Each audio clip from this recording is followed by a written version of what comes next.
The events of the story begin with a certain man in black with a clipboard driving around and discussing the existence of Muran no one. The driver of the car he's riding in asks if it's not better that his existence is not thought of seriously and considered a legend now.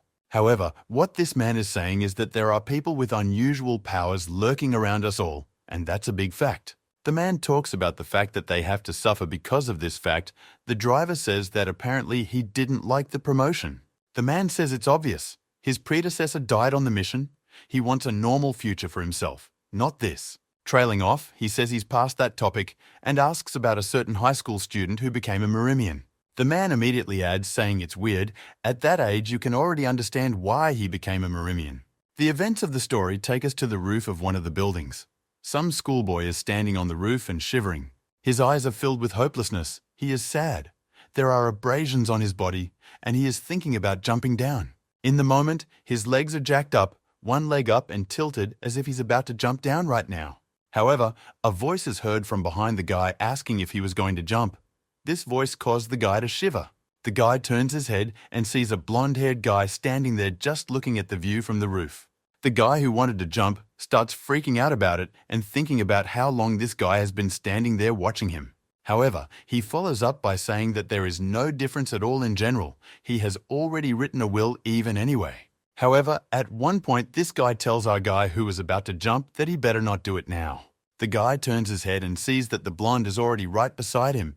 Literally in an instant he was so close. Our guy who wants to jump sees on the blonde guy's shirt the symbolism of sophomore year training most likely. A blonde-haired man with an apathetic look follows, talking about what people usually see their whole life before they die. This guy is even more surprised because the guy starts telling him that people see many different moments of their lives in front of them. The guy who was about to jump starts yelling at the blonde guy, saying he doesn't understand anything about such things. The guy starts screaming about how he was fighting like a fish against the ice trying to survive, and didn't want this outcome of his life at all. Next he shows his wound, talking about being bullied all the time, and here it was again today. He also adds that he was brought to his knees today, stripped, spit on, and made to apologize for a lot of things that didn't happen. Next he says that the person who is bullying him is a real freak, but for some reason everyone thinks I'm the idiot and not him. Following this, he talks about it once more and adds that even his class teacher refused to help him and would not help him. He cries out with tears in his eyes that if this world is such a horrible place, he'd better just get out of it and that's it. The blonde-haired guy says, if that's how he wants it, he's welcome to it, and pushes our guy off the roof with his hand. This wildly scares the hell out of the guy who wanted to jump off. He didn't expect this reaction from someone who is now standing next to him listening.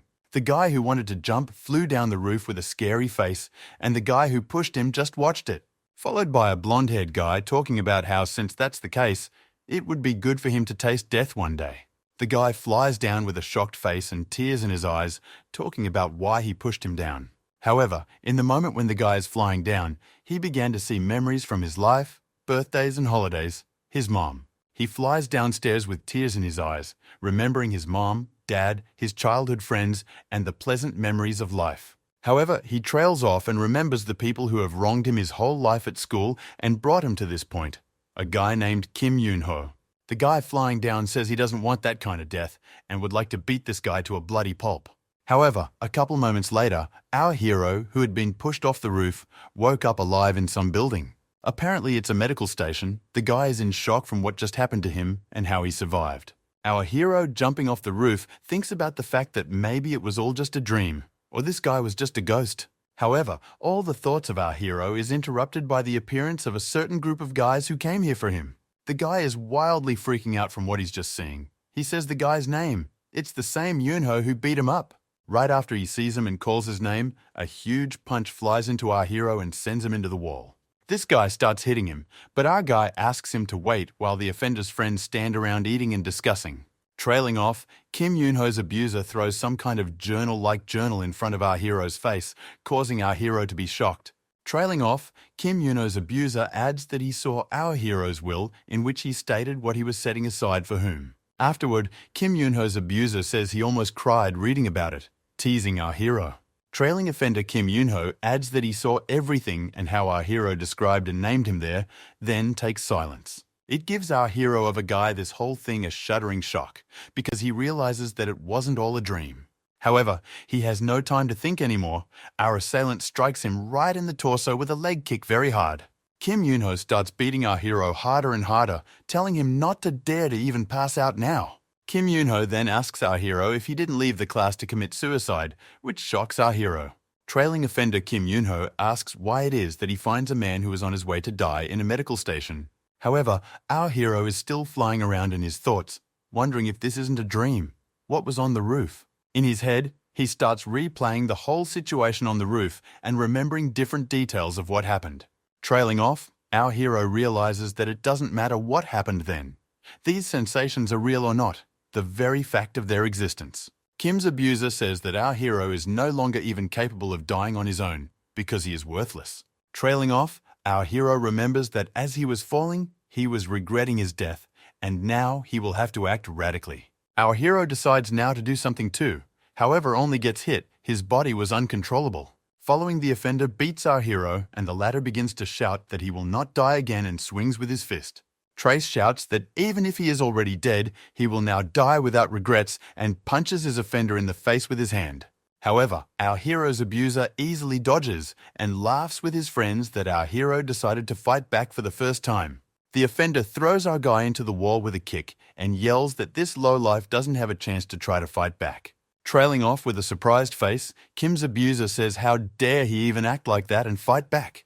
However, our hero gets to his feet and says that now he will not let anyone humiliate himself and will fight back to the end. These words only cause our abuser Kim to be more eager to beat this guy up, asking him to swoop in faster.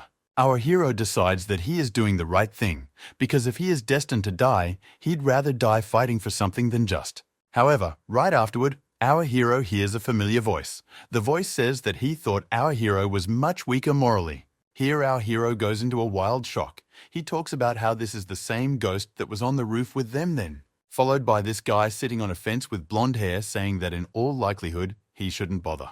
However, our hero only stands in shock with sweat on his face and says that it was not a dream then. The friends of the offender who were standing nearby are discussing the fact that suddenly there is a second-year boy sitting here and telling something.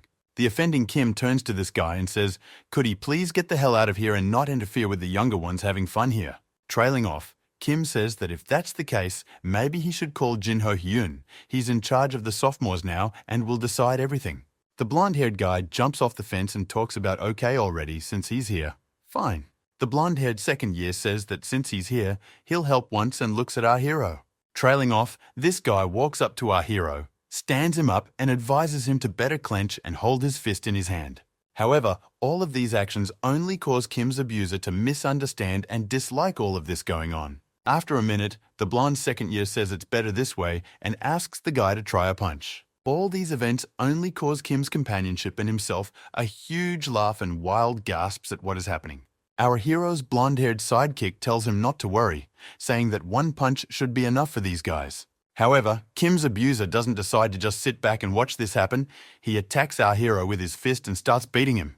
The blonde-haired guy starts to reach out and touches our hero's elbow with his finger, as if giving him strength. Immediately after that, small lightning bolts appear. The impact goes much harder, and the offender takes a huge punch to the face. A huge fist punch to the face of the offender sends him into a knockout instantly, seemingly smashing Kim's face into clutches. Kim's friends laughing in the background changed dramatically in their faces when they saw their friend flying toward them from the impact. However, our hero himself is not much too happy about it all. He stands in shock at what just happened and does not understand how it is at all. Friends of Kim's abuser begin to get angry and threaten that now they will set our hero for their friend, but they are scared. However, at one point, the blonde guy standing behind him touches our hero a couple times with his fingers from behind. Immediately after his touches, our hero's hands seem to head towards his abusive friends Kim and punch them. From all this, our hero himself is shocked. He, with snot and sweat on his face, does not understand what is happening now. He watches with great savage shock as his opponents, Kim's friends and himself, simply lie unconscious on the floor. A blonde-haired guy walks around these guys and Kim, saying that our hero is very strong since he's given them such a task. Trailing off, the blonde-haired guy adds that with skills like that, you shouldn't be a punching bag with everything anymore. With a cold face, the blonde-haired guy asks our hero who he is with these powers. However, our hero starts screaming, saying that you did it all. addressing this guy and pushed him off the roof too. However, the fair-haired man only says that it was our hero who fobbed them off, but this only comes as a shock to our hero. Our hero starts yelling at the blonde guy and talking about how he's keeping him for an idiot just with these antics. However, with just one hand motion, the blonde-haired guy lays our hero on the floor and stops all his actions. However, our hero continues. He yells out with questions about who this guy is he an alien, or who he even is? Looking at the nearest building, the blonde-haired guy talks about how it doesn't matter. The important thing is that he helped our hero. However, in response, our hero only yells that they will now beat him even more, and there is no help for him here. Our hero says that they will beat him 10 times more for these blows, but these words do not delight the fair-haired lad. The blonde-haired guy says our hero ran at him with his fists, but was scared of the usual shtick, like so-and-so. The blonde-haired guy lets go of our hero's hand and talks about how it's not like he doesn't have to apologize to the skank for this. Trailing off, our hero gets on his knees, puts his hands down, and starts thanking the blonde-haired guy for helping him.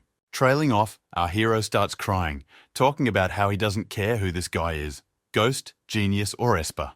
He swears he'll never forget this guy's kindness and thanks that at least someone came to his rescue. The guy is just watching. Followed by a blonde guy saying that our hero clearly has some kind of bipolar, since this is what happens, and he says one thing and then another. Following on his knees, our hero starts begging this guy to teach our hero how to be just as strong. However, this blonde-haired guy says our hero doesn't even know him. What's with all these statements to John Doe? But following his words, the blonde-haired guy remembers that his name tag has his name on it, and what he's a sophomore this guy knew. With sadness, tears and screams, our hero begs the blonde-haired guy to teach him everything and make him strong. However, the events of the story show us that the man and his driver from the beginning arrived at the place they wanted. The man and the driver decide to meet Li Xiong, who has recently become a big shot in Marima. The events of the story bring us back to Li Xiong and our hero, the blonde-haired Li, talking about how he once asked for this too. Trailing off with a wild aura and a serious face, he says that he must now destroy the man he asked to train him. Following the events of the story, show us a creepy-looking man with one red eye with a huge dragon behind him. The blonde-haired Li leaves, but on the way, he meets the very man who introduces and holds out the card to Li. The man says it's a pleasure to meet Li and shows him a certain card unknown to us. Li asks what the purpose of these people's visit was. They say they only wanted to meet someone like Li. Trailing off, the man's driver turns to Li and asks if it's true that he knows a man named Kumon. However, the man immediately starts talking about how he understands everything perfectly and how Li dislikes hearing the man's name too. Trailing off, the man says he remembers that Teacher Li is the biggest disaster in Muram's history. Trailing off, the man says, "Have you heard the news that this man, Teacher Li, has become the leader of the Shadow Warriors terrorist organization?" The man adds that after he joined there, the steps of this organization became much more radical. He also adds that they are now going beyond what they used to be, and their moves are getting more and more dangerous. He talks about how by such actions they can take over the whole world, and now their goal is Marime. However, Li interrupts him and says that she doesn't understand what they are getting at. The man says that only cooperation is needed. The man says that although they can't help the government, cooperation would clearly not be unreasonable and useful. The man asks Li for information, but Li strikes sharply at the man's glass, from which he stood drinking.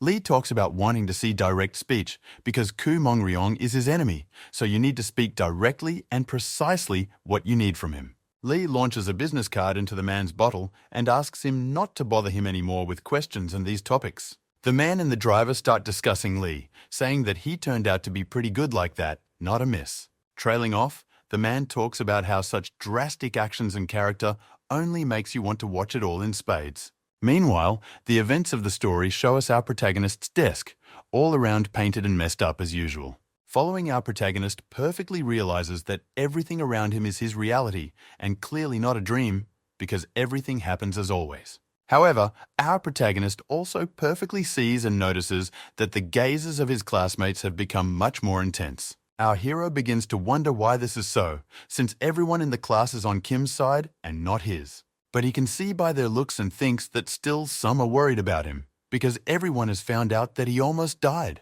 Our hero ponders the option that perhaps everyone is keeping quiet, for they don't want to get bullied by Kim. However, at one point, the very same Kim walks into the classroom and starts yelling our protagonist's name, Kang Hae-jae. Our protagonist decides not to be nervous and sets himself up to think that everything will be fine and he will fight back. However, while our hero is just thinking about it and contemplating, he immediately gets another punch flown right into his face. Following this, Kim's abuser starts yelling at our protagonist Kang for what he recently did to him. Trailing off, Kim grabs Kana by his shirt and starts pestering and panting and yelling at him non-stop time after time. He starts yelling and talking non-stop about Kang explaining what he was doing outside then. Without waiting for an answer, Kim lands a huge punch right in Khan's face and sends him flying with his side fist. Kim and Kang's classmates just look at it all and can't do anything, say anything, or match his strength. However, one of Kim and Kang's classmates stood up and asked in a trembling voice to stop, because lunch would soon be over already. Kim does stop.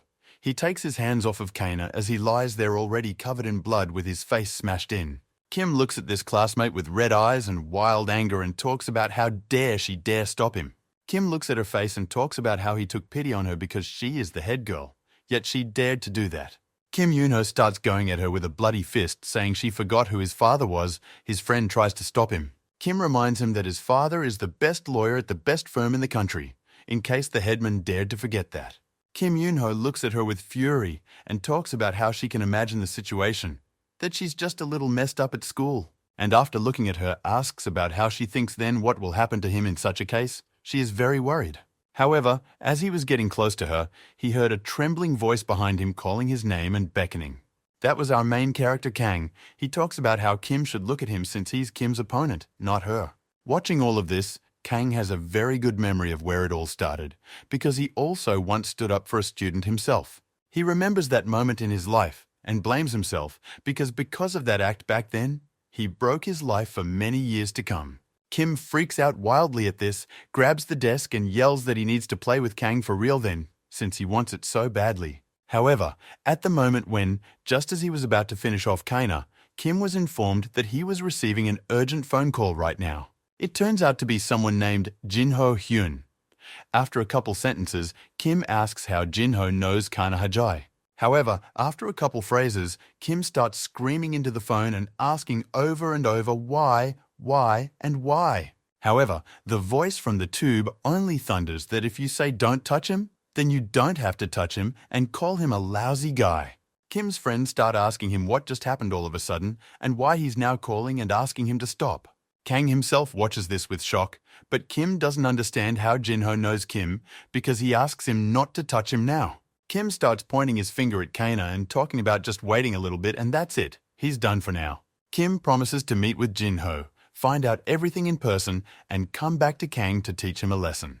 However, Kang himself can't understand at all what just happened and why Kim took off after the call like that. Kang recalls that Jinho Hyun is a sophomore bully who is famous, why all of a sudden he's defending Kang now. Kang begins to remember that back then on the street Lee heard the name, and perhaps it's his personal influence on all of this. While Kang is thinking about all this, the head of the class comes up to him, hands him some tissues and asks him to wipe himself because he is covered in blood. Pan wipes herself with napkins and addresses the old woman with some kind of personal question that surprises her quite well. After a while, our protagonist Kang walks into a classroom and asks if Lee is here.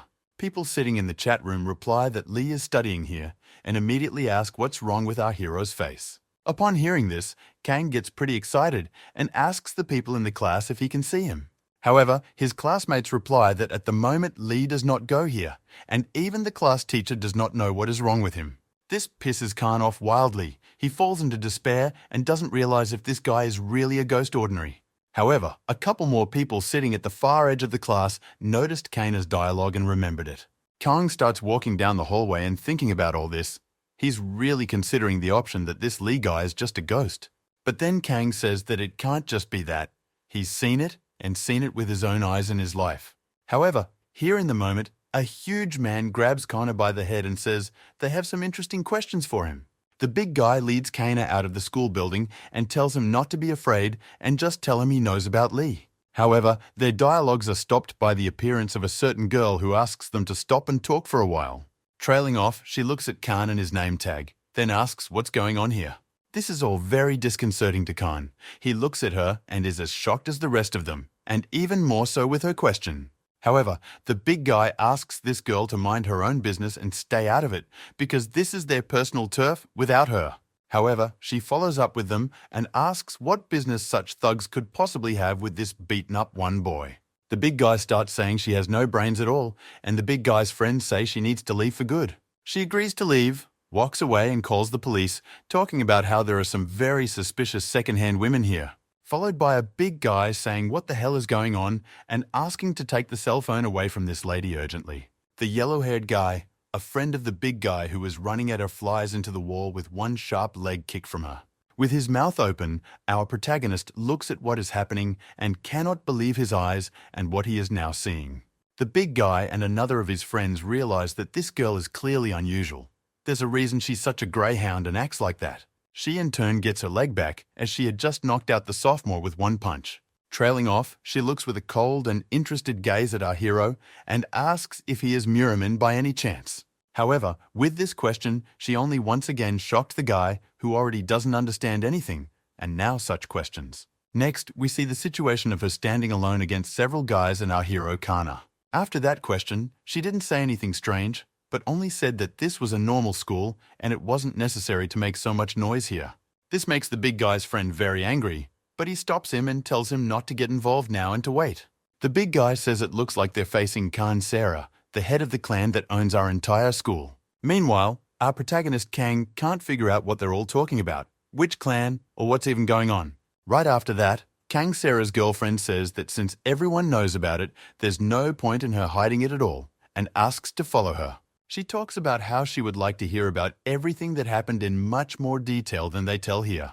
However, in a moment, this girl notices something purple being carried right at her from the side and abruptly turns around to look. She doesn't immediately realize what it is and fends it off with her purse with a cold-blooded face. However, followed by an explosion that blinds her and takes up some space, this is all the students can see. Our protagonist, a battered Khan, is in shock, screaming that there has been an explosion and he doesn't understand at all what is happening now. The big man and his men grab our hero Kana by the head and run, taking him with them. However, clan head Kang Sarah spreads this smoke around and gently appears right out of it. She starts heading after the guys, saying that it won't work if they want to escape with such a cheap trick. However, the moment the head of the Kang Saran clan catches a wild shock at what is happening, she clearly senses something unusual. She starts talking about how the smokescreen carries a scent of soul enchantment that just knocks her off her feet. It's intoxicating. She's with flushed cheeks, just watching Kang and the guys who grabbed him run away. When the scent passes, she calls somewhere and tells them that several people have escaped and Kang Haja is their captive. She talks about the fact that they used a dirty product and escaped, after which she concluded that the case was gaining serious momentum. Following Kana Sarah speaks looking at the school about searching it completely and the surrounding area, we need to gather a group of people. Following the events of the story, show us what this group of guys are discussing about what just happened in a strange place. The most important of them all, the big guy, talks about getting information out of Khan, as it were. They look at a battered Khan and talk about how it's time to listen to him, even though he looks really bad. The most important of them all, the big guy, makes the point that if Kang saw Lee, he should be here right now telling where and how it was. Our hero, Kang himself, looks at the big guy's friends and asks him what he's inquiring about Lee for. However, he hears back from the big man with anger that Kana shouldn't know anything, but just tell him. However, our hero decides to stand strong. He replies that since that's the case, he won't say anything. Khan, with a rather odd face, talks about how these guys only ask for what they benefit and need. Khan offers an exchange of information, but the big guy replies that he thought Khan didn't have the guts. After this phrase, a huge fist flies right near Kana's face and hits the wall, shattering everything and creating an aura. With a very angry, animal-like face, the big guy talks about how he has a feeling that Kanu wanted to go to the other side of the world. However, Khan only says again that they won't hear from him and talks about how he's not ready to die like that. One of the big man's friends turns to him and says, "How long is he going to stand? Because time is running out." This guy approaches our hero and asks what he wishes to know about this Lee now. Watching the two of them, Kang talks about wondering why they're chasing Lee in the first place. This guy replies that the Sunu clan has been sealed. However, the clan head has sprung into action, and now they are looking for Lee. However, our hero's face reads only rejection and unawareness of what he has just been told in the first place. Our hero Kang starts asking what kind of clan Sunu is and so on. The third guy says he's a regular citizen after all. It's about Kang. Followed by a guy talking about how Lee is a very important figure in Marima, which is why they're looking for him now. Even though our hero Khan understands more now, he still asks what Muram is. The big guy is pissed off about it. He says they're not in class here, and Khan is getting fed up with his questions here. The guy replies to him that Muram is a society with different values, but our hero doesn't understand what those values are. This finally pisses off the big guy. He asks his friend to move over and walks straight towards Khan. He grabs Kana by the shoulder and says it's his turn and asks him to spill all the information he knows.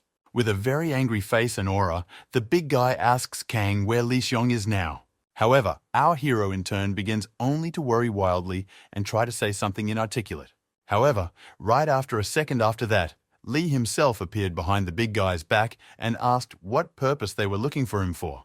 This abrupt appearance confuses absolutely everyone, including the big guy, who is shocked at what is happening. The big guy, as well as all the guys around him, quickly step back, and our hero is shocked at how Li got here in the first place. Li looks at all these guys and with a cold face asks who all these people are and what they want. This time, our hero Kang finally realizes that he didn't dream anything. Li exists, and Li himself is going to those guys. Trailing off, Li creates a huge, powerful aura around himself and talks about how he won't let anyone escape from here. The guys together shout the word, "Jump!" and then they do jump straight up into the sky, shocking Kana with their actions. Kang turns to Li and asks if he saw these guys jump, but there's only a trail of air in Li's place. For the next instant after Li jumped up behind them, they all fell down unconscious from the sky. Li himself, meanwhile, with pathos, comes down with a smooth leap back down to the ground with his head down and his arms folded. Kang notices that the guys who fell are barely breathing, screaming and sweating, and Li just watches it all. The whole thing just goes into shock for Kana. He can't understand what's going on around him at all and how they're all doing it. After that, Kang looks at Li again, and again his theories that Li is simply a ghost of this world. Two of the guys on the big guy's team started yelling about what Li was doing. It felt like he was just determined to kill them here. He says they threw their weapons at the head of the clan, attacked the schoolboy, and mindlessly started telling him about Marima. Trailing off, Li asks if these guys need any more arguments. They clearly realize that they have indeed stumbled, and badly. He talks about the stalking story later, but for now he calls for Kana to go with him to follow him somewhere. However, Kang starts to ask Li what's going to happen to these guys who are now just lying there on the floor. However, it didn't take long for the answer to come. Then the police arrived and started arresting them one by one and taking them into the car. Li only silently walks away, turns around and tells Kang that he asked him to follow him. Reminding him of that, Kang follows him. Kang walks right behind Li in an unknown direction, not realizing what's going on or who this Li is or why he's even doing this. However, here Li turns to Khan and says, has he seen what happens when people decide to talk about him and discuss things? Followed with rudeness and cold-bloodedness, Li tells Kang not to even dare to contact him or mention him anymore and to look for him. At this point, however, Kang is only surprised, not shocked, but pleasantly surprised and silent. After which he talks about how he realized Li was doing it to protect Kang. Now Kang is definitely sure Li is a good person. Next, Kang asks Li if he happened to handle Kim getting stopped at school when he was beating up Kang. Kang continues to question Li about everything, saying that he too must be a Muraman. However, Li asks Kang to stop. Li looks the other way and talks about how his warning is no joke, and if Kang doesn't honor it, he'll just die. However, Kang only says that he doesn't care, which surprises Li, who even asks, what? Because he didn't expect that from Kang. Kang, with a smile on his face and a battered face, talks about how it is because of Li that he survived. He is no longer afraid of anything. Next, Khan starts talking about how he was an unhappy person. Everything around him didn't work out and was bad. Kang thought that everyone in this world, all people hated him. But when he woke up in the medical station, he realized everything. Khan realized that not the whole world is his enemy. Not everyone around him is horrible and indifferent. There are also kind, pleasant people. He even talks about how the class president went against Keen today and stood up for him. Kang thanks Li for changing the visions of his world, and now he looks at everything differently, much to Li's surprise. Khan's point is that if he had just died without learning the whole truth about the world, It simply wouldn't be fair. A surprised Lee listens to all of this and afterward talks about how it's probably already time for class to start and it's long past time for Khan to go to school. Following this, Khan begins to bow, thanking him for everything and saying with a smile that he then went since it was already like this. About 15 seconds pass, but Lee notices that Kang still isn't leaving and asks him why he's still here. However, Kang answers in a trembling voice with the phone in his hands. Could Lee dictate his phone number to him? However, Lee's angry glower makes it clear to Kang that apparently no numbers are going to be given, and Kang walks back out. Kang starts running back to school and yells that he'll forget everything that happened today. He's seen a lot of movies and can fake it well. However, as soon as Kang leaves, the very girl who was introduced as the head of the clan appears behind Lee's back. She approaches Lee, he calls her Sarah Nuna, and asks how she is. She says she's fine, just a little paralyzed for a while. Lee talks about how the invaders were running an errand for the Murima Special Forces unit in his opinion. He apologizes, however. Kana Sarah's girlfriend tells him that there's no point in worrying so much. It's okay, it's her mistake. However, she also adds that Lee shouldn't have gotten involved and meddled in the whole thing in the first place. It could have gone on without him.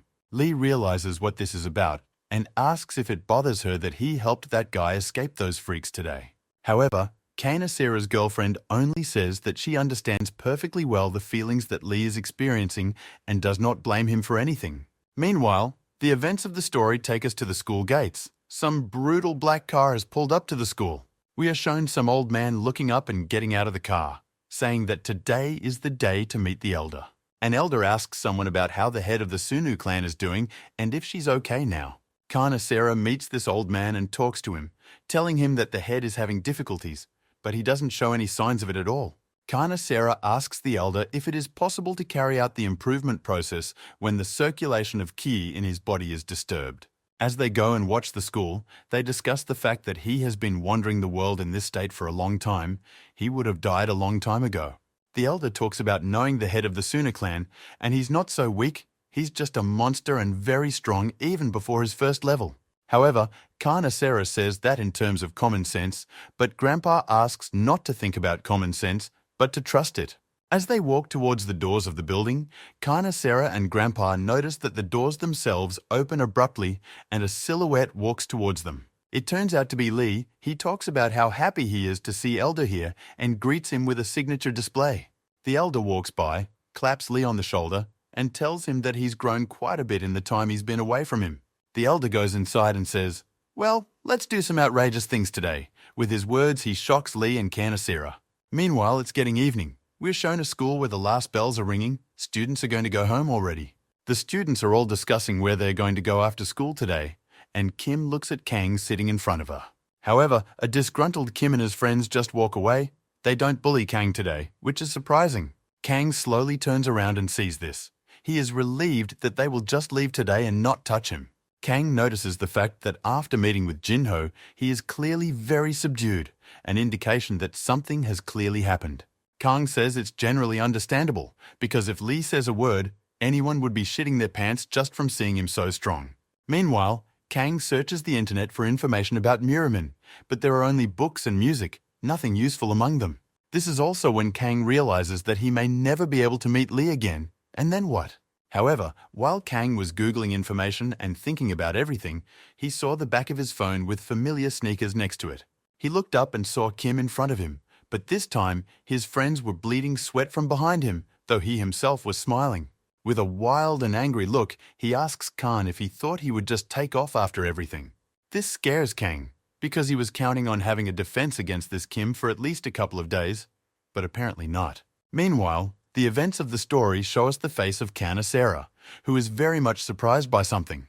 She's standing next to that grandfather, and he's talking about how there are a lot of needles, but there's obviously nothing to worry about. Everything's fine. Followed with shock, and then she talks about how if she didn't know Grandpa was Marima's best doctor, she wouldn't have realized it was a cure. Grandpa, in turn, only washes his hands and later wipes his hands and laughs, saying that she's generally right even.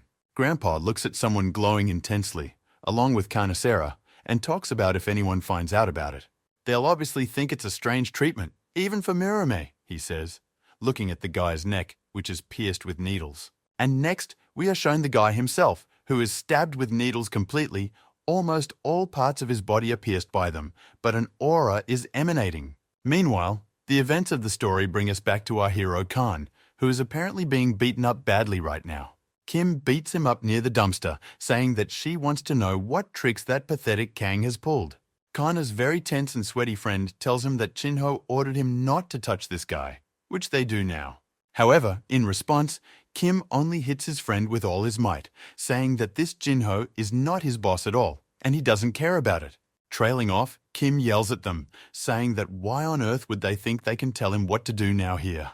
Kim's friends try to pull him away from Kang to stop him from hitting him, but Kim himself resists this, not understanding his friends' reactions. Our hero Kang, with a battered face, tries to get back on his feet again and realize in general what is happening in his life again. He watches as Kim's friends try to restrain their friend from the idea of beating Kana further.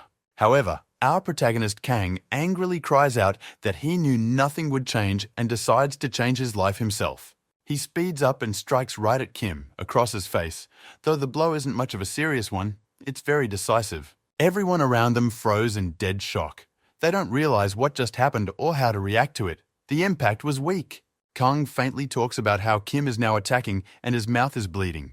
He reminds himself that he's started a new life. Kang declares with a serious face that from now on he will not grovel to the likes of Kim and will fight back always. However, with a wildly serious and bloodthirsty face, Kim looks at Kang and begins to do nothing but insult him and call him a complete loser. The events of the story take us back to the place where Elder, Lee, and Kana Sira, they are discussing the recent incident related to that manager.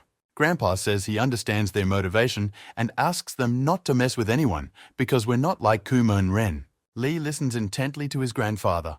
Although he has a lot on his mind, he is about to say that he understood everything, but his voice is interrupted. His voice was interrupted by the fact that he smelled some strange aura and energy, but neither grandfather nor Kana Sira sensed anything. Lee apologizes. He talks about feeling some weird, disturbing energy just now. Kana Sira turns to her grandfather, saying that lately, Lee has been hearing unreachable noise and energy that others can't hear. Kana Sira recounts an incident where he heard the will of a student who wanted to jump from a roof and saved him from doing so. The elder is interested in this and is thinking about it possibly being part of the improvement process. However, his thoughts are interrupted by Lee himself. He turns to the elder and asks if he could spare some time for him. After a while, Lee, the elder, and Kana Sira arrive at the place where Kana is lying beaten unconscious. The elder is in a bit of shock and says he can't believe he felt the energy so far away. Elder looks at the beaten guy and wonders how Lee smelled it. He says Lee exceeded his expectations by leaps and bounds. A shocked Lee, who sees Kana beaten up, is approached by Kana Sira, who asks if it's the same student. Elder asks Kana Sira if he knows this guy, and Kana replies that this is the same guy Lee saved from the roof. Their dialogues are interrupted by Lee, who yells for Kana Sira to call an ambulance immediately, as Kana is now in critical condition. She grabs the phone and says she understands, but the elder interrupts and asks everyone to stand in his way. Sweet Kana Sira starts calling for an ambulance, and meanwhile the elder is sitting near the guy and doing something. Kana Sira turns back to tell Lee how long before the ambulance arrives, but her words are interrupted. Her words are interrupted by the fact that she sees Lee's very concerned face. The first time she's seen him like this, she looks at it all with a cold stare and remains silent. Realizing what is happening now, she realizes that Lee has become attached to him. Kana turns to Lee and talks about how this happened between regular people. They called an ambulance. They're allowed to leave. Kana says it's the first time she and this guy met today. We can go already. But Lee says she sees his condition. Trailing off, Lee adds worriedly that if he's left here like this now, he'll definitely die in that case. Lee says he's not consciously going to pass, but Kana Sira talks about how it's none of their business. The Muramen shouldn't get involved. However, their dialogue is abruptly interrupted. It's the voice of an almost dead Kang. He calls Lee's name, trying to get it out. Almost dead, covered in blood, Kang says they met again today. He's happy about it and tries to smile. Trailing off, Khan informs us that he didn't let himself get beaten up this time. He hit once too, and he's very proud of that. However, the moment he stops talking, the elder says he has passed out. This all worries Lee. The elder reassures Lee, telling him that his life is no longer in danger. He has given him first aid. There is time. Lee can't understand at all why he was smiling. What was so joyful that Kang started smiling and telling this to Lee? Lee looks at him very concernedly, worried, as if trying to realize something. The events of the story take us to the hospital where Kang himself is lying. He opened his eyes and does not understand what is happening and what is around him. Sitting next to him is Lee, who turns to Khan, asking if he's finally awake. Kang tries to get up immediately, asking what Lee is doing here, but he can't do it. He's all crunchy and sore. Lee asks Kang not to overexert himself as the doctor has just left, and Kang himself has just woken up. It's too early for him. Kang watches Lee slowly come to his senses, analyzing his condition and remembering everything. Having just started talking, Kang talks about how he's very happy that their meeting has taken place again, and they've met, even if it's just like this. Kang continues to tell Lee his joy of their meeting, but he doesn't even know how to react to it all. Trailing off, Kang starts to ask Lee why he's saving Kang again, as if he's chasing him every time on every move. However, Lee in turn remains silent.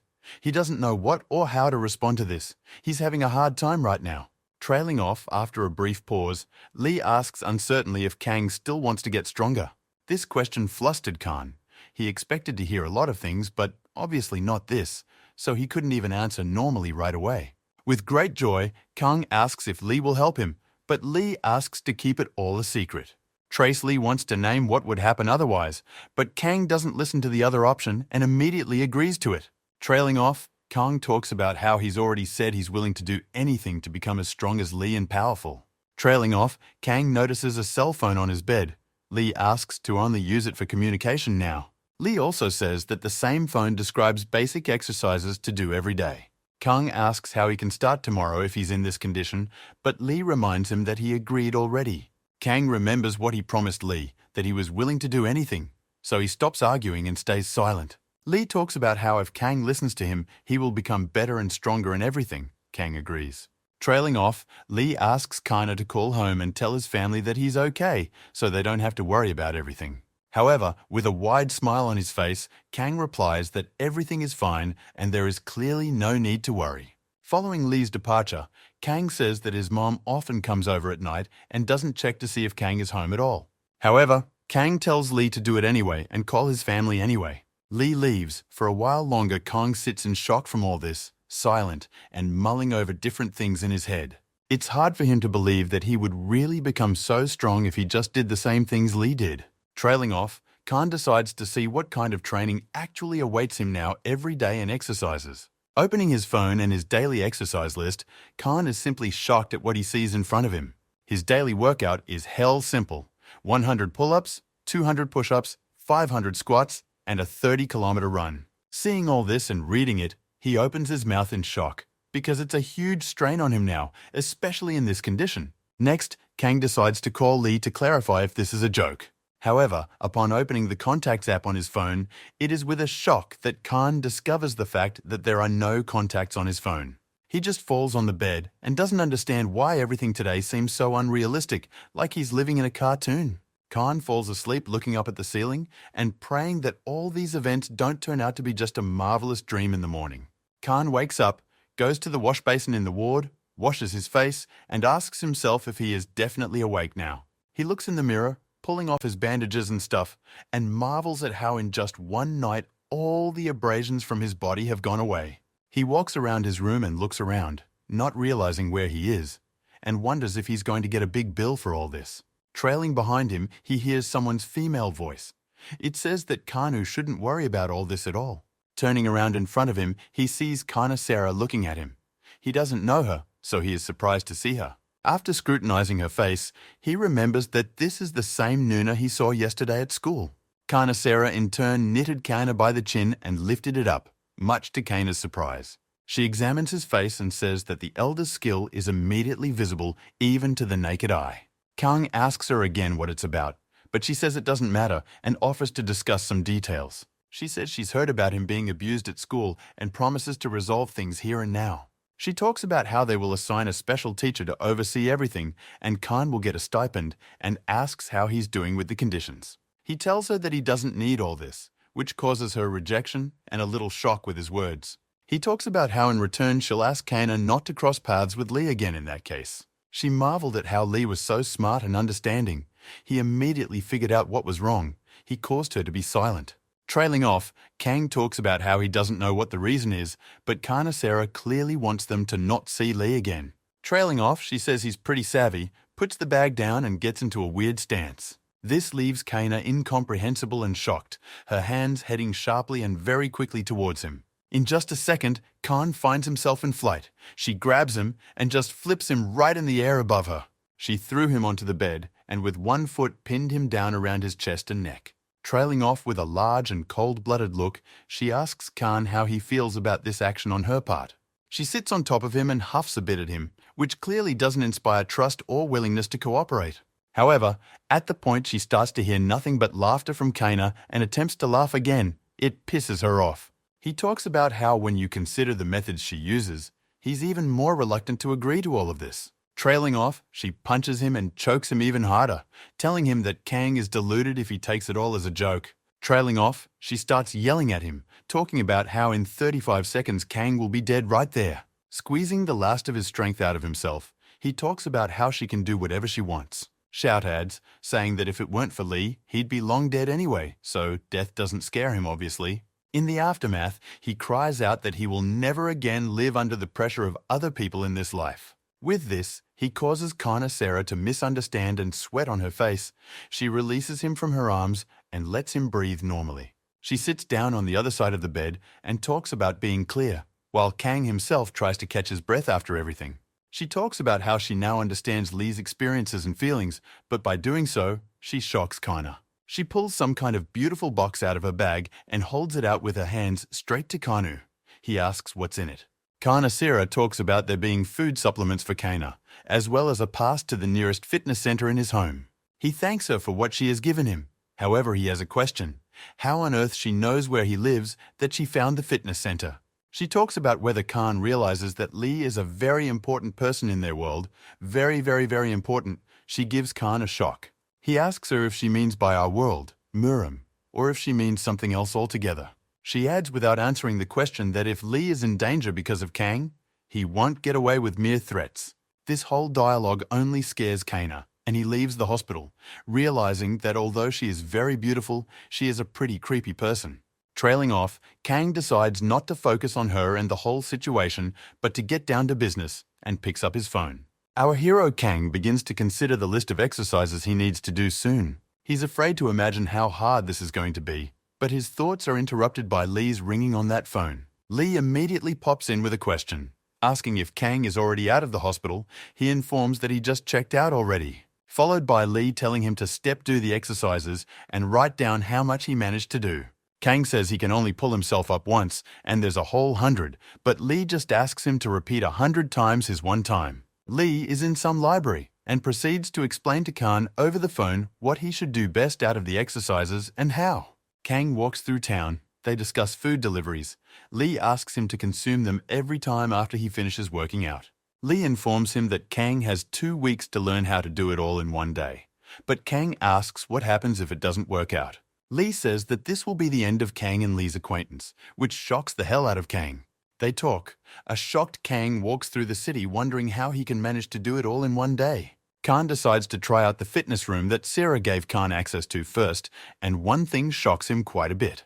In front of his face was an old boarded-up gym with bad windows in the middle of some building, which surprised Khan quite well. Khan walks up inside the gym, and in front of him are a lot of different jocks who are clearly experienced and have definitely been training here for more than a day. The atmosphere in the gym surprises Khan a lot, because he expected a modern gym, and here is a basement for experienced jocks. Kang is quite shy. He decides to find a secret, secluded place where he will train alone away from everyone so as not to disturb anyone. However, he doesn't succeed much, as he immediately gets the attention of all the local men who look up to him. Some time passes, our hero Kang is practicing and doing already 70 push-ups from the floor, and many people are watching him. After the 70th time, Khan falls to the floor and says he can't do it anymore, covered in sweat. A large male jock walks up to Khan and says that Khan has been doing nothing but push-ups for over an hour. Is this really his first time here? Khan gets back on the bar with the desire to keep going and continue what he started, because today he needs 200 push-ups. The male jock looks at him with surprise and tells Kang not to overdo it because his muscles will be sore tomorrow. Kang thanks him for his advice, but adds that his teacher has ordered him to do 200 times today. The jock is shocked at how weird Khan's trainer is. However, one other guy in the gym asks him to cease harassing the guy. Another guy in the audience says there's no point in pestering the little guy. Tomorrow he'll realize his mistake, and that's that. Some time passes. Kang comes home and, tired, just falls on his bed, dropping everything else. Khan looks at his phone and talks about how he tried really hard but didn't do even half of it. He's going to be disappointed. Khan keeps looking at his phone and his task list and realizes that as if it's better to give up, in half a month, it's unrealistic. However, right at the moment of these thoughts, Kang receives a message on his phone, most likely from Lee, which surprises Kang greatly. Lee asks how Kang has been practicing. Kang remembers that he promised Lee he'd write as soon as he was done and is about to answer. Kana explains everything to Lee, and he realizes that it's even pretty good for the first day. And afterwards he remembers about the supplements from Kana Sarah. He examines the things in the box Kana handed him. They look a bit impressive even. Kana hasn't seen these before. He decides to sniff and smell some Chinese medicine and wonders if he'll be okay after this. However, Kang remembers that Lee himself told him to take them, so there's nothing wrong with them. He decides to eat them.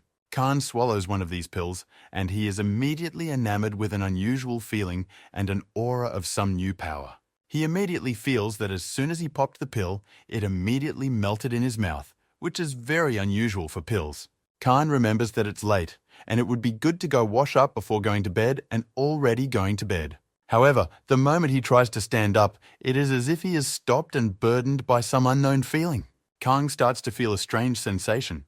It's like he's falling backwards, losing consciousness. It's like his brain is shutting down every second.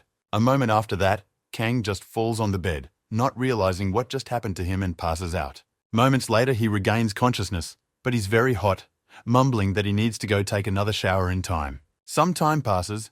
Kang jumps up from the bed and abruptly starts looking around as if searching for something. Next he sees morning outside the window, and afterward, and looks at the clock, the hand on which is already pointing to 10 o'clock in the morning. A shocked Khan doesn't understand how he managed to sleep so much and what it was even, after which he decides to head for the shower. While undressing in the shower, Kang notices himself in the mirror and scrutinizes himself, looking very surprised at himself. He starts to tense his muscles and talks about how he feels like they've gotten bigger, but maybe he's just imagining it.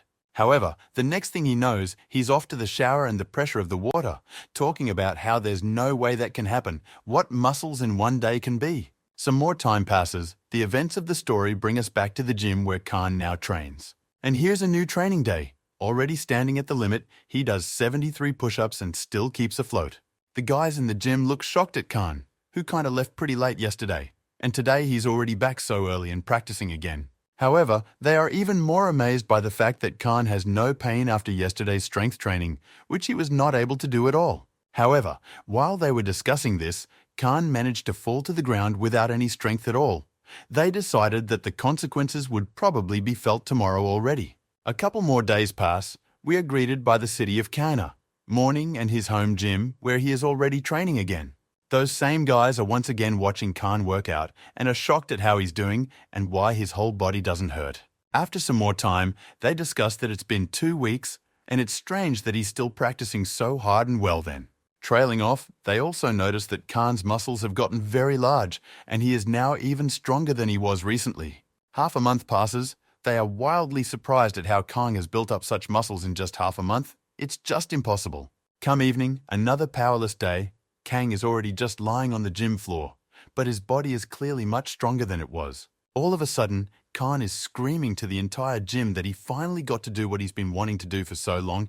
He's made it to the norm.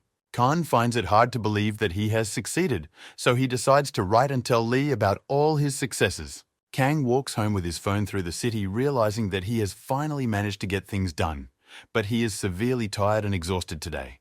Kang receives a reply from Lee.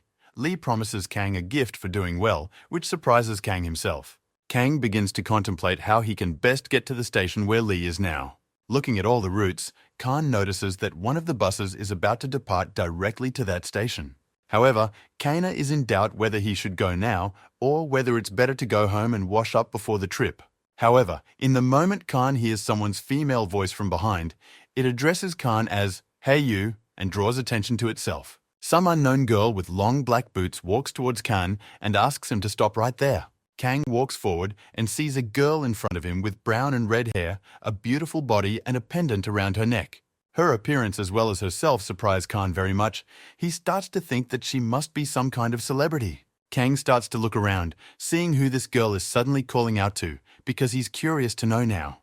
However, as Kang began to look around for the person she was calling for, she yelled out, asking him not to turn away from her. Trailing off, she points to Khan and talks about addressing him now, why he's turning away from her.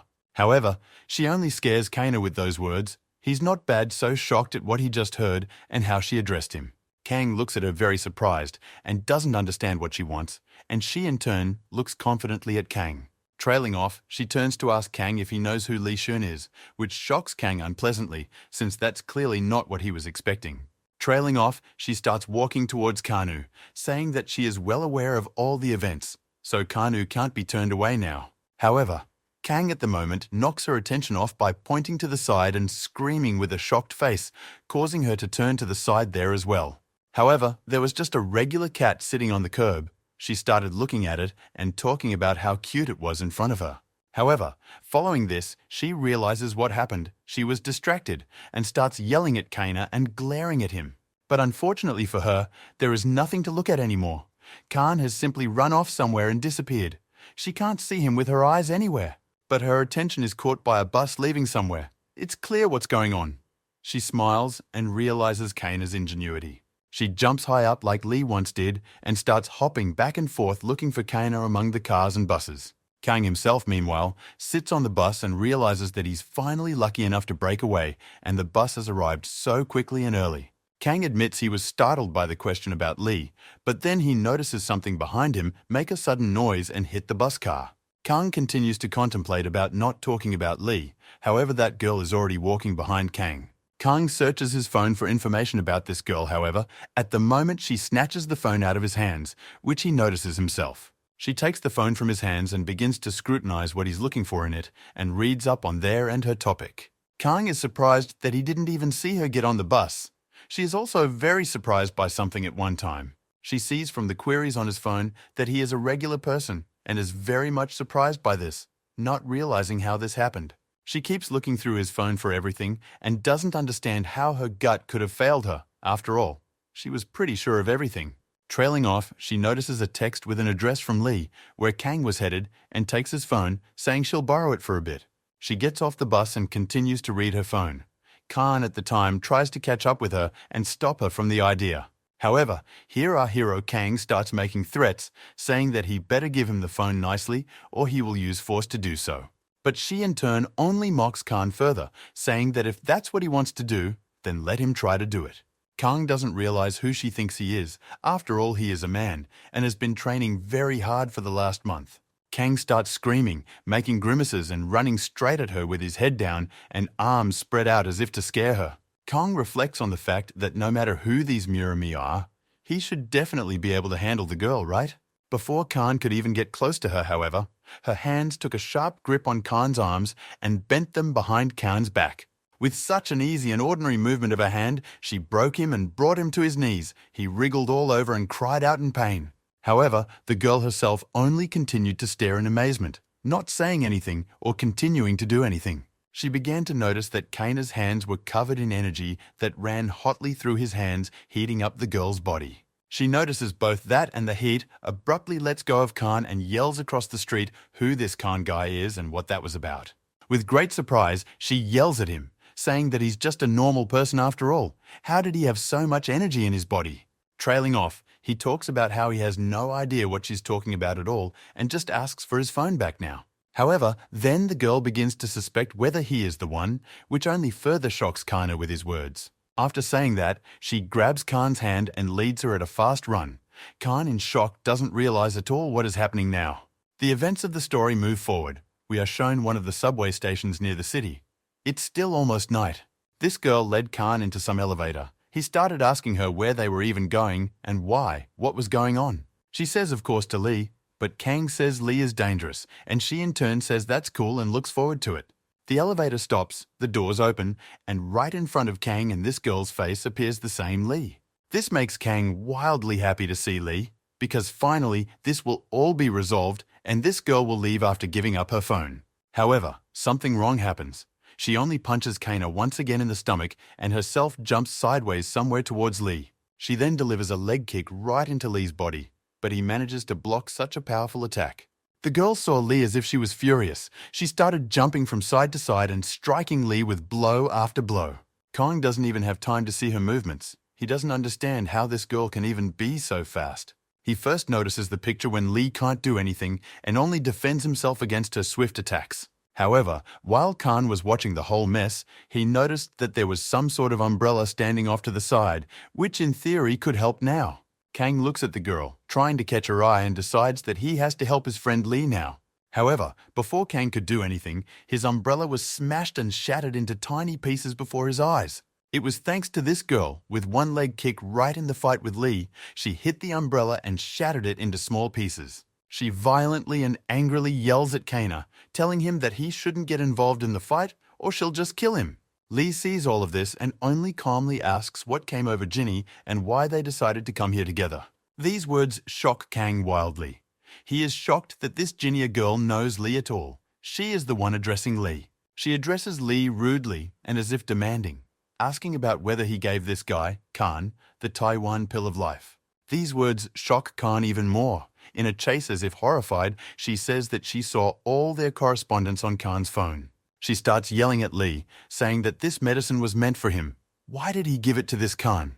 Lee sweetly talks about being willing to answer any questions from Ginny, but will do so a little later. He can't right now.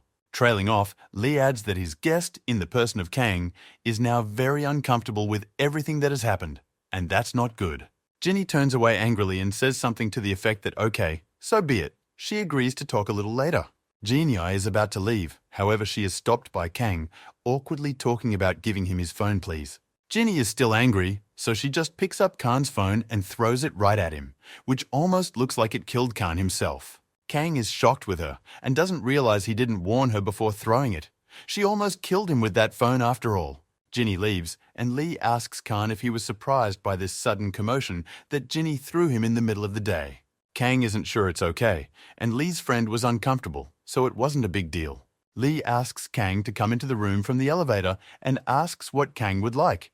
He asks for water in turn to drink. Kang looks around the room, and Lee says that Kang has gotten more or less pumped up since the last time they met. Kang says he was just doing Lee's assignments.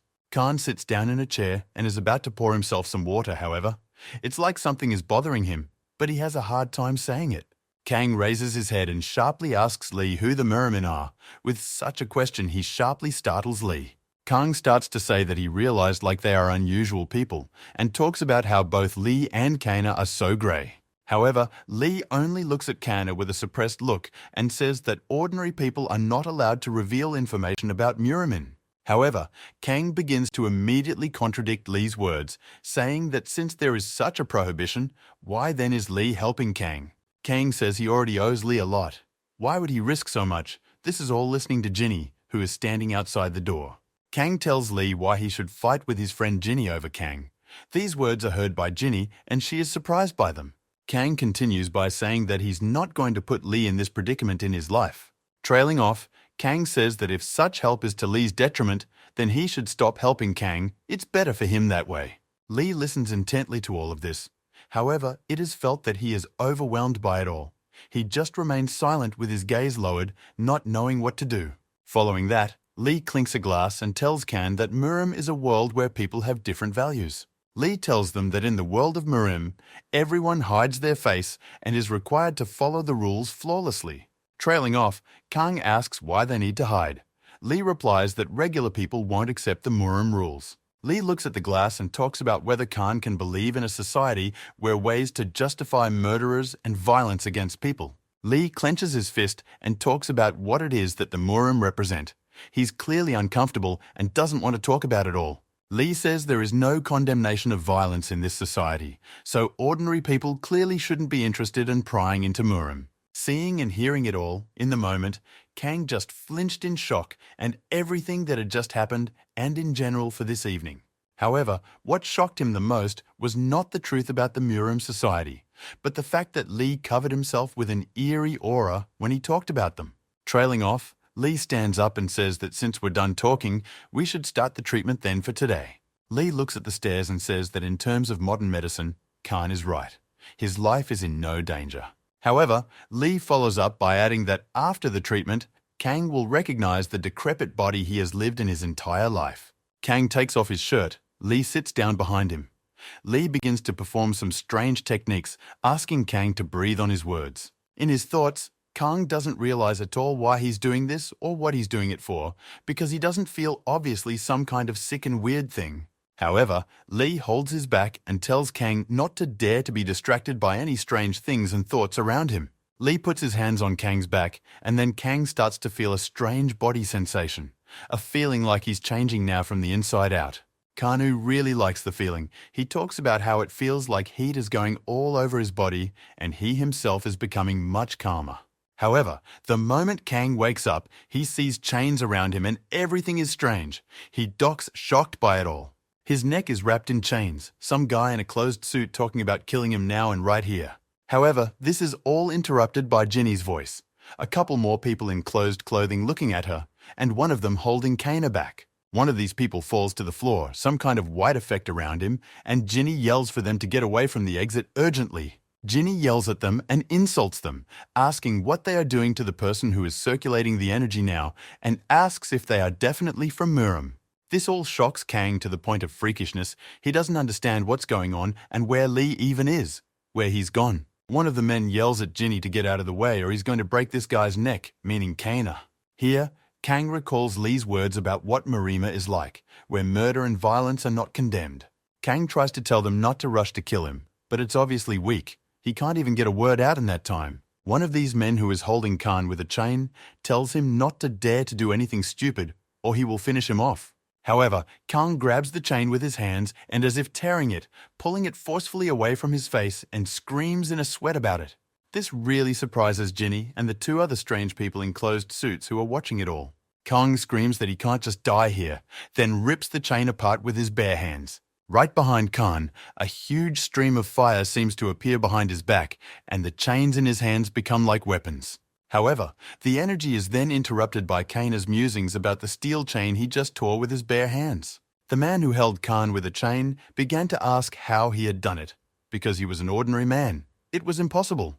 Khan tells himself in his thoughts that he doesn't understand anything and decides to bail since he's managed to break free. However, a man with chains yells for Kana to be captured, and these men start trying to stop Kana with guns. One of them delivers a huge blow with an iron bat, but as if by instinct, Khan dodges it and the blow doesn't go through. Kang himself is shocked at what just happened, but he is followed by another attack from the one who held him down. It was as if Khan could sense with his body what was about to happen, and jumped off the spot, running forward, thus overtaking their speed to their eventual strike. Khan doesn't realize what's happening or how he's predicting the strikes, but he can already see another leg kick right in front of him. This blow is very close to the Khan, and he realizes that he will probably not be able to dodge it like the previous ones. However, this is where Ginny flies into the fray, deftly using her legs to fend off an attack that was headed straight for Kana. Khan is in wild shock at what happened and the fact that Ginny saved him just now, which is very strange. Followed by blow after blow, she began pummeling these costumed men in different directions, preventing them from approaching and striking.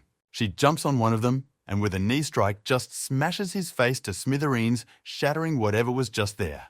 A few more blows like that and the group of masked men were eliminated completely by one Ginny, Khan in shock at what he had just seen. He's talking about how before he can even blink an eye, Ginny has already taken out 3 guys at once. He looks at her and notices that she moved even faster this time than she did in the fight against Lee. She walks up to one of them, puts her foot up to his face, and asks if they know where they are and who they even are. However, her discussion with the man is interrupted by Khan. He asks her to wait, but clearly does so very tentatively. Khan starts to say that if she's done them all, shouldn't they call the police, who will take care of it from there? However, Ginny yells at Khan, saying that he doesn't even know the basics of the Muran world. They and regular people don't meddle in each other's affairs. One of them, who can still talk, turns to Ginny, saying that their clan is doing so badly that it's about the police. These words make Ginny realize that these people broke in for a reason and clearly have strange, evil intentions. They talk about how they just wanted to make sure the clan leader wasn't here, but they didn't think anyone else would be here. All this dialogue shocks Kang. In his head, he suspects that under the head of the clan, they might have Lee Soon. Ginny asks one last time who they are, but the guy only replies that the head of the Sunu clan is about to die and it will inevitably happen. These words shocked both Ginny and Kana. They don't even know how to react to it in this situation now. She puts her foot down on it and talks about what he's carrying. Couldn't you have come up with something smarter already back then? However, Kana's thoughts were stunned. All he could think about were those words.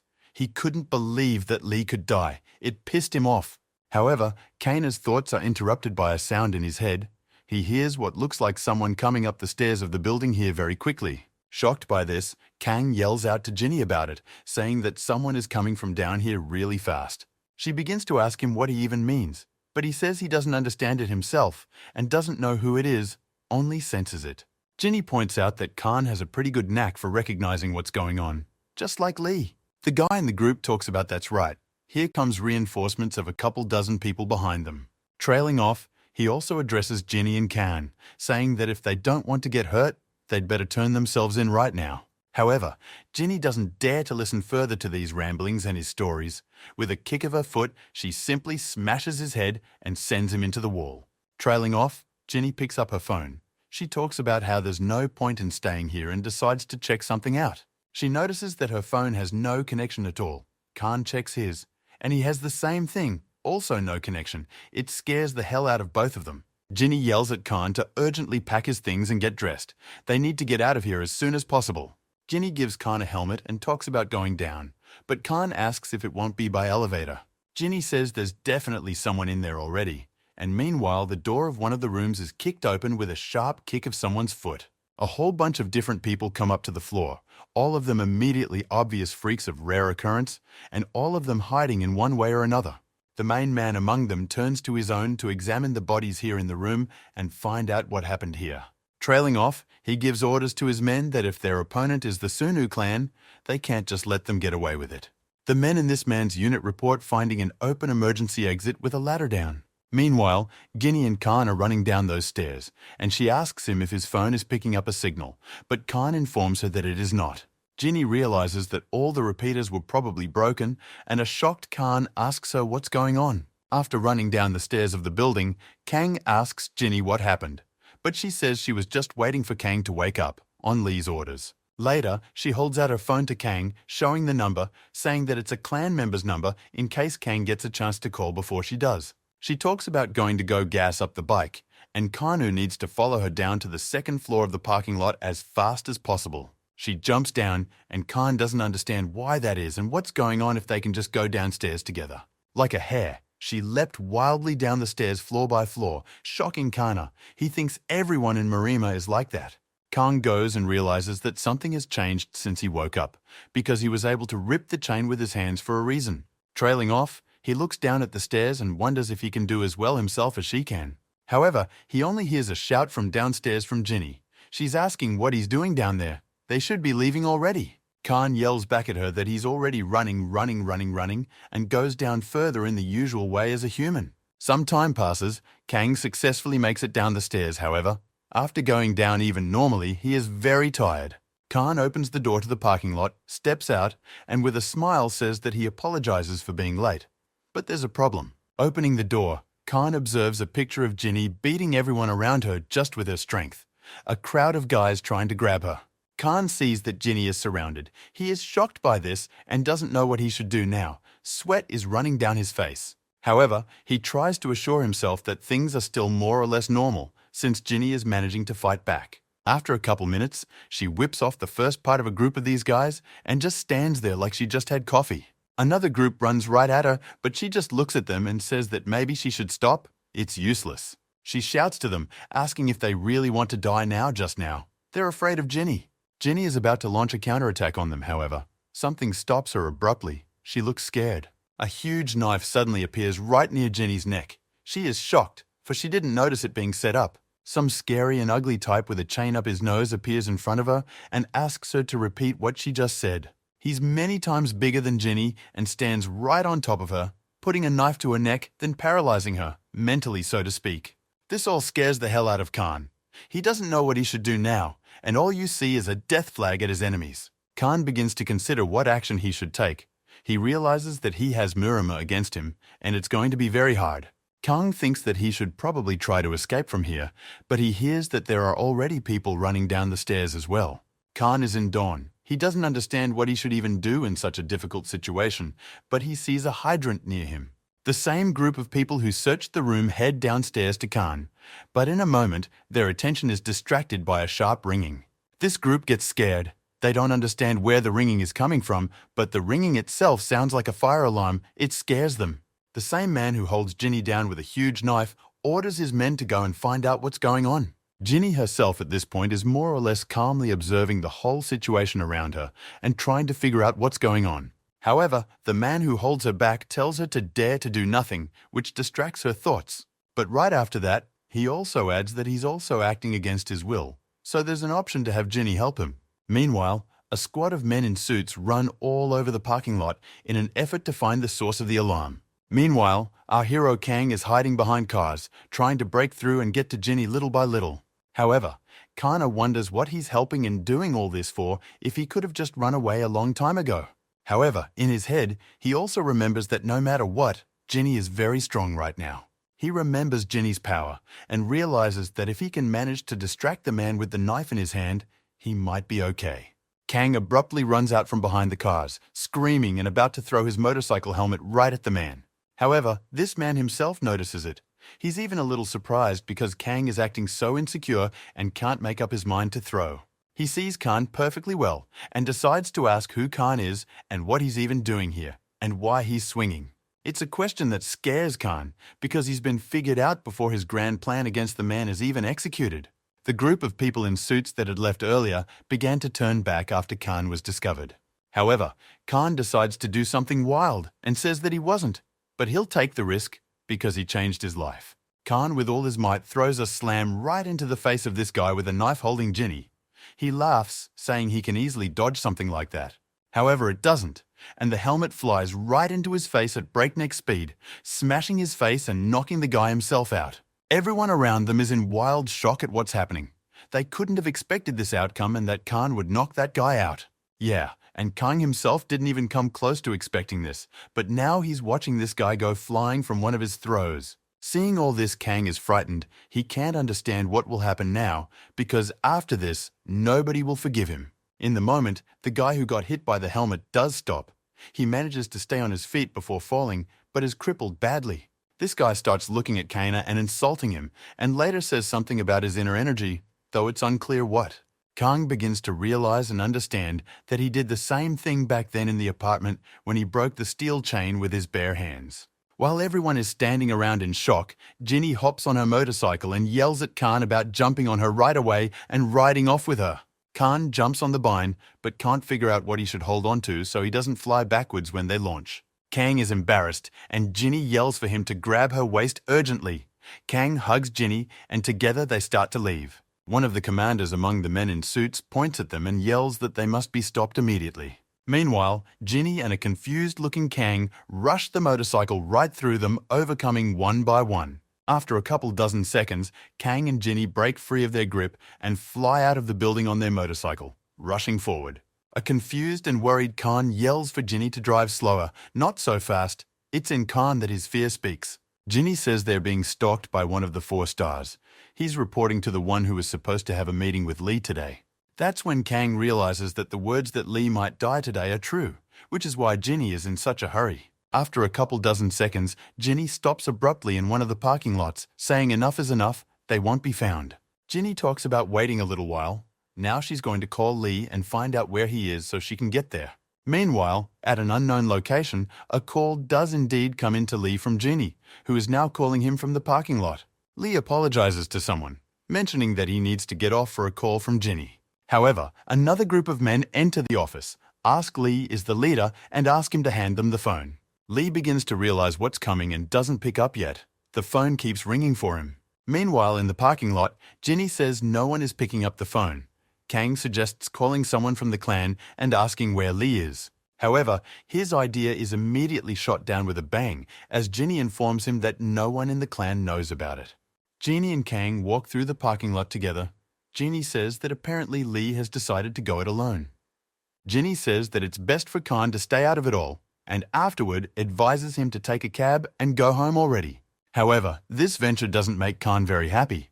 He calls out to Ginny about how he's perfectly capable of helping her and Lee right now. However, Ginny tells Khan that this is a Muran showdown, and Lee told her not to involve Khan under any circumstances. Trailing off, Ginny gets on her bike and tells Khan that she's grateful to him for saving her in the parking lot. She adds that he looked cooler than a lot of the Muran back then, and with those words, she gives Kana a shock. However, she also adds afterwards that Kanu was certainly lucky today, but he should stay out of Muram's business anymore. Shocked at all these words, Kong tries to shout a request for Ginny to stop. He has a hard time even saying anything. However, Ginny doesn't wait for his answer and just silently rides away on her motorcycle to an unknown destination. A shocked Khan looks at all of this and talks about how, in his opinion, this is all wrong decision pretty much. However, he also adds that on the whole, on the other hand, he doesn't even know what he could do to help in such a situation. However, after a couple seconds, Kang stops in shock. He sees a group of all those people on bikes heading towards Ginny. However, in a moment they stop, turn around and head straight towards Khan, then shock him even more. And then Khan comes to the realization that it's probably because of him. He now realizes that he has a huge cloud of problems now, and he can't escape so easily, but he starts to run away. Their captain, the creepy guy, stops everyone and asks them to stand and wait for him here. He has business to attend to. Trailing off with a creepy face, he talks about how it's not certain, but he felt like he saw that freak with the corner of his eye. Kang is hiding right in that back alley where this guy is standing. He covers his mouth with his hands trying to contain his fear. A very creepy guy with a chain in his nose starts walking back and forth in the back alley as if scoping out Kana here. Kang is holding back at this time and even barely breathing so as not to give even the slightest sign that he is here. It doesn't help though. Walking behind the trash cans, the creepy guy lowers his head and sees Kana in front of him. Kang tearfully looks at him and begins to realize that in all likelihood he is finished now. However, their captain began to walk away, saying that he apparently thought Khan was extremely shocked, but glad for this outcome. The captain goes back to his men and talks about how it generally doesn't matter. Apparently they missed them. Time to leave. Kang is still hiding behind the dumpster, and the creepy guy and his men are discussing Ginny and the Sunu clan in general. The creepy guy and all his men leave the place. Khan starts walking away from behind the tank and looks to see if they're definitely gone. Immediately afterward, Kang starts scrunching up his face in bewilderment at what just happened. How is that possible? Kang definitely saw that this guy was looking at him directly, but pretended as if he didn't see him, which was very strange. Trailing off, Kang heard that he had just loudly told his guys Lee's location, as if on purpose for Kang to hear. Kang decides to call the number Ginny gave him to inform everyone at the top of the Sunu clan. However, thoughts come to Kanu that this could all be a huge trap by these guys. It can't be that simple. Khan is walking down the street and thinking about how he should be, and realizes that the exact same place is right next door. This building here is not far away. Khan walks beside him and is well aware that he's likely to run into some kind of trouble again now, most likely. However, he is well aware that this case is about Lee himself, so it would be good to verify that creepy guy's words. Khan walks up to the building and starts pulling the handle and realizes that the building is closed. This shocks him pretty good as well. Following this, some man shines a flashlight on Kana and looking at him asks, "Who's there?" It turns out to be the local security guard. He looks at Khan and asks him what he's doing here and what he's doing with the door. Kang talks about looking for one person, but the guard asks who Kang might be looking for at this late hour. Kang doesn't say directly, but describes some of Lee's external features, which surprises the guard quite well. The guard immediately asks directly if Kang is looking for Lee Xiong. He shocks Kang, and Kang doesn't understand how the guard knows. The guard adds that since that's the case, Khan should go this way and starts to escort, which surprises Khan even more. Khan starts to go after the guard, however. After a second, the guard throws Khan to the ground and starts choking his neck. The guard starts asking Khan who he is and what he's even here for, how he knows about Lee. Khan starts to try to ask why he's being choked, but the guard says it's better for Khan to know why this is happening. The guard pushes Khan against the wall and asks time after time how Khan knew about this place. Khan can no longer breathe at all, for he is being strangled hard and decides to grab the guard's hand that he is strangling him with. It was only necessary for Kanu to clamp his hands on the guard's arm just a bit as the guard's arm snapped apart. The guard began to scream wildly in pain, for Kang had broken his bone in his arm several times, and Kang himself was wildly shocked by this. Khan starts to ask the guard if he's okay, but he's clearly not helping the guard with such questions. The guard starts yelling at Kang, insulting him and talking about how he's an asshole and not a normal person at all. This question surprises Kana a lot. He realizes that it comes out that this guard is also Miraman and not an ordinary person. Following this, Kang starts running away from the guard, which surprises him, and the guard is still sitting there with a broken arm. Now Kang is pretty sure Lee is here somewhere. With so many guards and that information, it's all starting to come together. Following that, Kang grabs his phone and decides that he needs to urgently report all of Clan Sunu. It's important. However, in the next instant, Kana's phone seems to explode. Something flies into it and the phone splits in two. Khan is shocked and holds the phone in his hands, not realizing what is happening now, but realizes that he has lost his means of communication. Khan turns around and sees some man with metal objects. The man says the next one might be to Khan's head. Shocked by all this, Kang doesn't know how to react and only asks the man who he is. However, the very next moment the man is behind Khan's back and asks who Khan is. After another moment, Khan's body seems to flip and he finds himself upside down in the air. Khan falls face first into the concrete, causing him to smash part of his face to the point of bleeding. He's in a lot of pain, and he also takes a kick to the legs. However, the man is surprised by this and asks Khan if the man doesn't know how to fall properly even. The two men discuss the fact that he's probably just an ordinary man, but recall how he broke a guard's arm. The man adds that a normal person would have passed out long ago after such a blow, but Khan did not. Khan, with his face all bloody, starts screaming, asking why they're doing this and who they even are here. However, in response, one of them only puts his foot on Kana's face and begins to press him down, creating a lot of pressure. He then begins to address Khan, telling him that if he wants to pretend to be a normal person, he should at least hide his energy. Khan, covered in blood, starts asking them what kind of energy they're even talking about and what they want from him.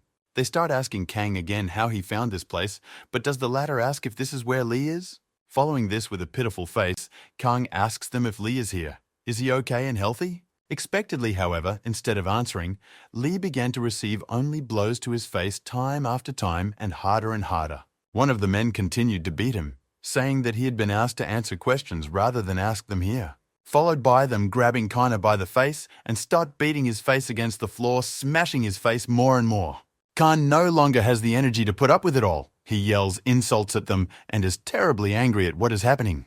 However, from behind these men, someone quietly approaches and sharply asks them to cease and desist. This person turns out to be Lee himself. He approaches with a blank face as usual and informs Kang about Kang being with him. This turn of events surprises both Khan and the guards who beat his face against the pavement. Lee looks at Khan coldly and asks if he's okay and can move normally. However, Kang only sits with a broken face and looks at Lee, not answering anything, either from shock or surprise. Two men in black address Lee as the head of Sunu and ask why he's here, since he's supposed to be at the meeting now. In response, however, Lee points to Kana and says that he would first like to know why his friend is in such a state. One of the men in black talks about how they were informed that there would only be an elder. There was no mention of this guy. However, in response, Lee only gets wildly angry, saying that according to them, it's his fault that his friend they just beat up. Trailing off, Lee adds that okay, since he made a mistake, there will be no renegotiation then. He then turns to Khan, who is sitting on the floor covered in blood, telling him to get up and suggesting that he get out of here. However, they are stopped by a guy in black. He says that it can't be like that because Lee himself made the appointment with the elder. He also adds in a shout about Lee himself calling the elder here, and now he's just going to take off. However, in response to everything he says, Lee only says that don't they fear repercussions for what they just did to his comrade. However, these guys in turn only talk about how Headsunu is very funny while holding back a smile. Trailing off, one of the men says he's heard about Lee's awesomeness, however. At this point, Kang hears a great deal of foot stomping closer and closer. Dozens of men in black appear on all sides, and the one asks if Lee considers himself equal to the elder. A horribly shocked Kang starts questioning a horribly calm Lee about what is going on around them right now. However, in turn, Lee with a cold look only says that nothing is impossible in this life. These guys start to approach Lee again and talk about what is enough, asking him to return to the negotiating site now. They threaten him that things could end badly, but Lee says he came here to negotiate, not to listen to threats against him. Trailing off, quite seriously and loudly, Lee makes the point that if they're going to get into a conflict, he's not going to dodge. Just as the fight was about to start, an elder of these guys appears from behind and walks towards them. An old, stunted and bearded man along with a tall and beautiful girl with glasses are heading towards them. All these guys, as one, are shocked by what is happening. They start crossing their arms in a special sign and bowing. And following that, everyone began to shout with one voice that they were welcoming the elder and his majesty. Lee looks at it all and surprised Kang is covered in blood. It's the first time he sees such a picture in his life. Trailing off, he scrutinizes the elder's face and realizes that this is the same man who was supposed to meet Lee. In a gruff voice, the elder turns to all these guys and asks them what this all around means now. All the men in black, as one, began to talk about the fact that the head of the Sunu clan, in the person of Lee, began to talk about leaving the meeting. Kang is surprised by all this. After all, from the looks of it, it's just an old lowly uncle. What could be so dangerous about him? Trailing off, the elder looks right at Kang and asks his men who the guy next to Lee is. They say Kang is his friend. However, the elder says that it's strange, because Kana has the energy of Muran emanating from him. But he seems to be a simple boy. Trailing off, the elder says that it's strange that the power of Muran, which should be strictly guarded, has leaked to the common people. How come? This is all Lee is looking at and observing this. Kang looks at Lee, but he doesn't understand what the old man is talking about at all. Trailing off, Kang thinks the elder is saying this to Lee, and Kang thinks he's put Lee in a very bad position, and then the elder turns to Kang. One of this elder's men in black approaches Kang and talks about following them. They need to check something out. However, a moment after this phrase, a tremendous blow is heard right into the man's body. This is noticed by the elder and his assistant. The elder's face changes. He is very surprised by this blow. This blow was struck by Lee, followed by another blow to finish off this man in black, causing a huge shock to everyone around him. Kang and the entire crowd of men in black who were here were shocked beyond belief at such actions on Lee's part. Kang doesn't realize what Lee is doing, and the elder turns to Lee, asking what the hell kind of tricks are these?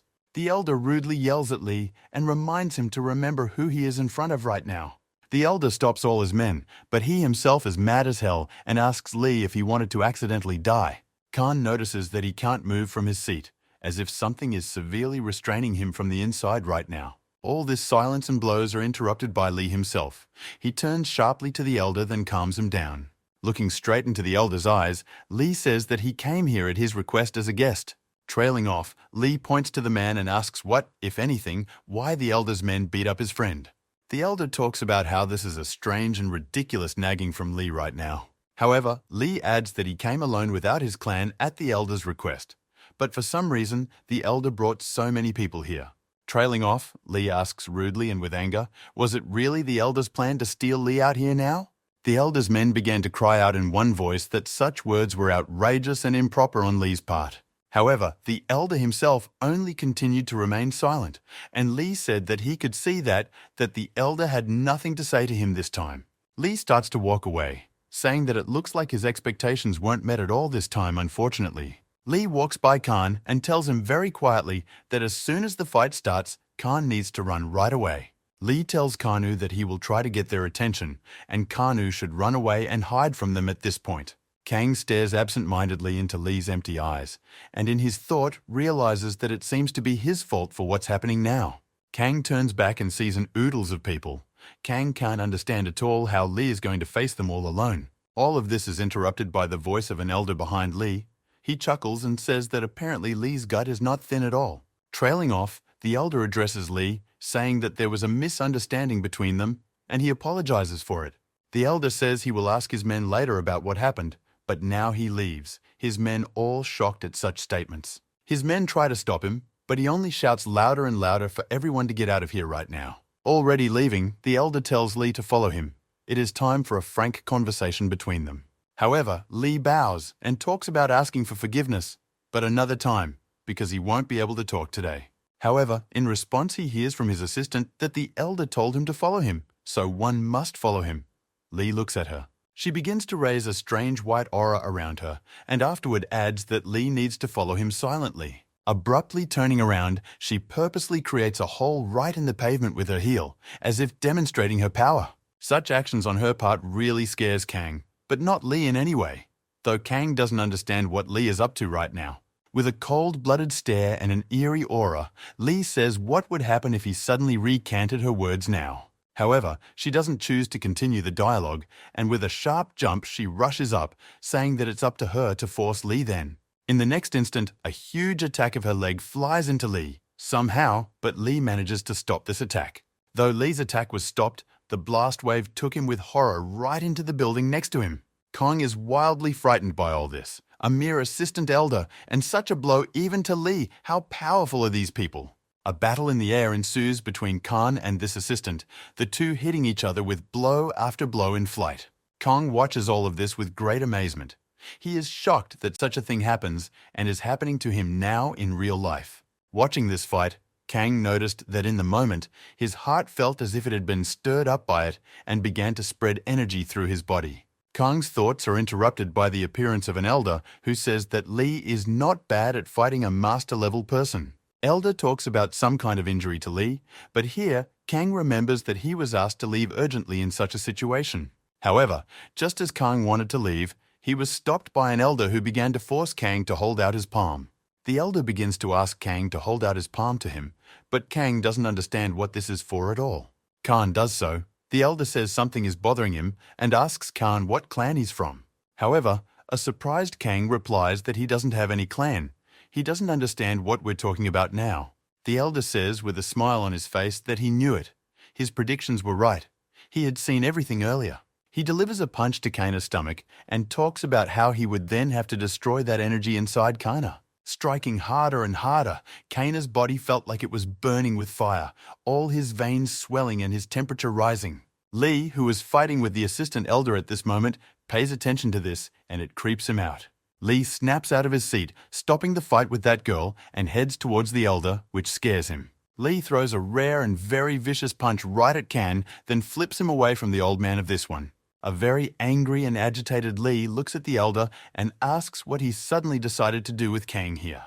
However, that girl appears from above and says the same words she wants to say here and is going to hit Lee. Apparently, Lee notices this, and in the moment he is overcome by a wild power and anger that covers everything around him. Lee starts spinning around at wild speeds and launching cosmic blows at everything he can see, as if destroying everything around him with anger. The elder is shocked to the core at what he now sees in front of him. He watches Lee like a monster that is wrecking everything. After just a moment, Kang and the elder watch as the elder's assistant flies off to the side from the impact with great speed. With a wild white aura and monster eyes, Lee tells the elder to urgently take his hands off of Kana like everyone else here. However, the elder only smiles and shouts about how it was as if he knew it and asks Lee how he hid such power. Creepily shocked, the uncomprehending Khan watches it all and their dialogues lose touch with consciousness. The elder points to Kana, saying that this child has powers he shouldn't have from birth. Kang in turn starts yelling loudly to Lee not to come here because the elder is going to kill him here. A moment after Kang shouted those words, the elder's hand grabbed his neck and began to choke him forcefully. The elder choked Kana, saying that he had first illegally gained the power of the Muram and now he dared to talk such nonsense. However, Kang courageously ignores it and shouts for Lee not to let himself be fooled. Kang heard what the people of the elder say. Dissatisfied with all this, the elder begins to question Kana about what he might have heard there, but their dialogue is interrupted. More precisely, he is interrupted. It turns out to be Lee, who is already standing behind the elder with a huge energy charge in his fist. The elder feels it. With his entire body, he can feel the wild aura of Lee, who is standing right behind him at this moment. The elder, sensing this, decides to strike first and kicks his foot back sharply, thus throwing Lee away. A shocked Kang stands and watches all this. He stands there trying to say something but failing. Kang tries his best to open his mouth and say a word, but all for nothing, he can't even say a word. He also notices that he can't move either, as if his whole body is paralyzed by something very strong. Kanu is left to watch it all with shock and blood. Meanwhile, the elder banters with Lee. Elder starts laughing with Lee, talking about how he didn't even succeed in catching him off guard, let alone defeating him. However, at this moment, Lee is not worried about that at all. He only asks the elder, what did he dare to do to Lee? The elder says there's nothing to worry about. He just pressed the right points to get Kang to calm down a bit. A shocked Kang listens to this and can't understand what points are being talked about at all or what has been done to him. Lee starts to head towards the Elder and asks why he gagged Kana, but the Elder asks what Lee is unhappy about. The Elder asks Lee if he really believes the words of this boy and thinks the Elder is going to kill Lee. Lee's point is that at the very least he trusts Khan many times more than he trusts Elder, so there's that. However, the Elder only says that apparently after Lee's energy increased, his self-confidence also increased. The Elder begins to turn to Lee and talk about once, can he attack the Elder now? Trailing off, the angry Elder yells at Lee and talks about whether he has the strength to open Kana's point A back up since he's so strong. A shocked Kang looks at all this and can't understand if Lee is really going to fight this old man. Kang considers the Elder. He remembers that Lee is very strong, however. Could it be that the old man is stronger than Lee? Lee starts to walk towards the old man. However, some strange sense of unease in the moment stops him and keeps him from going. Following Lee, a strange feeling and some kind of speed is also experienced by even Kang, not just Lee. Turns out it's not for nothing, as with all the tremendous speed the Elder flies right into Lee and strikes. Slowly, Lee manages to get his arm up in defense and dodge a bit, but he's really shocked by that punch from Elder. The Elder stops after striking and says that Lee has a pretty good Kigam, sense of energy. However, Lee doesn't choose to stand and wait for his praise further. He picks up speed and flies straight at the Elder with wild speed. Lee begins to strike blow after blow at the Elder's face with great speed, as if he is starting a war with him. However, in a moment, the Elder just stops and says something about, how is this really the Sunu clan's wall-beating downpour? In the instant after his phrase, the Elder creates a stream of energy that sends Lee in the other direction into flight. Barely. But Lee even managed to stay on his feet after such a powerful energy attack from the Elder himself into him. With a look of pathos and cool, the Elder looks at Lee and says something about how he doesn't really think such a tactic would work. However, Lee's attitude clearly makes it clear that he has no intention of standing around and talking about it all. Picking up speed, he attacks again. The energy flow from Lee's punches is so huge that it dents and crushes all the cars standing nearby. Kang is shocked beyond belief at what's going on here right now. He finds it hard to believe that this could all be about him. The Elder, meanwhile, continues to dodge just Lee's attacks, but it is clearly visible that the degree of the attacks has increased. Kang is creepily shocked by everything that's going on right now, and even more so by the fact that he still can't even move. The flow of energy and strikes from Lee and the Elder is so high that due to the aura of strikes, Kang can't even see what's going on anymore. As Kang tries to figure out what's going on there, Lee continues his fight with the Elder, taking punch after punch right to the body. However, some obscure feeling gives Kang the notion that his friend Lee's attack is very good and direct. But that same feeling gives him a sense of how much the Elder is carefree in this battle and isn't even tensing up yet. Kana gets the feeling that this is not a fight for the Elder, but just a joke of some sort right now. Lee flies up. This Lee field was secured by the Elder's huge kick directly into Lee's body, causing him to fly upwards. Slowly, Lee manages to land on his feet and steady himself after what just happened. However, something surprises him. But there is no time to think about it, because Lee is immediately hit by another attack, but now from the assistant. Lee is greatly shocked by everything, because now he is confronting two enemies at once, and they are both very strong. It is very difficult even for him. The old man's assistant asks Lee if he really wants to die, but he remains silent and only creates a white aura again. Lee begins to notice that this old man's assistant is very stressed out because Lee broke her glasses. Kang analyzes the situation and easily realizes that the old man is already a strong opponent. But with her together, it's even worse by leaps and bounds. However, the Elder turns to his assistant and tells her that she should stop attacking. The Elder points at Lee and talks about how he's still learning and learning. No need to kill him so easily here. The Elder says teach Lee everything gradually. However, Lee himself doesn't understand what he's talking about. Trailing very arrogantly, the old man turns to Lee and asks the man why he suddenly stopped. Won't he attack now? The old man starts to go at Lee a little at a time and create a strange aura under his feet, saying that is this really it. Lee can feel a powerful aura from the old man and some strong speed. It really scares him. The old man's assistant felt the same way, and then the Elder himself seemed to snap out of his seat in an instant. The very next second after that, the Elder's huge and powerful fist is already near Lee's face. However, the Elder doesn't carry the punch. He stops right in front of Lee's face, as if trying to teach him a lesson that way. The whole picture is still being watched by a shocked Kang, who still can't even move.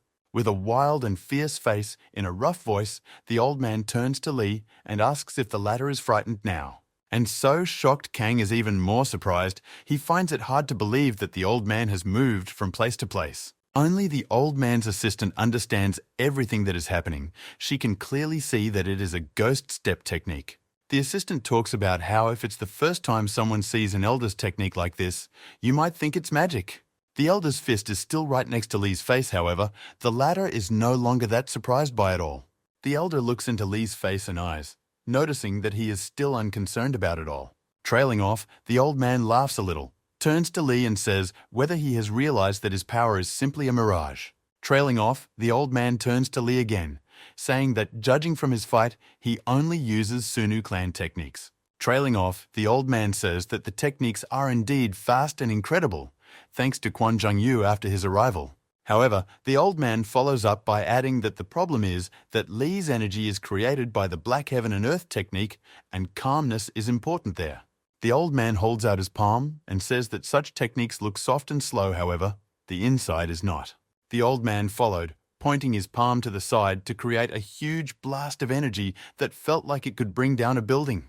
The old man adds that this is the kind of powerful force that lurks within such slow and seemingly soft attacks. The elder explains that the whole point of martial arts is that you need to store energy and then release it.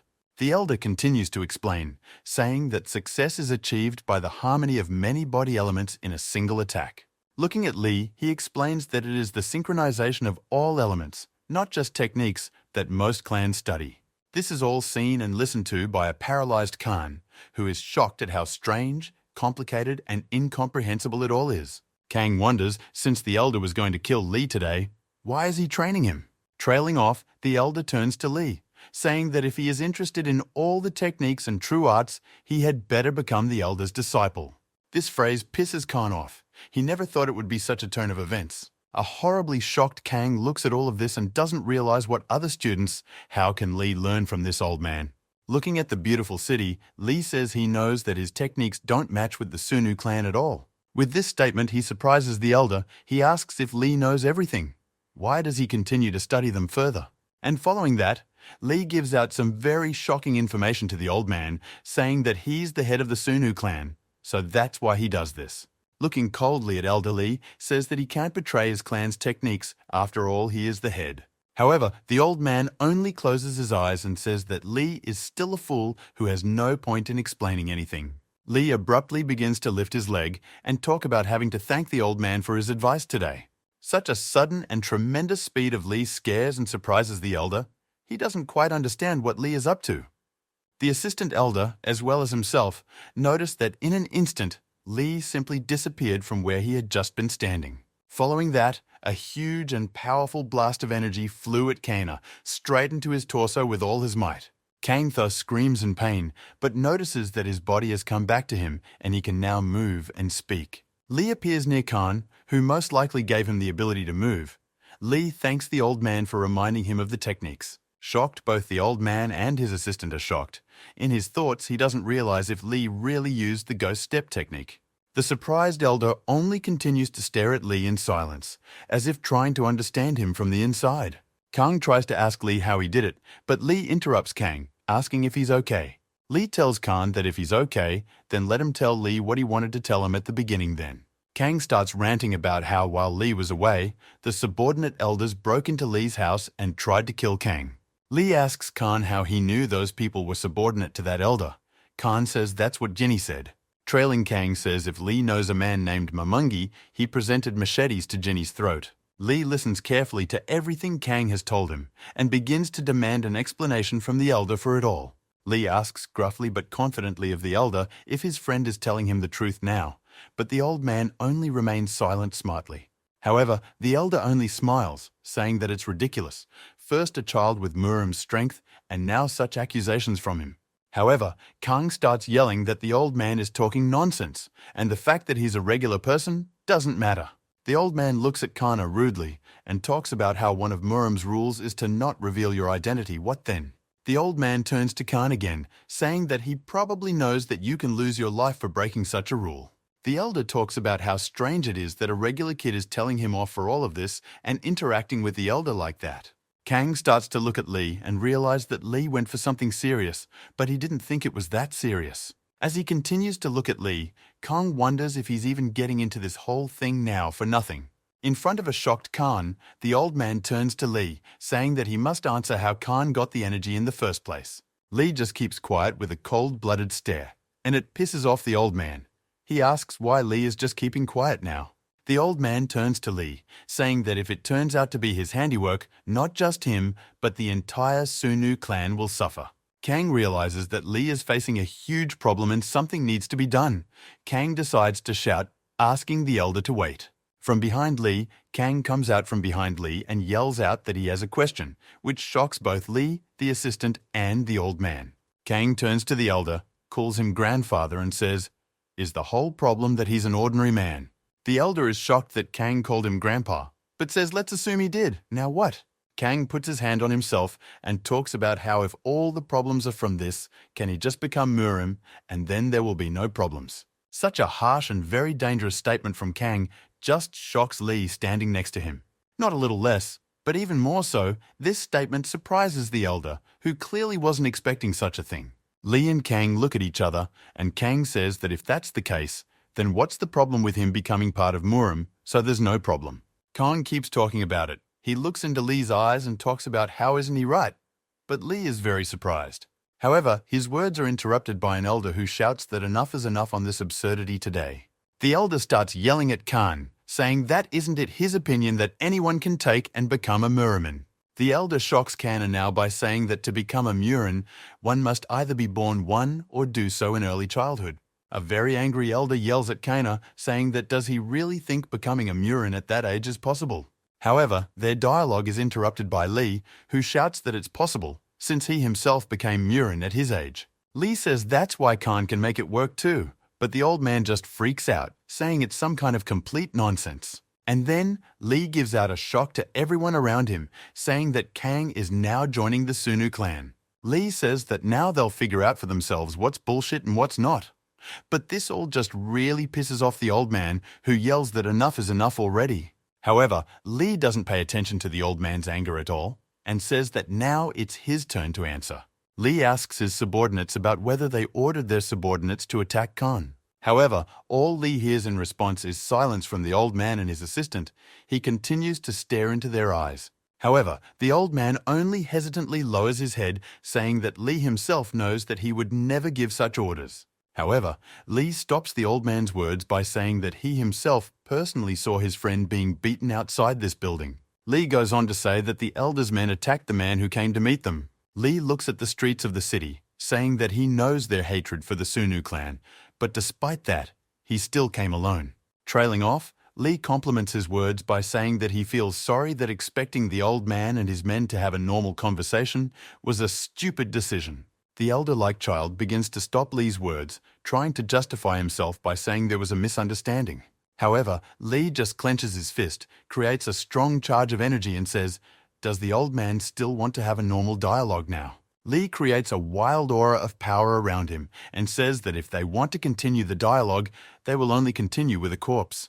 The elder's attention is drawn to the assistant, who says she has tried to contact the Black Starlet, but she is not being answered. The old man is surprised, and the aides add that the Sunu clan's men are scouring the places where the Patoka clan was.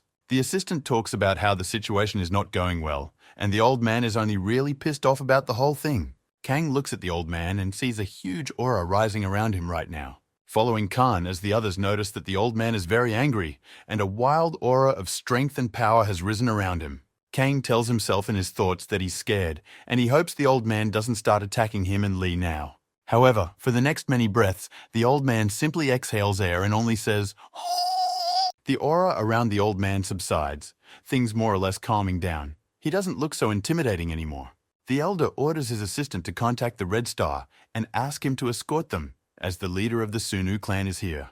The elder starts walking straight towards Khan and Lee, and the assistant reports that she has contacted the Red Star. The elder fixed his gaze on Khan and began to ask what his name was in general. Unsure and scared out of his wits, Kang replied that his name was Kang Haje, but the old man just stared at Kang.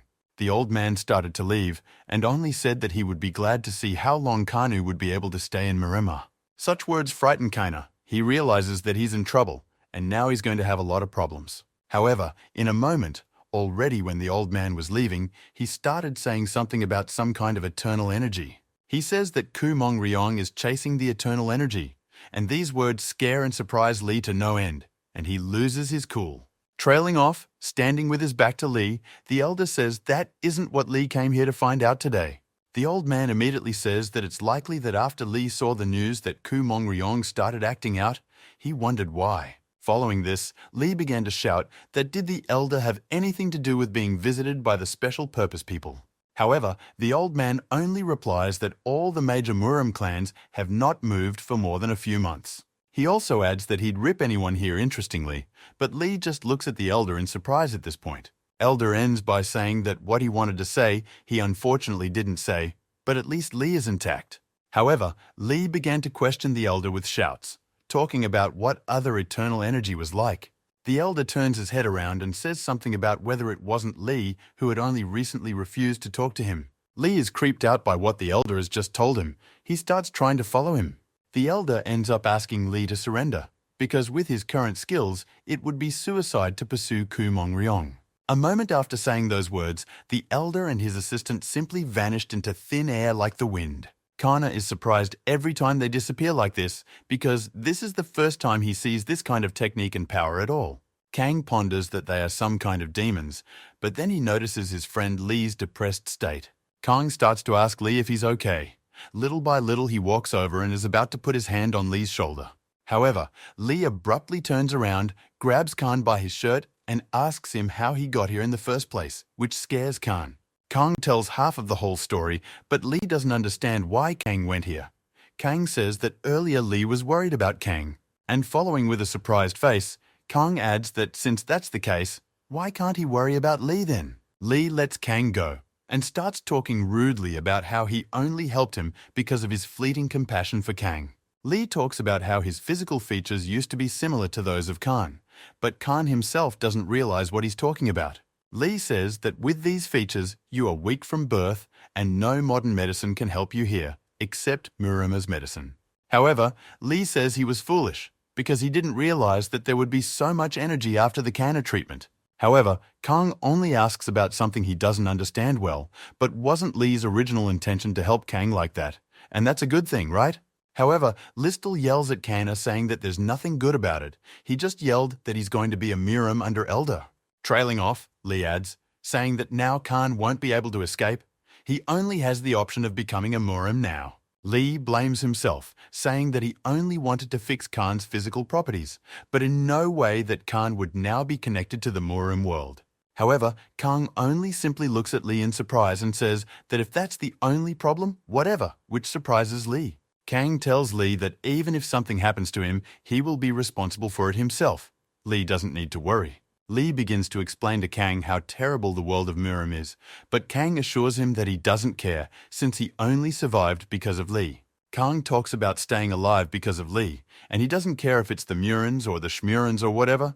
He wants to be in the same world as Lee. Following this, Lee's eyes became very thoughtful. He himself began to have a strange feeling after Kang's words. Trailing off, Kang pointed his finger at Lee, talking about how he called the world of Muran shitty. But that's just his opinion after all. Khan spreads his hands, saying that if this world really was shit, it would have fallen apart a long time ago. Looking at the city, Kang says that if Muran's world hasn't disintegrated but is only blooming, then that means a lot of people like it.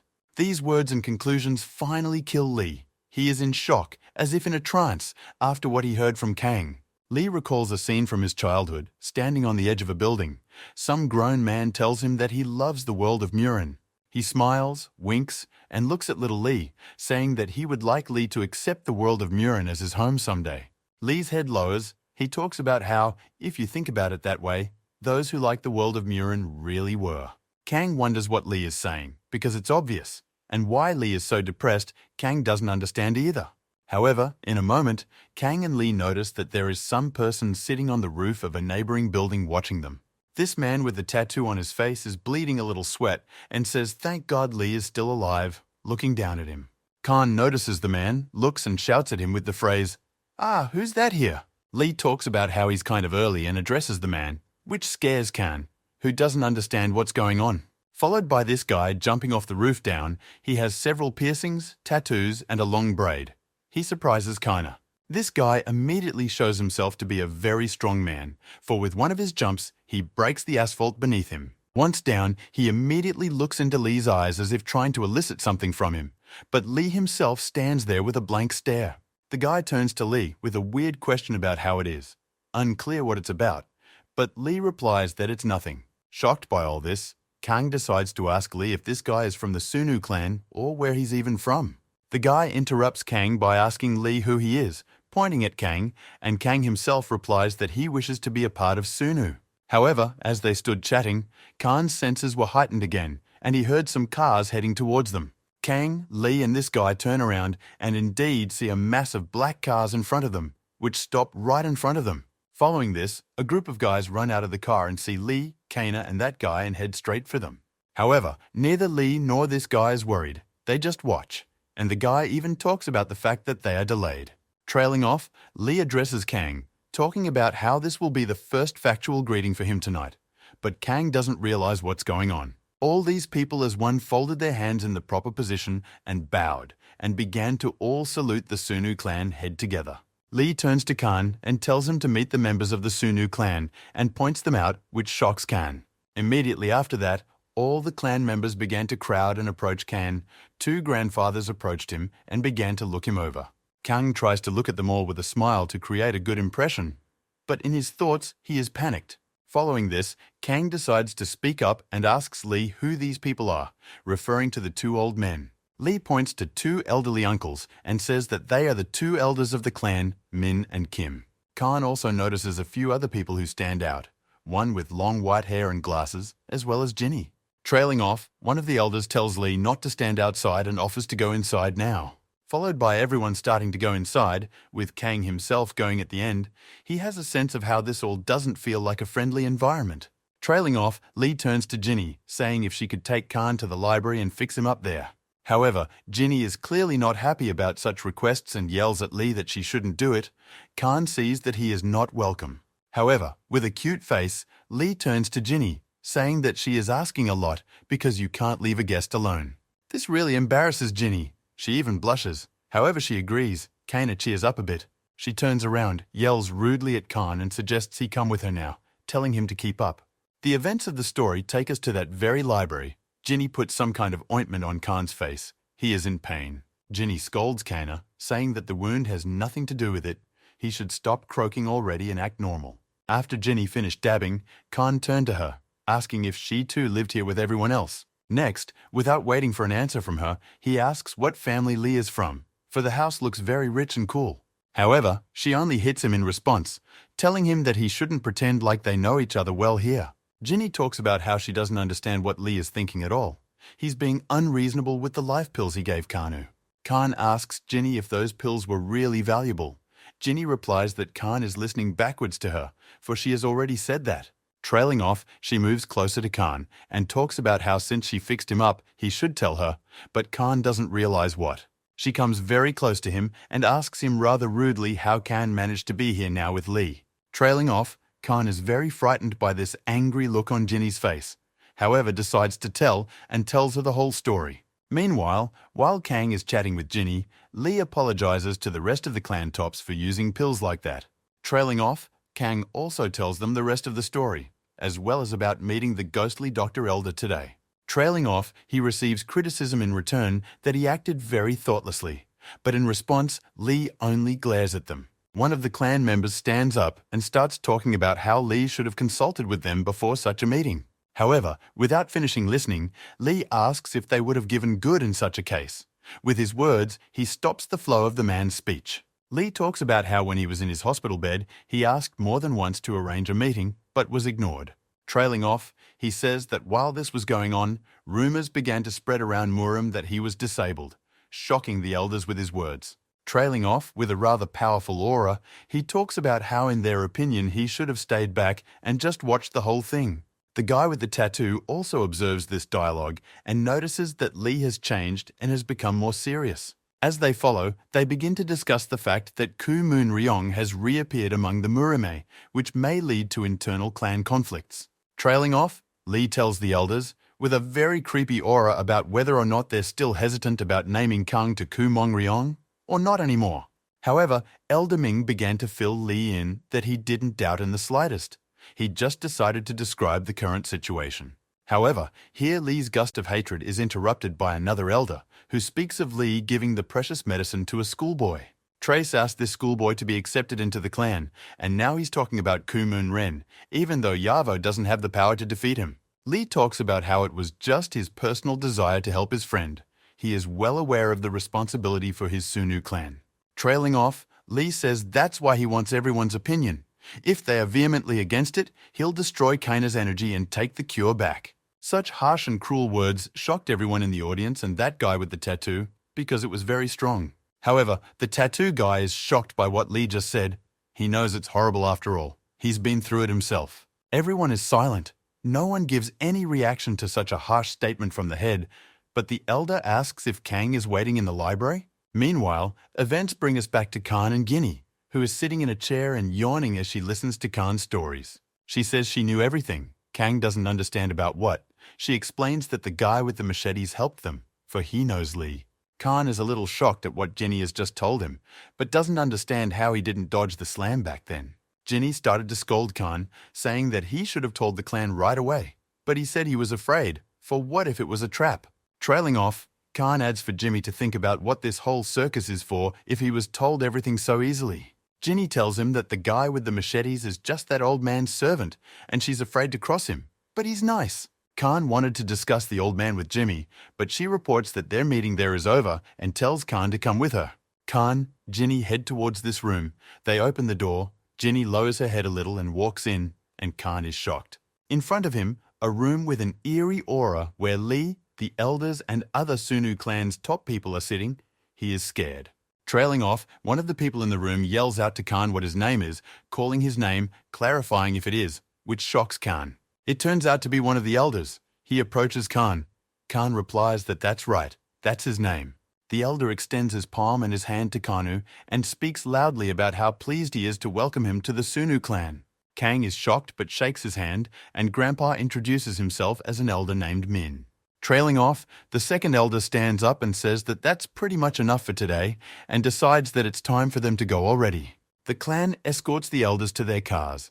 Lee wishes them a pleasant journey, and the elders go home on their own. On the way home, the two elders discuss the fact that the head of the Lee clan has changed, but they don't know in which direction. One of the elders on the trip home assures the other that for the better, he is no longer so radicalized and has become understanding. Trailing off, they began to discuss Kaina as well, talking about how he was given the right pills for Lee, however. Everything turned out fine. Trailing off, they discussed that they learned through a handshake that Kang has single yin, but Lee has triple yin. Min tells the second elder the details of these meanings, and the latter is amazed at what he is now hearing from Min. Looking at the road, Elder Min tells the second elder that fellow Kang is very much not an easy guy. He talks about how Khan is in fact a whole jackpot for the clan. If developed well, it will do very well. Meanwhile, we are brought back to the rest of the Sunu clan. Ginny asks Khan to speed up and decides to give him a ride home. Khan wants to refuse and is beginning to thank Ginny already for making such a generous offer for him. However, here in a moment, the guy with the tattoo quickly and sharply grabs Kaina by the neck and pulls her to him, starting to strangle her, and then tells him in his ear that if he dares to mess with Ginny, he'll kill him right here. Meanwhile, the elders are still discussing about Kang and Lee on the way home. Min talks about how Kang has Diokitaton's energy level. Min says that it takes 10 years to reach this level normally, but because of the pills and Lee's energy, this level appeared in Kang's body in 2 weeks. Trailing off, the second elder asks the first one, if Lee managed to make Kanu this level, what level is Lee himself then? Elder Ming recalled Lee and said that his energy level had now reached a result twice as high as before. Meanwhile, at the house of the Sunu clan's clan head, Lee, all of the clan members began to disperse to their respective businesses already. However, here, Lee called out the name Gyubom, which belongs to one of the members of the clan here, a blonde-haired guy with a short haircut. He turns to the head of the Lai clan, who in turn says that if Gyubom could have his attention for a moment. Gyubom, of course, agrees to this and tells the rest of the Sunu clan that they can already go to their places. The same guy with the tattoos also starts to walk away with another guy from the clan. however, looks back looking at Lee. In his head, this guy recalls the dialogue between Lee and the others tonight about taking Khan, and the events of the story show us it. Looking back at the dialogue, he remembers Lee promising in his office that if his friend Kan didn't have a place in Marima, he would destroy his energy himself. The Elder addresses Lee then, saying that it wouldn't be easy for an ordinary person to become a Merino, so also a member of the Sunu clan. The Elder then turned to Lee, saying that they were fine with him, but if there was no room for him, Lee would personally handle his energy. Then, in the study, the Elders had agreed that if Lee promised them that he would get rid of him himself if anything, they would be okay with his acceptance into the clan. At that time, it shocked Lee, because he was glad to take his friend Kana into the clan, but he was afraid to deprive him of energy with his own hands. Tonight in the study, Lee thanked them all for agreeing to accept his friend on such terms. The guy with the tattoo and the guy with the long white hair are discussing whether Lee seriously promised to take such action against Kang if anything happened. The guy with the long blonde hair talks about having to get stronger and tougher to survive in Murama. Lee has become like that. As they walk home, they discuss that it's not worth thinking about it anymore. They've had enough more thoughts when the other clans will heckle them for it. Meanwhile, Lee, along with Gayub, discuss various aspects of the clan, talking about some of the strange environments in the clan. Gubom talks about how things are still very calm so far, however, there is one point that worries him. Next, he starts talking about one young Kilnam, who is the chairman at Songjai's company. In talking about him, Gubom mentions that he is very eloquent and speaks at clan meetings, which makes everyone know and respect him. In the courtyard of the house, Gubom tells Lee that there is information that this man is in contact with the heads of another clan. Gyubom told Lee that if Yong succeeds in getting everyone on his side, then everyone just might leave and the clan will disintegrate. In the meantime, the events of the story show us an unknown location, where just as this Ian is himself, his attention is diverted by someone. This person turns out to be Chairman Yong's assistant. He informs him that the head of the Lai clan has arrived. Trailing off, Ian says that apparently there will be a meeting soon since Lee has arrived and thanks him for the information. Ian himself is sitting in the company of some men, and after being told, he draws their attention to himself. He informs all the men sitting with him in the hall that the head of the Sunu clan, Lee, has arrived and offers to congratulate him. However, these fat uncles are discussing among themselves that they didn't think they would see Lee alive anymore, and they are laughing. However, at the point where everyone was about to start drinking, Chairman Yang stands up and says that he urgently needs to excuse himself for a bit. Ian picks up his cane and starts walking somewhere in an unknown direction, or rather to a man who is sitting in a chair. He walks over to the chair and tells whoever is sitting there that such a visit from him embarrasses John in front of everyone. That man in the chair turns out to be the same elder of the other clan that Lee fought. He says he only came to sit and drink tea. The chairman sits down in the seat across from Yang and says that he would like to chat about the head of the Xiong clan. However, the old man from the other clan immediately says that Lee is unharmed. Yes, so much so that even his assistant is confused. Chairman Yang, who is sitting opposite the old man, comes to a slight surprise at this and doesn't even dare to reply something. Together, they look at the view of the city, and Ian says that it's strange. Why would it be necessary to disappear from sight then? Next, Chairman Yang asks an old man from another clan if he has any information on Lee, such as his weaknesses.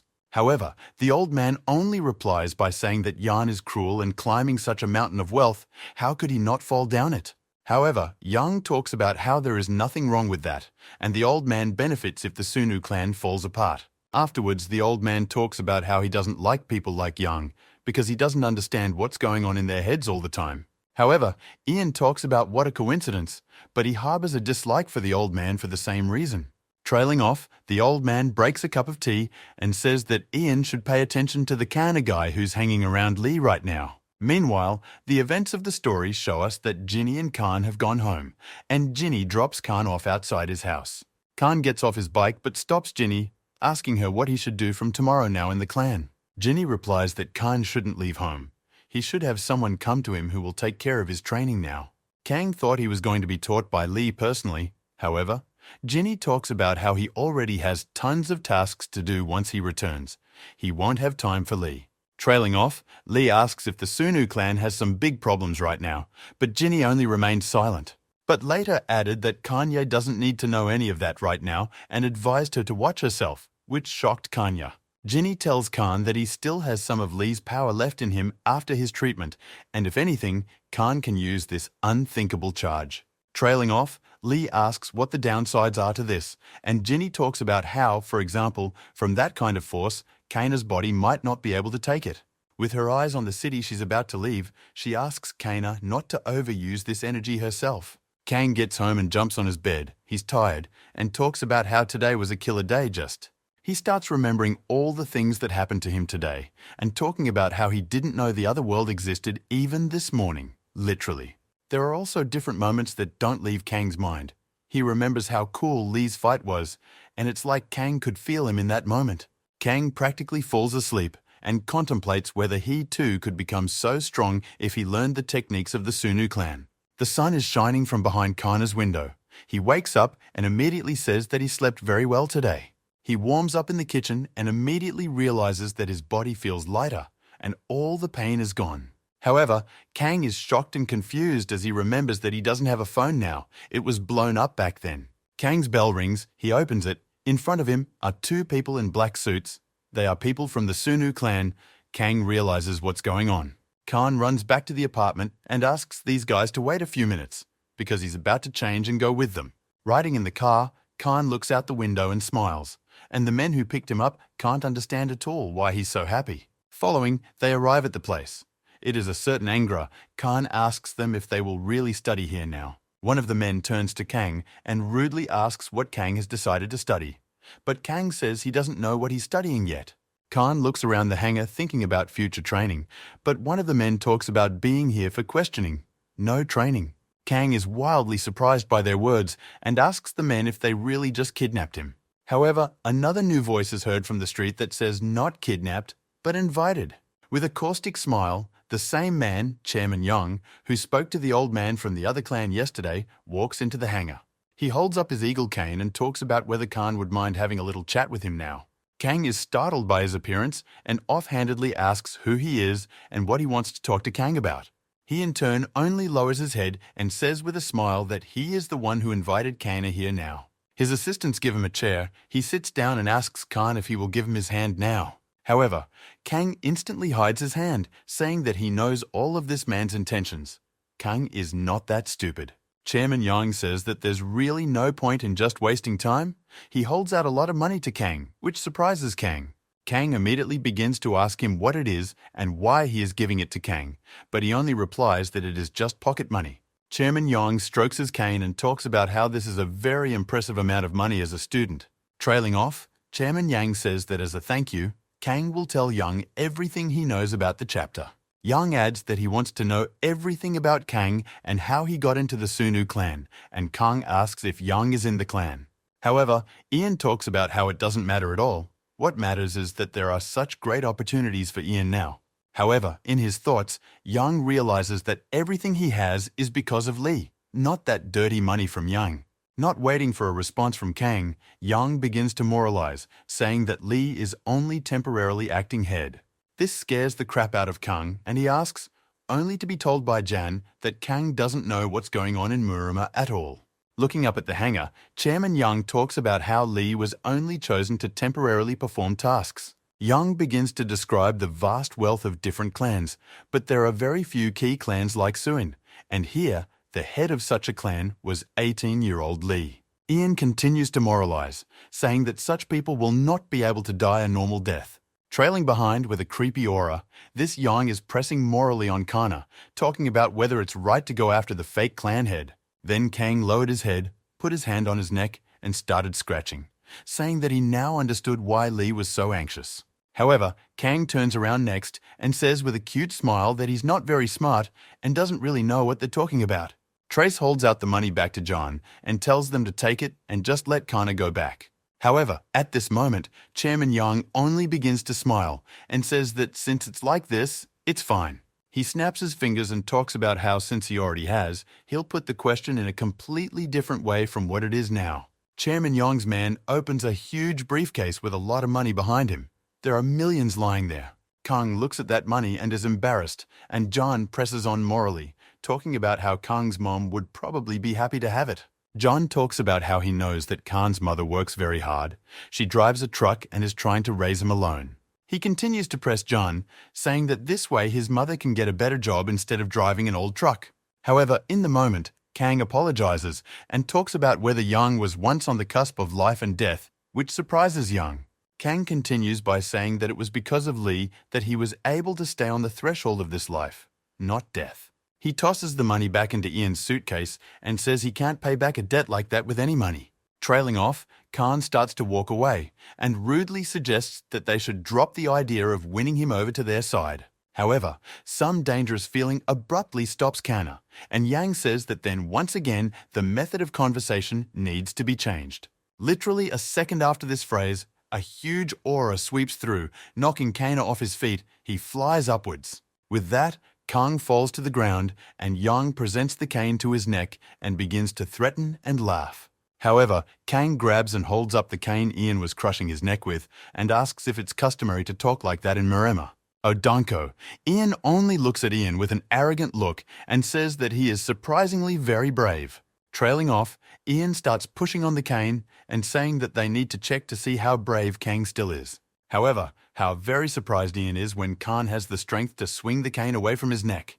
Khan falls red-faced on his side and begins to gasp for air, trying to begin to take in air normally again. Ian looks up at that horrified expression on Khan's face and remarks that Khan has pretty good internal energy, followed by Ian saying that since that's the case, he'll use his as well, and the cane is covered in a yellow aura. This scares Kana. Kang notices that Ian has abruptly become somehow different, very strong, tense, and eerily angry. Kang notices that Yang hasn't even set his cane up for him yet Kang is already having a hard time breathing. It's like he's choking. Trailing off with a plaintive face, Ian says one last time, asking if Ian will accept his offer or not. However, Ian stands his ground. He starts yelling and saying that no, and he will stand his ground until the end. Chairman Yong calmly closes his eyes and speaks about well, letting Kang go as he asks for it himself. Khan doesn't even close to believing it. He remains just as tense and lies on the floor in shock, preparing to strike. Immediately after that, Kang lifts up and looks his head back and forth in shock, for Yanu's servants had agreed. Kang starts to get up and immediately yells for Ian to wait. He doesn't understand what this all means, but Ian only offers Kang advice. Chairman Yang turns to Kang and says that his advice to Kang is to not get close to the chapter if Kang wants to die a normal death. After a while, the two men bring Khan home, but before they leave, they say that if word spreads, they will kill Khan themselves. Next, before they leave, they throw a wad of money to Kanu and say that it is for Kanu's pocket money from Chairman Yang. They begin to drive away, however, Khan runs after them in an attempt to stop the car and themselves from driving away. Kang takes this money and throws it down against the floor, saying that didn't he ask for it to be given to him for expenses. However, at the last moment, he does not dare to throw the money on the floor, under the pretext that they are not to blame. Now alone, Kang can finally think things through. He begins to wonder what Lee's problems might be. However, the events of the story show us Lee asking Chairman Yang what the latter now means. Chairman Yang himself is right in front of Kang at this moment and looks him in the eye. Lee, along with his assistant with whom they discussed John yesterday, are sitting here across from John talking about something.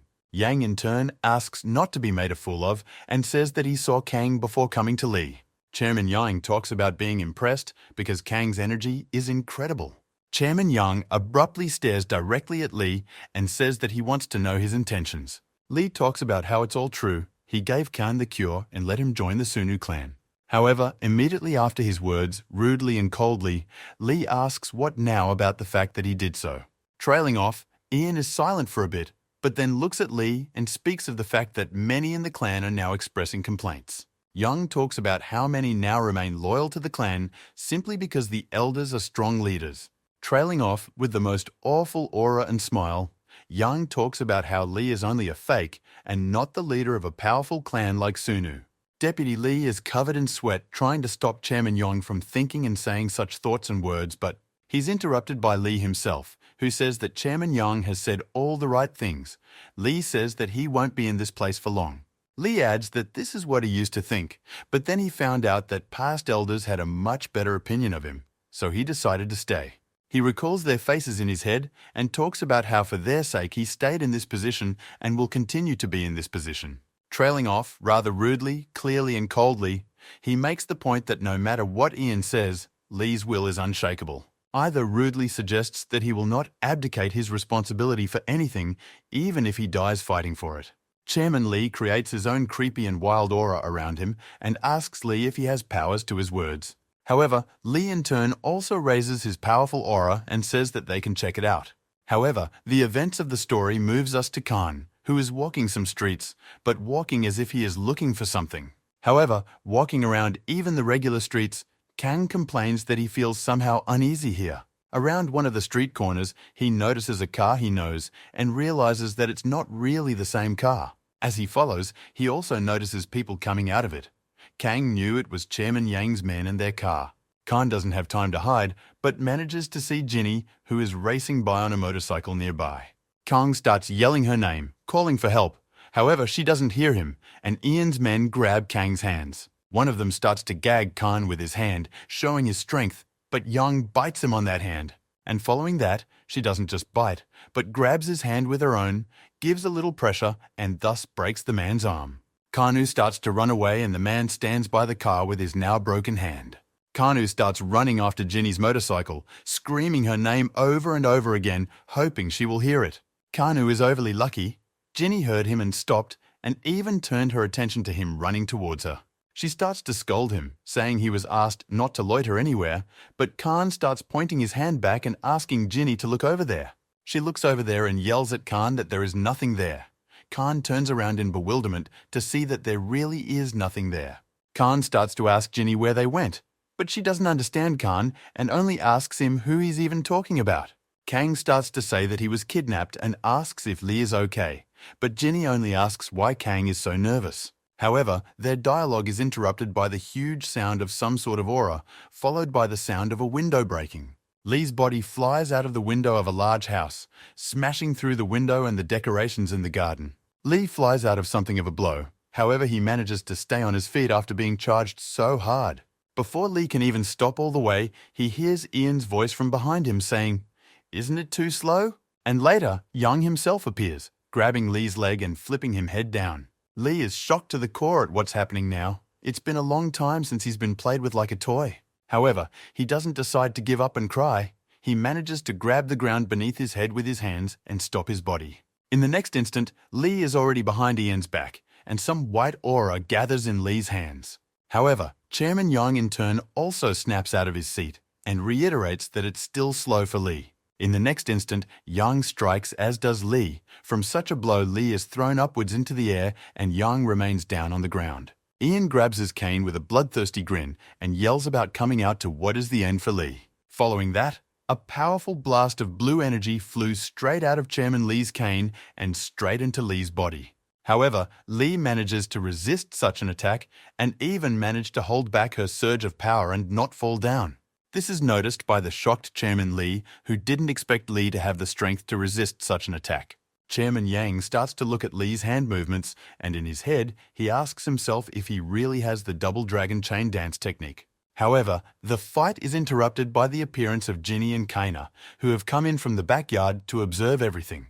A startled Kang immediately sees Chairman Yang and starts pointing his fingers at him, talking about him. Ginny bursts through Lee and Kaina and with a questioning face asks, "How does Uncle Yang understand all this?" However, Ian only answers with a question, asking what Ginny is even doing here. She says she heard about Ian's arrival. Lee doesn't let Ginny pass. He puts up his hand and talks about how he himself asked Ian to come here tonight. This is also where Lee's assistant appears, saying that everything is correct, and Young himself has agreed to compete with Lee's head. Ginny screamingly starts to ask about why it has to be done at home, but Ian interrupts and walks away, saying that the rest of the answer is in the meeting. With a limp, Ian walks towards Khan and walks beside him, much to Khan's consternation. He walks beside Kang and tells the man quietly again about keeping Chairman Yang's advice in mind. Meanwhile, Lee looks at his hands and talks about how the arts of the Sunu clan are incredible. Ginny also stands with him. Ginny turns around and sharply asks Lee if he's okay. He says he is and tells her not to worry about him. Kang starts walking towards Lee and Ginny, and on the way asks Lee who the man was, meaning Ian. Lee asks if Kang hasn't seen Young before, but Kang replies that this morning is the first time only. Ginny is surprised and asks Khan if he really saw Ian. Khan replies that he did, but didn't realize who he was. Ginny tells Kang that Chairman Yang is in charge of a very important job in the clan, which surprises Kang. Tracy adds that it's strange that such a secret for Kana was revealed in just one day. Kang realizes that Yang is a big shot, and Ginny asks Lee why he even came, but Lee replies that it was nothing. However, at the end, Lee adds that he just asked for the head position in the Sunu clan to be given to him, which shocked Ginny and Kana. Meanwhile, somewhere in the car, Chairman Yang himself is chatting with someone and saying the same thing. Men who video chat with him say that this move is very abrupt and quick for Ian. However, Chairman Yang only says with a smile that he would have met with the head if he wasn't sure. Riding in his car, he continues to talk on the video link, adding that Lee is still a teenager who doesn't know how to control his emotions. Chairman Yang smirkingly continues to talk about it, adding that only to butt Yang's pride as he immediately attacks. After all, Ginny tries to call Uncle Ian, however, he in turn only ignores the calls. Kang is surprised at Ginny's persistent attempts to contact him. Kang asks if they know each other. Ginny says he was raised by his grandfather too. However, the dialogue is interrupted by Lee, who says he has to go to practice and asks Ginny to take care of Kang, which she's not too happy about. However, Lee once again makes a very handsome and cute face, asking Ginny to please do this for him. Ginny blushes hard at this and is silent. Khan looks at it all. He's not comfortable with it either. But everyone is silent. Ginny snaps, talking about so be it. However, this is the last time Lee thanks her.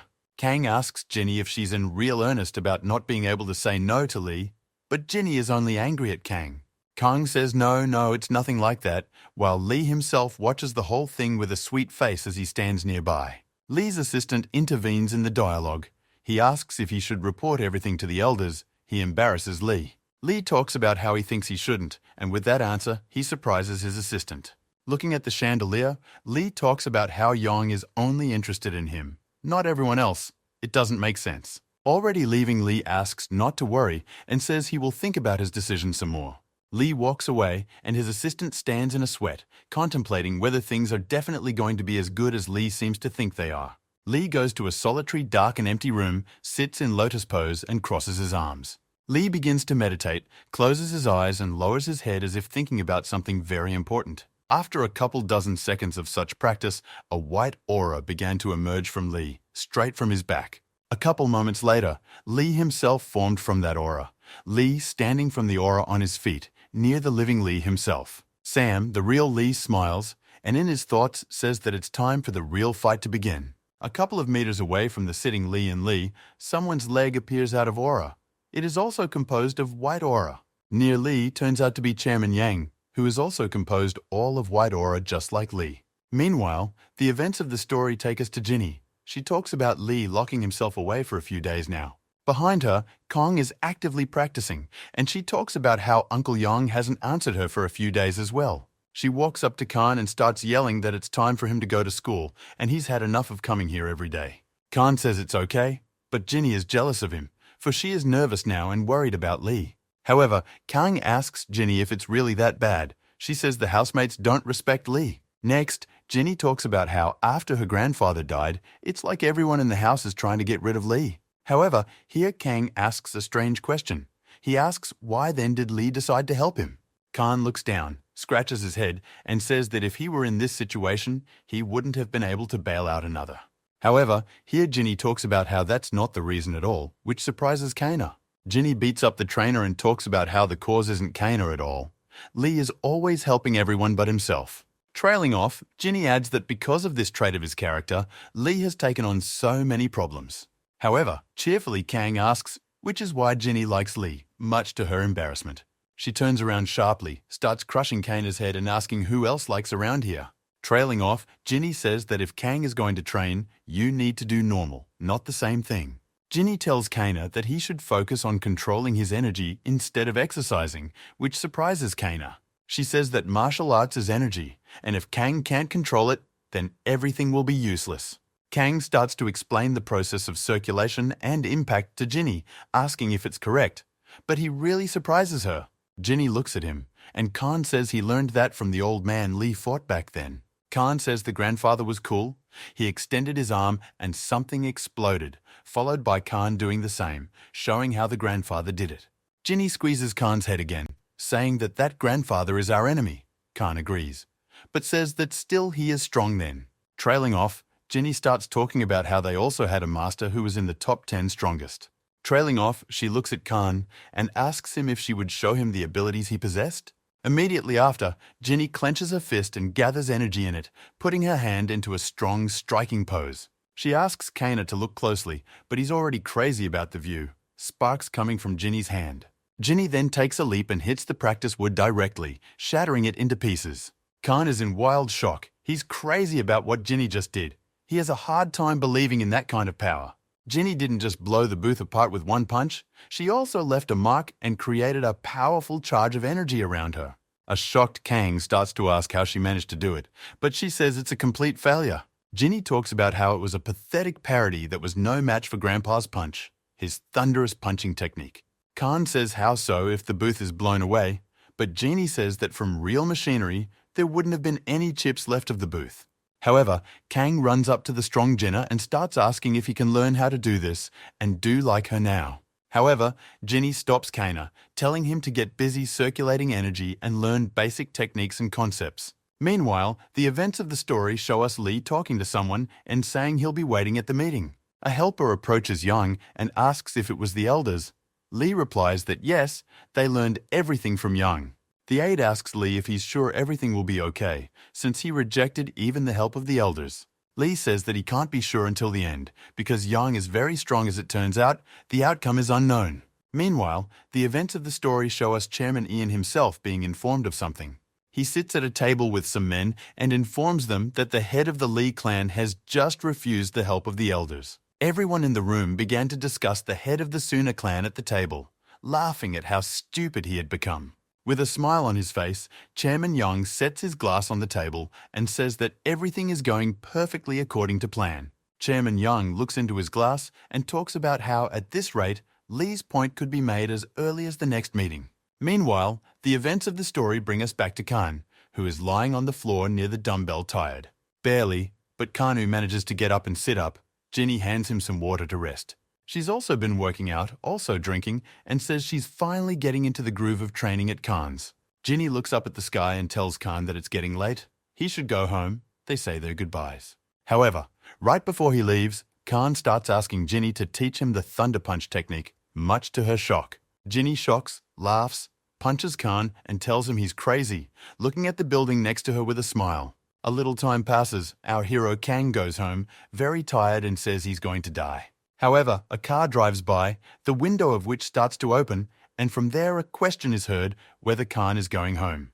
This question turns out to be asked by Chairman Young, which wildly shocks Kang again today. He talks about hearing that Khan is practicing with Ginny, and it looks like they are done for the day. Khan is shocked by this. Yang and Kang discuss training a bit, and then Young asks if Kang has thought about his proposal. However, Kang only calls Young very pushy, and talks about how he has already responded to him several times. Young asks Kang if he knows that the Sunu clan is having a meeting today. Kang says he's heard out of the corner of his ear. Trailing off, Ian shows Kanu to a seat and asks to sit down, under the pretense of giving him a ride to the meeting. Meanwhile, the events of the story show us some apartments where a lot of people are drinking. They are informed that the head has arrived. Lee and several members of the Sunu clan emerge from the elevator. Everyone as one began to bow and talk about welcoming the head of the Suna clan here. Lee also bows thanks and says it's nice to meet you, and the clan members consider everyone here.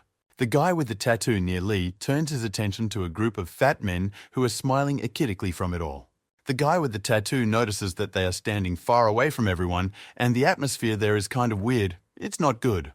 Lee's assistant asks him to come to the table, but Lee's attention is distracted by something. He turns around. Lee observes Young walking to the meeting, and Young himself says that he apologizes. He's a little late for the meeting. Trailing off with a strange and caustic look, Ian looks directly into Lee's eyes, who in turn also looks at Ian. However, Ginny's attentiveness allows her to see a familiar face in the crowd among Ian's men. It turns out to be Kang, who clearly stands out with his clothes. Ginny is shocked to see him amongst Ian's men. Ginny points her finger at him, curious about what he even dared to do here, also with Ian. Kang talks about finding out about the meeting, but Ginny replies that only important members of the Sunu clan should be at the meeting. Kang tries to ask Yang what that means, but Yang grabs Kang by the shoulder and says loudly that Kang is the new member of the Sunu clan. In front of the entire audience, Yang talks about how not long ago, Kang was just a simple schoolboy, but now he's part of Sunu. Ian looks into Lee's eyes and, in full view of everyone, talks about whether or not the head can answer how the schoolboy became part of Sunu. These words wildly startle and confuse Kang, and he asks Chairman Yang what he's even doing now. Kang starts yelling at Yang, saying that did they kidnap him again, but Yang only laughs back at Kang. Yang lays a hand on Kang's shoulder and asks what it's about, since Kang himself came here at Yang's invitation. However, Kang is wildly angry. He abruptly removes Yang's hand with vigor and yells at him not to do that again. Kang gathers all his strength into a fist and starts asking Yang who he suddenly thinks he is here. However, Chairman Yang's men simply grabbed Kang by the neck and held him down with their hands. One of Ian's men asks Khan to shut up before he breaks his neck for his broken wrist. Ginny starts yelling at Ian's men, talking about what they dare do to Khan now. Yang loudly starts talking about how Lee is a terrible leader. He gave the clan treasure to a schoolboy, and his aides hand Yang the papers. Yang pulls out and shows everyone an envelope of papers, saying that he and a few others are demanding Lee's removal as head. He also announces that he will leave the Sunu clan if the document is not accepted. Everyone in the room is shocked. Ginny looks around. Ginny starts screaming about how this is even understandable, turning to Ian. One of their fat uncles from their group starts asking Ginny to shut up and stay out of here. Being snide like that. He calls Ginny a simple little shit, just like the head of the clan, asking her to shut her mouth and not open it again. That's when the guy in the tattoo shows up and yells about how if anyone didn't like what Ginny said, they should come forward and show themselves. Next, the guy with the tattoo is yelling about how he's going to defiantly break every bone in this man's body right here. Such harsh words and statements frighten a group of fat uncles, but then a harsh voice is heard and the words, "Enough." It turns out to be one of the elders, he says. Don't you all see him in Elder Min here? Trailing off, Old Man Kim raises a wild aura and asks if anyone here wants to see his wrath on himself. Kang looks at Elder Kim's energies and auras and is amazed at how powerful he is. Kang didn't think that old men were so strong as well. Chairman Yang bends down saying that he apologizes. He doesn't want to show his rudeness in front of Elder King. Yang speaks of the fact that he has gained such courage, for many of the highest men of the clan have signed the document with him. Elder Min goes to Yang, holds out his hand, and asks him to show him just how many people signed the document. However, Chairman Yang declares that he will not show the document to Elder Min, much to his surprise.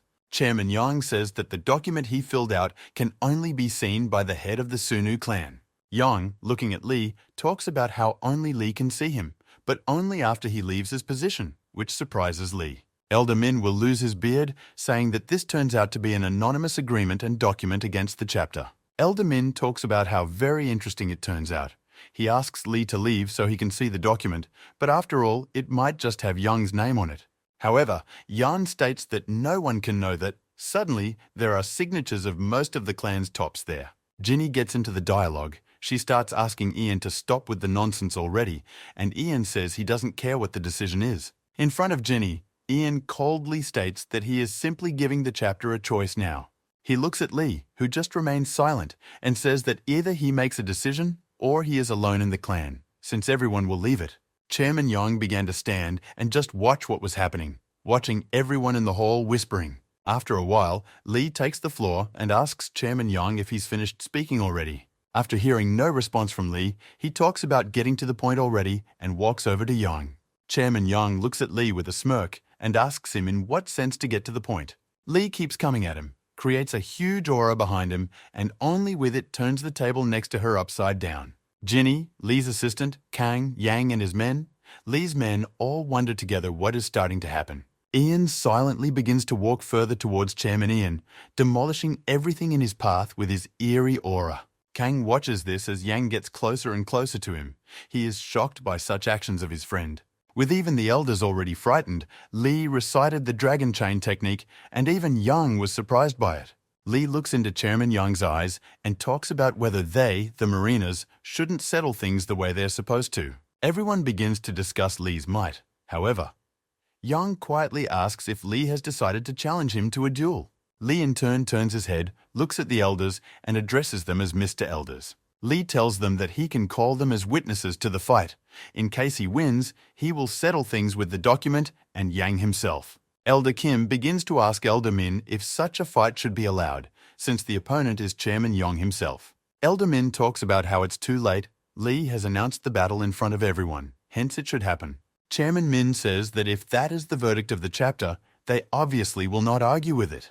Yang makes a point of agreeing to the duel. With the elders' permission, he will not back down at a time like this. Trailing off, Ian hands the document to his assistant and heads off to meet Lee. Yang promises that everyone will regret this, but Kang is even a little relieved to see such a powerful fight from Lee again. By the edge of his ear, Kang hears what the fat uncles are saying, that everything is going according to plan and Lee has jumped into this trap. It's all shocking to Kang because these uncles are talking like it's over. Lee lost to Yang. However, before Kang could listen to them, he heard the sounds of explosions. It was the start of a fight between Yang and Lee. Lee sinks the first punch and Yang nearly kills him. Lee backs up a bit. However, Yang shows up near Lee's face immediately afterward and talks about how he knew it. It's too slow.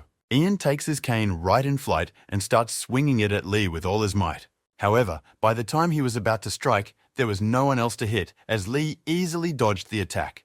And then, when Yang turned around, he already saw Lee attacking him, and he managed to hold back Lee's attack. Chairman Yang looks at his cane and starts to notice that it's a bit even broken. Yang is shocked by Lee's blows.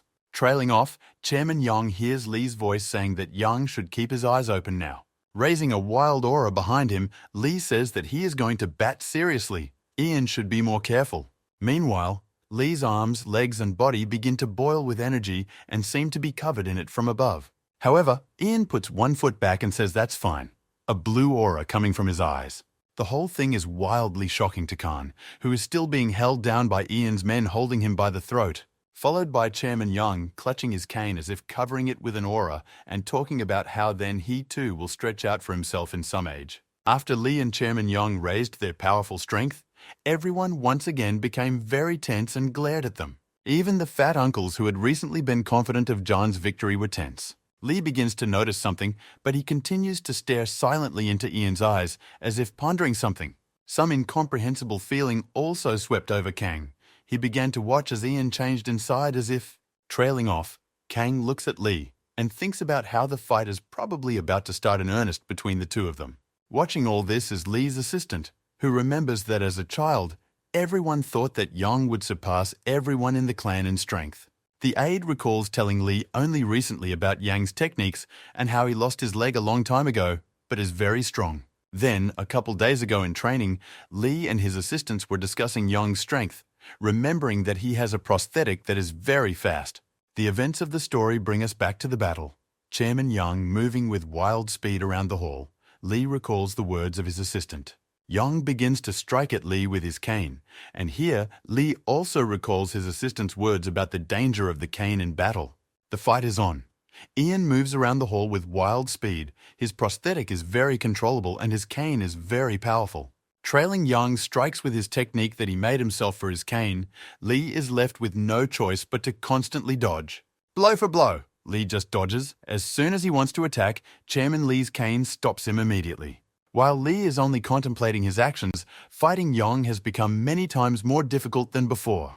Trailing off, Lee recalls the words of his assistant, who revealed to Lee all the features and power of Yang's cane and leg. Lee remembers perfectly everything the aide had said and was now considering how he might take it into battle. However, for Kana, who doesn't know or understand anything yet, it's all very surprising because not long ago, Ian was still limping. Trailing off, Kang also notices that those same fat uncles are still laughing and discussing Yang's already imminent victory in this battle. Kang realizes that the whole fat men thing is starting to piss him off. He doesn't understand why they're so sure John will win. Meanwhile, while Kang glares at them, Lee delivers a crushing blow to Yang that can barely stop him. This pleases Kang greatly. He watches as Lee flies up and heads straight for Yang.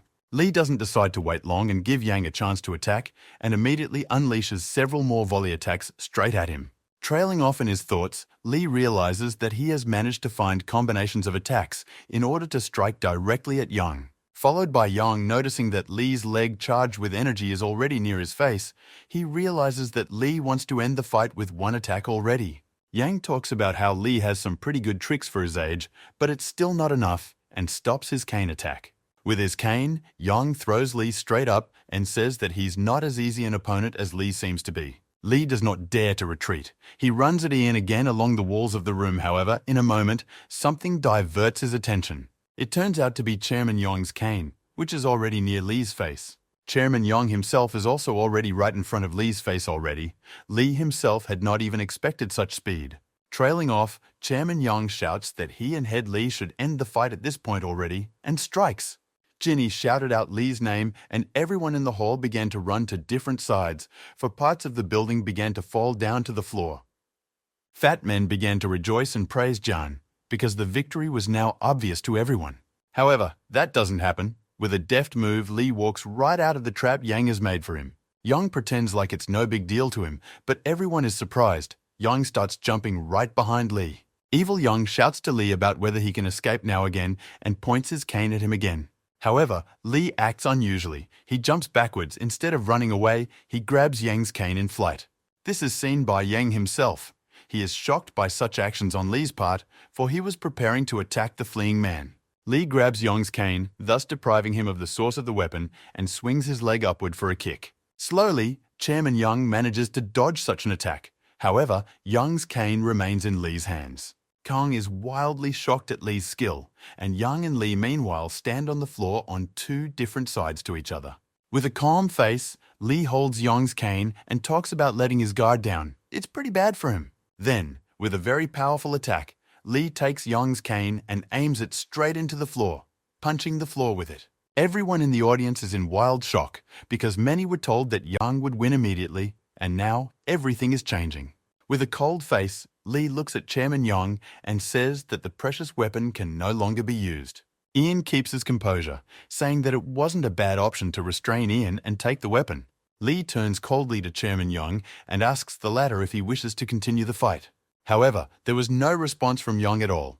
He only stiffened and smirked evilly into Lee's eyes. A moment after his smile, Yang was at Lee's side and struck with a charge of energy directly into Lee's body. Kang looks at this. He opens his mouth in surprise because he didn't expect Yang to continue attacking after all this. Yang decides to act further. He strikes again, sending Lee lying in the rocks. Following that, Chairman Yang charges his prosthetic with energy. It blazes, and with a straight knee, he flies into Lee's face. However, it can't fly straight into his face because Lee managed to dodge his attack and is very frightened by it. Ginny looks on with shock the whole time. She is very scared because she sees that Ian is seriously trying to kill Lee. The elders are also discussing the same issue among themselves. They find it hard to believe that Yang is trying to kill Lee here. After Lee dodges, Yang addresses him, telling him that his cane isn't really a weapon. And with that, Ian removes the energy and stone shards from his prosthetic, showing it off to everyone. He bangs his prosthetic against the floor and talks about the cane being a sort of limiter for his iron thunderleg technique. Chairman Yang looks at Lee with a smile and talks about how he tried to hold back. But things will be different now. Our protagonist Kang shockingly continues to watch all of this, believing Yang to be some kind of cyborg. Ginny and the guy with the tattoos are also looking at the fight, and Ian is talking about whether Lee wants to continue fighting him now. Shocked by it all, Ginny tries to hesitantly shout no, but her words are interrupted. And interrupting her is Lee, who says with a soft smile on his face that he can't wait for this. The fight continues, but now gaining new momentum as both opponents will act on their limits. Chairman Yang only stomps his foot at the moment, but immediately disappears from sight, which shocks Lee. Just a moment after that, with great speed, Yang's body whizzes by L, but Lee dodges. Kang sees this and opens his mouth out of shock. However, he doesn't understand why Yang didn't strike Lee then. However, Lee realizes what the blow was. It is one of the Sunu clan's most powerful techniques. The technique is residual image illusion. And here comes the punch itself, a huge surge of Chairman Yang's blue energy reaching Lee, the technique working like an illusion. Sweat runs down the Khan's body. He can no longer hold back his screaming, as attack after attack Yan shocks everyone in the hall with his strength. Kang can see that some huge energy is crushing Lee time after time, but it's hard for him to even see what's going on. A group of fat uncles start to doubt Yang. They discuss the fact that Yang had to use such a technique against Lee. They talk about how this way Yang will reveal all his cards, and meanwhile, Lee further evades the attacks. They look at a rather tired Ian and discuss possible defeat. One of them says it's all nonsense, and Yang's skills aren't inferior to some kid, though others say Lee too still fights. They start to argue about Lee being able to stand his ground when the chairman had revealed all his cards already. Next, they discuss the fact that if Chairman Yang is defeated, the document that his assistant has will fall into Lee's hands. However, one of these uncles talks about how it will never happen, which shocks everyone else in the group. He tells of putting the chairman the same envelope, but with blank paper inside. Trailing off, he adds, saying that while busy with the fight, you can just replace the envelopes. Trailing off, one of the men asks how they'll be able to pull this off, but the other man is silent and only shows a yelp with his hand. The very helper notices such a signal from the man and shows him a self-liked signal as well. This delights all the men in the group. They are in awe of how thoughtful and savvy their sidekick is. However, things are not as simple and easy as they initially seem. Khan notices that something fishy is going on in a group of these men.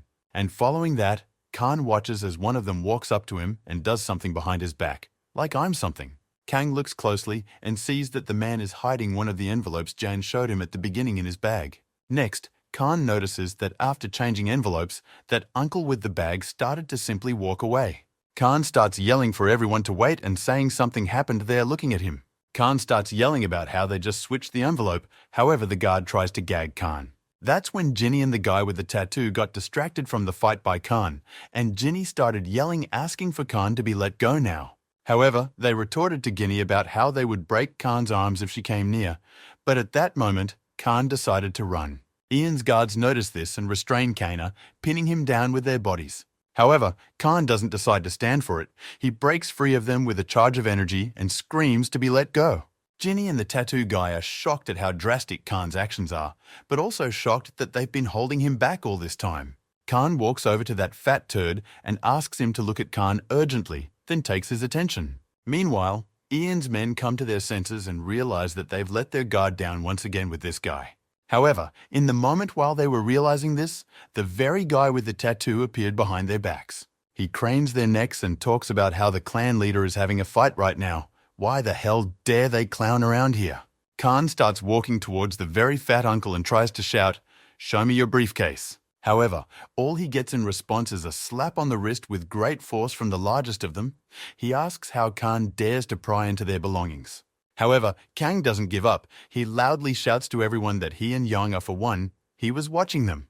Trailing off, Khan gets into a fighting stance. Raising his fists, he asks them to step aside, or he's not responsible for himself otherwise. However, the largest of them only laughs with Kana and cowered, offering to attack and show his strength. Kang starts to clench all the power in his fist and talk about not making them regret it later. Kang strikes, shouting the lightning sky technique, then shocked everyone. But the big guy, though, scared, but stopped the strike. However, after the hit, he starts yelling at Kana in shame, saying that there wasn't even another technique here. What a cheat. However, Khan himself only turns away and starts screaming Ginny's name, begging her to help him. And literally the next instant, after Khan called out to Ginny to help, she appeared with that very technique. She applied this technique directly on the body of a huge burly man's body, much to everyone's delight, and tossed him aside. Everyone around them opened their mouths in shock. They can't believe that just now Ginny used a heaven-shaking punch. Even after the strike, they don't believe that it's Elder Kwan's technique, and that Ginny's skills are already so high for such techniques. However, even after such a powerful blow, Ginny blows her fist and talks about how unfortunately again she failed. Meanwhile, Khan immediately runs up. He immediately grabs the briefcase that was standing next to the man. However, Kana's attention with the briefcase and Ginny's is interrupted by sharp cries behind their backs, as if in pain. Turning around, they see Chairman Yang once again launch a stream of energy directly at Lee, thus knocking him back. The chairman is screaming that it's about time to end what's going on here. Lee is shocked by it all. Right after that, another attack comes at Lee, which makes a bunch of wounds on his body. Lee sees that Yang's attacks have intensified several times. Immediately after this attack, Lee notices that Chairman Yang is about to attack again and gains speed under his foot. The next instant after that, the chairman's foot is right in front of Lee's face, who looks at it in shock. This is the first time Lee is in such a wild shock. He realizes that it is simply almost unrealistic to hold back the chairman's attacks anymore. After this attack, the chairman returns to his seat and Lee's body is thrown far upwards by a huge wave. Everyone is wildly shocked by this, both the people from the clan and Kang and Jinny, who are very worried about Lee specifically. The elders are also watching and realize that this might be the end already, for the attack was very strong. Chairman Yang turns his head around and looks up with a caustic smile saying that he warned that it would be very dangerous. However, here comes Lee. He's standing on the wall of a building. It's like there's fire under his feet, and there are traces of blood in many places on his body. Surprised and even frightened at this whole affair, Chairman Yang looks on, who could not have imagined that such a thing would happen. Behind the monster's eyes, as if in berserk mode, Lee looks at Chairman Yang in wild rage and prepares to attack. Lee shouts that he will now inspire fear, and with great speed, he takes off from his seat, heading for Chairman Yang's place. Chairman Yang stands alone like a cornered dog and sees Lee flying at him from above with wild energy. At this point, it's not even close to known how this may end, as Lee continues to fight for his clan in a wild rage. Ian starts to shake just from the aura. He realizes that it's too late for him to dodge and can't be given the back of his hand. Trailing off, the chairman also begins to cover his body with aura, realizing that there is only time left to take the hit.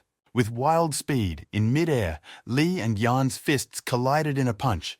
Two strong energies against each other, the outcome would be powerful. Everyone around them was shocked at the wild aura they had spread around, for this aura had created an entire powerful dome. Everyone around them began to be struck by the effects of their collision. Yes, so much so that the Luli could see nothing but their hands nearby. Everyone is shocked by this. They look around trying to figure out what happened, but the strike is over. Both sides are moving out of position. A satisfied Ian yells out that this is a mistake for the head. He puts his hand behind him in a punching stance. And afterward, with great speed, he leaps out of his seat, carrying himself and his blow towards the head of Lee. A surprised Lee looks at Ian, however. He is surprised, not scared. He has noticed something strange. And that strange thing is in John's prosthetic, because it's sparkling, like it's about to explode. John himself is startled by this, followed by everyone in the room, including our hero Khan. Lee decides not to act just yet and steps back with a sharp leg kick to give Ian time. Chairman Yang just walks along, but his prosthetic begins to creak and squeak, and later began to smoke. Already even a group of men are taking notice. Shocked, they realize it's most likely broken. And then, Lee turns to Yang, saying that the information that the Leg of Thunder can't be used for a long time has turned out to be true. Then rudely and insistently, Lee turns to Chairman Yang, asking if he is ready to continue the fight. Lee says he is personally ready. Everyone in the audience began to discuss this flaw in Yang and his technique. They say that they also don't recall Yang having very long fights. However, Chairman Yang himself is only silent. He looks at Lee with empty eyes, his face covered in blood. The male accomplices also look fearfully at their counterfeiter Jan, as if afraid to hear the cherished words from him. Ian lowers his head, stares down with empty eyes, and talks about how that's enough for this fight already. Yang talks about Lee using the true Thunder Fist of the last chapter, and no leg is going to hold up here. Lee drops his cane, and then follows that up by closing his eyes, saying that he lost, and admits defeat to the chapter. A group of men who were very much looking forward to Yang's victory began immediately shouting, "That is it really so," calling out Chairman Yang. Elder Ming asks Chairman Yang if he's sure he'll admit defeat, because that way Lee will decide what to do with him. However, only by lowering his head and smiling a little, Ian says that he understands everything perfectly well himself. Trailing off, the Elder announces that the document must now be placed in Lee's hands, and this gets Kana's attention. Kang yells across the room, getting attention. He raises the envelope in his hands and tells Lee to look at this one too. Khan puts it down and states that he took it away from that group of men along with Ginny when they tried to switch it up. Ginny talks about not knowing which one is the real one, but if you compare them, I think it will become clear. There are two documents in the hands of the battered Lee at once. He holds them looking as if into the future that will decide everything. Lee turns to Chairman Yang, asking if he will accept any of Lee's decisions. Yang says yes. Despite the documents, Lee turns to Yang, suggesting that he become an elder and help Lee in the future with everything. Everyone in the hall began to discuss Lee's words and check to see if they had just heard what the Lai clan head had said. Chairman Yang looks at Lee shockedly and interjects whether he heard Lee's words accurately. However, Lee doesn't answer anything. He just silently starts tearing the paper envelopes in half. Such a decision is shocking to Kan, Chairman Yang, and indeed everyone in the room right now. Kang tries to ask Lee what he is doing, but Lee only calls his assistant to him in response. Trailing off, a bloodied Lee hands the papers to an aide and asks them to go and burn them now, just to burn them. Lee addresses everyone and talks about how he promised that he would handle the paperwork and everything as he decides it needs to be handled if he wins. Trailing off, Lee asks if anyone has any questions about his decision.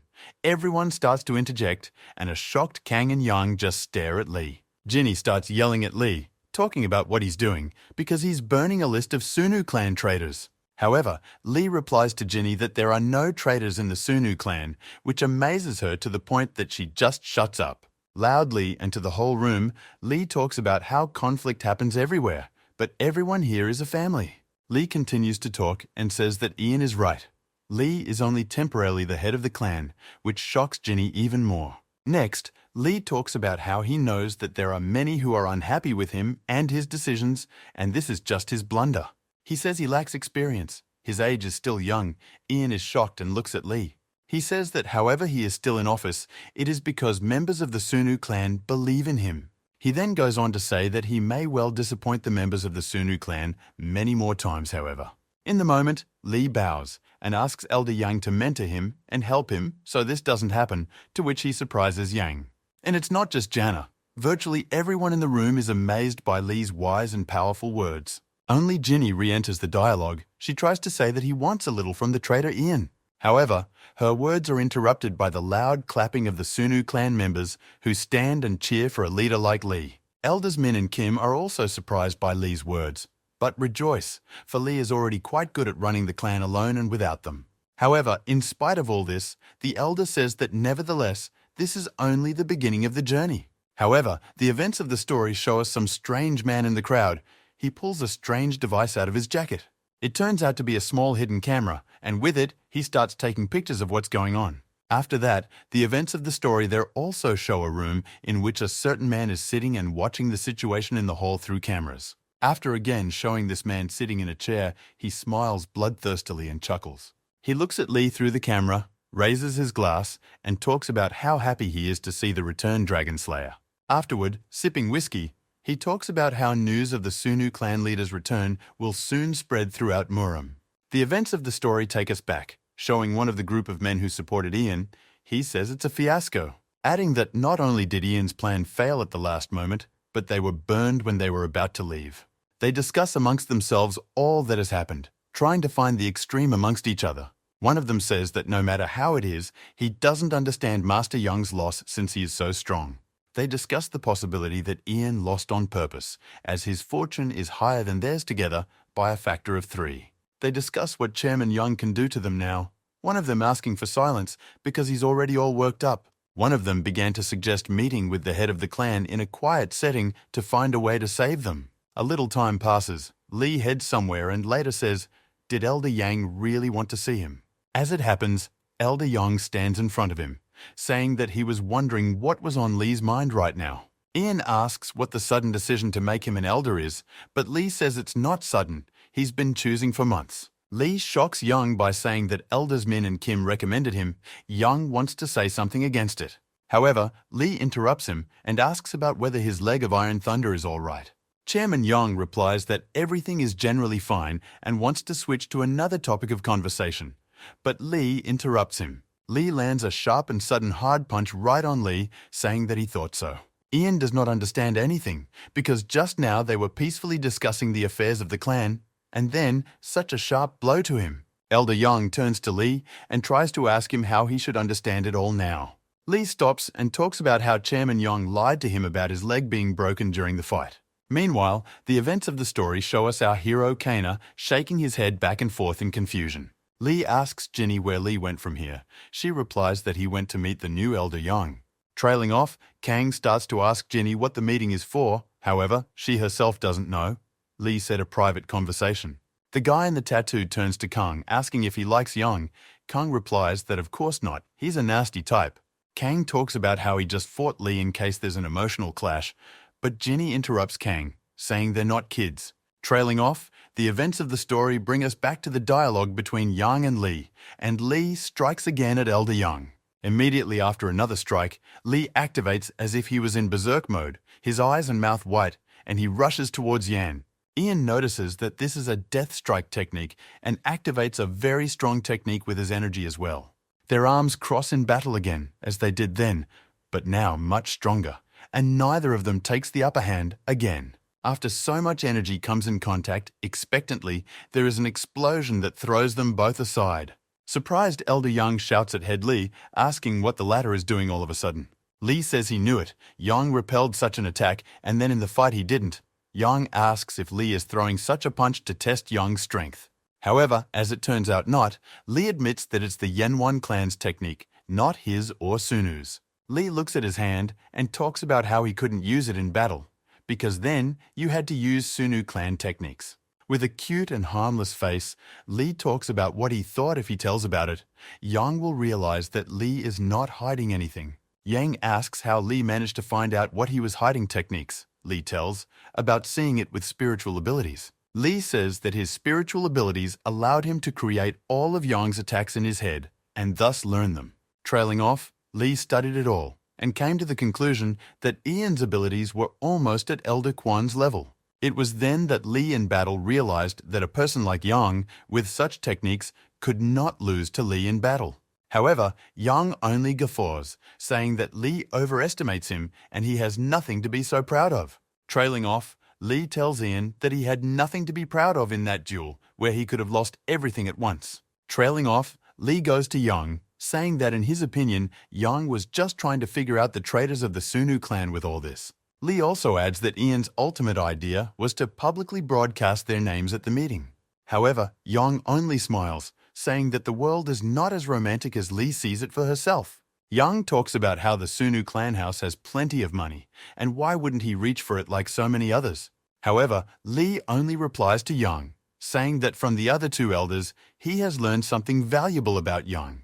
Lee talks about how he knows that Yang grew up in Old Man Kwan's house, and the latter was like a birth father to Yang. Trailing off, Lee adds, saying that it's impossible that such a person would betray the Sunu clan because of some money. Elder Yang stops making excuses and asks Lee what he tore up and burned the papers for back then. Lee says that it is not wise to publicize such things. A simple replacement of people in such a large clan cannot be done. Lee says it's also worth considering the time and effort it takes to do all of this, and that's worth a lot. Lee says making quick decisions will show sooner as a weak clan. Yang says there is logic in the words, but there is one point. Ian says you can't turn a blind eye to it that easily, Lee agrees, and says that's what Ian is for, since he's gotten close to them during this time. With a sweet face and sincere hope, Lee says that he trusts these people to Yang and asks them to help solve the clan's problems. Such words, speculations and decisions even managed to make Elder Yan teary, for he had not expected it to turn like this at all. After all of this, Yang asks Lee if he came up with all of this on his own, or if someone is helping him with it. Lee is honest when he talks about having a counselor, but here Ian tenses up and says it's clear. Yang says it's obvious that the counselor is Kana Sarah from the Milyon clan that Lee is communicating with. Ian starts yelling at Lee, saying that what's already there can't be changed, but to communicate about such a thing to another clan is wrong. However, Lee sweetly replies to Elder Yang in the wind that Yang should not forget that Lee is a stranger in the clan himself. Elder Yang grabs Lee and starts yelling at him about not talking like that anymore. The Lord trusted him with his life. Next, very tensely, Elder Yang talks about how a person like Lee, no one would consider someone like Lee a stranger. Lee is surprised at first, but follows it up by crossing a cute smile and thanking Ian for it all. Trailing off, Lee adds, complimenting Ian, he says he has very nimble hands, which surprises Ian. Lee says that if Yang had attacked, Lee wouldn't have been able to dodge, but Yang apologizes. Immediately afterward, Yang crosses his arms and asks to introduce himself to Lee as Elder Yang.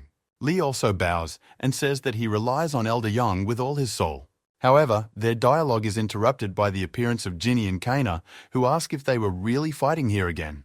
The clan head, Lee, as well as Elder Yang are surprised by their appearance. Lee asks what they are doing here. Ginny starts yelling at Lee and Ian, asking what's wrong with both of them. Did they really decide to play kindergarten here? Lee responds by saying that they were just having a conversation here. Ian adds that Ginny is worrying about it for nothing. The events of the story move us to Elder Ian's car, his men asking if he's okay. However, Elder Yan replies that he's fine, although, he's really having fun even now. He adds that he wanted to test the man and ended up testing him, which surprises his men.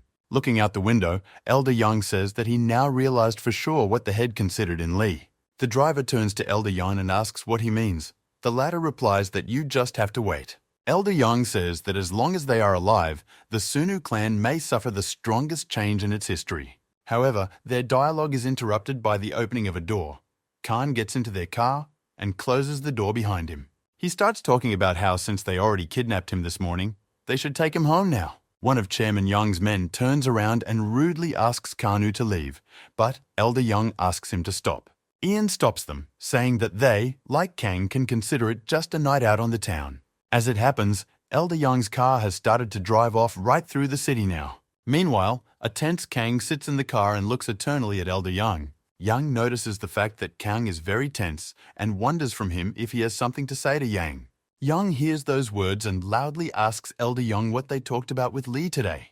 Trailing off, Yang turns to Kan and asks if he really wants to know what Head Lee's interest is. Such an abrupt and direct question surprises Kang. He asks what it is. Ian replies that everyone knows it. The events of the story show us an unknown location with explosions and lots of dead military personnel. In the midst of all these military men walks a man in a black jacket, covered in blood and carrying a sword, who most likely killed them. This man turns out to be the same Kumon Ryong that Lee has been chasing for a long time. The events of the story show us an elder of another clan, the ghost of his grandfather. He is shown footage of Kumun Ren. Next, this old man's assistant talks about how Kuman Ren has a bunch of clients all over the world, moving non-stop. Trailing off, the old man asks his men if Kumun Ren left any clues. The aides say there are none. However, they say that the Shadow Warriors faction he is in already has an impressive international force. The old man's aides say that he already has international arrangements in place. It's hard to investigate something like this. The old man looks up and doesn't even know how to react, because it's very hard to fight against something like this. Aides say the Murim must intervene or the barrier between them and the ordinary world will be broken. However, the old man sets down his tea and says there is no need to worry, for there is an alliance for that. Now the old man is talking to that very manager. He asks if by any chance the old man is related to the Sunu clan. The manager says that Sunu clan has been very aggressive lately. He may not go for an alliance with everyone. However, the old man suggests that there is no need to worry. He knows Head Lai well, and Elder Yang so much so. Meanwhile, the events of the story bring us back to Elder Yang, who speaks of the clan's arrival in the year. Lee, in front of all the elders, asks why Heijong's profit is too small, even compared to last year. Elder Yang talks about Lee missing the point about overseas investment, which is also very important. Lee and Elder Yang continue to discuss the economy, but then they are interrupted by a voice. He apologizes. They pay attention. It's Elder Min. He's talking about how it's been 2 hours. Lee says that's right. It's time to call it a day. Lee thanks everyone and talks about seeing them again in 2 days, as there is much to discuss. Together with his assistant, the Lee clan head began to leave, and the elders looked on in his wake. Yang tells the other elders that he is surprised at how familiar Lee is with everything and even the numerical figures. However, Elder Min says that the head is simply in a desperate situation, which surprises Yang. Elder Min talks about how previously all the business was on them and the head was trying to get back to normal life. Trace Min adds that however already now, the head has taken on everything and now things are much more complicated. He studies until the night. That explained a lot to Ian. It was a surprise to him that such a young lad had such a strong grasp on everything. Trailing off, Min says that after studying, Head Lee devotes himself to practicing martial arts and endurance into the night. Afterward, a very surprised Yang asks when he's already asleep, but Min replies that according to his assistant, he hardly sleeps at all. Elder Min talks about how he spoke to Head Lee and his assistant, but the latter doesn't want to listen at all. Elder Min adds that he thinks the head is working very hard. This all makes Yang think about a lot of things. Meanwhile, our protagonist Kang lies on the floor tiredly, saying that he wishes he could be Kumun Ren. Ginny talks about how Khan is completely brain dead. Too bad she took pity on him at practice today. She shouldn't have done that. Kang talks about how he meant that he just wanted to see Lee, but he's only interested in this Kumun Ren. However, Ginny only beats up Kana and tells him not to do that, because Kuman Ren is the enemy of Lee and the entire Sunu clan. Khan says it's been a long time since they've seen Lee. Since Ginny isn't curious about him, she says she's not. However, their dialogue is interrupted by a gruff male voice saying that here he is already interested. It turns out to be Elder Yang, who says that he heard about Ginny and Kong practicing hard every day. Though it makes them both happy, it's with a little apprehension that Kong asks what Elder Yang is doing here. However, he says with a smile that he would just like to reward them for such great effort. It makes Kana and Ginny very happy, but it also surprises them quite a bit, because it's the first time it's happened. Some time passes, we are shown the head of the Sunu clan, Lee, being distracted by his assistant. The aide distracts Lee by saying that he has visitors, and it is Elder Yang who has come. Lee is surprised. The door opens. Elder Yang is standing there, along with Kang and Ginny, who are very happy to see Lee. Lee is quite surprised by Ian and such guests, so together, and asks what's up. John reports receiving a call informing him of the completion of a certain pitchfork renovation. Jan tells Lee about vacationing there for a couple days, along with Kang and Ginny, who are very excited about it. With a devastated look, Lee looks at Ian, and a satisfied Kana and Ginny, however, just stays silent. Kang looks very childlike in his eyes. He is excited and blushing, hoping that Lee will now agree to go on vacation with them. However, Lee turns away and talks about apologizing. However, he has no time for fun at all. Kang is shocked with Lee's response. He starts trying to talk him out of it, saying there's nothing wrong with a vacation.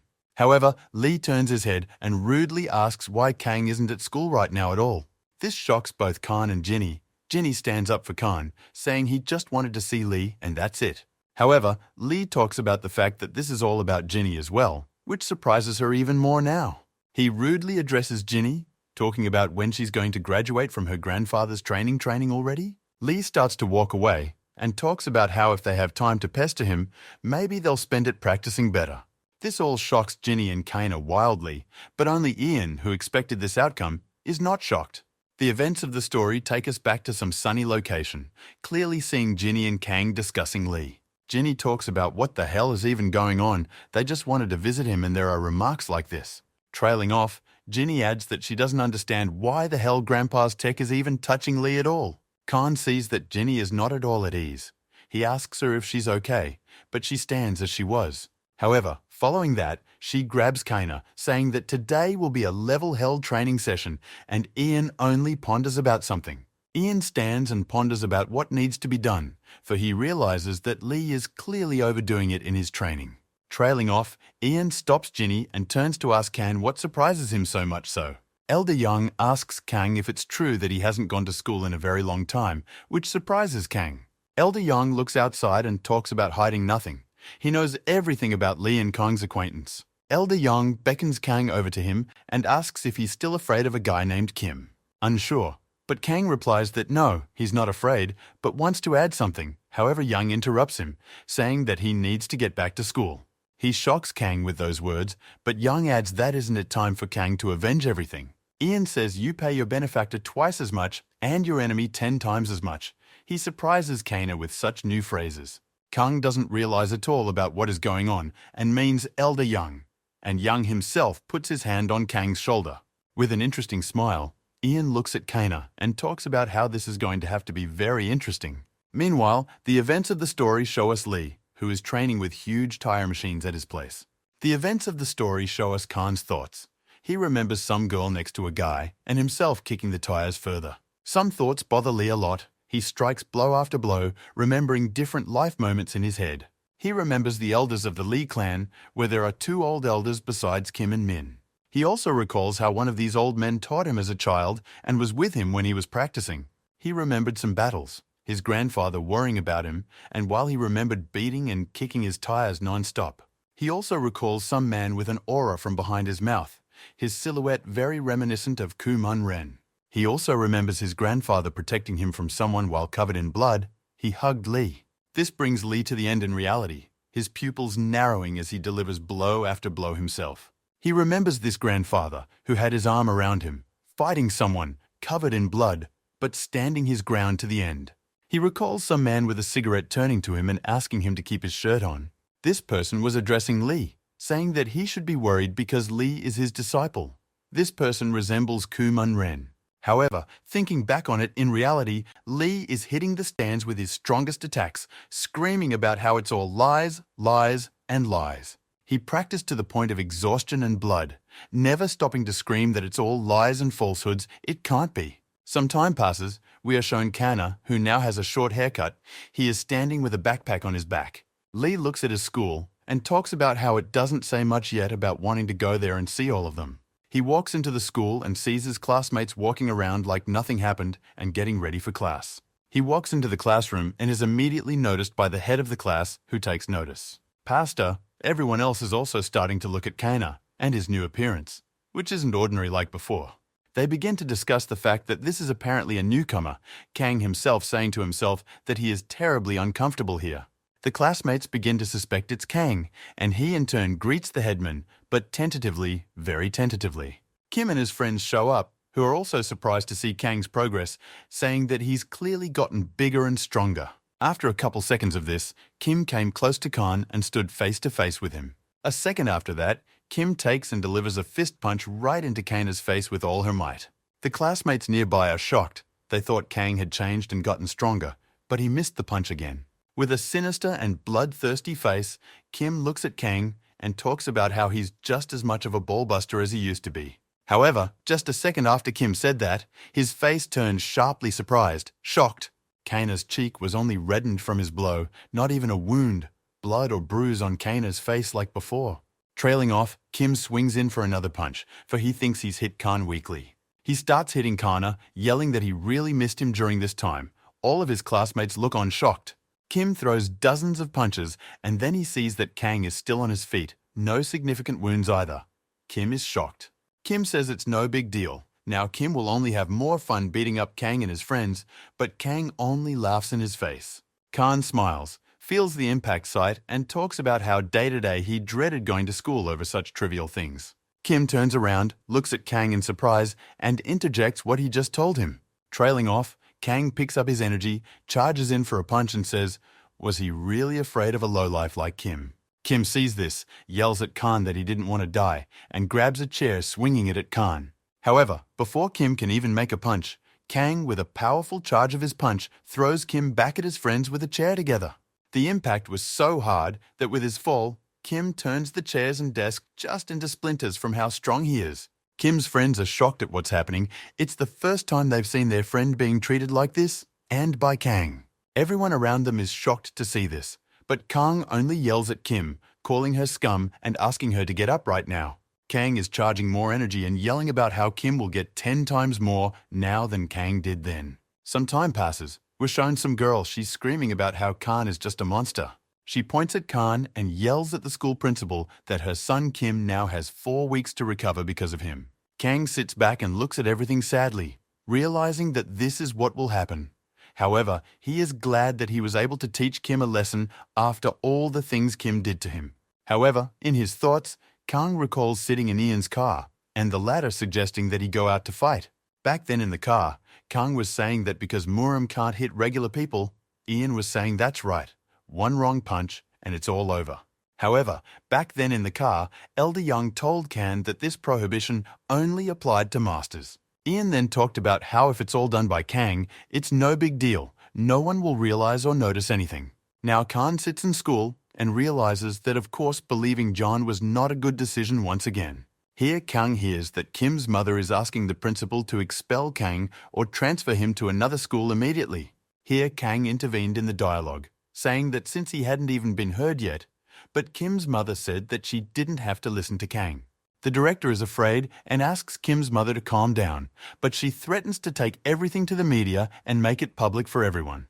The director asks Kim's mother to calm down. He called a certain guardian Kang here, but Kim's mother doesn't understand what kind of guardian Kang lives with his mom. The door to the classroom opens. A rough male voice apologizes, and the face of the principal and Kim's mother are very surprised. Yang and his guards appear in the office. He turns to Kim's mother and asks if she is his mother. Very surprised and unsure, Kim's mother asks him who he himself is, and the principal adjusts his glasses in shock. Elder Young declares that he is Kang's guardian, which surprises the principal and Kim's mother, as well as Kang himself. The director starts double-checking the data, and Kim's mother yells that if she got it right, It's Yang who's the father of this child, meaning Kana. Kim's mother says that Kang is the reason her son is in a terrible state, but Yang interrupts him and talks about her son beating up Kang forever earlier. She starts yelling at Jan, saying that she's the injured party here, but Jan interrupts her, asking the secretary for the paperwork. Ian shows Kim's mother documents from the hospital where Kang has been more than once after her son beat him up. She starts yelling about being taken for a fool. Where's the proof that it's her son? But Jan once again just calls her secretary. The secretariat shows her old videos of Kim and her friends beating up Kana behind the school every day. Ian starts talking about how the injuries that day are so serious that Khan could have been fatal. Young further demonstrates the evidence by saying that Kim also used a cold weapon against Kang as well. However, in response, Kim's mother only yells out that does Young want to say that Kang is right, and it's all Kim's fault. However, immediately after her words, she started pointing her fingers at Ian, asking if he knew who her husband was. John talks about being more than aware, because her husband is a lawyer at John's company, so he is well aware of everything. These words of Elder Yan scare Kim's mother to the point of frightening her. She doesn't know what to say and only interjects. Yang forgot that he forgot to introduce himself. He gives his name and says that he is the head of Songjoy's company. The shocked principal started sucking up to Yang right away, and Kim's mother stands shocked at what's happening now. All of this also shocks Kang, because the director says that he saw Yang on the magazine covers. Kang didn't know that Yang is a businessman indeed. Jan puts his hand on Kang's shoulder and speaks loudly in front of everyone about how he and Kang are one family. Ian continues by saying that when he found out about everything that was going on, he decided to pay a personal visit to the school and work things out. Trailing off, Yang says that their first demand is an apology from Kim himself to Kang. Such words from Yang shock Kang. Trailing off, Yang says that their second demand is to move Kim to another school, since Khan may not be happy to be in the same class with him. Trailing off, John finishes by saying that if the situation is still unclear, she'd better discuss it with her husband at home. Ian talks about how he's sure her husband won't want to lose the business over this incident. She flinched at that. Some time passes. Kang and Yang are standing in the schoolyard. Kang says he didn't think the problem would be solved so easily. However, Kana and Jan are stopped by the headmaster, who calls out to them, addressing them both. The principal goes outside to announce that the CEO of the school wants to meet with Chairman Yang. Chairman Yang and Kang went up to the CEO's office where Kana Sarah was in front of them. A shocked Kang doesn't know what to say. He didn't know that the true headmaster of the school is Kana Sarah. John turns to her from the get-go, saying that in all likelihood she knew Jan was coming to school today. She talks about what she only assumed after seeing the news about the incident between Kang and Kim. Young talks about how it was a good idea for her to discuss matters in Marima here so as not to attract the attention of the other clans. This is where the realization comes to Khan that it's as if Jan has once again taken advantage of him, even though he's helped in fact.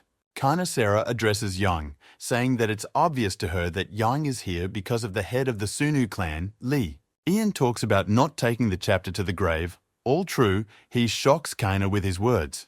Here Kang is very much shocked, for he didn't expect to hear such a thing. What grave are we even talking about? The events of the story show us Lee, who is very much in training at this moment, for he is very angry about something. Meanwhile, outside Lee's villa, his assistant and some guy with white long hair are walking by. Lee's assistant tells this guy that he's always welcome here. Maybe he's already decided to join the Sunu clan. However, he says he's more comfortable alone. An aide points him to the house where Lee is practicing. He thanks for that. Walking inside, he saw that there was Lee who was actively practicing. The guy immediately greeted him. This guy immediately started waving at Lee and calling him by name, indicating that they knew each other already. Lee also greets him, calling him Jigong. He wants to say something, but stops talking abruptly. Without speaking, he looks at Lee and realizes that something has changed. He is surprised by Lee's new look. The guy turns to Lee, asking why he called him, and in such a big house. He doesn't give any direct answers to the guy's questions, and only says that the sword and uniform are in the next room, which surprises him. The guy yells at Lee, saying he was only hoping to hang out with Lee and that red-haired girl, meaning Ginny. Lee smilingly asks him to be a friend and help Lee, as he is practicing a new technique right now. This really surprises this guy. He didn't expect Lee's requests to be exactly like this to him. He turns to Lee, saying that so-and-so will help, but will not be spared, immediately warning Lee of this. Meanwhile, we are brought back to Kang and the situation at the school. Kang is still in shock from what Ian just said.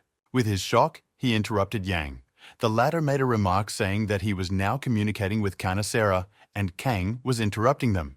Elder Yang asks Kana to be careful, because in Murama, this could cause a lot of people to be very angry. However, Kanasera reveals that she too is not very clear on what Elder Yang means right now. Kanasera looks at her office and talks about how she rarely sees Lee lately and has only been calling him. However, Elder Yang says that Lee trains to the point of exhaustion and still does paperwork afterward. Trailing off, Lee says that lately he has been practicing the soul source technique of the Yuan clan for days on end. Jan says that Kanasera has trained in this herself and knows how energy-consuming it is for the body. He turns to Kana, glaring at her and says, what kind of body can withstand this kind of training when he doesn't even get nearly enough sleep? Young talks about how Head Young is not okay, and if he continues to train like this, we can prepare for the worst. Kanasera talks about how in that case, Lee would either die or have his body disabled. Her words scare the hell out of Kana. He didn't know about this at all, and how hard Lee was trying. Sitting in his office, Ian says that's right, which is why he decided to go to Kanasera for this. Lee turns to Kanasera, saying that as he knows, she was the one who helped Lee with his treatment at the doctor's office and learning the technique. Trailing off, looking at her, Elder Yang says that won't she be able to change the head's mind about this kind of training then? She looks into her coffee and says she'd love it if it could be done that way, and Lee wouldn't be so serious. Meanwhile, Lee and his partner are having a tough battle, having clashed in a training fight. Lee's friend realizes in his head that he was actually joking about not being spared, and Lee has become so strong. Lee's friend sees that it's like Lee is losing touch with reality. His attacks are stronger and stronger. He's just shocked by it.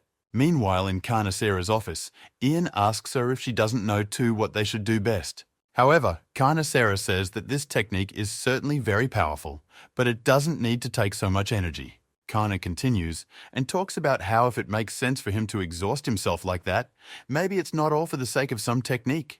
John checks with Kanasera to see if she means that the technique doesn't require that much effort at all. She says it does. However, she still talks about how whatever it was, Lee became attached strongly to the technique. As the events of the story show us the fight between Lee and his friend, Kanasera asks if Young has any thoughts. Meanwhile, during the battle with Lee, his friend asks him to take it easy or something will happen. However, Lee's friend notices that after another blow, everything is just covered in aura, and Lee himself is nowhere to be seen. The next take on the events of the story shows us the eyes of Lee's friend, who is very much surprised. Meanwhile, we are shown Kanaseru, who says that maybe Lee isn't interested in technique at all. Meanwhile, Lee himself is also shown, who is almost completely covered in a dark aura. However, Elder Yan doesn't understand at all what exactly Kanasera means and asks her this. She says that maybe Lee is trying to be the strong one, someone he knows and remembers very much. Ian is shocked to the core at what Kanasera just said, because in his mind, everything came together. Abruptly sweating, with a creepy face, Yang looks at Kanaseru and says something that apparently Head Lee has decided. As they talk, the fight between Lee and his friend continues, Lee throwing back his friend blow after blow. His friend doesn't know what to do anymore, as Lee is attacking and assaulting him with great speed. Trailing off, remembering Wild Lee, Yang asks if he's dared to become Kuman Ren. Following this, Lee's friend notices that Lee's eyes have begun to change and bleed from his eyes, and Lee himself has begun to sweat wildly. Lee's friend started trying to stop him, talking about stopping. It's just a workout after all, not a fight. Lee's friend asks if Lee has decided to kill him. With his words, he brings Lee back to reality, for he is very strong. Meanwhile, the dialogue between Kanasera and Yang continues. She says that Lee is still trying to pull everything by himself. Kana suggests that he's torturing himself over his sense of responsibility, which Khan points out. Elder Yan talks about how things are much more critical than he thought. You can't leave things like this. However, their dialogue is interrupted by Khan. He apologizes and says that he has one question. Kang asks Kanasera and Yang that if the problems are so serious, why not tell Lee's parents? However, such a question partially surprises Yang and Kanu Seru, as he just looks at Kan and remains silent. Khan is good at noticing that their reaction is somehow very strange and incomprehensible. He asks what's wrong. With a very serious and cold face, Jan turns to Kan and asks if he didn't know about something. However, in the meantime, the events of the story show us a friend of Lee's who decided to drink an energy drink after the fight. He sweatily finishes it and talks about how he finally feels alive now. Trailing off, he offers an energy drink to Lee as well, and starts asking him what that creepy technique Lee had during the fight was. However, Lee talks about how it's no big deal. He just got into the swing of things during such a powerful workout. Immediately afterward, Lee's friend asks him if he's gotten better, much to Lee's dismay. Downwind, Lee's friend talks about how sorry he is for what happened to Lee's mom. Lee callously holds the leaf, twists it, and listens to his friend, while the events of the story tell us that recently Lee's mother died. Meanwhile, this is also told to Kanu in Kanasera's office, which leaves the latter in shock. Next, Kanasera talks about how Kang is unlikely to know that it was Kumon Ren's fault that she died. Kanasera reveals that his men carried out the attacks on Lee's mother to provoke Lee himself. Kanasera says she passed away in the hospital. Kang yells at John, since that's not what he told him. Kang started yelling at Young, saying that he had lied to him because he had said that Kumon Ren was Lee's teacher. Chairman Young talks about how he did not lie to Khan at the time, however, he omitted one point. Young says that Kumon Ren is the enemy of everyone in the clan, and generally a person who can create the downfall of Muran. Young also says that in addition to Lee's mother, he killed Jinny's grandfather, Old Man Kwon, which finally shocks and horrifies Kang. And then Kang remembers Jinny's angry reaction when he said he wished he was Kumon Ren. Young turns to Khan, saying that he follows the head so much, but didn't even know about his worst enemies. Young talks about how does Kang know about Lee from just a couple words from other people. Those words piss Kang off, but he understands. And then Kang realizes that he never really thought about Lee's feelings, but just wanted to be there as a thank you. Trailing off, Jan says that by standing like this, Kang is interfering with Kanasera and Jan's conversation and can mull things over in the hallway. This of course pisses Khan off a lot, and he tries to respond, however, he hesitates to do so. He is approached again by Young, asking if Kang has anything more to say to them. However, Kang only stated that no, he understood everything and would not say anything. Kang leaves and Ian looks on, but is distracted by Kanasera, who says that you can see that Ian is very worried about the chapter. Elder Young talks about how he has very high hopes for Headley, which is why he is so worried. Trailing off, Young explains that Kang was the first person Lee drew into the clan, hence Young cares about him as well. Khan walks down the hallway and realizes that now that he knows everything, he feels very ashamed in front of Jinny for his words. Looking out the window, he thinks that of course it's not that important, it's more important how Lee is doing now. Meanwhile, Lee and his friend discuss a certain job overseas on a bench where Lee's close childhood friend is now. Lee's friend notices that Lee himself is depressed and asks him if he's worried that something will happen to her there. Lee's friend asks him how she's doing now, but Lee says he doesn't know. She has other contacts he doesn't know. He asks Lee if he has any plans to meet her, but Lee says he does at some point. Trailing off, Lee declares that he will meet her when he destroys Kumon Ren, only then. Trailing off, Lee declares that he's past that topic and asks his friend if he recognized what Lee asked. Meanwhile, we are shown Jan and Kanasera's dialogue. Jan says he realized what state the head is in now while sipping tea. However, he was left with the final question as to why Kanasera started helping them all, including Lee. He turns to Kanasera, looking her in the eye, asking what her motivation is. Has she fallen in love with Lee? Ian looks at her and realizes she's smart and calculating. She meanwhile just looks at Ian. Looking at Ian, she says his jokes are weird and then declares that she and Lee have the same aspirations. Young asks if she means revenge on Kumon Ren, but she says their common goal is to protect this world, shocking Young. She looks silently at Ian, who is in great bewilderment at what he has just heard, and looks silently at her.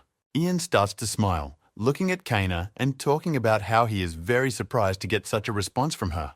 Kanasera replies that after Kumon Ren's last attack, his number of allies has of course increased by leaps and bounds. She says that unions are also about finances, influences, and connections.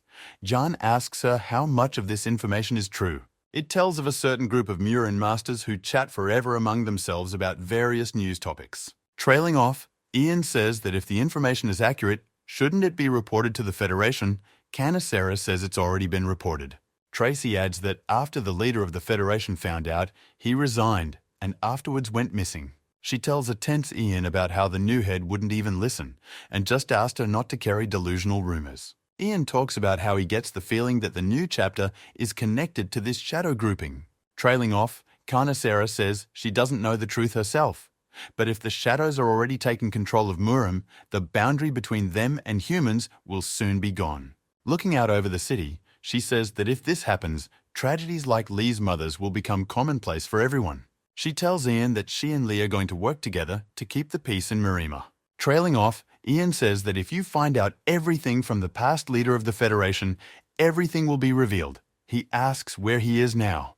The events of the story bring us back to Lee and his friend. Lee speaks of a certain hell of uninterrupted torment. Trailing off, a friend of Lee's says that that's right. One person saw Kumon Ren right there. Lee asks his friend where this hell is then, but Lee's friend says he would like to know that himself. His friend talks about how the place was built long ago by the Sunu clan, at the request of the Federation, which surprises Lee. Meanwhile, Yang leaves school and thanks Kanasera for her time and says they'll see each other again. Along with the headmaster, she bows to Yan on his way and sweetly escorts him out, wishing him a pleasant journey. After the car drives away, Kanasera exhales sharply in relief, which surprises the principal. Kana walks up the stairs going back up to the school. The principal says that apparently she is very tired already. Kanasera talks about how it's very hard to do business with Yang and to know his intentions without revealing your own to him. Trailing off, she says that she is happy with the fact that Elder Young is protecting the Sunu clan. One can exhale for a while for sure. Meanwhile, Kang, Elder Young, rides with his guards in the car in a tense situation. Ian addresses Khan, saying he's a brave guy with good character, but his facial expressions give away his intentions always. Young talks about how, in his opinion, Kang wouldn't have been able to communicate normally with the chapter that day if he knew about Kumon Rena. A surprised Kang asks about whether that's why Young didn't tell Kang the whole truth about Lee that day. Young doesn't answer. He says that Lee has mixed feelings for Kang. Their relationship is reminiscent of his relationship with Kumon Ren. Trailing off, Ian says that if you weigh the pros and cons, it would be better if Kanu didn't need to know about all of this.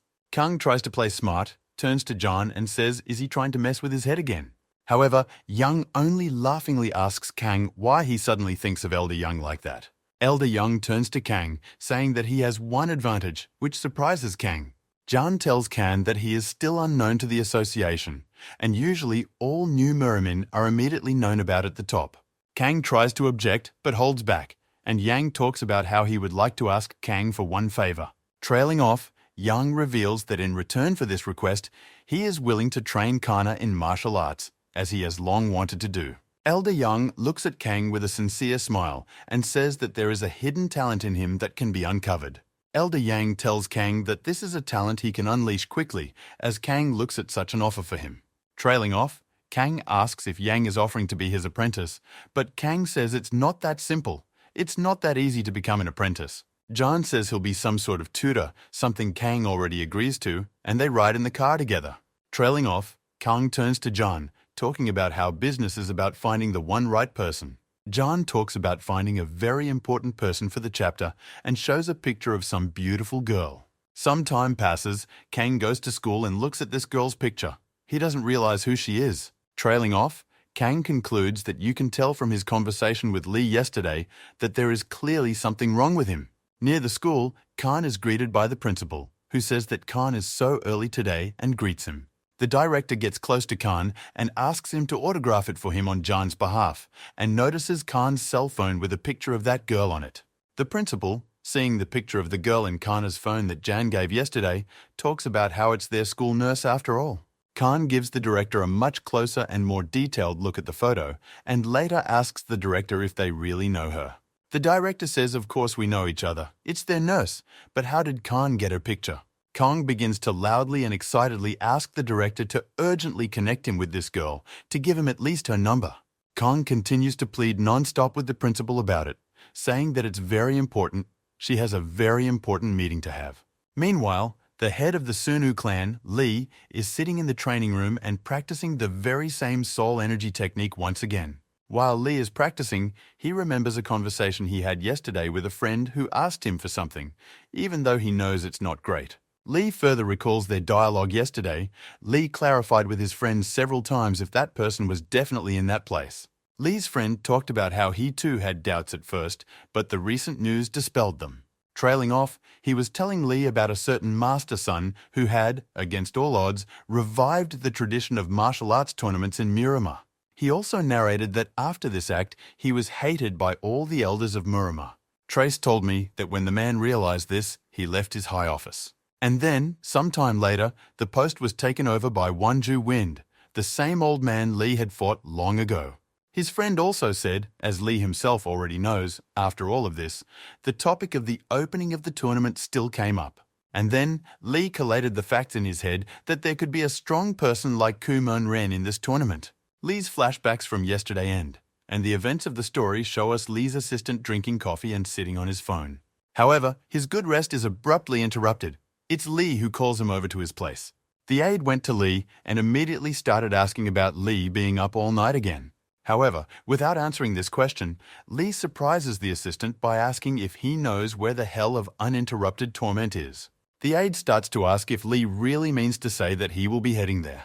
Lee interrupts his assistant, saying that they should look for Master Soma there. Meanwhile, we are shown the events of the story, where Kang talks to Jan on the phone and says it's too much, finding a person from a photo. However, Kang reports that he did do it after all, and reports back to Ian with all the information about what she is, who she is, and where she is. Kang begins to criticize Young again, saying that he knew all about her, so he sent Kang to look for her at school. On the phone, Kang asks Young if he just didn't want to ask the director, for Young's reputation is too high. Immediately after their words, Kanu received a text file on his phone from Ian that spelled out the basics of martial arts. Jan tells Kang over the phone that these are the basics he should learn to start with, an introductory course. Kang scolds Young, saying that they could have at least given a video clip instead of a text, but Young stops talking, shocked by these young people. Meanwhile, Young arrives at the meeting with Lee and the other elders, apologizing for being late. They summoned Yang, since according to Elder Min, there's an urgent matter here. Yang is wondering what happened. The elders inform Young that Lee is inquiring about the Sunu clan's hell of uninterrupted torment. Lee confirms this, saying that he asked the aide, but the aide said it was classified information and one would have to go to the elders. Elder Young apparently understands what the matter is. He wisely looks at Lee and the others and just remains silent for now. Trailing off, Yang asks if Lee wants to know about this place since Master Song is imprisoned there, which surprises Lee. This surprises even Elder Min, who asks how so. Yang says he himself learned it from Carnicera by accident. Ian denounces the information that Carnicera said that the Federation has teamed up with the Shadows, which is a great danger. Ian tells everything he knows about this place. Lee reacts strangely. He asks if there is Shinhyop clan involvement here. Ian talks about maybe other clans or shadows trying to find out information about the hell of uninterrupted torment. We need to stop that. Elder Yang tells us that this place is crawling with monsters and criminals who can break chains with their bare hands. Jan tells of a man who nearly lost his life there, fighting the local monsters to the death. After all the stories, Lee gets upset because such a dangerous place is not the best choice for him right now. Trailing off, Lee talks about what they're all doing this for. Why not just ask for strength from the Sunu clan directly? Elder Min turns to Lee, saying that does he really want the Sunu clan to break into hell? Lee talks about how this is possible for the survival of the Murim world, for Master Sun's sake, but Lee's words are interrupted. Elder Kim talks about how hell belongs to the Federation now. You can't just barge in there. It would be a war. The elders start talking about how they don't even know if Master Song is really there, and Lee tries to contradict him. Elder Yang is watching all of this. He only remains silent and analyzes the situation around him. However, following that, shocking everyone, Yan says that it's not that the Sunu clan has no chance at all. He sits down in a chair and talks about how, should the chapter decide to go there, he is willing to help. The two elders, especially Kim, didn't understand why Yan made such a decision. After all, it's very dangerous and risky. However, Yang ignores them and only adds that Lee must resign his position as clan head and all responsibilities. Yang turns to Lee, who looks at him, and says that this should only be his personal ambition, not that of the entire clan. Ian presents a scheme where Lee is replaced and Lee himself is reported missing. Ian asks Lee what he thinks of such a thing. Ian makes the point that if Lee makes that decision, Ian will agree to help and find a way to go to hell. The elders go home, the meeting is over, they discuss what the head has decided and John's idea. Elder Kim points out the fact that this way, Lee will at least step away from the pressures of being clan head and rest. However, their sweet conversations are interrupted by Ian himself, who makes a point of not taking it so lightly. He looks out the window and talks about how Lee's soul and body seem kind of weird to him lately. Elder Yang talks about how Lee will continue to train, and at this rate, he will drive himself to his grave. Elders Min and Kim ask Yang what he came up with, and Yang says it's their shared promise. Elder Min asks if Yang really decided to send him there. Yang says he's always serious. Ian talks about the chapter being on top and euphoric right now. To talk to him soberly, we need to bring him back to full reality. Yang suggests bringing back one personality that will help, and then Min says that he likes Yang's idea now. Meanwhile, the events of the story show us a friend of Ian's talking to him on the phone and asking if Lee is in his right mind. Lee offers his friend to go to that hell with him, but the friend says that Lee is out of his mind already. Lee looks up at the ceiling and talks about how he doesn't have much information yet. But can he think of his friend? Lee finished his dialogue with his friend still in shock. He found it hard to believe what Lee had suggested to him. Meanwhile, Lee himself is lying on the couch and contemplating whether he did the right thing by doing this. Lee continues to lie there, his doubts cracking him and the feeling of unease in no way leaving his body. Lee rests, pondering and looking up at the ceiling and the setting sky, and then a strange feeling visits him. As Lee drifts off to sleep, he talks about how when there are no errands or tasks to do, he gets a strange feeling he hasn't had in a long time. He's at peace. However, just as he tries to fall asleep, a sinister image appears in his mind, blowing a white aura with his mouth. A moment after Lee saw him, his eyes snapped open and a shiver ran throughout his body. A shocked Lee wakes up in a sweat and doesn't realize what just happened to him in the first place. Lee immediately starts gnawing at himself, saying that time is running out and he's just resting. He should be doing something. Lee immediately runs to train, however. He is distracted by someone's voice calling out to him. It turned out to be Lee's assistant. He came up behind him and informed Lee that he had visitors. The deputy introduced the man as Mr. Unshakable Wall. He had long grey hair and wore black glasses. He sat down in the hall across from Lee and began to talk about how he would be in charge of preparing Lee to go to hell starting today. This shocks Lee. He didn't expect that to be sent to a place like this. He has to undergo some training still. They're silent for a while. Then the gentleman apologizes, saying he has no talent for delivering beautiful speeches. He starts to walk away and talks about how their conversation would obviously go better on the case. Already at sunset, this gentleman along with Lee come to the training hall. He asks Lee to try to attack him. He gets in front of Lee and says that only after he sees the punch and Lee's abilities can he decide what they should do. What Lee is saying is that he didn't think at all that this gentleman would offer him a duel first thing in the morning. Before all this starts, the master asks Lee if he's going to go from there because of Kuman Ren. Trailing off, he tells all the same things as John, as if he himself had been present at the meeting then. Trailing off, the gentleman adds that does it seem to Lee that in this way, he will get information about Kuman Ren. Lee wants to start talking, however. The gentleman interrupts him, saying that he doesn't care about Lee's purpose. He talks about how he received orders to keep obscure individuals out of hell, and that's what the test is based on. As he looks at the gym, he talks about how if Lee can beat him here and now, he'll go through hell no problem, and then adds that otherwise, a boring educational experience awaits Lee. Lee is silent at first, and then says something about, well, he understood this gentleman's words. A second after that, Lee blows an aura and dashes off. He attacks the Lord, but the Lord overtakes him. What Lee sees is that he managed to repel all of Lee's attacks at once, and yet he didn't even dodge them once. He stares at his back and thinks about whether this man is as impenetrable as he looks. Lee talks about how since he already is, then he just needs to be stronger and decides to throw punches. However, Lee's tactics aren't sustained for long. Already within a couple of moments, this gentleman has thrown Lee back in the air with a straight punch. Lee is horribly shocked by what just happened. He didn't expect this outcome of events at all. Lee does a flip in the air and lands a leg kick. At least he's managing to do so without any problems. Lee looks at him and realizes he was deluded that because of his large build, he would be slow, but no. Lee is beginning to realize full well that if he keeps fighting like he is now, nothing will come of it. The master turns to Lee, saying that with such attacks, he wouldn't even defeat the most ordinary prisoner, let alone Kuman Ren. Their gazes converge on each other again, and then Lee realizes that he needs to get serious. Lee raises a huge and strong aura behind him and says that since that's the case, he'll be more serious in battle. Meanwhile, someone tells Elder Yang about everything that's going on and the fight between Master and Lee. It turns out to be Lee's assistant. He tells Yang that there's nothing funny here. Yang says it's a shame he won't get to see this fight with his own eyes. The deputy stands outside and reports to John on his phone that the sounds of the blows have gotten more and more powerful. Elder Yang is on his way to some meeting, concurrently communicating with the assistant, recognizing the situation. Yang turns to Lee's assistant and tells him not to worry, Lee won't lose, and neither will Mr. Steele. Meanwhile, they are still fighting. Mr. Steele says that the stronger the attack, the sharper the desperation from it.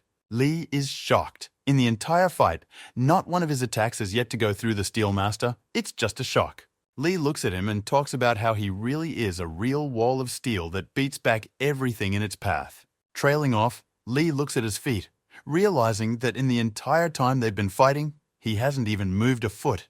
He's standing where he's been standing the entire time. Lee recalls his words. He said that Lee would not be able to defeat even the weakest prisoner with such strength. Lee decides to use his level much higher because the past one doesn't give him any bottom line.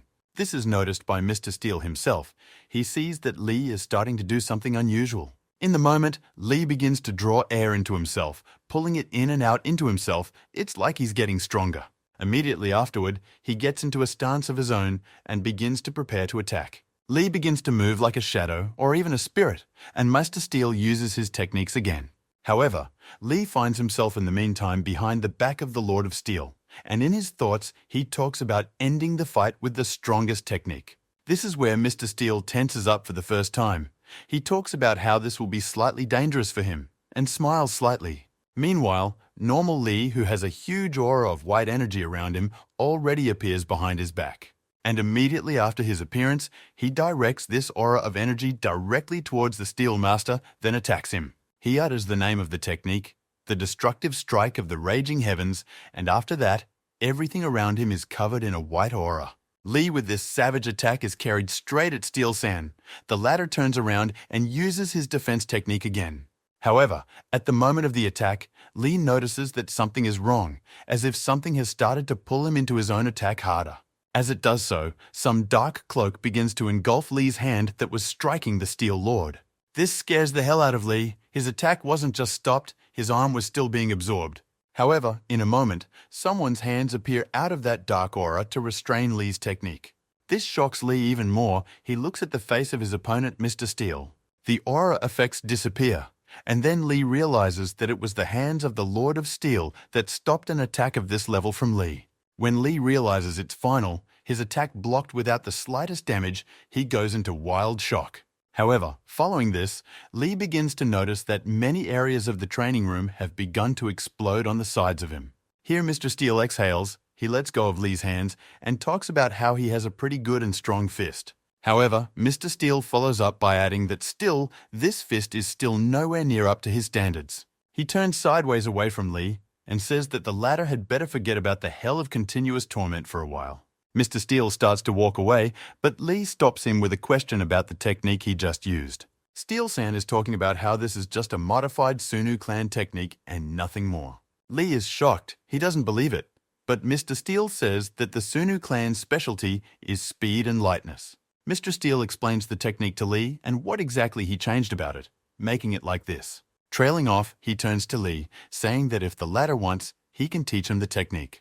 Mr. Steele assures him that there is nothing special about it, but Lee says that such techniques are prized in Murama, as he knows. Mr. Steele says that all of the Sunu clan's techniques belong to its head, and then Lee says he wants to learn right now. However, the Steel gentleman shocks Lee, for he says that his first act is to go wash and sleep. Looking at the dumbbells in the workout room, Lee talks about how he can go to bed since they have a workout now. However, Mr. Steele says whether tired and anxious, you can't do training in such a state.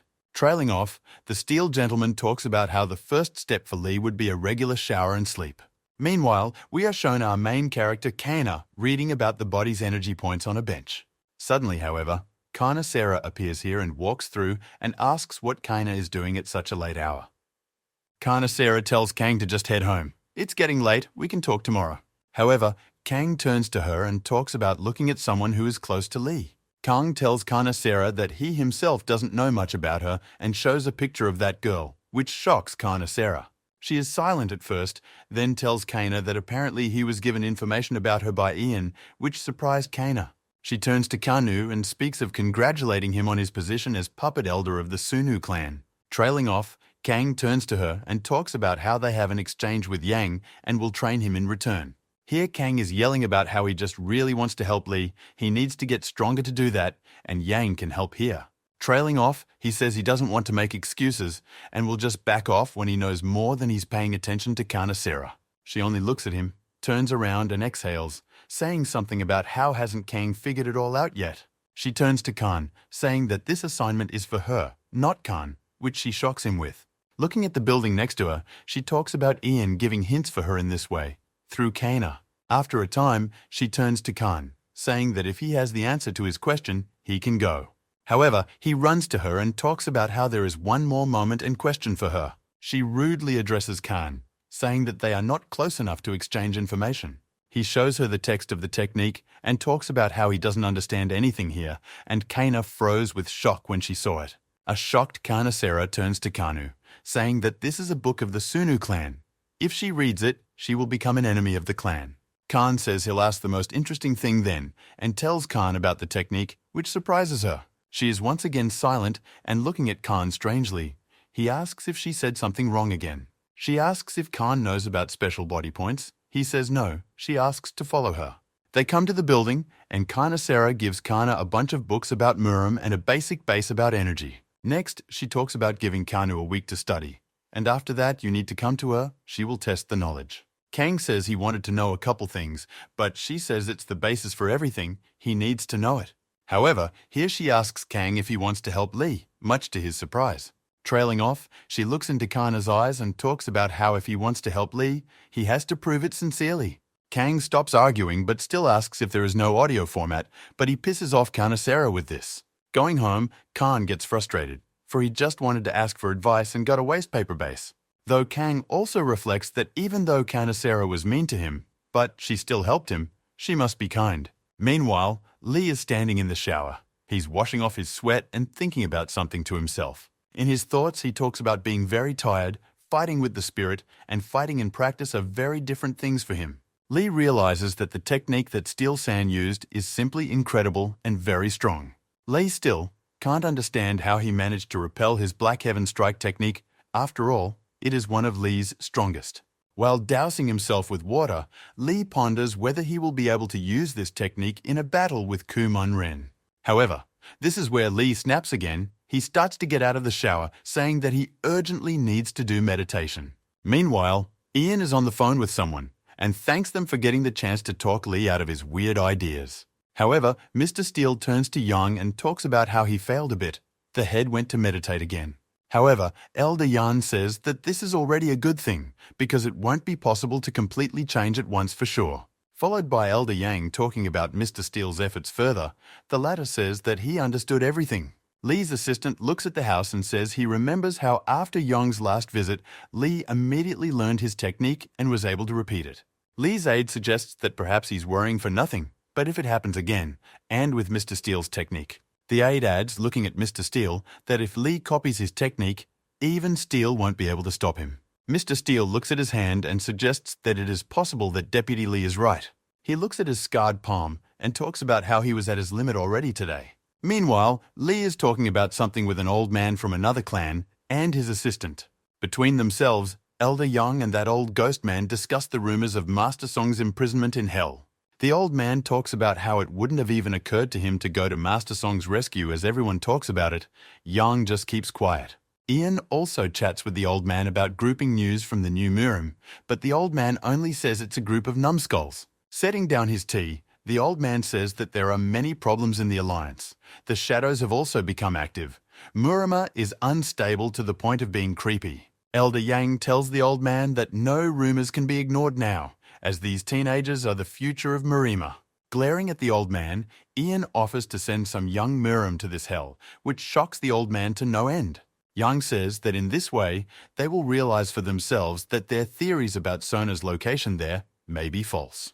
The old man slaps his hand on the chair loudly, saying that hell is like some kind of museum to Ian. They can destroy his power after all. However, Ian replies to the old man that their clan knows the importance of this place like no other. After all, they built it. Looking at the old man, Yan says that the current hell is built on the Sunu clan sacrifices, as if alluding the old man to their power. However, the old man only looks at Ian, saying that he must have had a falling out since he is raking up the past so much. Ian gets up and starts to leave, saying that he generally understood the position of the old man and his clan. Leaning on his cane, Ian walks away, thanking the old man for giving him so much time. As soon as John leaves, the old man's assistant asks him if John was able to guess something. The old man does not answer, but only stands up, wondering if there has been any more news from the hell of continuous torment. The old man's assistant assures him that there has been no news or strange movements from hell at all lately. The old man stands at the window, looking out over the city, scratching his beard as if pondering something very important to the clan. The deputy offers to send some more people to the hell of torment if the old man is so worried, but he says that's not the point. Looking at the city, the old man talks about how if anyone suspects anything, they can obviously spring into action. The assistant says that there are already rumors, but the old man says she shouldn't worry about it so much. The old man remembers in his head some guy tied up in chains and says he can't get out of there. Ian goes somewhere and talks to someone on the phone, reporting that he didn't learn much, but the check was not unreasonable obviously. Young talks to Elder Min, who talks about how that old man is a trickster. We shouldn't forget that. Driving through the city, Young and Min decide that the head had better not be allowed into that hell for now, for it is very dangerous for him. With a smile on his face, Jan tells Elder Min that he may not worry about this at all. Ian talks about the fact that Mr. Steele is with the head now, and those in turn are training. Although it wasn't easy to call it training, because Lee had used energy to create his spirit and fought with it. Lee looks out the window and realizes that there is no need to rush, for from today on, Master Steele will be training him. Lee goes downstairs and meets a deputy who yells at him about how this isn't going to work. Lee talks at him about how it won't work. The aide replies that it's because Lee once again ignored the advice and stayed up all night. The aide reports that Mr. Steele said to rest for a few more days, but Lee yells that he's perfectly fine. However, in the moment while Lee was saying this, he noticed that blood started to come from his nose. This startled him. Lee goes to the mirror. He doesn't understand what happened to him. He's a little tired, but he's never been like this before. Lee's assistant walks into the bathtub. He asks Lee if he's okay right now. Lee says he's fine, but the assistant argues, saying that a master like Lee shouldn't have health problems. Lee tells the assistant that he can't sleep because he immediately thinks of Kuman Ren and wakes up.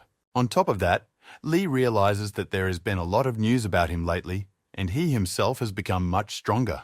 Lee remembers some fragment in his head and talks about how he wants to get stronger so that he doesn't repeat what happened.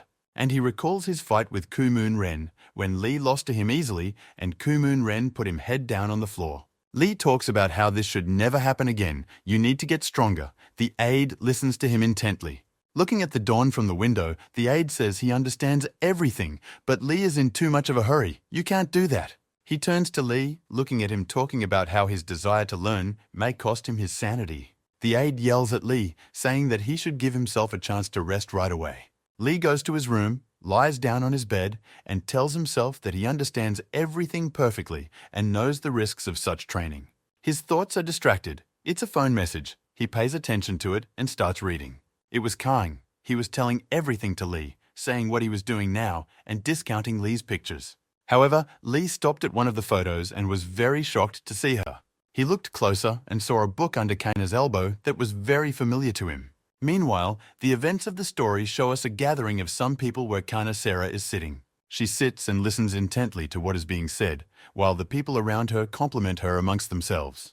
The guys in the audience are discussing amongst themselves how beautiful and good Kana Sarah is, but pathetically unemotional. They discuss the fact that she is eerily calm as a rock, but her attention is caught by some sharp sound. It turns out to be a phone. She looks at it with great surprise, like a child at a toy. Seeing the screen of her phone, she blushes a little, as if something very important to her has happened. She gets up from the table, telling everyone to take a short break, and her phone shows Lee calling her. The guys in the audience immediately started discussing the fact that she immediately smiled after this man called her. Kana Sarah picks up the phone and you can see Lee on the back. It is indeed a call from him. Lee asks Kana Sarah if he's distracting her. She states that she just had a free moment. Looking at her school, she asks what business Lee is calling about. He asks if his friend Kang is studying with her. Lee tells Kana Sarah that he saw in Kana's picture the same textbook she used to teach him. Lee says that when he saw this, he remembered her teaching him and telling him stories about Marima, and so he decided to call her. She says understandably, and quietly adds that apparently Khan is useful, but that's something Lee didn't hear already. She asks Lee how he is, still practicing as well, Lee replies that yes, he's as busy as ever up to his neck. She says she understands Lee's rush, which surprises him, as if she knows the reasons for the training. However, following kindly and with a smile, she adds that Lee shouldn't forget about people like Kang and the others who are worried about him. These words greatly admire, and like Lee, he thanks Kanasera for once again helping him as always. However, she only says with a simple face that it's all nothing, there's nothing wrong here. Trailing off, she adds that she'd like to meet when it's convenient for Lee, saying there's a lot to discuss, which surprises Lee. Quite quickly and abruptly, Lee talks about how it's like her idea to meet right now then. Kanasera is shocked. She didn't expect this and blushed all red from the shock and such a suggestion from Lee. Some time passes, Lee does come to Kana, greeting her sweetly and with a smile. Kana goes to meet him, talking about how did he really come here as promised. He says it's okay, and follows up by asking if he's ripped Kanasera off, which surprises her to the point of redness. She looks away a little and speaks uncertainly about the fact that no, she was just getting free. Kana's assistant says she has a meeting coming up. He pisses her off with this, realizing this he offers to reschedule. Lee says Kana's assistant is a very capable man, but she says he has no wit at all. Some time passes. Lee is sitting with Kana. Lee says she wanted to say something to him then. Kana talks about how the truth is that she got information about the infinite energy that Kumun Ren is looking for. A shocked Lee turns to Kana, asking why she didn't contact him right away. Kanasera suggests that this was not information worth passing on so urgently for Lee. Kanasera tells Lee about the story of the villainous mortal demon lord who was very popular in Murima, describing him. She tells us that at that time, the people of all Murima were trying to catch him all together with all their might. However, despite their efforts and a bunch of strong men, all their attempts were very unsuccessful. Kana says that he was nicknamed the Immortal Demon due to his immense regeneration and great strength. Lee talks about remembering well who he is talking about after Kanasera's words. Lee asks what this has to do with energy. Kana says that he immediately thought of his story upon hearing about it. She has studied all the information about him and shows Khan an excerpt from some of his books. Lee reads this with horror and sees what it says there about infinite power and energy in the writings of this demon. Kanasera says that judging from the records, he never tired of battles and all his mortal wounds were healed at once. Lee asks if the energy Kumun Ren is looking for belongs to that demon. Kana says she's not exactly sure. Looking at the interior of the cafe, Kana says that originally such energy was only legends that reflected people's dreams. She says the Muram were no exception, and their dream has always been this endless energy, which is what it's all about. A very surprised Lee began to ask Kanu Saru what had become of this demon, whether he was still alive at all. Lee's attention is brought sharply to Kana, who says that the book described the last moments of their lives. Kanasera tells him that the followers escaped, and he, covering them, died trapped by the other Murim. Lee asks if there are any more books left of him. Kanasera says that all books related to him or other demons were destroyed in Murima. She talks about how the materials she managed to get her hands on were miraculously preserved by someone. Lee is surprised, he asks, but why at all was it necessary to destroy all the valuable materials back then? Kana explains to Lee the fact that they carried a lot of power and a lot of people wanted to get their hands on it, so they got rid of them. This slightly upsets Lee. At the end of Kanasera says she's afraid lest her stories increase Lee's anxiety. Lee says that won't happen. Lee thanks Kanasera because now he knows that the eternal energy that seemed like fiction to him really existed. However, an upset Kana says that if it's all true after all, the information might fall into Kumun Ren's hands. Lee adds that then, the already very strong opponent will become an unkillable monster with infinite power. Kana recognizes that this is true. In the worst-case scenario, it would come out something like this. Lee in his head imagines Kuman Ren and the fire behind him, realizing that the world would be in the demon's hands then. The events of the story show us Kumun Ren himself. He turns to someone and asks if they know him. A fat old man comes out, shouting that he's glad to see Kuman Ren coming and stands with his weapon glaring at him. Kumun Ren turns to the old man and asks that everything is right, but why did that fat cook bring him here? This fat old man started smiling and talking about killing here, of course. The old man just looks at Kumun Ren, and the latter looks at him with a rather blank stare, not really understanding much. Following, the fat old man began to leap around the burning building from wall to wall, going behind Kumun Ren's back. Finally, after about 10 seconds of his jumps, the fat old man powerfully lands near Kumun Ren. The fat old man pokes Kumon Ren with a gun and yells that he has nowhere to go from here. However, he doesn't scare or surprise Kumon Ren one bit. He stands with a cigarette and stares at the fat old man callously. The fat old man starts screaming wildly at Kumon Ren, telling him to attack or go to hell right now. However, the old man is distracted by something, namely a voice that calls him Grandpa and talks about eternal energy. The old man looks at some guy, who in turn tells the surprised old man something about killing the boss. The guy starts to ask the old man to put down those big knives, but before he can finish, they're headed for him. The old man delivers a huge blow with his weapon, knocking everything in his path and screams, then turns everything into ruins. However, the guy only calmly jumped up and rolled over, calling the fat old man very strange. The fat old man starts yelling at him, calling him a lousy guy and talking about how he's still trying to screw over the old man. Trailing off, the old man yells at Kumon Ren as well, saying that did he really think the old man wouldn't find out their intrigues. The old man says that Kumon Ren knows full well that they've been searching for the cult leader's eternal energy for a long time, but for some reason, the man decided to interfere. The old man talks about how that's why they requested help and money from the shadows, but the shadows only decided to take them out at the end. Isn't he right? However, in response to all the old man's words, Kumon Ren only remains silent, and the old man says he knew it and starts threatening him with death. However, in the next instant, Kumon Ren was already behind the old man's back and said one simple thing: "Shut up."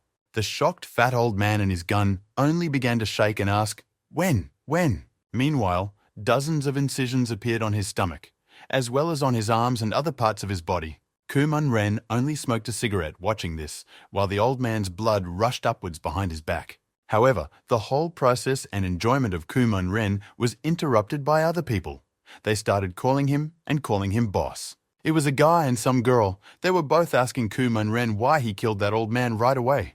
The girl started screaming, saying that 60 years have passed, there are hardly any demon followers left, and Kumon Ren is killing them like this. The girl's name was Sophia. Meanwhile, the events of the story show us a cute girl sitting at home in the city doing something on her laptop. She relays information to Kumon Ren over the earpiece about where else there are followers. There are as many as 3 in Korea. Kumon Ren asks to arrange a vacation for them all for next week. Sophia asks if it's back to Korea. Kumon Ren says yes. Evil Kumon Ren talks about there being as many as 3 people. 1 or 2 could be finished off though. Meanwhile, we are shown Lee and his assistant. His assistant says dating is good for Lee, but Lee says it's just a meeting. Trailing off, the aide asks Lee what was so interesting that they talked about for so long, surprising Lee. At first, Lee just remains silent, however, in his thoughts. He recalls Canacera and their entire dialogue today. Without waiting for anything, Lee asks the assistant where he thinks the demon's followers might have gone. This question surprises the helper to the point of eeriness, for he doesn't understand what kind of demon we're talking about at all. Lee tells the aide about the demon, but the aide says it's hard to even speculate. Such people have a different mindset. The assistant's words greatly surprise Lee. In his head, he scrolls the word criminals, because that's what his assistant called them. He recalls Mr. Steele's words that all of Miraman's major criminals are gathered in that hell. The events of the story move forward. We are shown Lee telling his friend that he is indeed going to hell. Lee's friend asks him what he's going to find there, but their dialogue is interrupted by some man. It turns out to be some girl with something in her hands and glasses. She looks at Lee with a smile and red cheeks. Lee's friend turns to her and thanks her for the coffee with a smile, which draws her attention away from Lee. And then, winking at her, he suggests that she could leave him and Lee alone here to talk. She embarrasses Lee and his friend and says she's completely lost her head already, and of course she'll hurry up and go and leave them to socialize. Lee's friend tells him that people like her are rarely lucky enough to see people like Lee, so she is shocked. Lee's friend looks around the room and talks about how he better give him a heads up when he comes in, and Lee apologizes for not doing so. Trailing off, Lee's friend offers to return to the conversation and talks about Lee saying he was going to hell to find something. Lee talks about how he's going to find information about the demon. From shock, Lee's friend even chokes on his coffee when he hears this. Lee's friend is talking about how he had a condration from what Lee just told him, didn't even try to hide it. Everyone around began to look at Lee with shock.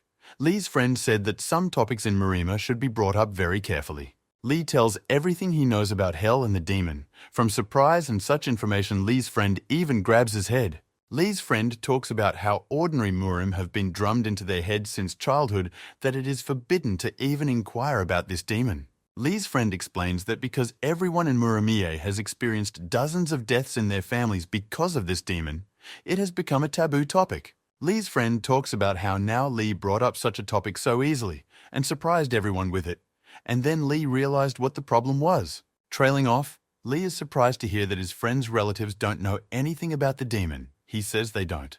Behind Lee's friend, that girl reappears, talking about how there are people in the world who feel fascinated by taboo topics. Lee's friend is shocked by what his friend is saying and starts asking her what she's even talking about. She forwards some file to Lee's friend's phone and asks him to forward the file to Lee himself to look at. She talks about how there's all the information she has on this demon lord in there, which surprises Lee and his friend. The events of the story show us the building where this is happening, and this girl tells us that the truth of the information is little to nothing, just rumors. Lee's friend reads the information, and there's information even about his moles.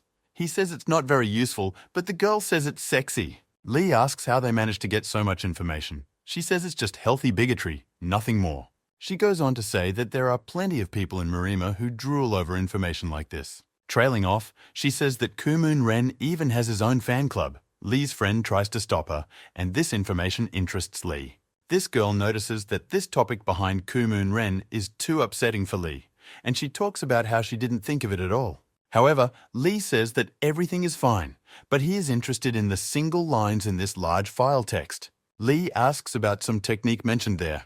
Lee's friend says it's probably the general circulation technique and laughs.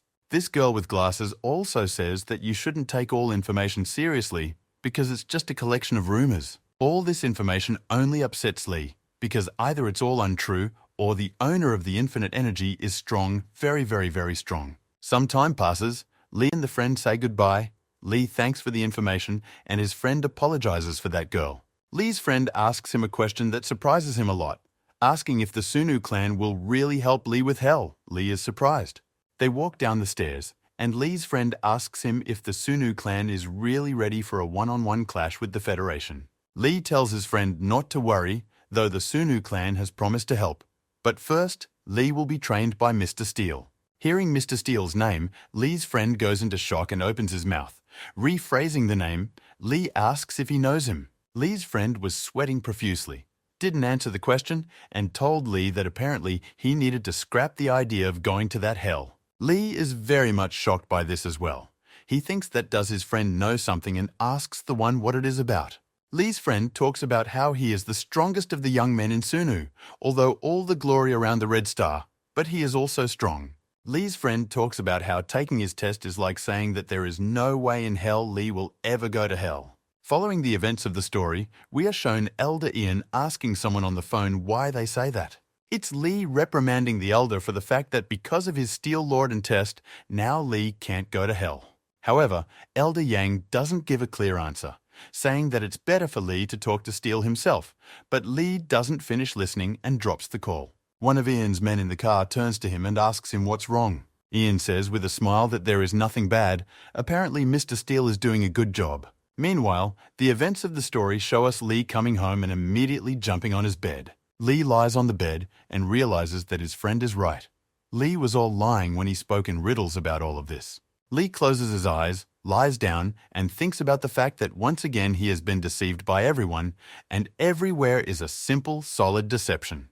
Lee recalls that Mr. Steele was supposed to teach him the techniques, but they turned out to be defensive. His test is to break down his defenses. However, Lee now realizes that this is simply not possible. Lee is frustrated. He doesn't understand how this is happening. His attacks and training are useless now, as if. Lee lies down and on his side and picks up his phone. Starting to look at something, he wonders what techniques the demon used that made him so strong.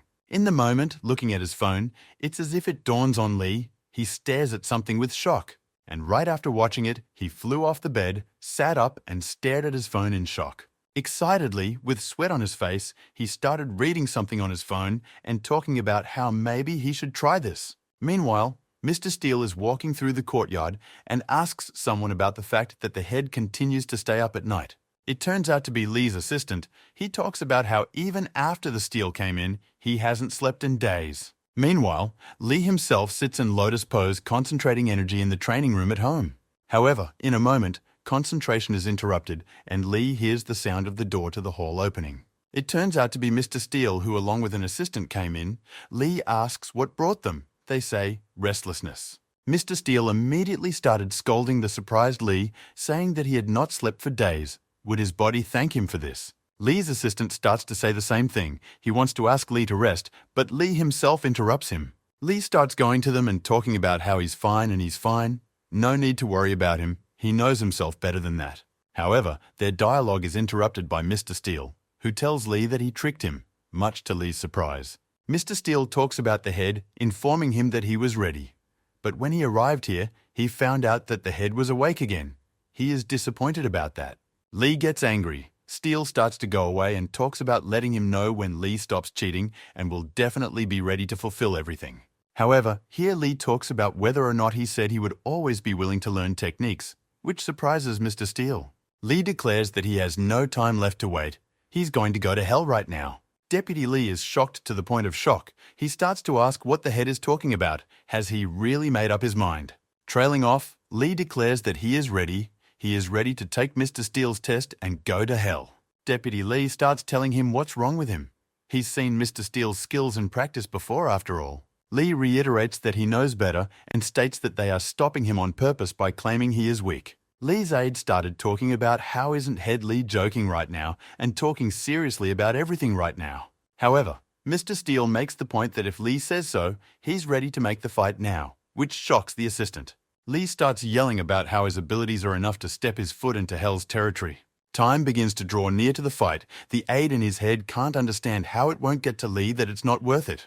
Here the assistant recalls his theory that Lee could have mastered the steel technique like Yang's technique once did. This is frightening. Looking at Lee, the aide realizes that even if this is all true, there is one important however. His musings are interrupted by Mr. Steele, who says that since that's the case, it can't be helped, and starts walking towards Lee. The aide tells Steele that the head is not in the best shape right now, but Steele states that he knows this and sees it. With straight and powerful steps, Mr. Steele headed towards Lee, their gazes converging, about to start the fight. Lee acts drastically. He raises a huge aura behind him. His eye also lights up with aura, and Lee charges a punch from behind him. Deputy Lee begins to look into the eyes of the head of the lie and sees that he is going to fight at full strength from the start. Mr. Steele can also clearly see the state Lee is in right now. He understands that something needs to be done. By this time, Lee strikes his first punch with tremendous power straight into the Steele, which again utilizes his technique. Mr. Steele was sweating profusely. He felt something familiar. He began to suspect Lee of the same technique. It turns out to be the split soul fist technique. Steele is surprised, but knows that Lee is aware that such a technique wouldn't work on him. Lee doesn't stop there. He decides to throw more punches, but you can already tell by the look on his face that he's in bad shape. Meanwhile, Mr. Steele is also acting very powerful. He covers his palms with a strong aura, preparing for the damage from Lee. Meanwhile, the evil Lee in his head realizes that with the Ghost Mind technique, he has already managed to check every move of the Lord of Steel. Lee recalls the fact that he had previously thought that the Steel Master was just taking on such powerful attacks of his. But now Lee realizes that he's just reducing the momentum in his attack, and after Lee starts hitting the steel again with a huge and powerful blow. That was why Sunu and Uncle Kwan's techniques did not pass through the Steel Master, for he would simply smash them apart. Striking him blow after blow, Lee realizes that something is strange. No matter how many times he hits, all the attacks don't have much effect. Lee's terrified assistant is silently watching all this, and Lee himself has a bad feeling about it. A very angry Lee realizes that mere speed or strength is not enough to break through the Steel Master's defenses. Lee then decides that he will then combine all his techniques into one in order to accurately deliver a powerful strike and pierce through the Lord of Steel. Lee's assistant is startled to notice what Lee himself is doing and opens his mouth in shock, for he is using so much energy. From this attack, the Lord's glasses began to crack and wounds began to appear on his body, shocked by Lee's strength. The shocked Meister Steel doesn't realize how he's being pierced, and meanwhile, Lee has covered everything with an aura of energy so that you can no longer see anything around him. Lee's aide is very worried about him and starts yelling at Lee, asking him to stop urgently. He looks at it all, the effects of explosions and blows and blood, and asks Lee to stop. It's too dangerous for him. Lee is already at the limit of his powers and reminds himself in his head that there is not much more left. He looks at Mr. Steel, whom he has almost defeated, and reminds himself that there is still a little bit left to win. From behind Lee's mouth comes a white aura like Kumon Ren's, his eyes glowing with power and his aura covering everything around him. The gentleman's glasses have become shattered, and he watches with shock at what is happening, looking at Lee like a monster. Meanwhile, Lee's white aura becomes blacker, and his aura becomes more red. His condition is turbulent. These changes are intensifying. Lee is already unconscious, but he's still going to attack. On the brink of life and death, he looks ahead and reminds himself time after time that he can win yet. However, in the moment, all of this disappears, and Lee is hit by a strong attack from Mr. Steel that deals massive damage. Lee is bleeding sweat. He has wounds. He doesn't realize what just happened and looks at it all with shock. Lee is shocked that Mr. Steel attacked him. After all this time he was defending himself, and now such an attack. However, Lee shouts that he doesn't care about any of this anymore. He's caught the rhythm he needs and decides to attack further. There's another blow that goes through Kanu that cuts part of his neck, and a stream of blood goes upwards. It turns out to be a backhanded attack by Lee's assistant, who apologizes for himself and looks at Lee, and Lee looks at him. Lee begins to faint. He doesn't understand why his assistant did this to him and closes his eyes. Some time passes. Lee wakes up in an unknown place. He doesn't understand what happened to him. He wakes up and sees a sleeping Jimmy beside the bed, who is apparently sitting next to him. Ginny abruptly jumps up from her seat and starts yelling about who's here. Did the enemies come already? However, next thing she knows, she only notices Lee beside her, who is looking directly at her in surprise. She immediately lunges at Lee, yelling that she has finally come to her senses. She grabs his face and asks if he's okay. Lee is creeped out by what's going on. He says it's okay and asks Ginny what's up and how it is in general. Ginny doesn't answer anything. She just yells about Lee coming to his senses, everyone rushing over here and calling everyone. However, Lee turns to her and talks about why he should yell like that.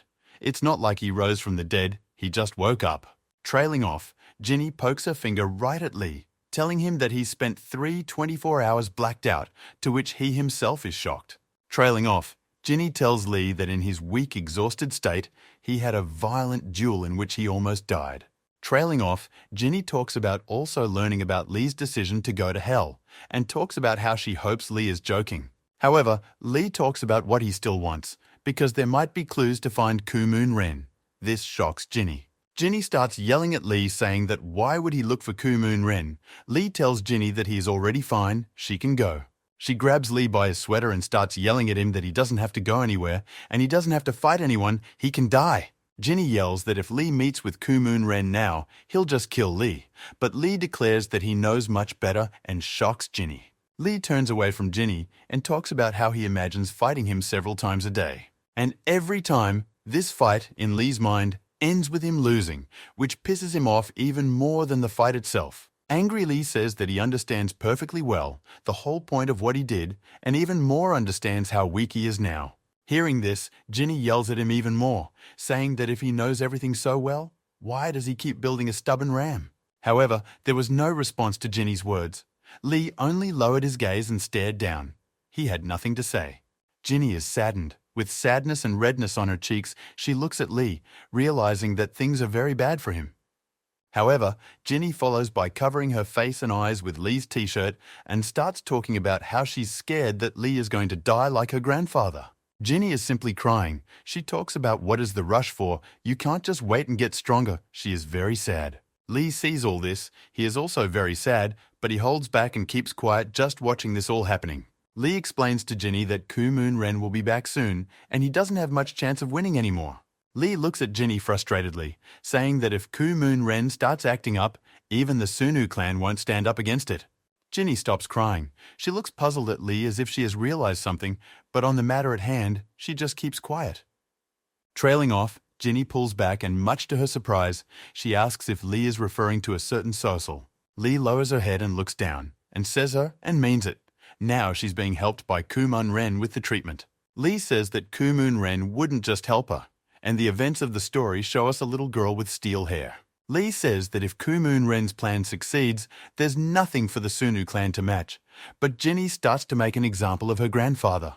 However, Lee responds to Ginny by saying that reality is unfortunately not what everyone wants it to be. Lee talks about how Kumon Ren's sidekick has already started to appear in the clan, referring to the very fat men who were in cahoots. Lee talks about how they're all here and watching Lee, waiting for him to make a wrong move, which is a very good thing for Kumon Ren. Lee and Ginny start discussing what recently happened to Lee. Lee stands by the fact that everyone around him is purposely keeping him from going to hell. A moment, however, the door opens and Mr. Steele himself enters, apologizing and enters the room. This is immediately seen by Lee. He is not very happy to see Steele, for he considers him an opponent of his idea. Steele asks if Lee is okay. Tilting his head down, Lee tells him that he's okay, but Ginny just stands there silent. Ginny wants to ask something, but Mr. Steele interrupts, saying that he overheard their dialogue completely by accident while standing outside the door. Mr. Steele tells Lee that he's got it all wrong and begins to explain why his assistant got involved in their fight. Steele starts to explain to Lee the fact that he mixed Sunu and Quan clan techniques in battle, and that's impossible. Steele's words startled Ginny. Ginny started yelling at Lee, asking if it was true and saying that it was wrong and just impossible. Lee starts to talk about how it's okay, and he did it, but Steele says it was in meditation, which surprises Lee. Steele's point is that reality and meditation are quite different, and it may work out in meditation, but not in combat. Trailing off, Steele tells Lee that fusing the two techniques is impossible, which is why Lee's assistant stopped him during the fight. Lee began to understand why the Steelmaster had been standing in defense the entire fight, and after this fusion, he attacked Lee sharply. Ginny started to point at Lee and talk about not knowing about everything, but here Mr. Steele is completely right in his words. However, Lee talks about what he heard about the one demon with infinite energy doing that. Ginny ran up to Lee and started yelling at him and poking him, saying that she was going to write the truth to him too. It was all fiction. Then Mr. Steele says that since they're all okay, he's going to get out of here. Before leaving, however, Steele says that when Lee comes to his senses, let him talk about the plan to go to hell, which surprises Ginny and Lee himself. A creepily surprised Lee began shouting in the wake of Mr. Steele about what he should do with the dough from him then. As he leaves, Mr. Steele talks about Lee passing the test, because passing the test required making Steele go on the offense. Lee is shocked by this, and Steele adds that despite the whole incident, he still threw a punch at Lee, meaning the test is passed. Steele leaves the office and closes the door, but it is clearly visible that Mr. Steele is still doubting his decision. Deputy Lee sees this and asks Mr. Steele if he's sure the head is ready to go to hell now. However, Mr. Steele asks Lee's aide if Miss Sucker orders to help Kumon Ren for the sake of Lee's head, how will he act? The aide is shocked. Mr. Steele starts to walk away and the assistant says he's talking nonsense, because why should Miss Sucker do it at all? Mr. Steele interrupts him and says something to the effect that apparently the aide hadn't even considered this outcome of events. Mr. Steele talks about not thinking about what happens next. Right now, he cares about helping the chapter, and we'll see what happens next. Mr. Steele says it will be a sign of respect for Elder Quan, for it was he who once recognized the head of Lee. Some time passes, the events of the story show us Elder Min, who clarifies whether Steele has agreed to escort Lee to hell. Elder Kim confirms this. Yang says he is also generally unsurprised by this decision from Mr. Steele. Elder Young began to apologize to the other elders, saying that he didn't expect Lee to be able to do all this. Altogether, the elders began to look for a way to get to hell, for it was now in the hands of the Federation, and nothing would work out that easily. Elder Kim turns to Young, saying that unless he's mistaken, Young was looking for someone for the chapter. However, Ian says that the skills of the buddy he's entrusted with this case don't please him at all yet, and looks at the phone. Following the events of the story, show us Khan talking to someone on the phone, saying that their words hurt Khan. Kanasera is on the phone with him. Kang complains to her that he has no time at all and is busy with everything. She says it's his choice to help Lee. The event of the story shows us some nice apartments, and Kanasera tells Kanu on the phone that he has to find a certain elder. The assignment Kanasera gave Kanu was to ferret out information about a certain elder and not declassify himself as a Muram. Kanasera asks Kana 100 times to be careful. He says he's got it all figured out, and he's figured it out already, and he'll do anything. Kanasera finishes talking to Kang. She's just shocked at how annoying Kang is. If it wasn't for Lee, she wouldn't be working with him. Kang has the same opinion of her. She repeats everything to him like a child. She takes him for a common juvenile. A girl from his school, the head girl, approaches Khan and asks sweetly about who Khan was talking to just now. Khan asks what's actually going on. She talks about Khan being asked to help with the vegetable garden actually. Khan goes along with the head woman. She says that the people here think Khan is weak and think he can only handle the vegetable garden. The head woman talks to Khan about looking at him and remembering Khan before, and as if two different people are in front of her now, surprising Khan. She asks how Kanu managed to improve himself and his body so quickly, and in general, he has become a different person. Kanu is pleased to hear that. Trailing off, the headman asks Khan how he even found out about volunteering here. He said that somehow it all came about by accident. However, in a moment, their dialogue is interrupted. Kang feels something coming at him from above. It is a vase with a flower falling. Seeing this, Kang abruptly grabs the head woman and starts pulling on her, which scares her very much. The next moment, the flower falls and shatters, and the headman and Kang himself are shocked by the whole thing. Khan starts asking her if she's in one piece, and if she's okay. She tells Khan that she's fine even though she's scared. Khan looks up, saying it's a real no-show, and trying to figure out where it fell from in the first place. Kang abruptly stops watching. He notices a strange man ahead with a wild aura of power around him. This renders Kumon Ren, who walks by smoking his cigarette, the malevolent aura of power around him immediately visible. Lee is in wild shock when he sees him, though he doesn't know who it is, but a wild aura of power covers everything around him.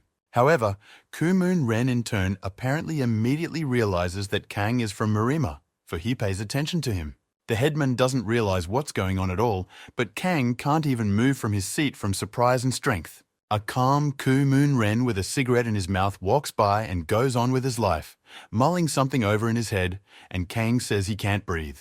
In the moment, Kumon Ren stops beside Kang and looks right at him, which scares the hell out of Kang. The shocked Kang doesn't know what to do or how to react at all. It's hard for him to even breathe. He's covered in sweat. Kumon Ren's gaze settles on Kang's clothes. He notices a school name tag that reads Kuren. Kumon Ren starts to speak, which makes Kang flinch in shock. He asks Kang, Kuren school? However, without waiting for any reaction or response from Kana and Stroster, Kumon Ren simply walks further down his road. Kang stares after him, a feeling of shock and fear lingering in his gaze, and it's hard for him to realize who it was in the first place. Kang continues to stare after him and ponder what that strange feeling was, for it wasn't just fear that had visited Kang. The headman began to question Kang if he knew the man. However, Kang stated that no, it was fine. On the way, Kang discusses with the headman about the vegetable garden. Kang remembers not to reveal the fact that he is related to Muran. Time passes. The events of the story show us a tired Khan digging a vegetable garden in some old man's yard. Khan asks Grandpa what they're even digging that hole for. Grandpa replies that it's simple, for fertilizer. While Kang was digging, he discovered something inside the hole. Grandpa asked him to get it out and check what was lying there. While Kang was reaching, his grandfather asked him where he was even from himself. Kang replied that he was from Kuren High School. Trailing off, Grandpa asks if this is the school that the clan runs. Without thinking, Kang replies that it seems to be as he was told. Immediately, Kang notices some hand flying at him. It's this grandfather's hand. It approached at a fast speed. Grandfather became many times stronger and bigger, and with a huge hard kick, sent Kana headfirst into the ground, pinning him to the ground. Kang began to scream about what was even going on and tried to cough up after such a hard blow to the body. However, when he opened his eyes, he saw that Grandfather's large cane already approaching his face with great speed. Grandfather began to tell Khan that he was already convinced that he was a Muraman and asks what Khan was doing here in such a wilderness. Kang asks his grandfather if that pot was also dropped on his head by him when he was standing with the headman. Grandpa smiles and talks about how Kang is very clueful. This pisses Kang off to no end. He is very angry about the whole thing. Kang starts yelling about how it's very dangerous because the pot could fall right on their heads then and kill them. However, Kana's dialogue is interrupted by seeing an old broken skull in the ground at his side. This really freaks him out. Khan tearfully screams about, oh no, there are human remains here, and starts twitching back and forth non-stop. In response, however, the grandfather only hits Khan on the head with his cane and asks him to shut up now and calls him a lousy man. Grandpa presses Kana with a shovel and talks about stopping building a non-figurine and asks him to urgently tell him who he is. Grandpa talks about knowing that those types from Milyan were following Kang, and they are not from Milyan at all. There are no such professionals there, Kang wonders. Kang doesn't really know what Grandpa is talking about, but he thinks he means the strange man with the cigarette. Khan starts yelling at his grandfather about not killing him and starts telling him why, but then Kang realizes that he shouldn't tell his grandfather about it because he's obviously not the first time he's done it. Khan looks at the skull next to him and realizes that even if he told the truth, there's no guarantee that this grandfather won't finish him off here. Looking up into the cane above his head, Khan realizes full well that he will have to make it through now on his own. Khan begins to ask himself to think faster with his brain and think things through. After all, Jinny has taught him many forms of combat. While Kang was thinking, his grandfather decided to ask him himself, saying, "You're from the Shadow Warrior clan," which shocked the hell out of Kang. Without waiting for a response from Khan, Grandpa talks about how he knew it, which is why Khan didn't want to reveal himself, Grandpa says. Grandpa talks about how his comrades stopped contacting him when they contacted the Shadows. He assumed they were coming for him as well. Grandpa starts leaning over to Khan and talking about finding with the Shadows what they came for it is in the demon's grave. Our hero Kang doesn't understand what this is about at all, what the tomb of the immortal demon lord is about. He doesn't understand either. Grandpa points the shovel at Kana, saying that since he has learned such valuable information, the payment for it will be Kana's life. Khan notices that the shovel is heading straight for Khan's neck at high speed, and it's worth doing something immediately or he'll die. However, some sharp sound interrupts all this process on the field, and the old man stops upon hearing it. He turns around and sees a girl in front of him. It's Sophia, one of Kuman Ren's men. He looks at her, and she looks at him. Sophia examines the old man and compares him to the photo on her phone, saying that all Asian old men look the same. However, the old man does not dare to wait. He immediately strikes Sophia with the shovel, but she easily dodges it. She keeps comparing him to the picture on her phone, and the old man doesn't give up trying to attack her time after time by jumping. Once again an attack, this time with the cane, and once again this attack gets past Sophia. She easily dodges it and kicks it away. She picks up her phone, calls someone, and in English talks about how she caught him, finally, with a smile on her face. However, in a moment, the grandfather turns his cane into a sword by removing the second part of it, and his eye is covered with an aura. He throws a sharp and serious punch at Sophia, much to her surprise, but she dodges it again. Following this blow, they have a battle, while Sophia is only fending off the old man and his blows. Meanwhile, our hero Khan climbs out of his potential grave and watches what's going on outside. Sophia realizes that the old man is not as simple as she thought, and will have to sweat a little to defeat him. The old man powerfully lifts himself off the ground and leaps into the air, gathering a charge of tremendous energy. Sophia meanwhile begins to run, gaining speed and momentum to also counterattack the old man herself. In a moment, Sophia notices that the old man's attack is becoming very powerful. It might just kill her. The old man's aura blows away everything around him. Sophia realizes that there is almost no chance to fight her off. She's too close. She trails off and notices several people pouncing on her grandfather and blocking all of his attacks and even launching new ones. Grandfather is shocked. He realizes that the attack didn't just fail. He was attacked. He recoils to the side. The guy who, along with Kuman Ren, fought the fat old man back then shows up here. He tells Sophia that it looks like she's in trouble. Sophia is pretty pissed at this guy, but grateful. She starts to make excuses and talks about just being distracted. Sophia, this guy, and a few other days surrounded the old man in a circle and started saying that they didn't feel like killing either. The old man's attention is interrupted by Khan, who at this point began to climb out of the pit and walk away. A shocked Khan starts to run, as he realized he'd glared at the fight again and hears trouble be damned. However, the grandfather sees everything. He jumps to Khan, grabs him, and puts his sword up to his face, saying that he will kill Khan. He starts making death threats against Sophia and the guys next to her, but they don't realize what the threats are actually about. Meanwhile, Kang is very worried about the old man and he's surrounded by other Muram now. It's just a shock. In his thoughts, Khan remembers Jenny teaching him different techniques for different situations and opportunities to save himself. Meanwhile, Grandpa yells at everyone to see if they've gone deaf, and Kang prepares to make a surprise attack on Grandpa. And not in vain he prepares, for in the next instant, the grandfather gets in his face, followed by Khan throwing him over his shoulder. This is noticed by the shadow fighters around Sophia. They are surprised, for it was done by Khan, who looks like a schoolboy. Khan starts yelling about how do they really think he's going to let himself get beaten up. You can see the energy in his eyes. The guy with the glasses is a little surprised by this. He asks Sophia where this guy came out of in the first place. She's screaming about how she doesn't even know that, and for starters, you need to grab the old man already, never mind the schoolboy. Sophia heads towards her grandfather with the others, and he says something about some hiding, that he's had enough of hiding. An old man with blood on his face and strange eyes talks about whether they saw what they are about to find here. However, Sophia and the others do not understand what he says at all, for they communicate in English and the grandfather in Korean. Followed by Grandpa yelling about now and showing everything so they will see it before they go on their last journey. A powerful energy began to flow from the grandfather. It was of different colors and strangely spread everywhere. The grandfather began to glow and spoke of the demon lord's power being eternal and he himself being immortal. Grandfather began to grow muscles and strange wounds all over his body, and his eyes turned purple. Sophia's group of guys like Kang stand in shock watching all this. They can't understand what's going on with Grandpa. One of them yells about how watching standing is clearly not an option and jumps on the old man saying he urgently needs to be tied up. By this point, it's like the old man has turned into a powerful zombie. With one swing of his bare hand, he throws the guy off. The old man looks at everyone else with a bloodthirsty smile and says that the first one has already gone. One of the guys runs at the old man too and delivers a hand punch to his head. However, the old man dodges it. After the guy realizes he missed, he gets into a defensive posture, and even being such a big guy scares the crap out of the old man.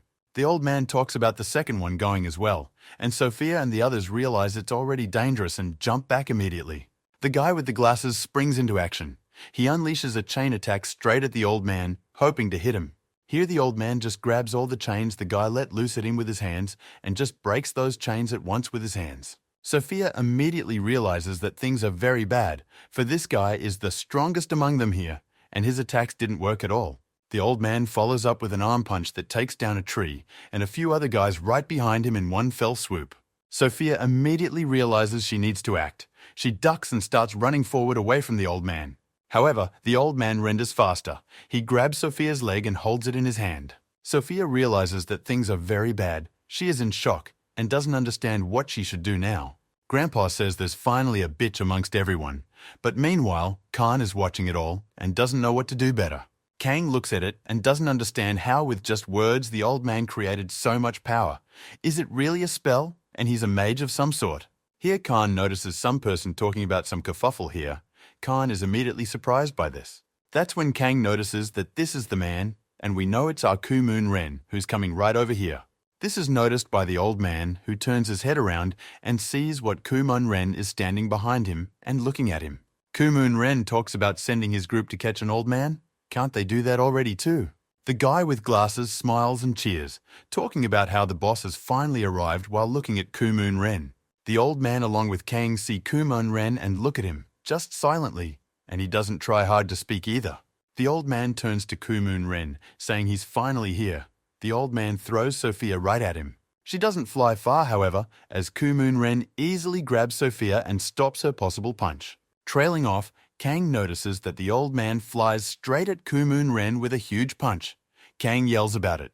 Kumon Ren is strong. He immediately jumps up and stops the old man from hitting him directly and takes Sophia with him. During his leap, he also managed to land a leg kick right on the old man, then sent him to rest upside down. The old man, though, took a hard hit right on himself and began to fall backward. But it's a wonder he got to his feet at all. With that, Kumon Ren lands and calmly tells his grandfather to follow him and that he won't tell him twice. Trailing off, Dead swings his arm and wants to pounce on Kumon Ren, saying that he's gotten cocky with one punch. Trailing off, the grandfather looks at Kumon Ren and talks about how if he was already fighting at full strength, Kumon Ren wouldn't stand a chance. Trailing off, Kumon Ren only reaches out his hand and releases a bunch of energy into his grandfather, then scares him with it. Kumon Ren doesn't wait for anything. He takes one step and just happens to be on the other side, behind his grandfather's back, and strikes at his head. Kang looks at this with shock. He doesn't understand how this is even possible and looks at Kumon Ren and his grandfather. Meanwhile, the old man snaps out of his seat and runs across the floor directly at Kumon Ren, saying that he had already anticipated all of his actions. The old man puts his hand forward and says that it's finally time to show his full power, and then smiles. However, without waiting for what the old man is about to do, Kumon Ren jumps on his head with his foot and crushes his head. In the next moment, Kumon Ren pounded into that old man's head, right into the asphalt of it by lowering it with his foot. Kumon Ren only stares at him with a blank stare, saying that even here, the old men don't close their mouths in any way. The old man lies unconscious, he doesn't move, and Kumon Ren orders his assistants to take him away urgently. They carry out the order. Kong looks at all of this with wild shock. He can't understand how Kumon Ren took him to the ground with such force with one punch. Kang watches Kumon Ren and his men take his grandfather away and try to move away from such blows as they've been dealt. Kang still can't come back from the shock. He thought that seeing Lee's fights had seen all of Marima's maximum, but this Kumon Ren surprised him. Kang watches this with shock, replaying everything in his head, the mere aura of Kumon Ren already making him feel sick. Meanwhile, Kumon Ren's men turn to him, saying that it looks like Grandpa has started to regain consciousness. Grandfather began to talk about how he remembered a time when he fought alongside a demon and the whole world was under his feet. However, all of the things that Grandfather is saying right now doesn't surprise Kumon Ren, but it hurts his attention for sure. Grandpa goes on to talk about remembering his old times, recalling them in his head further. However, in a moment, Kumon Ren starts to feel something that surprises him wildly. He looks at the old man. Meanwhile, the old man himself began to rise from his feet, screaming, and everything around him began to be immersed in his powerful aura. Kumon Ren shouts to his guys to immediately quickly move away from his grandfather in an urgent manner. The old man raises a huge aura around him. His body seems to be on fire, taking everything around him with it. He screams wildly. Kana is scared to tears by this. He scurries away and screams about how is it really fire, and the old man screams wildly alive. Kumon Ren's people started running to him and asking him what was going on and asking why the fire was burning around him. Sophia asks Kumon Rek about whether it's the influence of the eternal energy being displayed, since even his reincarnation was strange. Together with Kumon Ren, they talk about being the last of the 3 survivors in Koreatown, and he is also dying now. Trailing off, Sophia looks at Khan, remembering that he's been here all this time as well. Kang, meanwhile, also looks at her, realizing that he has once again blundered and now doesn't know what to do. Sophia, looking at Kumon Ren, points at Kana with a look, saying that he was here along with that old man. Kumon Ren starts to look at Kana. It's not clear what's on Kumon Ren's mind right now, but his gaze is clearly not kind. Kang sees this, and Kumon Ren's huge aura, he is wildly frightened and doesn't know what he's supposed to do now. Meanwhile, the events of the story move us to Lee, who is training with Mr. Steele. It's very hard for Lee to train with him, as his punches are overpowering for him, but Mr. Steele praises Lee for his efforts. Lee thanks Mr. Steele for the praise and follows up by asking him how he would have to deal with his opponent's defense techniques. However, Mr. Steele replies that he is showing a technique not for overpowering the enemy, but for surviving, which surprises Lee.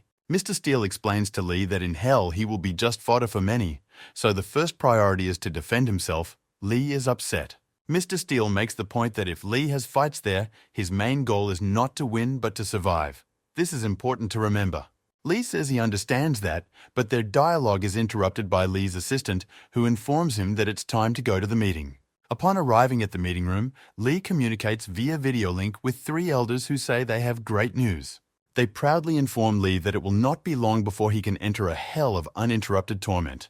They shock Lee and say that they have visited over 20 Federation clans and have managed to change their positions. Lee says that they don't like the Sunu clan after all, but Yang replies that that's why they used Lee's name and the Shinhyop clan. Yang says that through the Federation's good treatment of the Shinhyop clan, they've managed to change their minds. Lee says if they don't recognize it. Riding in a car somewhere in the woods, Jan talks about trying to clear up any such misunderstandings on their part.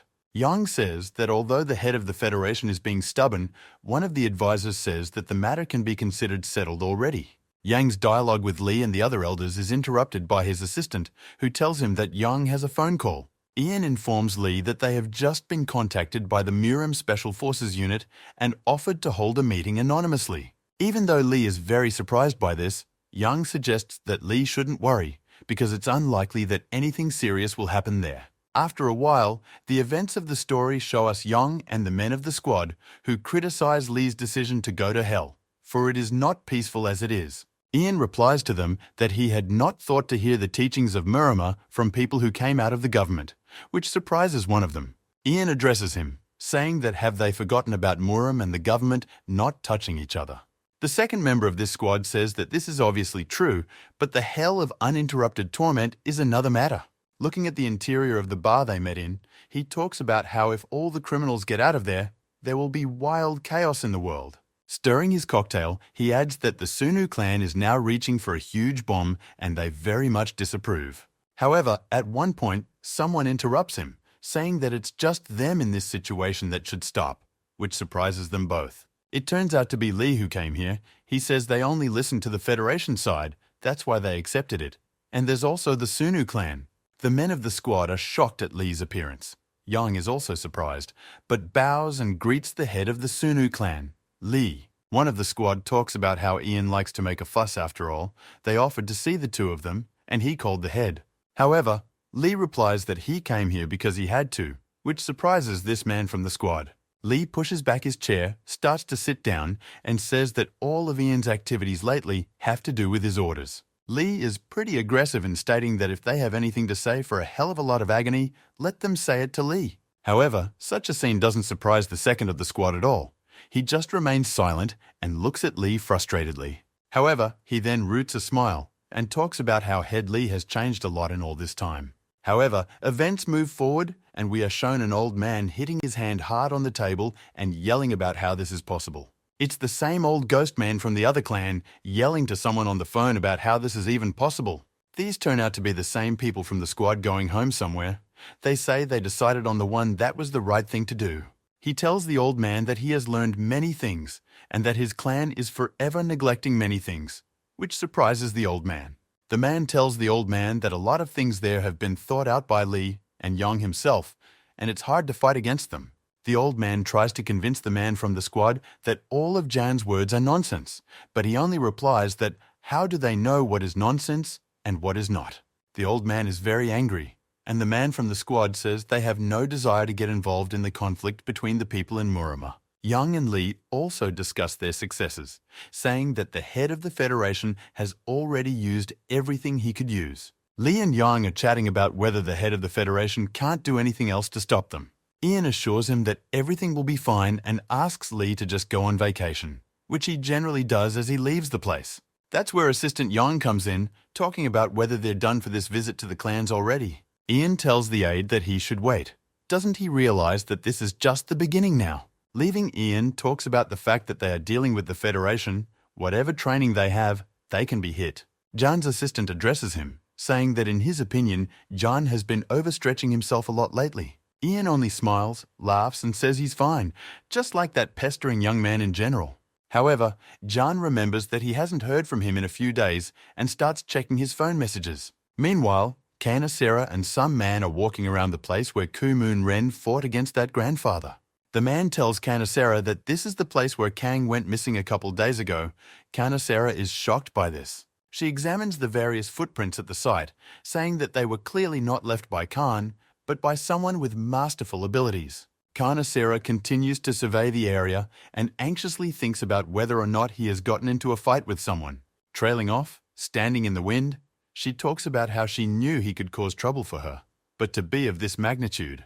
Kanasera calls John immediately. She reports that Kang has disappeared without a trace, which scares and surprises John. She goes on to tell Ian, telling him that his mother filed a missing persons report on her son a couple days ago. Ian asks why it's so late. Didn't he call anyone? Kana says his mother told him he had cell phone problems. Walking around the missing persons place, Kana tells John in detail everything she knows about the old man Kang went after. John begins to find out more from Kanasera about this old man, as it is learned he was in the hospital, and then it was revealed that his papers were fake. While looking at some building, Kana reports that at the same time, a group of suspicious foreigners were visiting the place. Kanasera tells John that they didn't get on any cameras. They were only seen by the locals here. Ian asks if these foreigners could have been after the old man. Kanasera says that's the most logical theory right now. Ian's point is that in that case, Khan was likely at the point of their conflict simply because of that. Kanasera confirms, saying that if the theory turns out to be correct, Khan could have died somewhere around here a long time ago. Meanwhile, we're shown Kumon Ren rudely asking someone if he's tired of living already. It turns out to be our protagonist Kang, who looks at Kumon Ren with shock and scratches the back of his head. Kumun Ren stands and explains the breathing practices to Kang and asks what the problem is with just doing them now. Trailing off, Kumun Ren puts his hand out and tells Kanu that he just needs to repeat and gather all his energy. Kumun Ren explains to Kang about how to do and learn everything, saying that his past skills are just exhausting the body's energy. Kang does as Kumun Ren taught him, and after a while, energy appears in Kang's palms. This surprises Kana to no end. He looks at her like a toddler at a toy and doesn't even know what to say. Kang starts bragging to Kumun Ren, saying that he has succeeded, but the latter only states that it's all small things. Khan time after time creates easy energy in his hands, saying it's so easy. By those books, everything was incomprehensible.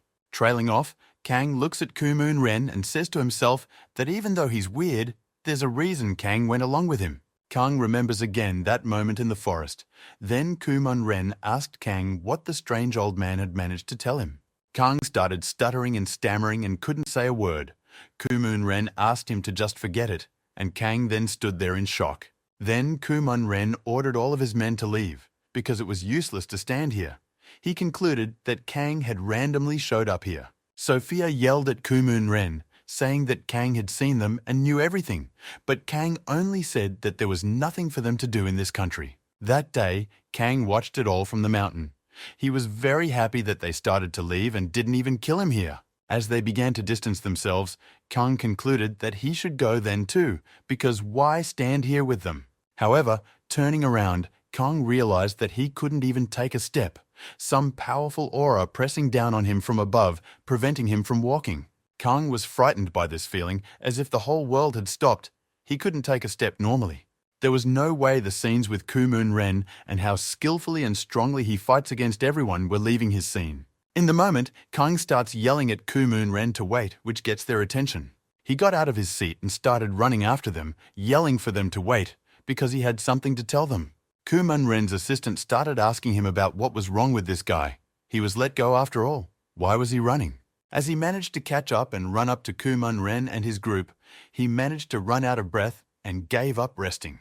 Trailing off, Khan raises his head sharply and yells out that he knows the whereabouts of what they are looking for.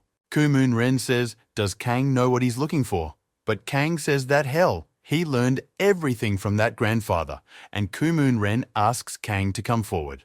However, Kang talks about doing all of this on only one condition. Much to Kumun Ren's surprise, he hasn't heard that in a long time. Trailing off, Kang yells out, saying that his condition is that Kumun Ren will train him in martial arts as best he can. Hearing this, Kumun Ren and all the people in his group stopped in shock, for they had never heard such a request even close. Kumun Ren only lowers his gaze and asks Kang with a smile, wondering if he knows who he is. Kang talks about what he knows. They're from the Shadow Warrior faction and asks Kumun Ren if that's true. Kumun Ren himself wondering about it. The next moment, Kumun Ren grabs Lee by the soccer jersey, looks into it and asks, "Is that Merriman?" Kang was expecting a lot from them, but clearly not this reaction. He started to say that yes, but what's the same about it? With a wild aura of power, Kumun Ren looks at Kana and talks about how there is no one in Marima who is still alive after meeting them.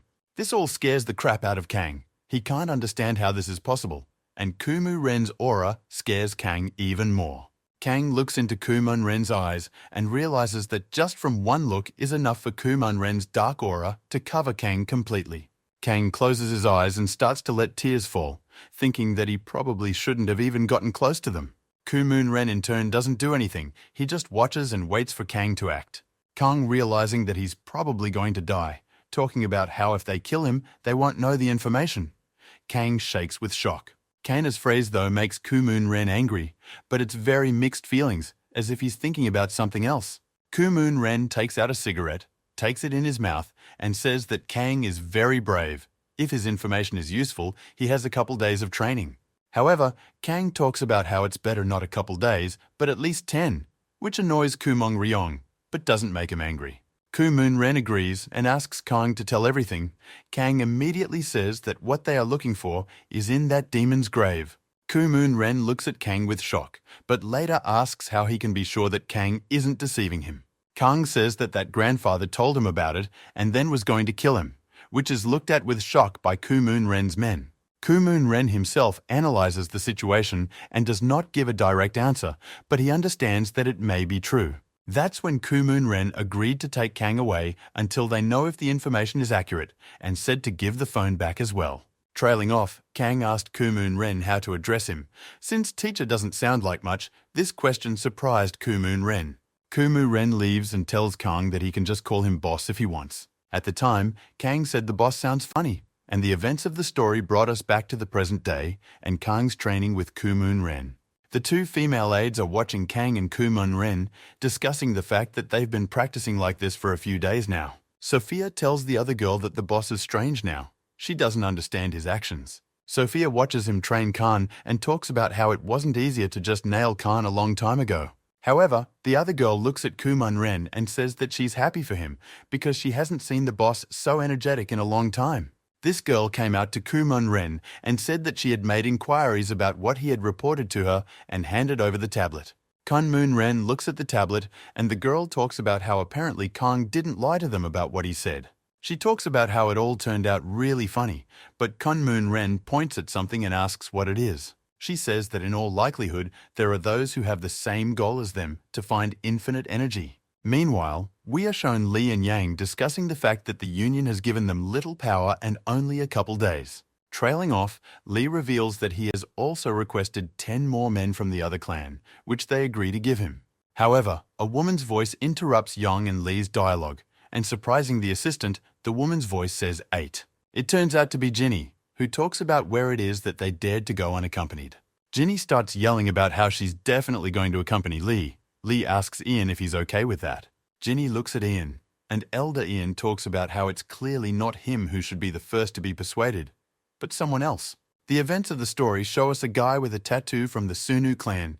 He yells at Ginny that she is completely crazy already.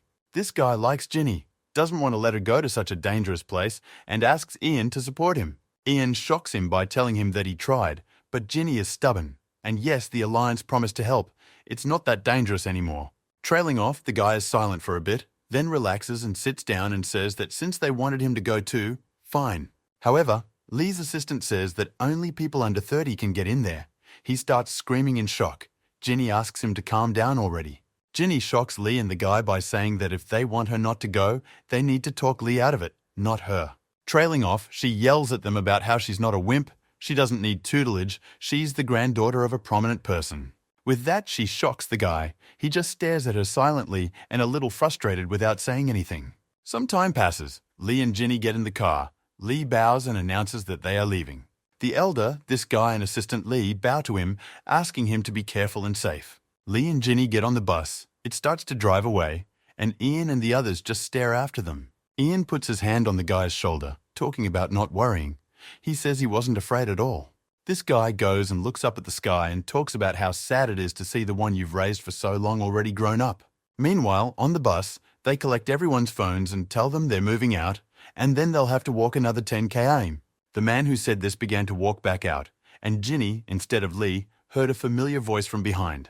It turned out to be Li's friend, and that girl with the glasses. Li's friend walked up to Ginny and started offering her chips. This girl immediately started pestering Ginny, asking about whether she was the same Ginny Kwon from the Talent 4.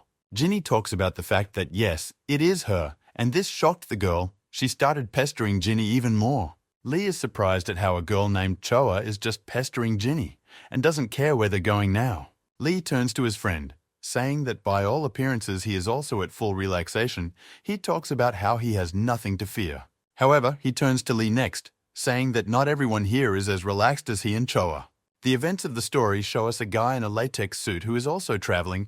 His name is Seogonu from the Jonha clan. Next, we are also shown Lee Junin from the Yongnam clan meditating a bit.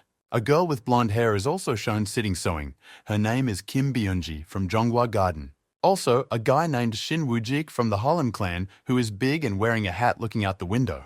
They also show a guy named Ha Dong-chol from the Samho clan. He has long white hair and huge muscles. And also watching it all is a guy with long brown hair named Kim Jae-ho from Shimsu High School. Lee notices that this Kim Jae-ho is looking at him strangely. Lee memorizes his face while looking at him. The guy with the hat looks out from behind the window. She thoughtfully sees something and tries to figure out what. It turns out to be some huge drone that's flying behind the bus. and monitoring something. Meanwhile, the events of the story show us an old ghost man and his assistant, who informs us that they have set off already. They are in their clan building apparently, saying that it is apparently not worth worrying about. Grandpa starts to tell the assistant that first the rumors about Master Sonia, then what happened to the young one is strange. Looking out of his building at the river, the old man talks about doubting everything after years in Murama. The old man scratches his beard, saying that he really wants to believe that there will be no discord and everything will be normal. Meanwhile, a police car is driving near the bus, which takes it to overtake and stops it. Everyone in the cabin is shocked at what's going on, because why should they be caught by the police near the exit already? The man who is the manager of it all looks out from behind the window and asks what happened. The cops walk toward him. Head down, they ask about if he could get out of the car now. He looks at the police in surprise and asks them to show their IDs and the reason for the stop.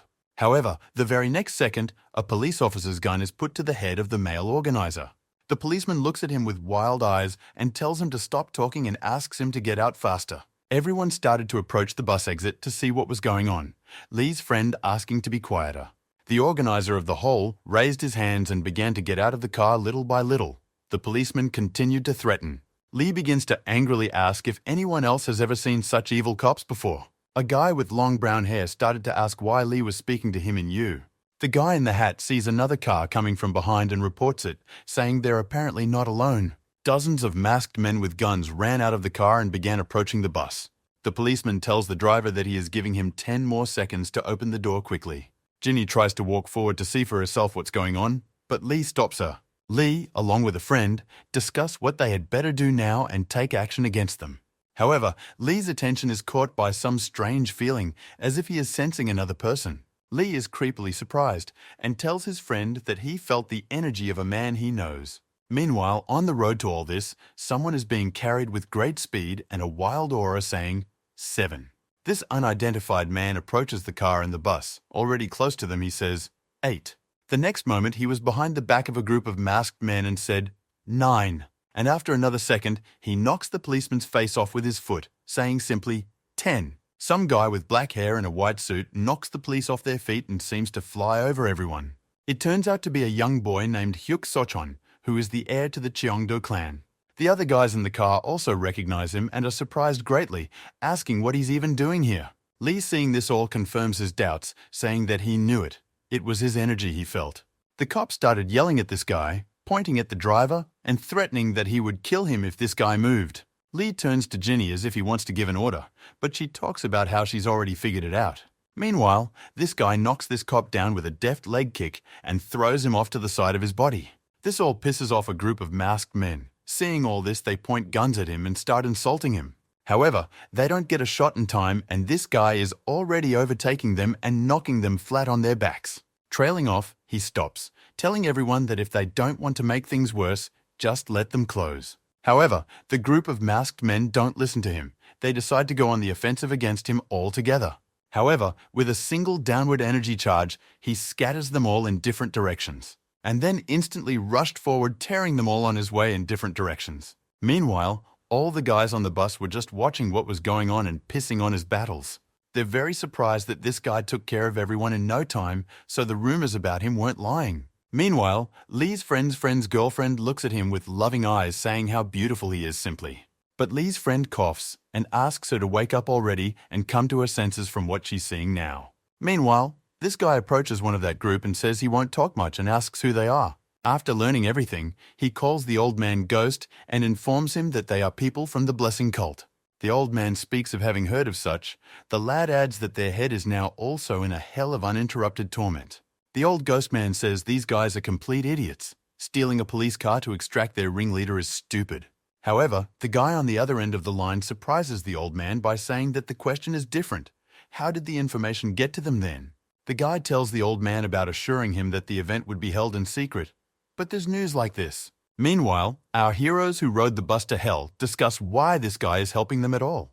This guy tells one of his men that Federation people will be here on the ground soon. One of his men asks him if he is sure he will go on the bus with the others, for among them is the Sunu clan. He starts walking towards our heroes, saying that he knew they would have to meet at some point already. This guy bows, says where he's from, and introduces himself as Hyuk, saying he's here on behalf of the Union to help. Lee looks straight into his eyes, clearly sensing that he's not looking at Hyuk with a kind thought. After he introduced, he also notices Lee, and also not much kindly looks directly at him. Lee's friend talks about how they understood everything, but he doesn't feel like he needs to start with an explanation here, rather than an introduction. All of this dialogue is interrupted by Ginny. Standing behind her, she starts yelling about how this is even understandable now. Looking at him, she talks about how his clan should have been shut down after one incident, why he showed up here. He tells of an old ghost man sending him here to help, for there was bad news. He points to those guys talking about how they wanted to take you prisoner to trade you later in hell. He helped solve that. The guy in the hat asks about the drones over the bus. Hyung says they wanted to guard you all the way. However, Ginny yells at him, saying that they are helping them because their apprentice and elder killed an elder from the Sunu clan. He talks about how they didn't even think about it, but instead feel guilty for what they did and apologize in this way. Trailing off, he bows and apologizes from the entire clan for what happened back then to Clan Elder Sunu. Ginny is shocked at what she is now seeing. She didn't expect his reaction and response to be like this. Even though this apology surprised her, she still turned away and didn't want to listen to him any further. Lee came into the dialogue and said that their clan had a hard time back then as well, which surprised Hyun. Trailing off, Lee tells him that she understands how hard it was for them back then too, and thanks them for their help. With a sweet face, Hyun replies that he is immensely grateful to Lee and his clan for the excessive care now and the words of encouragement. Some time passes, the bus with our heroes and now with Hyun together goes on the road again. A guy with long brown hair walks up to Hyun and talks about how he forgot to greet him then. Hen also greets him and addresses him by his first name, which surprises everyone on the bus and the guy himself. The guy with brown hair and Hyun decide to have a conversation. This gets Choa's attention as always. She snaps out of her seat and excitedly talks about joining then too, but Lee's friend stops her. Lee's friend tells her that it would be better if they traveled in silence, however. She doesn't understand why this is so. In the meantime, one of the organizers reports that the journey is almost over, and it won't be long before the bus is at the destination. The bus arrives. The organizers inform them that further on a special group of people will guide them to their destination. However, the main man in this group of people is yelling for them all to leave. There will be no visitation today. All of our heroes, who after all have arrived and hear this, are clearly very unhappy with this turn of events. Lee's friend starts arguing with them, saying that it's all nonsense, and they say that because of the recent escape, the visits are closed. Hyun says they're told from above to pass, but that guard is loud and wild about telling them to get lost, because no means no. He starts looking at them and yelling about how the place is dangerous, and suckers like them shouldn't be allowed in there. The guy with brown hair is talking about the Cheondoman clan heir in front of them. What kind of rudeness is in front of him? Those words change the guard's facial expressions a lot. He's not so confident anymore and doesn't shout anything, saying he didn't recognize it right away. Trailing off with anger, he says that so be it. Since they want it that way, he'll let them in there now. However, he follows up with a fierce warning that they are then responsible for their own lives and actions. Hen turns away from him, turns to the group and asks them what they have to say, if they agree to go. They all agree. This surprises the guard. He chalks it up to that and asks if everyone has the easy step technique. The group of guards then jump up and ask everyone else to repeat and keep up with them. Ginny now realizes that the whole spectacle was just to undermine their spirit and morale. However, Lee interrupts her, saying that in his opinion it's not just that, which surprises Ginny. She turns to him and gives him a surprised look, asking what he now means by saying that. Lee looks up into the mountains and asks Ginny if she can feel some powerful energy emanating from beyond those mountains. Meanwhile, the very guard who had first been rude to them and then acted normal jumped up and turned back around. Turning around, he saw that all the people on the bus were easily repeating the technique behind him and jumping up. Seeing all this, the guard and his men decide that they had better speed up in such a case, which surprises our group. One of the chief guard's subordinates turns to him, saying that this way they really won't be able to catch up. However, how angry and shocked the head guard was when he saw that they all easily caught up with him. Locking up with anger and shock, he ordered his men to speed up even more, twice as fast, which surprised them. After a while, the guard and his whole group got to the top. They were shocked because everyone had been waiting for them here for a long time. A guy with long brown hair started asking around about where the entrance was. However, Lee couldn't find his place. He looked at everyone, not realizing if he was the only one who felt this strange feeling. Looking at Hyun, Lee realizes that he's not the only one. Hyun has also started to feel it being here. The wind began to pick up stronger, standing on top of the mountain. Lee looked at them all and realized what lay ahead of them. Looking forward into the mountains, Lee could feel a fierce energy flow, thus realizing that the entrance to hell was there. His friend came up to Lee and asked what he was looking at so intently. Lee pointed him to the mountain and asked him if he felt it was strange. A friend clarified exactly what it was, and Lee pointed to the mountains and told of the strong energy that emanated from there. Knitting into the dialogue as always was Choa, who started talking about how the landscape of the mountain looked like a dragon's lair. Jinny looks at Choa and interjects, Choa talks about this being the place where the energy of heaven and earth gathers. While Choa was telling everyone what it meant, a familiar voice was heard talking about carefree chatter. It turns out to be a group of security guards who say it's time for everyone to hit the road again after a rest. After a while, our group and a group of guards come to a certain place, which is the entrance. The guards perform some sort of action, after which the cave opens up and everyone starts going down there. Lee walks the same way, but what worries him is that with each step, the energy he feels is getting denser and denser. Hyun turns to Lee, saying if he's worried. Lee says no, but there have been various incidents here. It's worth being careful. Looking at the group of people going down, Hen talks about how Lee shouldn't worry. Everything should be safe. The guy with the brown hair steps in again, asking Hyun to go ahead and calling after him. Jinny is pissed off by this, as she doesn't understand why he's so clingy. But Lee asks Jinny to be calmer. Jinny asks how Lee hasn't nailed it yet, but Lee says there's no point in creating conflict now.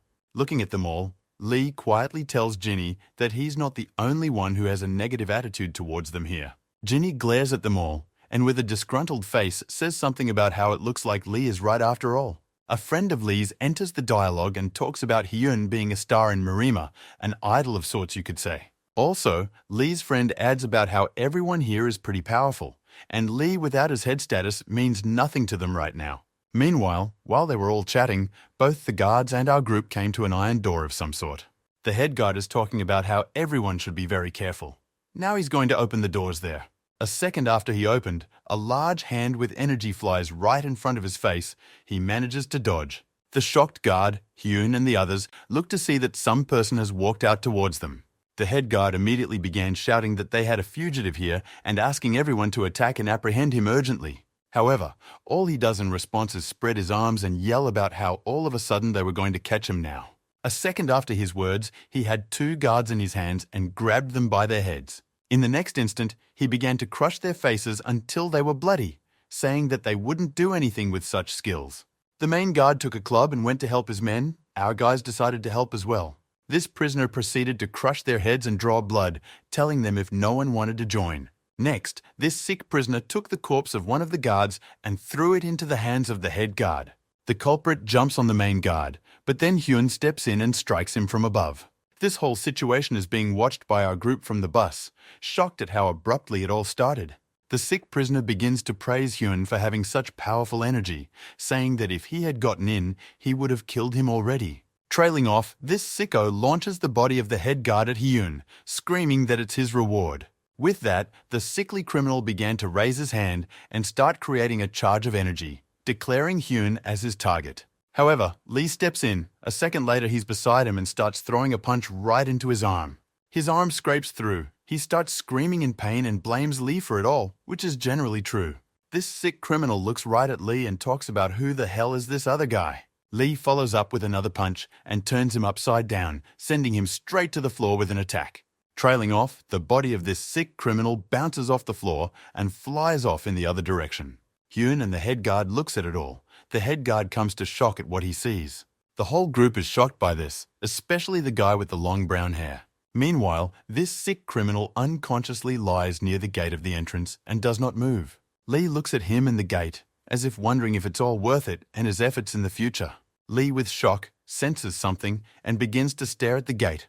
He is surprised by this to the point of shock. Everyone hears the stomping of someone's feet and sees the silhouette of some man in a suit coming out of the straight darkness. An elderly, grey-haired man in a suit comes out and says that they'll probably give him a lot of trouble today. Everyone shouts, "Mr. Canson!"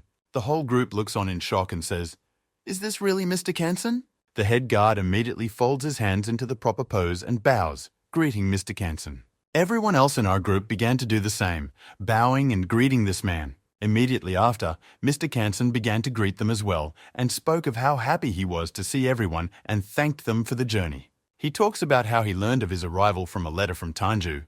These words are not bad, so surprise Lee's friend. Lee's friend interjects into the dialogue, saying that they were told that Kansen was in custody, but he says that's not true at all. Mr. Kansen talks about how this is all a very long story, but the dialogue is interrupted by the sounds of some system that everyone can hear. Mr. Kansen says that unfortunately they are a little late. Lee asks him what that strange sound is. The guard grabs his cap and says that the last circle of the protective prison has been activated. The guard talks about how it's all a warning system and puts his cap on his head saying this. The girl in our group interrupts him saying, how can this be if the perpetrator was just killed? The guard says he is not alone. The head guard talks about the number of escapees being unknown, and Mr. Kansen sits down and tries to bring the criminal to his senses. Mr. Kansen takes the sick criminal on his back, saying that fortunately everyone is alive now. The head guard asks everyone to leave as the protection has been triggered, but Lee meanwhile watches Mr. Kansen's actions. Trailing off, Lee hears the words of Hyun, who talks about how grateful he is for Lee's help. Hyun turns to Lee and talks about how his skills have grown a lot, but Lee only gives him a strange look and remains silent. Trailing off, Lee addresses him, telling him not to talk like that as it came out extremely awkward. However, Hyun only responds by saying that whatever the case may be, the situation is taking a strange turn right now. With a calm and cool face, Lee talks about how he and Hyun are very much in agreement on this, as if it has to do with their arrival. Following a closed and small path, they all set off along with the guard, but something caught their attention. The endless siren is a distraction. They head down the stairs. Our group considers the place. Looking down, they see a seemingly endless hole that aims downward without stopping. People in the group discuss the fact that this place and the inmate list delves into everyone's fears non-stop. Here the guard addresses our group, asking them to try very hard not to touch anything here along the way. He rudely addresses everyone, saying that they might accidentally activate traps in this place. There are many of them. One of the guys with long hair asks the head guard where the prisoners are. The head guard starts pointing down and pointing to holes in the cave, saying that there are prisoners in there. He talks about how there is a road to every place. Ginny and Lee go and watch intently, listening to his stories. Ginny goes and complains about the fact that they've incomprehensibly made so much noise. It's infuriating. Lee considers everything here, but then he hears some unknown voice call out to Kansen and looks over there. It turns out to be another guard of some sort who calls out to Kansen, saying that he's already been waited on. Mr. Kansen raises his head, looks at them, and talks about what they've already had happen here. He reports that the prisoner has opened Block 14, which surprises Lee and Choa's friend now. The guard points to the move and speaks of the urgency to hurry before it's too late. The guy in the hat asks the guy with brown hair what it means. He says he doesn't know, but it's obviously bad. Kang-sun replies to the guard that he understood everything, but asks the guard who he is, which surprises him greatly. Mr. Kansen talks with a wild aura about wanting to know who the guard is, since this is the first time he's seen him. Here this guard starts yelling that unfortunately their surprise attack has failed and asks for someone to come out. Immediately after his words, dozens of footsteps were heard coming from the dark corridor, coming closer and closer.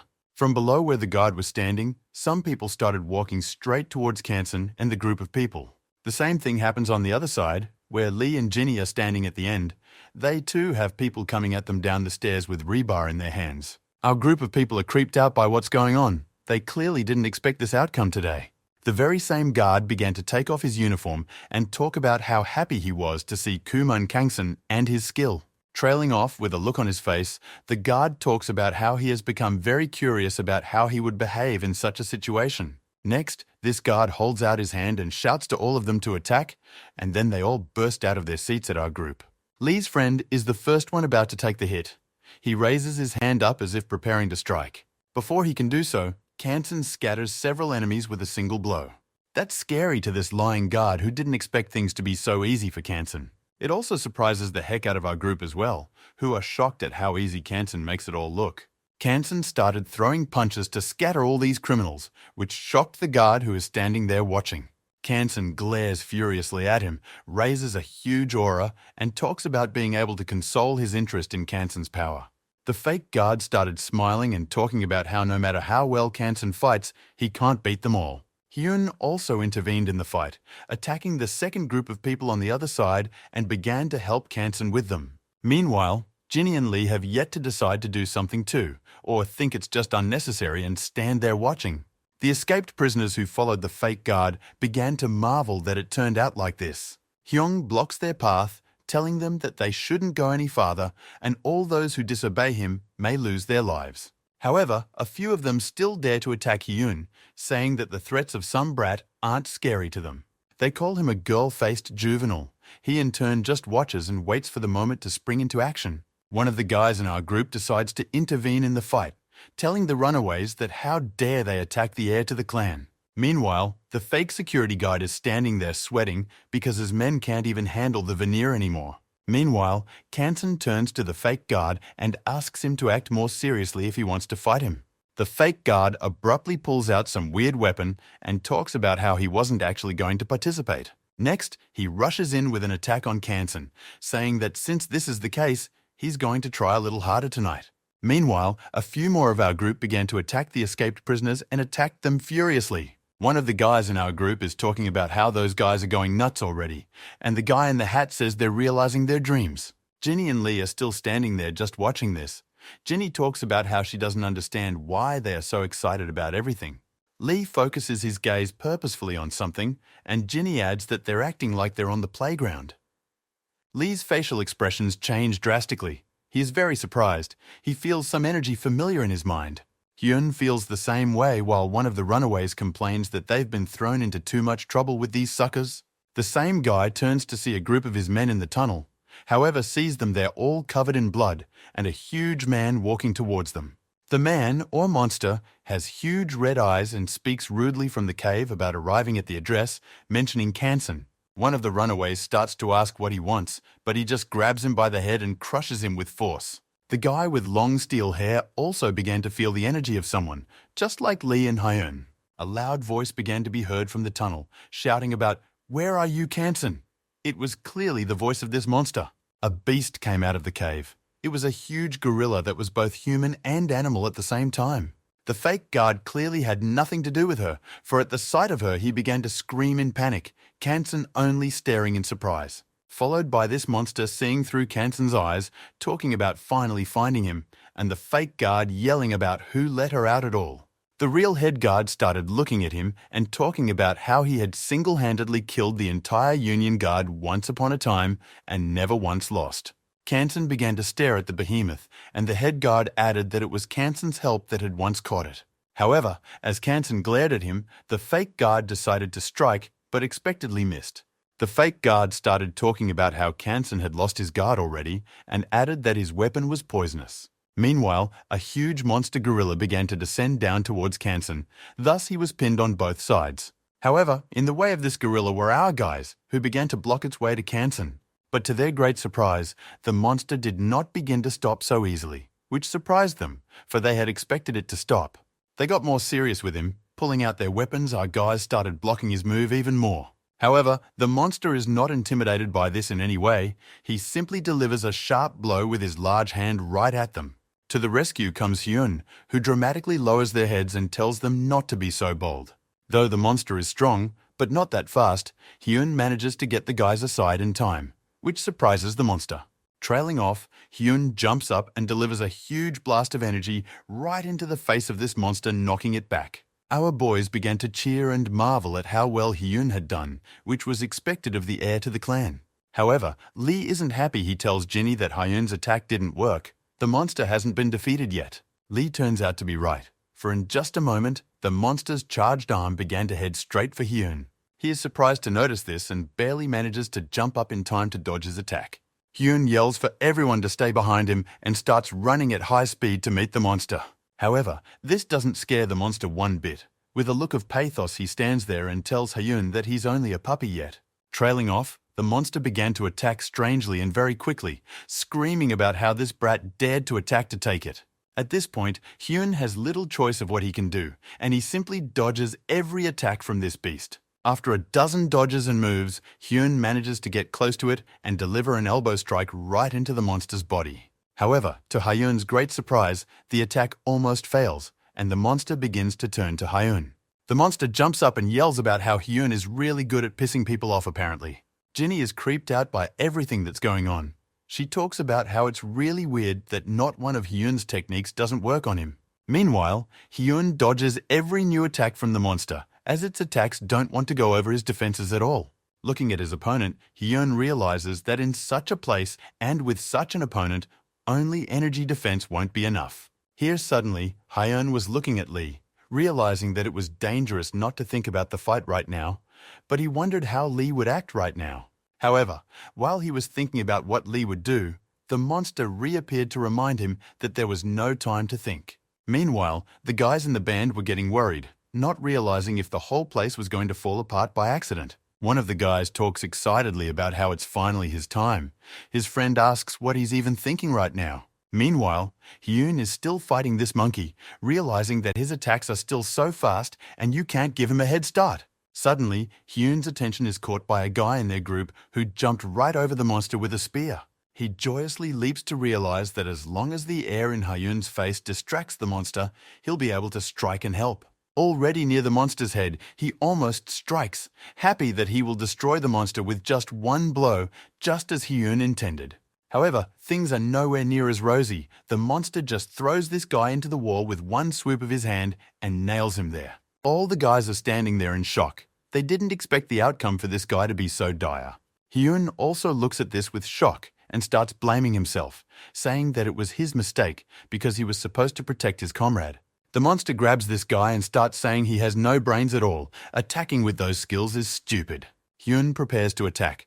Realizing that they will lose at this rate, however, something catches his attention. It turns out to be Lee, who in just an instant found himself standing directly on this monster with his feet. Shocked at being so abruptly moved, Ginny began screaming Lee's name and begging him to come back. Here, Lee began to address Hyun rudely, asking what kind of drebs he'd been swept up in that surprised him, and then follows up by calmly and coldly asking Hyun if he's always been this weak.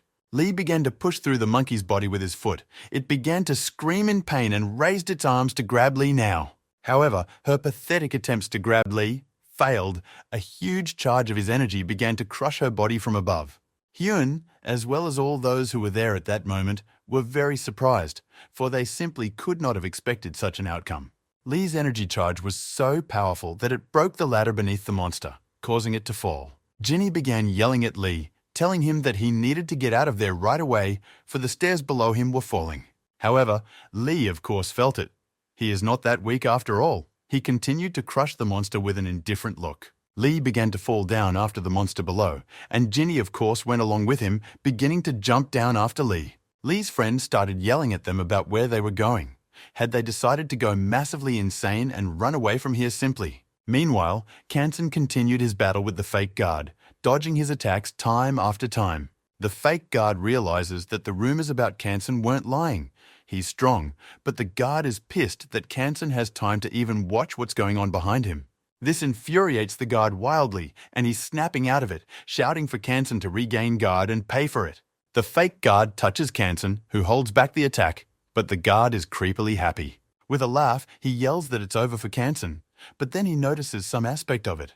Kansen's hand, his fist, blocks the fake guard's hands, preventing him from striking, but he is calm, for the weapon is poisonous. However, in the next instant, Kansen unleashes some unknown attack with which he breaks the arms and weapons of the fake guard. This scares the hell out of him, and he starts screaming and crying as all his fingers are broken by Kansen's one attack. Kansen doesn't give him time to cry. Gathering all his energy, he delivers another strike with his shoulder right into the fake guard's body.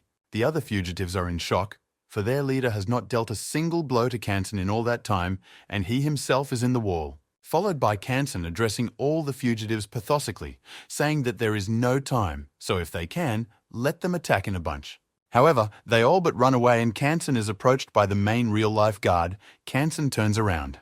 The head guard says that there are already 2 victims from the youth who came at once. Kansen orders everyone to assist, which they do, as well as contacting headquarters and moving them to another location.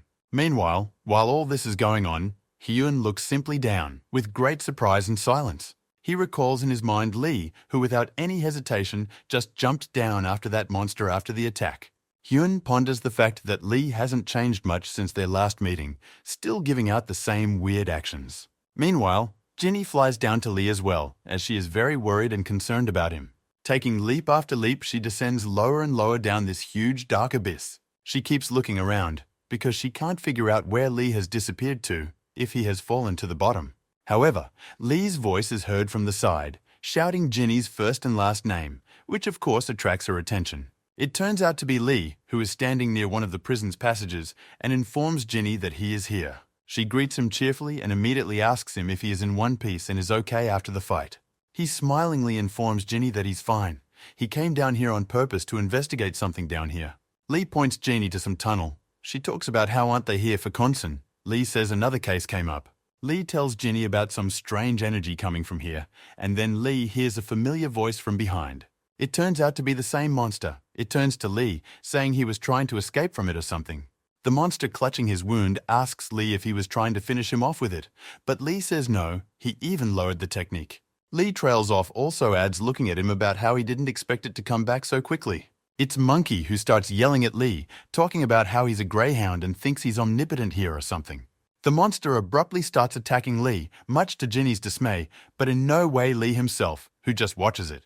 Lee doesn't even dodge. He decides to use the Steel Master's technique, and he manages to stop the monster's attack. The monster himself stops with shock, for he has seen this technique before. He turns to Lee. Looking into the eyes of the defending Lee, he talks about whether he is a disciple of that unshakable steel wall. Lee asks how the monster knows Mr. Steel. The monster only replies that he now understands why Lee is so strong. The monster begins to say goodbye, saying that he's not going to fight Mr. Steel's disciples and asks Lee to go mind his own business. This surprises Lee wildly. He didn't expect such a reaction. The monster simply walks away. After all, its target is not Lee, but Kansen. Lee begins to address this monster, talking about why he doesn't want to fight, but is looking for Kansen. Already walking away, looking straight down the tunnel, the monster replies that he's fought the Master of Steel 100 times already. He's sick of it. And then he adds that he's only fought Kansen once, and that was 10 years ago. I wonder what will happen now. Meanwhile, the events of the story show us Kansen himself, standing somewhere talking about something he just doesn't have the words for. Kansen talks about how they have only been able to study the Rhea zone, which is in fact very small and weak. Kansen asks someone to put all their efforts into the search. Our group watches it all with shock. Kansen sits back in his chair and talks about how it's hard to find Lee, but it's unlikely that the head of Sunu has fallen to the bottom with his skills. Here, Hyun interjects into Kang Seong's conversation with someone, saying that he too could join in on the search for the head of the Sunu clan. Meanwhile, the events of the story show us Lee telling someone that they don't have to help him. It's Lee who addresses the monster, and all the monster does in response is talk about how he's on his way anyway right now, no big deal. And also adds that he is happy to help Mr. Steele's apprentice. Ginny says that apparently Uncle Style is very popular here.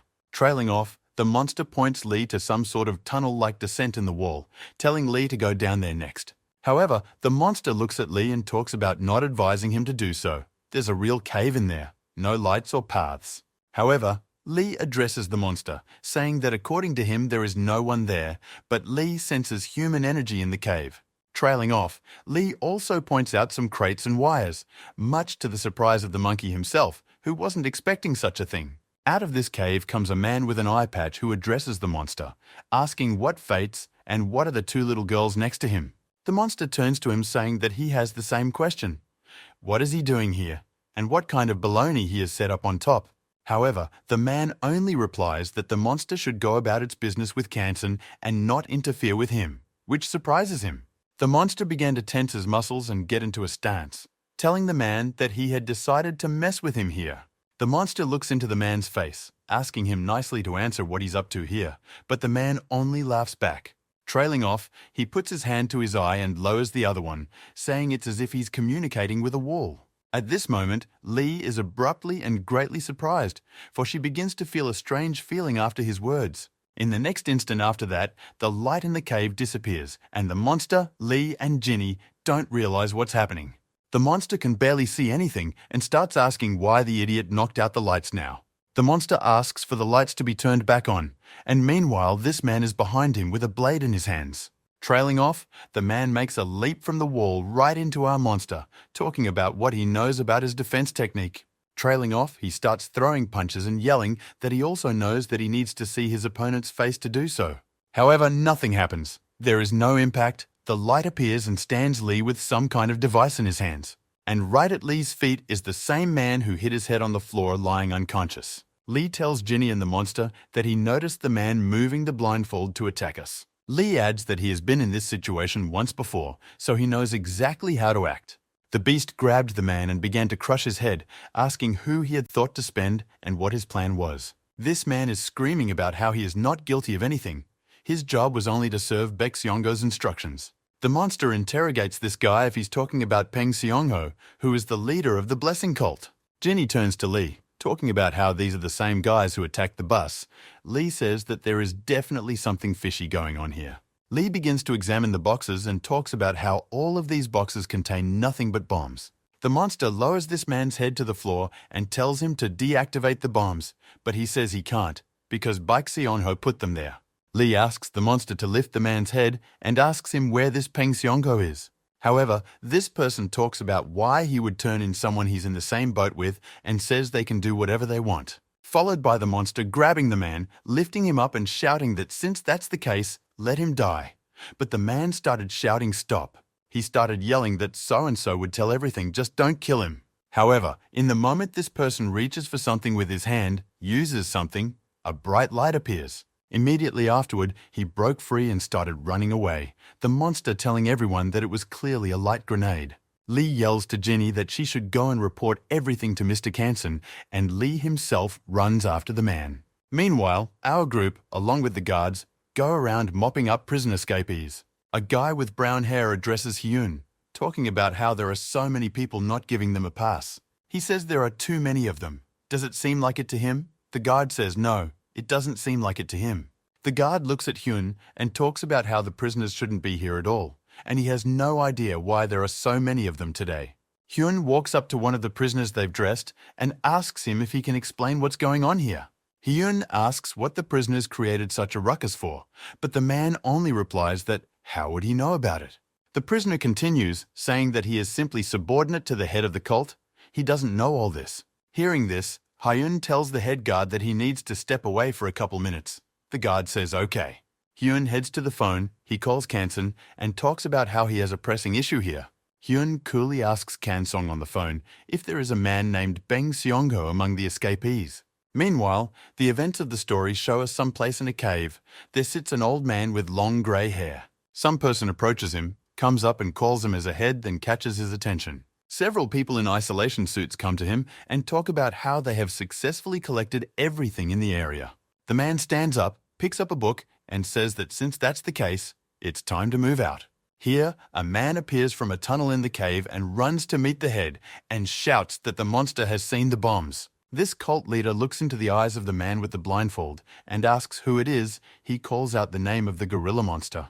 But the chapter says it's not about that. It's about the boy he dragged behind him here. Right behind this man with a blindfold, our Lee, who had followed the whole way here, emerges from the darkness. The man with the bandage looks at him shocked by this. He talks about how he didn't feel the fact that someone was running after him. Lee looks straight into the face of this old man and talks about whether he's the cult leader named Baek Seongho. One of the men intervenes and yells about how dare Lee talk to the gentleman like that, but Baek asks him to be quiet. Baek Seongho turns to Lee, saying that if he knows him, he can introduce himself then. Lee says that he is Lee Seon of the Sunu clan. The chief in the club looks into Lee's eyes and says, "Is this really the chief in the clan?" That's how the meeting is. The head asks what brought him here. Lee says a disturbing flow of energy directed him here.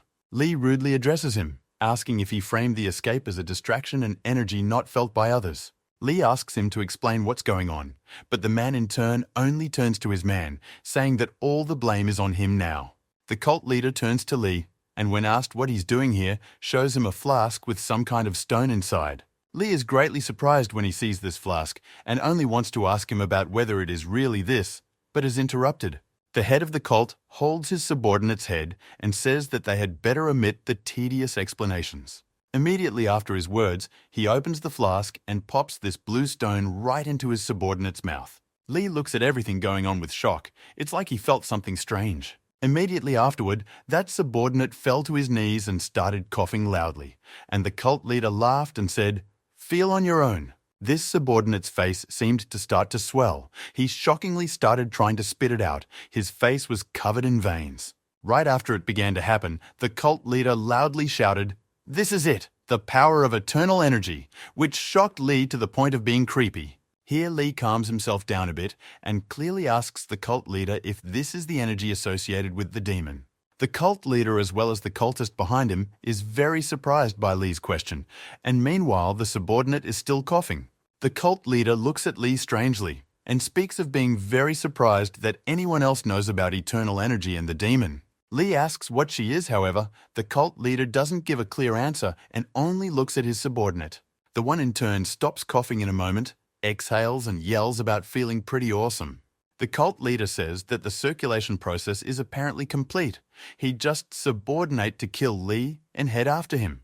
The cult leader starts laughing, turns to Lee and says that if he's interested in eternal energy, he can fight his subordinate. The cult leader adds that it's time for him to go and starts to walk away. Lee shouts after him asking him to stop.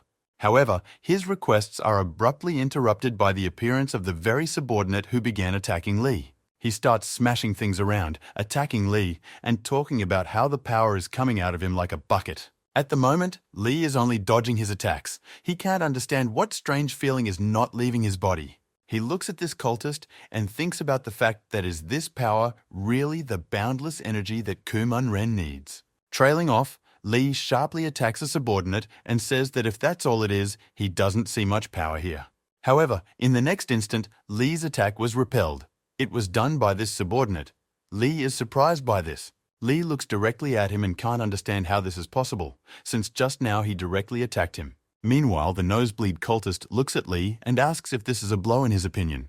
Trailing off, he starts launching dozens of attacks at Lee, saying that this is how a punch should be, not like Lee's. Lee doesn't decide to stand and wait. Charging his leg with energy, he once again powerfully attacks this cultist directly into the body. Shocked by all this, the cultist is wildly angry with Lee. He yells about how he's a rat who only dodges all the time.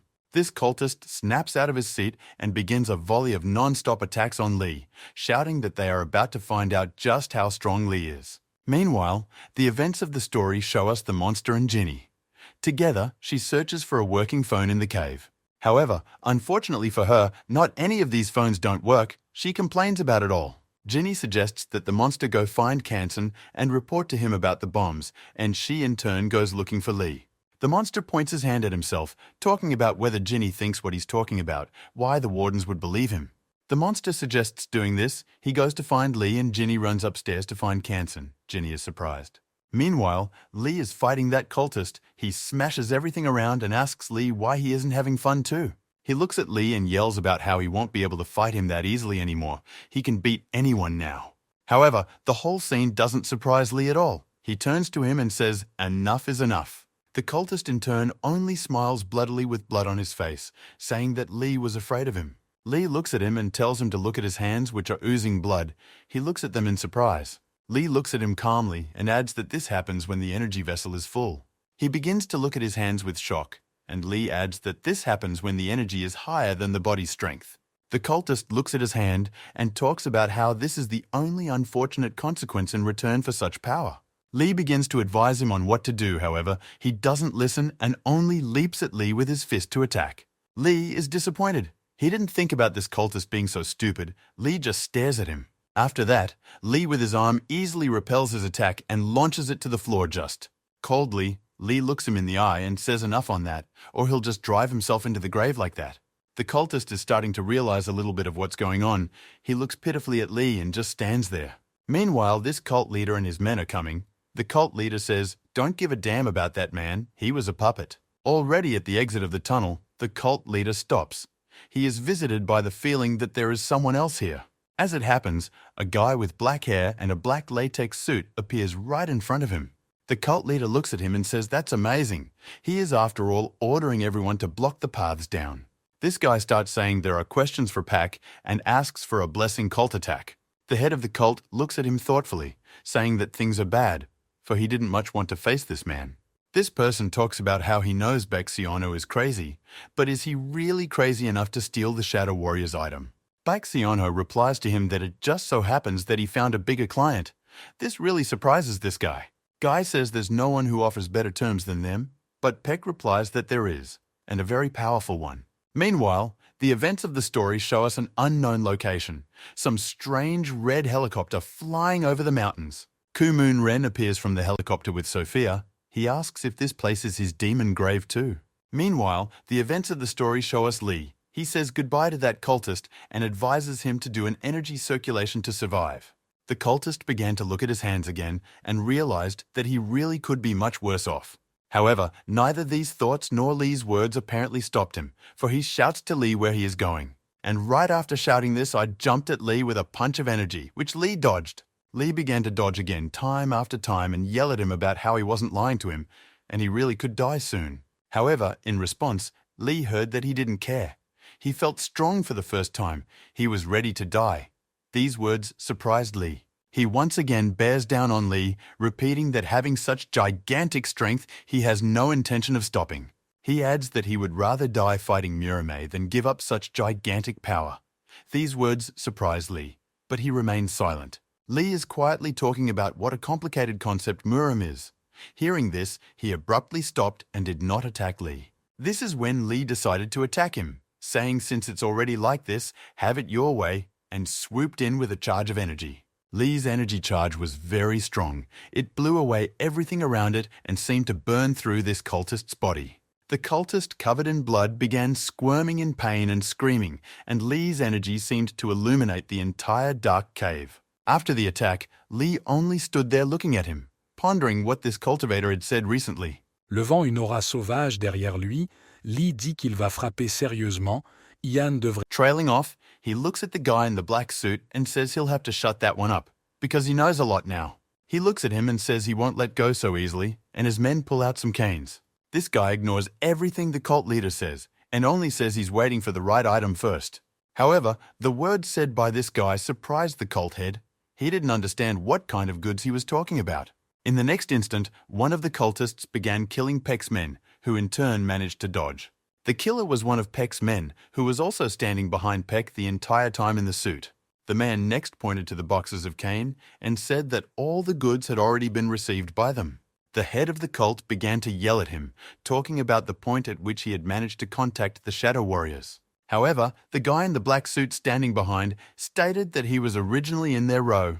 The cult trader started talking about how Peck shouldn't have cheated, no matter who his new big and powerful buyer was. Then the cult leader abruptly says that his buyer is Kumun Ren, which scares the guy in the suit, who says that Kumun Ren is part of the Shadow Warriors. The cult leader began to talk about how a dragon couldn't be killed in a pond, and said that Kumun Ren's influence was already far above the Shadow Warriors. In the aftermath, the events of the story show us Kumun Ren again, and the cult leader tells us that he's already heading here for the eternal energy. Trailing off, the cult leader says that in his opinion, with the new power, Kumun Ren will stroke the Shadow Warriors and asks this guy to join them. However, this guy only replies that the main cultist is a bigot and talks teeth and asks to finish him off. After saying that, a scuffle started between the cult leader and the guy in the suit.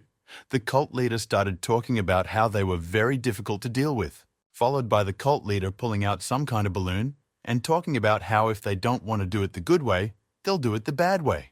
Immediately after saying those words, everything around began to be covered in a strange smoke, including the hand of the head cultist.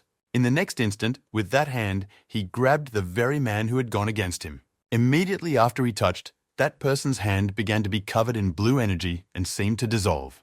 The cult leader talks about being forced to use force and continues to squeeze the man's hand. Immediately afterward, the guy in the suit began to launch attacks time after time, the cult leader dodging several. The cult leader deals damage with this energy on him as well, however. He retaliates by getting hit in the face with his weapon. The cult leader starts trying to examine that guy's face, realizing whether or not he made the attack. However, in a moment, the cult leader realizes that his opponent is not so simple and decides that the best solution now would be to simply run away from the place. He runs away and his energy started to drain on them. They ask each other if they're okay. They're both okay. Then the guy in the suit says that since this is the case, there's no point in hiding. He talks about taking off that bad disguise, immediately after which his female breasts are revealed. With many details removed, this guy turns into a girl, or rather he was, and she was just covering herself as a guy. The guy in the suit addresses her, saying that if he told the truth, Kumon Ren might open a chase on them in that case. She says that the situation might get more complicated then, because Kumon Ren can't hide from Kumon Ren so easily anymore. The guy in the suit puts up the goods and says that these caves are where Lee Suin, Kumon Ren's enemy, is. This guy in a suit continues, saying that if there's a fight between them, there will be extra time, and then he freezes in shock. He looks at the girl next to him and is shocked to realize that not so long ago, there was a guy in front of him. However, the events of the story move forward. We are moved to Ginny, who is running through one of the caves. However, in a moment she stops, for her attention has been diverted by something and she looks right there. She sees in front of her a group of some men who look like prisoners. They are standing sadly near the telephone. Ginny stands quietly behind them, trying to figure out who they are and what they're doing here. They're standing by the phone, meaning they're waiting for a call, and then Ginny notices what they're saying. Meet the founder. She's all ears. Immediately after these words, she sees the grey-haired grandfather in front of them, the very head of the cult. They all bow to him. One of the prisoners asks the head of the cult where everyone else is. He talks about how they betrayed us and went into hiding. Trailing off, the cult leader asks if the call from Kumon Ren has come in yet. They say no, much to Ginny's wild surprise. Ginny hides behind the wall with shock and doesn't know what to do. The cult leader tells the two of them to stay here, the rest of them upstairs. The cult leader also says that there are only Jin Zhao's minions from below, so if anything, they can be attacked and captured. One of the prisoners assigns two to keep watch here and tells them to wait carefully for a call from Kumon Ren. Everyone leaves little by little. The two guys who are left are discussing the fact that that cult traitor has lost his mind. As soon as the cult leader and most of the people left, Ginny appeared from behind and jumped up and punched one of them. She practically took out the first one's head with one leg kick, and the second one is standing there looking at it all with shock. Ginny then jumps up again and throws another punch, which is already for the other guy, but he delays her punch. Though he manages to hold back the blow, he looks on with shock and can't figure out who Ginny is. However, Ginny in turn doesn't dare to just stand there. She grabs his neck with her thighs and squeezes it with her legs. She squeezes his neck harder and harder, telling him that he will have to answer questions now. Ginny squeezes him and asks what's going on, who the old man is, and why he's waiting for Kumon Ren. The guy in turn remains silent and starts pulling a knife out of his pocket to attack Ginny. He abruptly pulls out a knife, practically stabs it into Ginny's neck and asks her who she is. Ginny manages to dodge the attack. Right after that, silently, she just takes his body and jumps with him doing a somersault in the air. She makes his head land right into the pavement and crashes, holding him up. Although it's a shame that the guy didn't give an answer, Ginny goes to the phone and wants to dial Kanson's number to let him know everything. However, the moment she wants to pick up the phone, it starts ringing heavily. The moment she picks up the phone, the person on the opposite side starts yelling with questions as to why it's taking so long to pick up. She is told over the phone that Kumon Ren has already arrived. She is shocked and quickly hangs up in a panic. Her hands are shaking wildly. She doesn't know what to do, for Lee's strongest enemy is now already here. She tries to come to her senses and think things through, but the thought that it was Kumon Ren who killed her grandfather never leaves her head.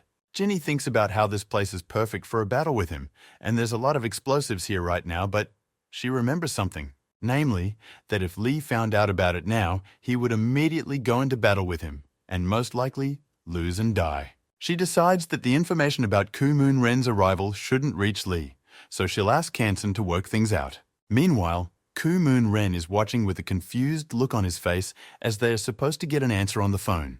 The man at the door shakes in fear and says that there seems to be a problem and the door will be opened soon. However, one of Kumon Ren's men leaps in a moment and just silently breaks down the huge door, followed by Kumon Ren turning to the guy at the phone and asking him to escort them. He of course agrees. Sophia asks Kumon Ren, saying that things are going very strange. It could be a trap after all. Kumon Ren tells her to call it a day. Kumon Ren talks about how he is more concerned about the interesting energy in this place. They might see something interesting today. Meanwhile, the events of the story show us Lee still fiddling with that guy, trying to restore his energy. The guy is shocked that Lee is helping him and treating him, but Lee says their fight isn't important right now. He's all about surviving. That guy starts to pass out again and talks at the end about how if Lee continues to be so kind, he won't live long in Murma. However, Lee in turn says with a smile on his face that he understands all this perfectly well and treats the guy further. Lee starts to tell the guy and make recommendations for treatment next, but something abruptly catches his attention. It turns out to be the same girl who was the boyfriend. She tells Lee that they haven't seen each other in a while. Lee is as shocked as the sick guy, but it feels as if Lee already knows her well. Lee looks at her and talks about how she's no stranger to Jong Myungra from a certain squad. She in turn looks sweetly at Lee and talks about how he's a good boy, since he could even remember her name. He interrupts her and immediately tells her that it's just as he thought. What happened in this place has to do with Kuman Ren. She laughingly replies to Lee that he has a wonderful wit, and Lee in turn angrily asks her where Kumun Ren is now. She starts to smile evilly after the question and asks Lee if he really decided to meet him here. She looks away, but turning her head adds about him dropping the idea. His attitude is weak to Kuman Ren. She starts to leave and in parting remarks that she wants to see a stronger version of Lee next time. However, a sudden sense of danger stops her in the moment. She feels a strong energy behind her. It turns out to be Lee. He charges up a lot of energy and delivers a sharp blow at her, but she dodges it. She's greatly surprised at what she just saw, for she didn't expect even close to such a heavy blow from Lee. She continues to stare at Lee with great surprise, and he in turn says he can show her a better version of himself. Trailing off, Lee is also rude about how she'd better answer where Kumun Ren is now. She loudly tells Lee with surprise that he has a violent side at last. She happily pulls out her weapon and talks about how she wants to run one little test for Lee then. Lee pays attention to it all with surprise, for he doesn't understand what it's all for. She makes a huge and sharp jump right at Lee, but he manages to dodge it already on the edge. Trailing off, she jumps on him again, strikes him with her foot, and practically knocks Lee to the ground. Lee stops, holds out his hand and starts energizing her, telling her that he'll have to show her the energy then. She says that such an attack won't work, since Lee has already angled his feet into a trap, and laughs. Following, she abruptly clutches her canes and begins pulling Lee towards her without stopping. After pulling him up with her canes, she scrambles up her leg and prepares to launch an attack on Lee's head. She almost succeeds, but Lee dodges, and her attack shatters the floor beneath her into little crumbs. Lee can't get very far back, however, as her canes hold his legs tight and pull him towards her. She pulls him towards her and screams at him about where he's always running off to and strikes his body with her foot again. After such a powerful blow, she begins to pull him back on top of her again, preventing him from pulling back and changing position. Lee fends off the attack. She turns to him saying that if he was trying to trap her, but he didn't choose the best opponent for this plan. She keeps throwing punch after punch at Lee, and meanwhile the very guy Lee saved is watching it all. And also the guy who came here with this girl is also watching all this. He's remembering something in his head. He recalls her shedding her costume and discussing the plan to capture Kuman Ren with him. Back then, they discussed the fact that even if many of the Shadow Warriors gathered, it would be difficult to capture Kuman Ren. He was very strong.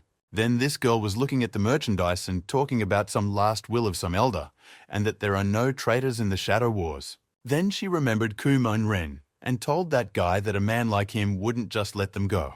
Then she took the goods and said about how if this guy wanted to live, he'd better follow her, and that's how he ended up here. But now, watching this fight, the guy began to think about the fact that she was already spending a lot of energy on one Lee. She thinks back to Lee and his anger on a certain day and thinks about how she can't let Lee have a repeat of that day. With red cheeks, licking her lip, she keeps waiting for Lee to lose his temper and show her all his anger like he did then. However, in the moment, Lee stops. He doesn't let her pull his leg anymore and drives it hard into the floor. However, in a moment, she notices that the cane she had slung on Lee's leg has started to shoot back up on its own. Lee began to look at all of this in silence and just watch her and her actions going forward. However, she in turn was clearly in no hurry to do anything about it. She just looked at Lee in surprise. He stood still, closing his eyes as if he was sinking into his mind, thinking about something. As it happens, in his mind, he began to remember Kuman Ren who had trained him once. Back then, he had said that intelligence wasn't always needed in battle. Kuman Ren then taught him to open his ki by discarding the strength and mind. It gave the body a new super strength, but back then, he advised him not to get into it too much. Now, Lee decided that he would do this in order to raise his energy and began to let go of thoughts and body control. Meanwhile, this girl just stood there and watched in shock at how well Lee was doing at managing the whole fight. Out of anger and powerlessness, she unleashes a volley of new attacks at Lee, who is already close to him while he is in some sort of trance. In a moment, her belts, which she used to attack always Lee, had already almost reached his head. But he was still calm, for in the very next instant, he had jumped right at her and dodged everything in a flash. And after that, with white eyes and a large charge of energy, Lee fist punched at her. Luckily for her, however, she managed to dodge him, but she's clearly in a wild state of surprise right now. Lifting her head back up, she sees Lee in front of her, who with now yellow eyes is preparing another attack at her. She now decides to fend off this attack and belts Lee, blocking access to a possible attack right into her. However, Lee himself in turn is not deterred by this. He strikes but at her belts, creating an explosion and throwing her off. She in turn manages to stop herself from flying headfirst right into the wall and talks about how she's already leaning into that feeling. Lee returns to her base state, noticing with shock that she blocked this attack of his with hers as well. She herself in turn just giggles, and Lee starts to think about the fact that she's much stronger than he thinks she is. Lee looks at her and wonders if he should continue to raise his Kai level, or if he doesn't need to right now. She laughs in turn, rests her hand on her chest and asks why Lee is standing. He needs to know where Kumon is after all, and smiles sweetly. In his head, Lee begins to remember the sinister images of Kumon. Immediately afterward, he gets wildly angry at everything. The huge flow of energy around Lee and in his body begin to be felt by everyone around him, even the guy Lee had healed back then after the fight. The same girl in turn is very excited but happy to see everything going on, because Lee is angry. Lee's eyes and body become increasingly covered in energy, and he convinces himself in his head that it's all because of Kumon. Lee begins to malign this girl and promises himself that he will do anything to overthrow Kumon. However, at one point, Lee's head is abruptly grabbed and held by someone from above, which scares Lee himself. It turns out to be the same gorilla monster. He calms Lee down by talking about how he loses his temper too easily. It's bad for him. The monster just arrived here for Lee and started asking what the hell was going on here. Trailing off, the monster stared at this girl, asking Lee about what kind of half-naked girl was here. This girl wants to answer, however, some feeling and someone's harsh voice stops her. In the next instant, the wall of one of the caves falls through, and a crowd of escaped prisoners emerge from it. This crowd can't figure out what's going on at all and are trying to figure out who this woman is standing here. They also see Lee with a gorilla monster, calling him an indestructible giant. One of the prisoners, apparently the main one, yells at the gorilla about what she's doing here, since she has to settle the matter with Kansen. The prisoners turn to the gorilla, saying that they will take her to their side if she kills all the people here. The same guy who fought Lee back then stood up for him, saying Lee was his savior. However, the chief among the prisoners turns to the giant and talks about killing the guy first. This guy starts looking around saying what the hell are they talking about him, but the inmates tell him to shut up. Trailing off, they all talk together about sending Bexiano here on orders to get rid of the excess trash. This girl starts walking towards these guys and telling Lee that unfortunately they will be done for the day. The prisoners look at her joyfully and talk about how she doesn't really want to get on their side either. They promise her a warm welcome, but she says they annoy her, and in an instant scatters many of them to the sides. The monster talks about recognizing the technique she used, however Lee just stays silent and watches. Lee snaps out of his seat, lunges at her, and talks about how she doesn't really think he's going to let her walk away like that. She notices Lee's attack and just silently throws some kind of ball, which abruptly turns into an oodles of smoke. Lee begins to try to dodge such a large volley of smoke. However, he is rather weak at it. Meanwhile, the prisoners who inhaled this smoke began coughing up blood and gasping for breath. She turns to Lee and talks about how expectantly he realized things quickly and immediately stopped breathing after such an attack of hers. She starts to walk away, laughs and tells Lee to be on his guard. If he accidentally inhales that smoke, he'll get hurt. She herself walks into that smoke in silence, waving back and talking about how they will see each other again. Lee stares after her, calling the thousand-faced man, not realizing if she's good or evil to him. The gorilla monster turns to Lee, asking if he's okay yet. Lee talks about how everything is fine. These guys started to come around. The main one started pointing his finger at the gorilla and asking why she hadn't grabbed Lee yet. They say they need to find out what kind of relationship Lee has with Kumon and ask the gorilla why she's standing there, but she only remains silent in response. The chief among them began to shout louder and say that this gorilla wanted to go to the light. Meanwhile, the events of the story show us Hyun asking someone on the phone if it's for sure. On the phone with him is Kansan, who talks about how yes it is, because Jeannie confirmed it to him. Tracy Kansan says the extent of the problem is unknown right now, so everyone should come back. Immediately after the bell rings, Mr. Kansan gets up from his chair and starts walking towards the exit of the room. When he opens the door, he is very surprised, for he sees in front of him practically all his prison guards and the head guard too. The head guard excitedly asks Kansan if he's going to go to the main auditorium, where it's kind of like Kumun Ren right now. However, Kansan calmly replies that there is no need to worry and asks everyone to take their seats, which surprises the guards. Kansan is about to go alone to Kumun Ren's place and asks all the guards to take their seats and not go there, thanking them for their trouble. He also adds, talking about whatever happens to him, now he has to go, because he is responsible for this place. He steps forward and says that he is not going to shirk his duties. The guard is only watching with shock. He also adds that nothing will change his choice, not even the fact that he might die here now. Meanwhile, we are returned to the cave where Lee, the gorilla, has dealt with all the prisoners. The gorilla asks them about who was there so brave and threatened to send him to the other world. Humans are funny, he adds. The gorilla monster turns to Lee and asks him about why he fought that girl at all. Lee answers honestly about how he lacked restraint when it came to Kumun Renee. Gorilla is surprised by the fact that Kumun Ren is still alive.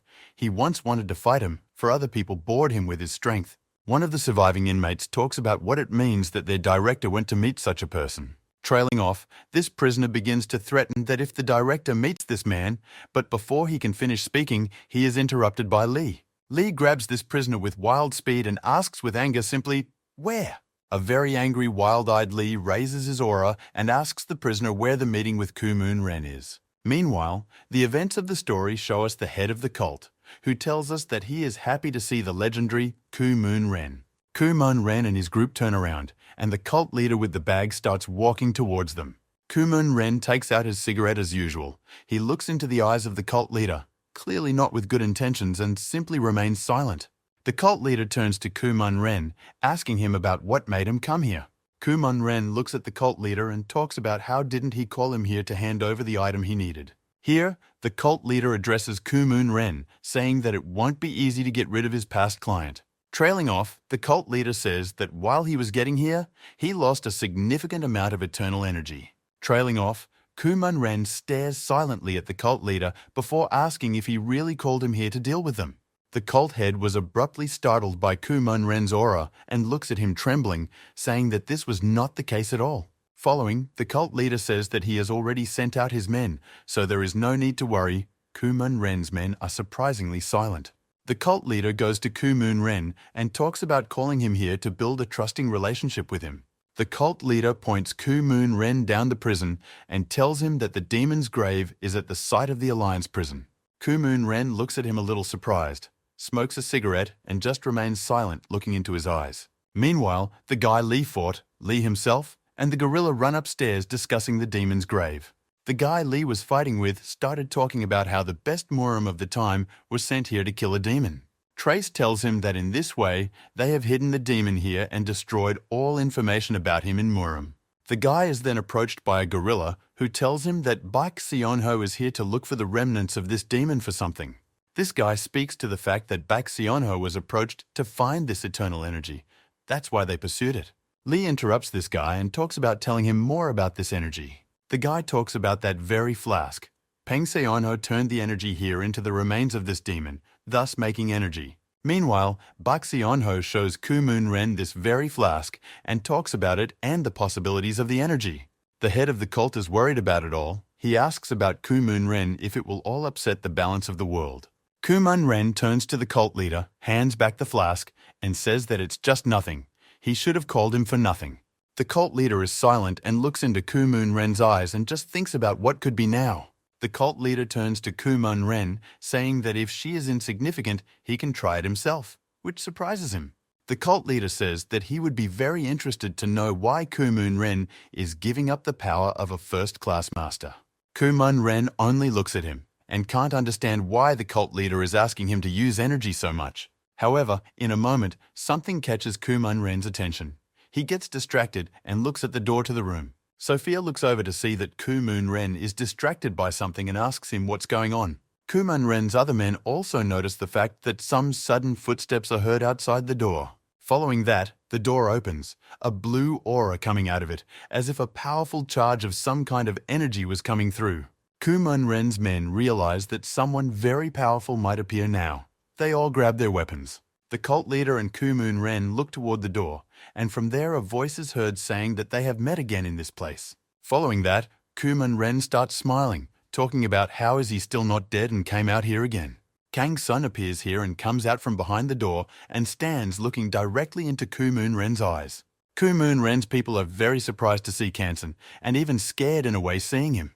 Kansong goes to Kumun Ren, saying that their relationship is so strong, however, it will have to be broken soon already. Kumun Ren looks straight into Kansan's eyes and just remains silent, his gaze now more angry than it was at the beginning after Kansan's words. Kansan looks right into Kumun Ren's face and starts to raise his aura, and feels Kumun Ren's aura is very powerful. Kumun Ren abruptly takes out a cigarette and speaks loudly about how does Kansan really want to die here already. Kumun Ren hides the flask of energy in his jacket and talks about how if Kansan wants to die, so be it. Kumun Ren raises a huge dark aura and says that so-and-so, if Kansan wants to die so badly, he'll help him do it. Trailing off, Kansan smiles, raises his hands and gets into a stance, saying that he won't be as easy to kill as Kumun Ren thinks. Immediately afterward, they glance over and Kang Seon notices Kumun Ren's fist attack flying at him. The events of the story show us Lee and that guy, after being hit by Kumun Ren, a huge charge of energy spread everywhere. Lee starts to feel something. He stands with shock and stares at the floor in surprise as if he can sense Kumun Ren's aura. Lee starts to look up. He's running out of sweat and can't tell if the feeling is accidentally failing him. Lee informs the guy in the gorilla that he can feel Kumun Ren's internal energy. Apparently he's fighting someone. The gorilla turns to Lee and talks about who such a person could fight Kumun Ren. Could it really be Kansan? Our group of guys, led by Hyun, stands by the guards who tell them about Kansan going to Kumun Ren. Hyun yells that he can't just stand here. He needs to find out where Kang Seong personally is and go to him. The guards turn to Hyun, saying that he doesn't understand the fact that Kansan didn't make a request, but in order to be here. Hyun doesn't believe what the guard says, saying that Kansan couldn't have given such an order. He wouldn't do that. Hen threatens the clan and alliance relationship if the guards don't honestly tell him where Kansan is now. The guards say that Kangsan received information about Kumun Ren's arrival here and went to see him, shocking everyone. Hyun yells that how is that possible? Doesn't security know about the condition Kangsan is in right now? The guards all lower their heads together and talk about how they understand everything perfectly well, but are acting on Kansan's orders. Lee's friend asks about where Kumun Ren is now. The guard yells that she obviously can't say that anymore. However, Lee's friend's friend intervenes, saying that it's likely that Kumun Ren and Kansan are in the audience right now. Choa describes the hall and talks about how Kumun Ren clearly came here by invitation, and the best place here is the hall. Meanwhile, the events of the story show us Kumun Ren himself, still fighting his opponent in the form of Kansan. Much to Kumun Ren's surprise, Kansan manages to grab his arm during the punch and get behind his back. Kumun Ren powerfully charges his hand with red energy and delivers a powerful punch straight into Kansan's body. Kansan takes the full impact right on his heels and follows up with a counter knee strike right on top of Kumun Ren. Kumun Ren flies to the side and is held to the ground, stopping with his foot on the floor. Kumun Ren is a bit surprised by Kansan's strength. He stops and wants to say something, however, he is interrupted. More specifically, he is interrupted by a very powerful energy charge from Kansan and a punch that already has his face all bloody. However, Kumun Ren manages to dodge the attack. He is very surprised that Kansan has such a successful attack. Immediately after this happens, Kumun Ren flips in mid-air and attacks Kansan with a leg very powerfully to the head. Kansan manages to dodge a bit, but some of the attack still grazes him, creating more and more wounds on his face. The fight is watched by Kumun Ren's men, who are shocked to say that Kansan is acting strangely. He only attacks but not hiding from attacks in any way. Sophia talks about how this battle is very strange, and it's not going to just end like this at all in her opinion. Meanwhile, the head of the cult is also watching and says that what's going on is not going according to plan at all. Trailing off, the cult leader realizes in his thoughts that while all this is going on, it will be very hard to set off the bomb. Meanwhile, the head of security and his men try to clear the bombs, realizing that it will be very difficult. Next, the head of security talks about how it's hard to remove the explosives because the timer has already started. One of the guards talks about how things are very complicated, but there's still plenty of time before the timer. There's time to work things out. They talk about how the explosion will not hit the prisoners' cells, however, will make a cave-in that will block the climb. One of the guards says that there is nothing they can do at the moment, so it is better to evacuate. However, one of the guards talks about how that's all well and good. But where is the girl who brought them here, Ginny? The events of the story show us Ginny interrogating the prisoners about the direction Lee and that guy were headed.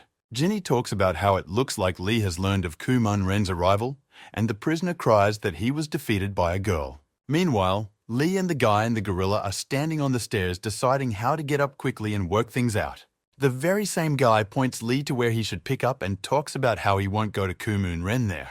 Lee raises a powerful gradient aura and says that it's okay. Lee has a way to overpower Kuman Ren. This guy, along with the gorilla, were shocked at the powerful aura around him now that Lee had raised.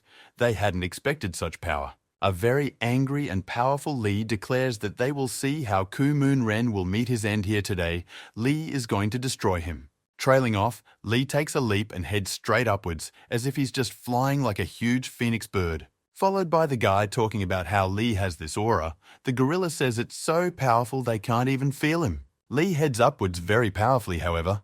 The gorilla says he thinks about the fact that Lee is well aware of the fact that he can't handle him alone. Lee climbs up time after time and contemplates the fact that despite Kansong's words, he will intervene in the battle against Kuman Ren. Meanwhile, the events of the story show us Kuman Ren telling Kansan that he is using dirty tricks against him. Meanwhile, Kansan himself is already exhausted, standing covered in blood and wounds, but still standing in his stance and not backing away from Kuman Ren.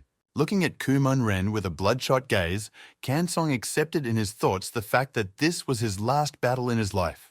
Kuman Ren activates more of his power and Kansan bloody screams at him and they converge in battle again. In his thoughts, Kansan recalls one scene where he was sitting talking to someone and asking them what they wanted him to do. Then he spoke to the old man ghost, and the man talked about how he knew Kansan was going to transform the Union. That day, Kansan along with the old ghost were discussing the fact that a lot of things are changing in Murama now.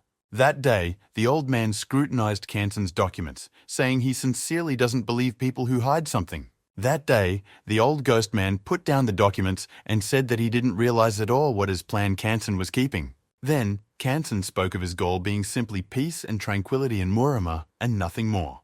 Then the old man ghost sitting at the table said, "Is that really all?" And Kansan replied that yes, it is. Then, Elder Ghost denied Kansan any of his ideas, saying he wasn't referring to union business now. Then Kansan started to say something to the old man, but the man interrupted him, saying something about Kansan not having fully heard everything yet. Then, the old man spoke of how, in his opinion, Kansan, after the death of his teacher, began to take on a lot of things that were not always in his power.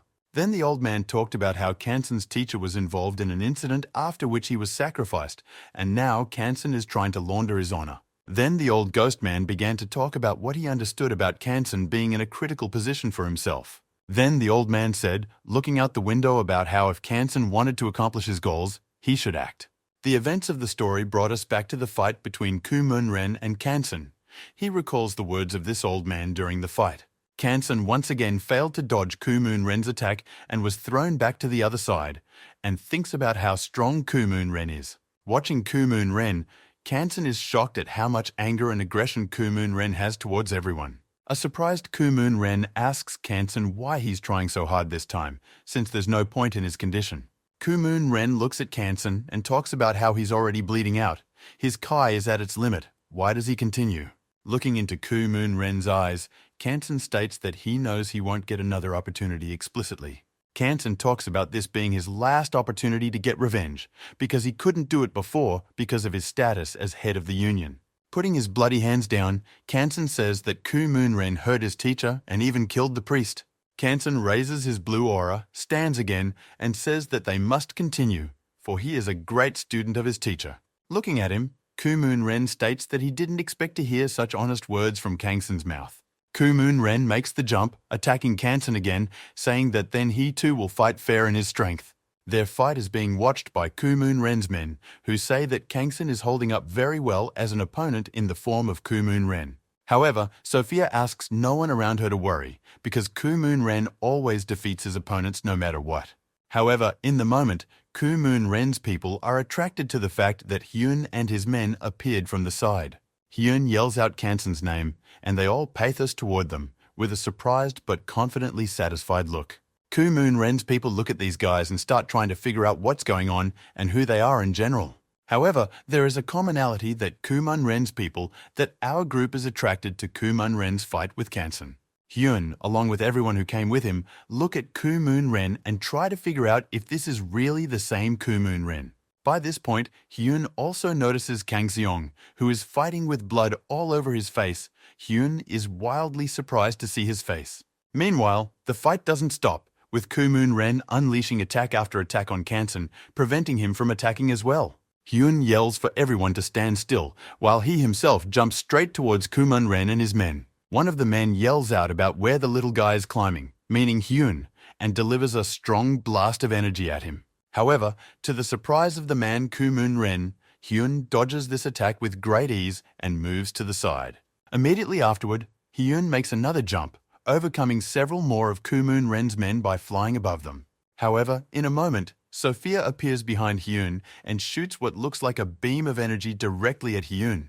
She laughs and talks about how Hyun won't be able to get through them that easily, calling him a boy yet. Also, Hyun energetically notices that there are several more of Kumun Ren's men behind him, and they all attack Hyun directly. Meanwhile, Kanson is bleeding even more. He stands in shock at what's happening.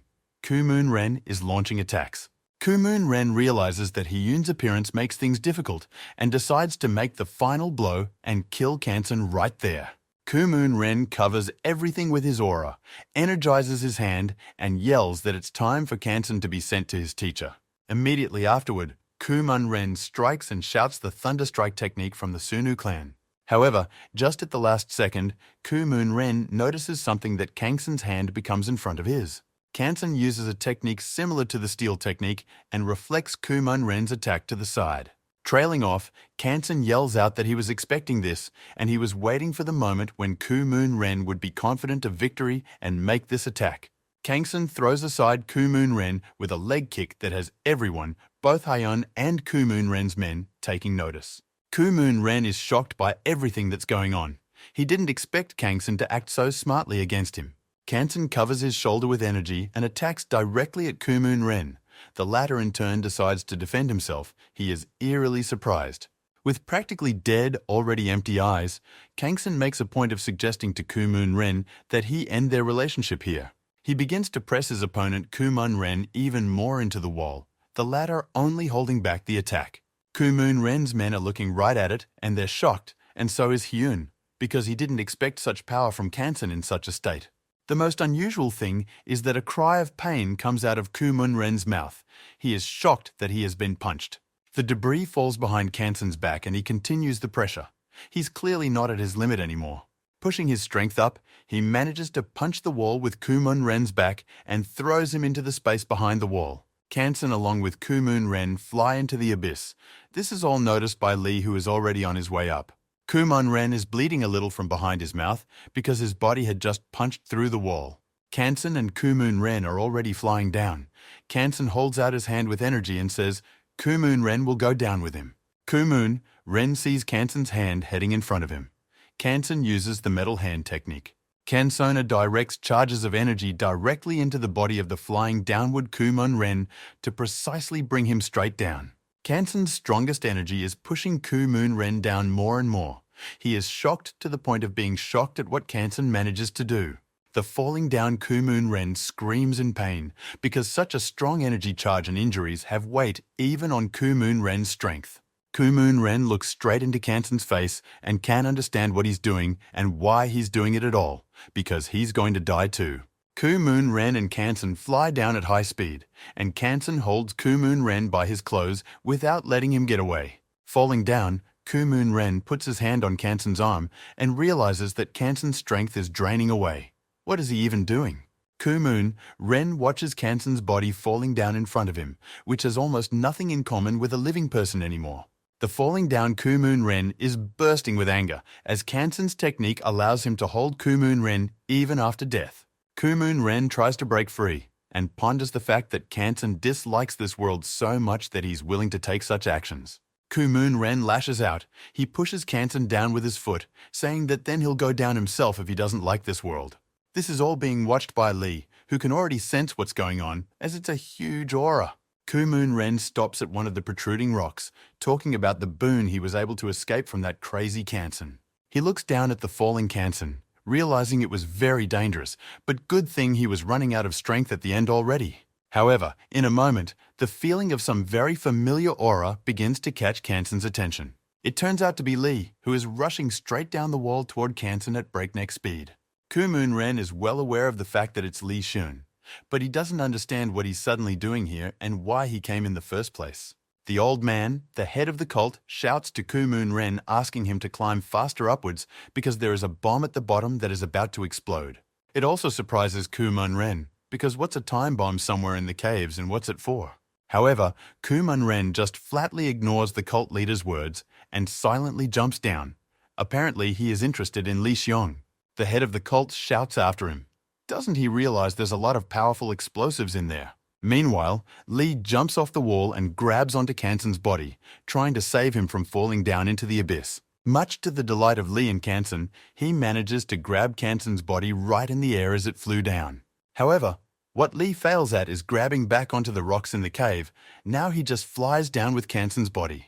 However, someone's hairy and bloody hand abruptly grabs Lee and saves him from the fate of falling downward. It turns out to be our good old friend, the gorilla monster, who stood on the stairs and grabbed Lee with Kansen in his arms. He holds Lee back and asks the man if he's okay, and if he can hold on further here and not fall down. Lee replies that he's super, but more importantly, he's with Kansen now. But something Lee wonders about nonetheless. More specifically, he is surprised by what he sees behind the gorilla, namely Kumun Ren standing on a rock. Kumun Ren doesn't do anything. He just stands there and just stares at Lee, Kansen, and the monster. Lee looks up at Kumun Ren, and the monster asks Lee if this is the man he was talking about. Kumun Ren is still standing there looking at it silently, the feeling that he's just trying to figure out someone in Lee. However, Lee in turn, just standing there, clearly does not intend to just stand there. He raises a huge aura of fire and power around him. Kumun Ren smiles at this, saying that he is not mistaken and that it is indeed Lee. However, Lee doesn't give Kumun Ren time to stand still to think, and immediately jumps on him and strikes. Kumun Ren dodges. Kumun Ren looks at Lee's face and says that he must have recovered from his injuries, but Lee just looks at him and gets angry. Kumun Ren continues to look at Lee and talks about how if Lee wants to live a long life, he shouldn't be stuck in places like this. Kumun Ren starts to walk away, jumping up, telling Lee to try to stay out of his sight more if he wants to live any longer. He says Lee annoys him. If he sees him again, he might kill him, but then Kumun Ren senses something drastically. It turns out to be Lee, who was literally able to get above Kumun Ren in an instant and power up his punch. With great anger but excitement, Lee yells out that does Kumun Ren think he'll be able to escape after everything? Lee strikes right at him with a very powerful energy charge that knocks him back down. However, Kumun Ren is also strong, although he was thrown down, but he managed to block the blow so he survived. Kumun Ren doesn't just manage to survive, he also gets on a rock, from which he is able to take a pause and catch his breath. However, this pause is interrupted by Lee, who flies straight at Kumun Ren with a huge attack and delivers another attack from above. However, such an attack doesn't scare Kumun Ren. He puts his hand forward and utters some technique. This is seen by a surprised Lee, whose attack apparently failed on Kumun Ren since he attacks him. The huge stream of energy that Kumun Ren launched directly at Lee knocks him off his feet and sends him flying downwards. Thanks to the energy, Lee is trying to stop himself from falling even lower down. Standing at the top, Kumun Ren turns to Lee, shouting that he has managed to improve his skills. Lee is wildly infuriated by his phrasing. However, a bloodied Kumun Ren follows up by saying that with those skills, Lee won't even be able to reach his ankle. Lee in turn only shouts Kumun Ren's name and jumps up again in order to re-attack him. Kumun Ren scoffs. He tells Lee that he's already here, as if he's just playing a game of some sort of catch-up with Lee. Kumun Ren yells for the guy to try and catch up to him and jumps up, running away from Lee. Meanwhile, our gorilla friend is standing there and doesn't understand what's going on. He says why this Kumun Ren is simply playing with Lee. Trailing off, the gorilla also turns his attention to Kansen, who is just lying unconscious, not sure what to do with him now. Gorilla pokes him, asking if he's still unconscious and trying to find out how to bring him to his senses. Gorilla takes Kansen's hand and realizes that there is no energy in his body at all anymore, hence it's not just fainting already. Gorilla notices the elixir with the very same energy stone. Kansen snatched it with part of Kuman Ren's clothes in battle. Gorilla pulls it out and begins to examine it, not understanding why Kansen is carrying it around. Maybe it's helping him. Gorilla tries to ask Kansen if this can be used on him, but of course Kansen himself can't answer. Gorilla talks about how there's no choice anyway, or Kansen will die, so he opens this vial of rock. Meanwhile, our group is standing upstairs in the hall. They're discussing just whether or not Kansen is okay up there. They conclude that Kang Xiong is still fighting, and meanwhile, Kumun Ren's men surround Hyun. Hyung can't decide what he should do, whether he should rush into the cave after Kansong or protect the guys here from Kumun Ren's men. Meanwhile, Kumun Ren's men talk over the fact that their boss still hasn't gotten up, thinking that something might have happened. Sophia yells at the guy with the glasses, telling him that instead of the boss, he'd better think of Hyun in front of him. Sophia is approached by the same old man, the head of the cult. He says it's better to go down and check on Kumun Ren anyway. The cult leader adds that there is a time bomb at the bottom of the cave. With these words, he shocks Sophia badly. The cult leader talks about being minutes away from the explosion, and Sophia declares that the stupid explosion is clearly not a hindrance to Kumun Ren. However, she also says it's not worth the risk, asking them all to stay here, while she herself goes to help Kumun Ren. Immediately after saying that, she gains acceleration and makes a jump down to find her boss, Kumun Ren. Even though she is confident in Kumun Ren's strength, flying down, she realizes that he hasn't spent so much time fighting someone before. As she flies down, she sees Kumun Ren in front of her down below, who lifts up. However, right below Kumun Ren, she also notices Lee rushing right behind Kumun Ren, which shocks her. Looking at Lee, she recalls his energy image and remembers that he fought Kumun Ren earlier at Namsan Tower. Flying upwards, Kumun Ren feels a sudden rise in aura power behind him, which of course he pays attention to. This is Lee's effect. The power of his aura is like burning his body both inside and out. He is like a phoenix covered in flames. In a moment, Kumun Ren stops abruptly and puts his foot on one of the rocks to stand. This is noticed by Sophia. She is very surprised by this because she doesn't understand what Kumun Ren is doing this for. Kumun Ren in turn stops and looks at Lee, who is all covered in flames of energy flying straight at him. Already in the next instant, Lee accelerates strongly and launches an attack. However, Kumun Ren also quickly dodges away from this attack as well. While on the side, Kumun Ren just watches Lee like a child, and Lee with his strength breaks through the walls even. Lee in the moment also turns his gaze right back to him. You can immediately see that Lee is very angry with him. Immediately after that, Lee once again uttered Kumun Ren's name and let out an aura of white smoke from behind his mouth. With that white aura from behind his mouth and fiery eyes, Lee leaps sideways right at Kumun Ren to attack. However, this attack also fails to gain any meaningful success, with Kumun Ren simply tossing Lee aside in the moment. Lee flew straight into the stone wall of the cave with great force, which clearly hurt. His fire aura cushioned the blow precisely. That doesn't stop Lee. Putting himself in a jump stance, he is once again going for a sharp lunge and strike. Lee looks at Kumun Ren and he yells at Lee about how he's just a little idiot, which surprises and titillates Lee. Kumun Ren talks about how Hen 1 is not a martial art that a kid like Lee can touch, he can die. Lee listened to everything Kumun Ren said and only replied that he knew it well enough as it was, without Kumun Ren, which surprised him. Lee stares wildly with anger into Kumun Ren's eyes and only says the phrase, "What will be the outcome? I know well." In his mind, Lee began to remember the old elder doctor who had been on the rooftop chatting with him about Kumun Ren a long time ago. That day, Lee stand with Karnasira on the rooftop. Lee said that his old man said that the day will come when he can defeat Kumun Ren. That day, sitting in a wheelchair and with fractures, Lee stated that he wanted to ask the elder the same thing now. The elder only stared silently. However, the elder stated, looking at the broken Lee, that he wanted to ask first himself before giving an answer. Then on the rooftop, an elder asked why Lee's condition had gotten worse. That's when Kanasira intervened and said that things were very complicated. She began to talk about the intense battle of his mind, condition, and life going on inside Sunu. However, the old man then interrupted her, asking what this suddenly had to do with his physical condition. At that time, Lee confessed that he had purposely hurt himself even more to see Elder Doctor. And then, looking at the old man, he added that now it was important for him to get the Elder's opinion on the matter. And afterward, with an evil look, Lee asked if he recovered. Would he be able to defeat Kumon Ren or not?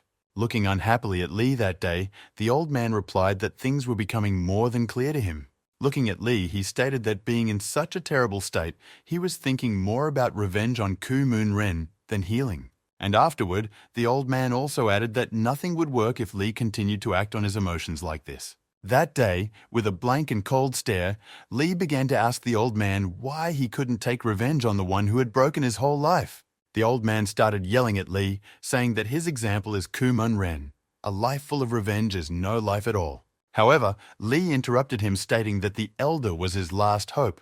At these words, the old man was surprised and fell silent. On that day, Lee declared that if the old man said that Lee could not take revenge, his life would be over for him. Then the old man took up his hat and said that he wouldn't lie. Kumon Ren was now at the pinnacle of martial arts. The old man began to objectively compare Lee's chances. The latter only listened suppressedly. Kana stood nearby and worried about Lee. That night on the rooftop, the old man stated that if Lee were to become superhuman, it would be quite possible. Kana Sarah began to scream, saying she couldn't believe her ears. Superhuman is just a legend in Miramar after all. The old man stated that it was definitely true, but a lot of Kumon Ren level masters had already tried to achieve this. Then he added that it was only a legend, for he had seen the transformation of it, which surprised Lee. That night, Elder stated that it was possible to become superhuman, but the price for that could be Lee's life, or disability. Canacera then stated that no matter how old the old man was, it was reckless after all, but Lee interrupted her then. He stated it perfectly, revenge or death, it is exactly what he is looking for and wants. That day, the old man stated that if Lee had made up his mind, there was something he should know about it all. He stated that in order for the body to reach that peak, one should not be worried or anxious at all in the process. The old man then also said that it was worth forgetting about revenge and Kumon Rene. Without thinking about it, after a while, Lee would peak. Returning to reality after the flashback, Lee stated that unfortunately, he didn't have the time or energy to do as the old man had said back then. After which, Lee began to move quickly without thinking, accumulating strength and increasing his aura time after time. Kumon Ren noticed this, and he was surprised, because how could it be possible for Lee to gain so much power? Kumon Ren sees Lee gaining even more strength, and Lee thinks about the fact that he only wishes for Kumon Ren's death. After that, it was as if everything was covered in darkness as Lee used the Black Heaven Strike attack against Kumon Ren. This is all Sophia sees. She starts shouting in the direction of their fight, calling out for Kumon Ren to come over. Kumon Ren sees Lee's very powerful attack coming, and he uses a systematic step-up. Kumon Ren's foot and Lee's hand clash in battle. Everything around them begins to envelope with energy. The events of the story show us Ginny, who notices that some strange sounds are coming from the abyss. As she runs out of the cave, she notices the fact that everything around her is falling down. Rocks are just piled up, flying down one by one. Meanwhile, Lee is all blazing in battle. The veins on his body have begun to swell very much. They are distilling streams of blood. This is all Ginny sees, for apparently it was Lee's attack that caused the walls to collapse dramatically. Blow after blow, Lee began to jump right behind Kumon Ren and strike him blow after blow, trying to injure or destroy him. Kumon Ren starts yelling at Lee, saying that he's wasting energy on such bizarre attacks against him. Kumon Ren wants to remind Lee of death, but by this point, Lee's face is already covered almost entirely in blood. Kumon Ren looks at him angrily and asks if he really wanted to die here with him. However, all he hears in response from Lee is his name and a sharp jump with another new attack. Kumon Renu looks directly at Lee, who is covered in blood, and says that since he wants it that way, fine. Kumon Ren jumps on top of him and lays her hand against his body, saying that he will remind him everything now. And right after that, with just one attack, Kumon Ren sends Lee into a wall, smashing that wall with his body. Shocked, Sophia hasn't seen Kumon Ren like this in a very long time. She is very worried about him. The same thing happens to Ginny. She opens her mouth out of shock and only watches Lee get beaten hard. Kumon Ren looks at Lee with wild intensity, saying he'll remind him who his teacher was and how strong he was. After this attack, Lee's aura had practically faded away, and his body remained in the rock, almost completely covered in blood. It was as if Lee had lost consciousness. Kumon Ren only stood by his side and looked at him, his disciple. However, in a moment his attention was interrupted by Sophia, whom he wasn't too happy about from the looks of it. She started questioning Kumon Ren about who Lee was and where Kangson had gone, and if Kumon Ren was okay. However, Kumon Ren only angrily began to answer her. Did she really want to interrupt his fight and followed here? She was aghast at such words and immediately began to say that she just wanted to check and notify about the bomb downstairs. Kumon Ren only replied that he was aware of it, and she started to say that they better go upstairs. It was time to go back already. However, in the moment, Sophia sees Kumon Ren put his hand on Lee's body and asks what he's doing to him. Kumon Ren, with a sad look, began to talk about how it was still the head of Sunu. He should be taken away. He began to look into Lee's bloodied face and talk about taking him away as a possible ransom. However, Sophia began to discourage Kumon Ren from such an idea, saying that it was hardly worth it. However, Kumon Ren ignored this. He was only trying to bring Lee's energy to his senses, asking if he was dead. Sophia looked at it all upset.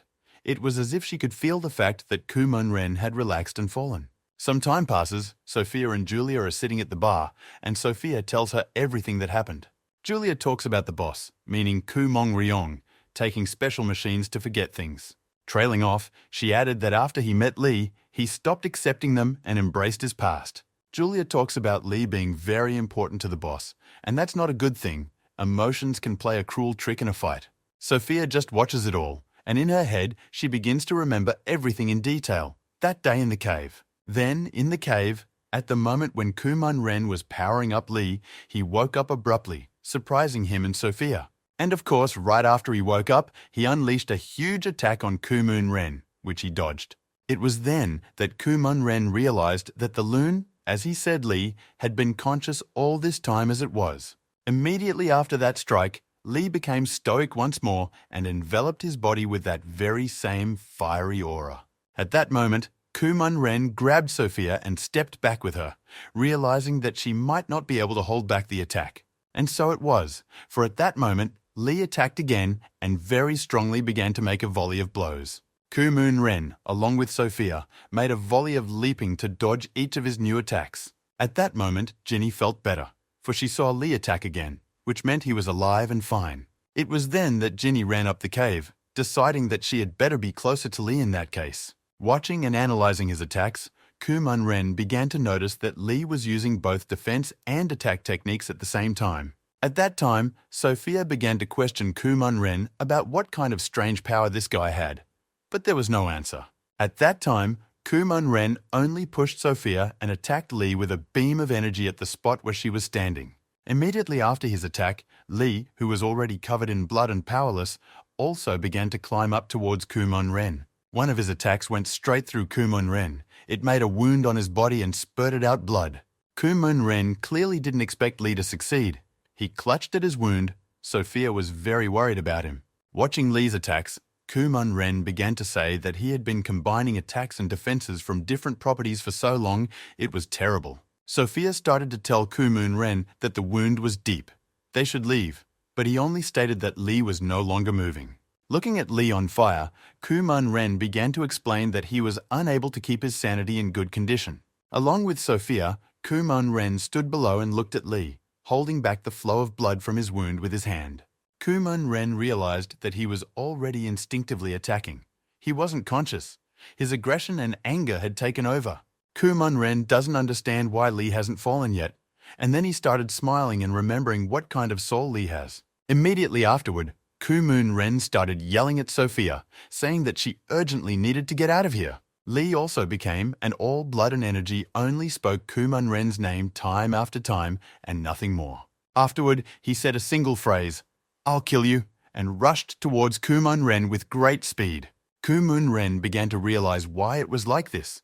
Whether the soul always goes forward and never backs down, he always didn't give up. Kumon Ren began to remember Lee as a child, saying that was why he chose him as his student. Lee once again attacked Kumon Ren, and once again the latter also made an attack and dodged it. Lee fell into the rocks and Kumon Ren stood beside him, Sophia watching it all from the side. Sophia looked at Kumon Ren in surprise, realizing that he had done very hard for someone with an injury on his chest. However, in a moment, Kumon Ren started coughing up blood, which gave the realization that he wasn't omnipotent here. Sophia wasn't happy about it. Though she realized that this could be the case, she understood that Kumon Ren was overdoing it. However, her attention and Kumon Ren's attention moves up. One of his men, the guy with glasses, flies down. Kumon Ren decides to help. He sprawls out and jumps up towards him in a horrified state. Immediately afterward, Kumon Ren grabs one of his guys and lands back on the stairs. Sophia also jumps over there to Kumon Ren and asks him if he's okay now. Lee replies that he's fine. He's just passed out for a bit right now. It'll pass and he'll be fine. Sophia replies that it's not him she's worried about, but rather Kumon Ren, who in turn looks up. At the top is Hyun, the one who is the heir to the clan. Apparently the guy with the glasses from Kumon Ren's men fought him. Kumon Ren looks at him and smiles, saying is he really here too, calling his clan a name. Kumon Ren turns to Sophia and asks her to bring this guy with glasses to her senses and bring the head of the Sunu clan Lee. Sophia asks Kumon Ren if he's suddenly decided to fight Hyung, since his condition is clearly not the best right now. However, Kumon Ren only smiles, saying that if it wasn't for his condition, this guy wouldn't have even gotten on top of him. However, the Hyun standing above only looks down and tries to find the can song he's worried about among them all. However, the moment Hyun yells for everyone to urgently pull back, some sharp burst of energy from below. Immediately afterward, all the people in the group turned around to see what had happened. A bloodied Kumon Ren reappears in the audience, talking about how good it is to have everyone in the room. Kumon Ren's men began to rejoice that he had finally arrived back, albeit in such a state. He starts addressing everyone, saying that he has nightmarish information about them. Trailing off, he talks about how if someone wants to kill him, it's a good time in this state, but if attacked, be prepared to die here. Sophia feels Kumon Ren's aura and realizes that he's really overreacting right now, which isn't like him. She goes down to Lee, looks at him, and realizes that he is the weak part of the boss. Sophia starts to head towards Lee and then sees something sharply heading towards her from below. It turns out to be Ginny, who strikes out and yells for her to get away from Lee pronto. Ginny whips Sophia off to the other side and heads towards Lee herself to jump in and help him. Arriving at Lee's place, Ginny tries to pull him out of the cave to help while Sophia flies down. With a tremendous effort, Ginny pulls Lee with all her might to pry him from the shackle of rocks. She succeeds, pulling Lee out of the rocks and throwing him onto the ladder to help him. However, in a moment, she notices that someone's sword stabs right into Lee's body and creates a hole in it. Ginny is wildly shocked to see this. She has a hard time keeping her emotions in check. She screams Lee's name and thinks of how to help.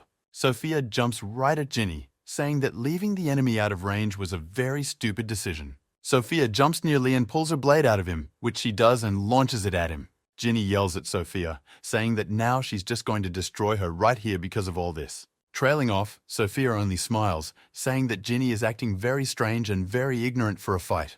Sophia abruptly strikes right at Ginny, however. The latter in turn dodges this attack very easily.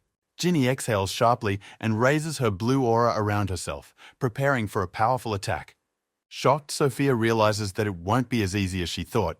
Her opponent turns out to be not so weak. Ginny creates the most powerful aura. It's like she flips in the air during a powerful dance that creates the balance of her soul. Ginny's aura covers right over Sophia. She screams about why she has such a powerful opponent right now. Ginny makes a volley of attacks and literally in an instant finds herself on the exact opposite side of Sophia. Ginny turns to Sophia and says how dare she do such a thing in front of Ginny. Following her words, Ginny creates a powerful attack with her foot and strikes right into Sophia's body with hers. Ginny turns Sophia's body over and rolls her on the floor with her weapon, saying how could she hurt Lee? Sophia starts falling down and screaming, but Ginny just sits on top of her and just watches Sophia fall down. Sophia turns back, seeing only a deep abyss beneath her. She realizes that this is the way to die. However, she is prevented from falling by a sharp chain that flies straight at her and wraps around Sophia's arm. Ginny is shocked. She was hoping to get rid of this girl, but someone chains her up to save her now, pulling her up. It turns out to be the guy with the glasses. He asks Sophia if she's okay and pulls her up. However, Ginny has no intention of just sitting there and watching all this. She jumps straight for the chain and Sophia's hand. However, Sophia manages to dodge. She kicks off the rocks nearby and jumps up that way. And after a few more jumps, she falls to the top, where that guy with the glasses is already waiting for her. This guy looks at Ginny and asks Sophia who she is. However, Sophia says she doesn't have time to explain it. Trailing off, Sophia jumps down and yells about leaving this Ginny for him for a while, referring to the guy with the glasses. This pisses Ginny off quite a bit. Such a weird attitude. She jumps up to her and yells at her to wait. However, you can't jump very far because one of that guy's chains flies right into Ginny's face. Ginny deftly manages to dodge by jumping right onto the chain, but it's still a terrible thing for Sophia to leave. Wrapping this chain around her leg, Ginny jumps up so that she wraps the chain around this guy's arm. Meanwhile, Sophia finds Lee unconscious and approaches him again with her katana. Trailing off, she swings around, saying she's going to settle this place with one punch now and prepares to strike. However, right above her at that moment, Ginny appears, kicking her in the head and knocking her away from Lee. Ginny is very angry. You can feel it well from her punches as blow after blow she tosses Sophia aside from Lee. Sophia is already annoyed by all of this as well. She doesn't understand how that bespectacled idiot didn't deal with Ginny with his chains. Ginny decides not to give her much time to think and immediately rushes over to deliver another knee strike. However, Ginny's luck failed her this time. She was grabbed from behind by the leg chains right moments before Sophia's face was hit. Ginny falls to the floor and screams in pain, and that guy's chains pull her to him as quickly as possible. Sophia yells angrily at him, saying that just a little more and Na could have been hurt by her blows. The kid, meanwhile, apologized with a smile, saying that he hadn't expected Ginny to be so fast. Sophia pulls the katana towards Ginny's face, saying that her skills are certainly very good, but she met the wrong person today. Ginny just sits back and ponders what she can do at once against two people in that position. However, in the moment, Ginny feels behind her a wild aura of flame that kills by its mere inherent presence. It turns out to be Lee, who regained semi-consciousness and got to his feet, and once again raised his powerful aura. Sophia and Ginny are left to just watch it, though Sophia is probably not going to have a sweet time right now. He once again blows a white aura from behind his mouth. Still covered in blood with wild eyes, he only speaks Kuman-ren's name, saying that he won't let him go. Sophia shivers at the mere sight of him, even more so when he's covered in blood after so many wounds now standing in front of her. Meanwhile, upstairs in the hall between Kuman-ren and Hyun, there's an active fight in the battle. Hyun analyzes and looks closely at every attack of Kuman-ren, saying that he has clearly lost his strength. Hyun realizes that even without strength, Kuman-ren is a very strong opponent for him, so Hyun decides to activate the technique. Hyun says he's the one who's been practicing since their last meeting. Kuman-ren is surprised, and Hyun throws a powerful punch at him. However, even after such a powerful blast of energy, Kuman-ren stands on his feet. With his own hands, he stopped such a flow. Kuman-ren just laughs and says that Hyun has really changed quite a bit since they haven't seen each other. Trailing off, Hyun talks about how if that's the case, he'll act on Kuman-ren in a very strong way. Meanwhile, Sophia, along with Ginny, observe how powerful and strong Lee is now standing in front of them. Looking at his body, which is already in a horrible state, Sophia talks about how is that jerk Lee immortal. However, in a trace, she dismisses all these thoughts and tries to assure herself that he can be killed. His body is already badly injured as it is. Sophia pulls out her sword and talks about ending him right there then, so that he never bothers Kuman-ren again. Ginny behind her excitedly yells at her, asking her to stop this already. Ginny tries to snap out of her seat to protect Lee, however, the guy with the glasses keeps her chained still. Meanwhile, Sophia is already approaching Lee's body and Ginny yells his name to pay attention and he regains consciousness. The events of the story show us a fight between Kuman-ren and Hyun. However, it stops. Something blinds them brightly. This light blinds everyone, even a group of our guys, because it goes everywhere, covering everyone's eyes like a huge light bomb. Trailing off, huge explosions are heard from the lower part of the caves, and everything inside is blazing with fire and exploding. Following the explosion comes an earthquake. Everything starts to crumble. Ladders fall, rocks too. All the caves and buildings shake. We're shown the same guy who was in the cult and fought Lee. He's lying amongst the rocks and says he almost died. He looks back and talks about how he doesn't understand how it happened because the explosion is too strong for the bomb they were planting here. The head of the cult silently watches everything while Kuman-ren's men discuss the fact that this old man might be involved in the explosion, and there are their friends down there. Kunmoon Ren interrupts his fight with Hyun, saying that Hyun is a lucky guy because he has a case that is worth more attention. He turns to Hyun once again, saying that if he wants to stay alive, he can leave for the day. Kunmoon Ren raises a powerful aura and speaks about seeing them squirm around. Meanwhile, the events of the story show us Sophia. She is lying on the rocks and has just come to her senses, not realizing what has happened. She looks at Lee, who is standing in front of her. He, just with a dark face, covered in blood, no aura, and with torn clothes, stands silently. His face is devastated, no look, no aura or strength either, just blood flowing and hair lying around. The stairs where Lee is standing and Sophia is lying begin to fall down after a massive explosion along with rocks. The guy who was holding Ginny with chains also passed out. She started breaking the chains and screaming Lee's name. However, Lee meanwhile simply as an object flies down, along with the debris of bridges, ladders and rocks. Sophia calmly closes her eyes and talks about how it's finally over. She's convinced he's dead already. Our friend the gorilla monster emerges from one of the caves complaining that he almost died from blowing this one up. Trailing off, he lays down on the ladder that preserved Kanson's body and begins to watch what happens from the explosion. However, amidst what falls, the gorilla notices Lee's body flying downward, which doesn't move or do anything. The gorilla looks down, yells his name, but realizes she can't reach him. She doesn't know what to do in a situation like this. However, here comes a brave Ginny. She raises her powerful aura and flies straight to the bottom for Lee's body. However, the gorilla monster jumps over the rocks and grabs Ginny, who jumped in to help Lee and prevents her from flying down further. She starts yelling at the gorilla, asking what the guy is suddenly doing and why he's stopping her. Even though the gorilla says that Ginny might die, all she says in response is that she doesn't care. It's more important to save Lee now. Gorilla is holding Ginny, talking about how if she goes there, it's too late anyway, and Lee's body is still flying down. Ginny is tearing non-stop from the gorilla's arms, calling her names and getting very angry, but the gorilla still won't let Ginny in. Ginny realizes that Lee could probably just die now and cries wildly, screaming his name over and over. Lee, meanwhile, falling down, falls into some lake or river very deep and just goes to the bottom further. Lee continues to sink. He is not breathing or regaining consciousness, the shackles of the water raking him to the bottom. However, in the moment Lee opens his eyes and looks up, he regains consciousness while he only realizes that there is water around. Lee started to pull his bloody hand up. There is some light from above. He thinks about how he got here. Did he really fall? Suddenly, in the moment of Lee drowning, he began to remember a time. Someday he had jumped from a roof. However, Lee was then rescued. It was apparently by Kumon Ren. Now drowning, Lee realizes that he would not have wanted to be rescued then. Lee sinks into the water and his consciousness. He says it's even good to die like this, because everything will be over right now with his death. The gorilla monster and Ginny began to look down. Ginny is no longer angry. They both see something very different down below.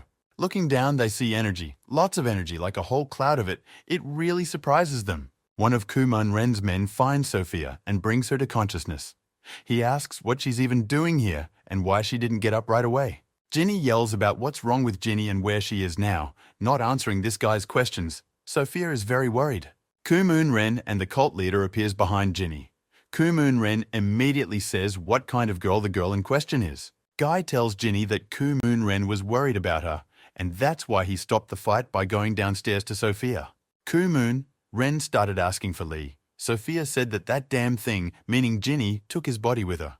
Kumon Ren asks Sophia more. She says that she and the guy with glasses lost them due to the explosion.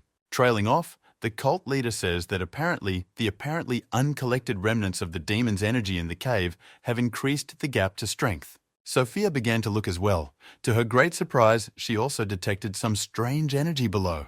Kumon Ren also looks down and asks the head of the cult about this energy. He says it's condensate from the energy. It will disappear soon.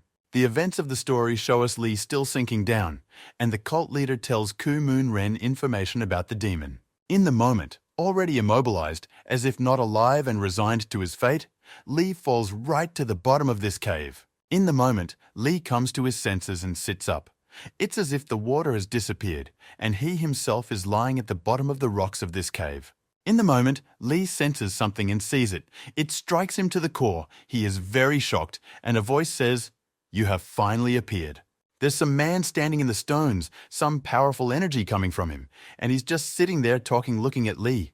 a demon descendant. Meanwhile, the events of the story show us one of Kumun-ren's guys. He informs us that the helicopter will be arriving soon. He informs Kumun-ren and the others to hurry. The helicopter won't be waiting for them for long. They leave the cave. Sophia complains to Kumun-ren that they only suffered today, got nothing, and blames it on the cult leader. The cult leader begins to apologize, saying that he didn't expect such actions from his past client.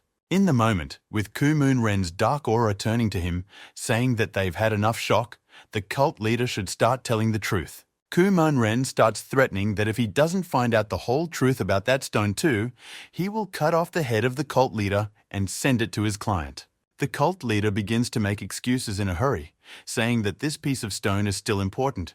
It's just that the work isn't finished. Following that, the old man pulls out some kind of book, shows it to Kumun-ren, and says that all of the demon's secrets are described here. Following that, while looking into Kumun-ren's eyes with a caustic smile, the cult leader says that none of the demon followers know about this book.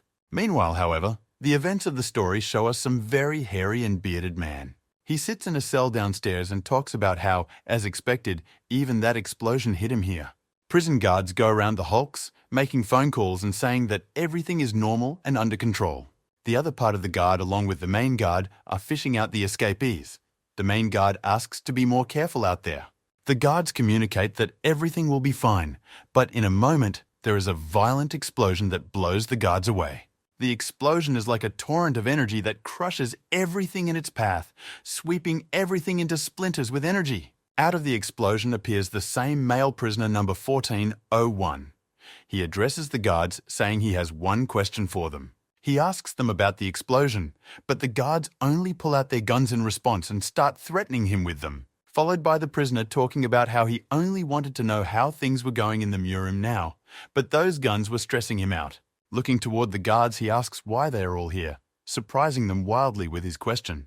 There is a group of people standing behind the guards who bow to him and call the president something. One of these people in the crowd talks about apologizing for violating the president's words, but an anomaly was found in the energy. Ignoring the guards at all, he talks about how he felt it too, saying they must be worried about it too. He and his men decide to go to a certain sanctuary, however. His way is blocked by a guard with a gun.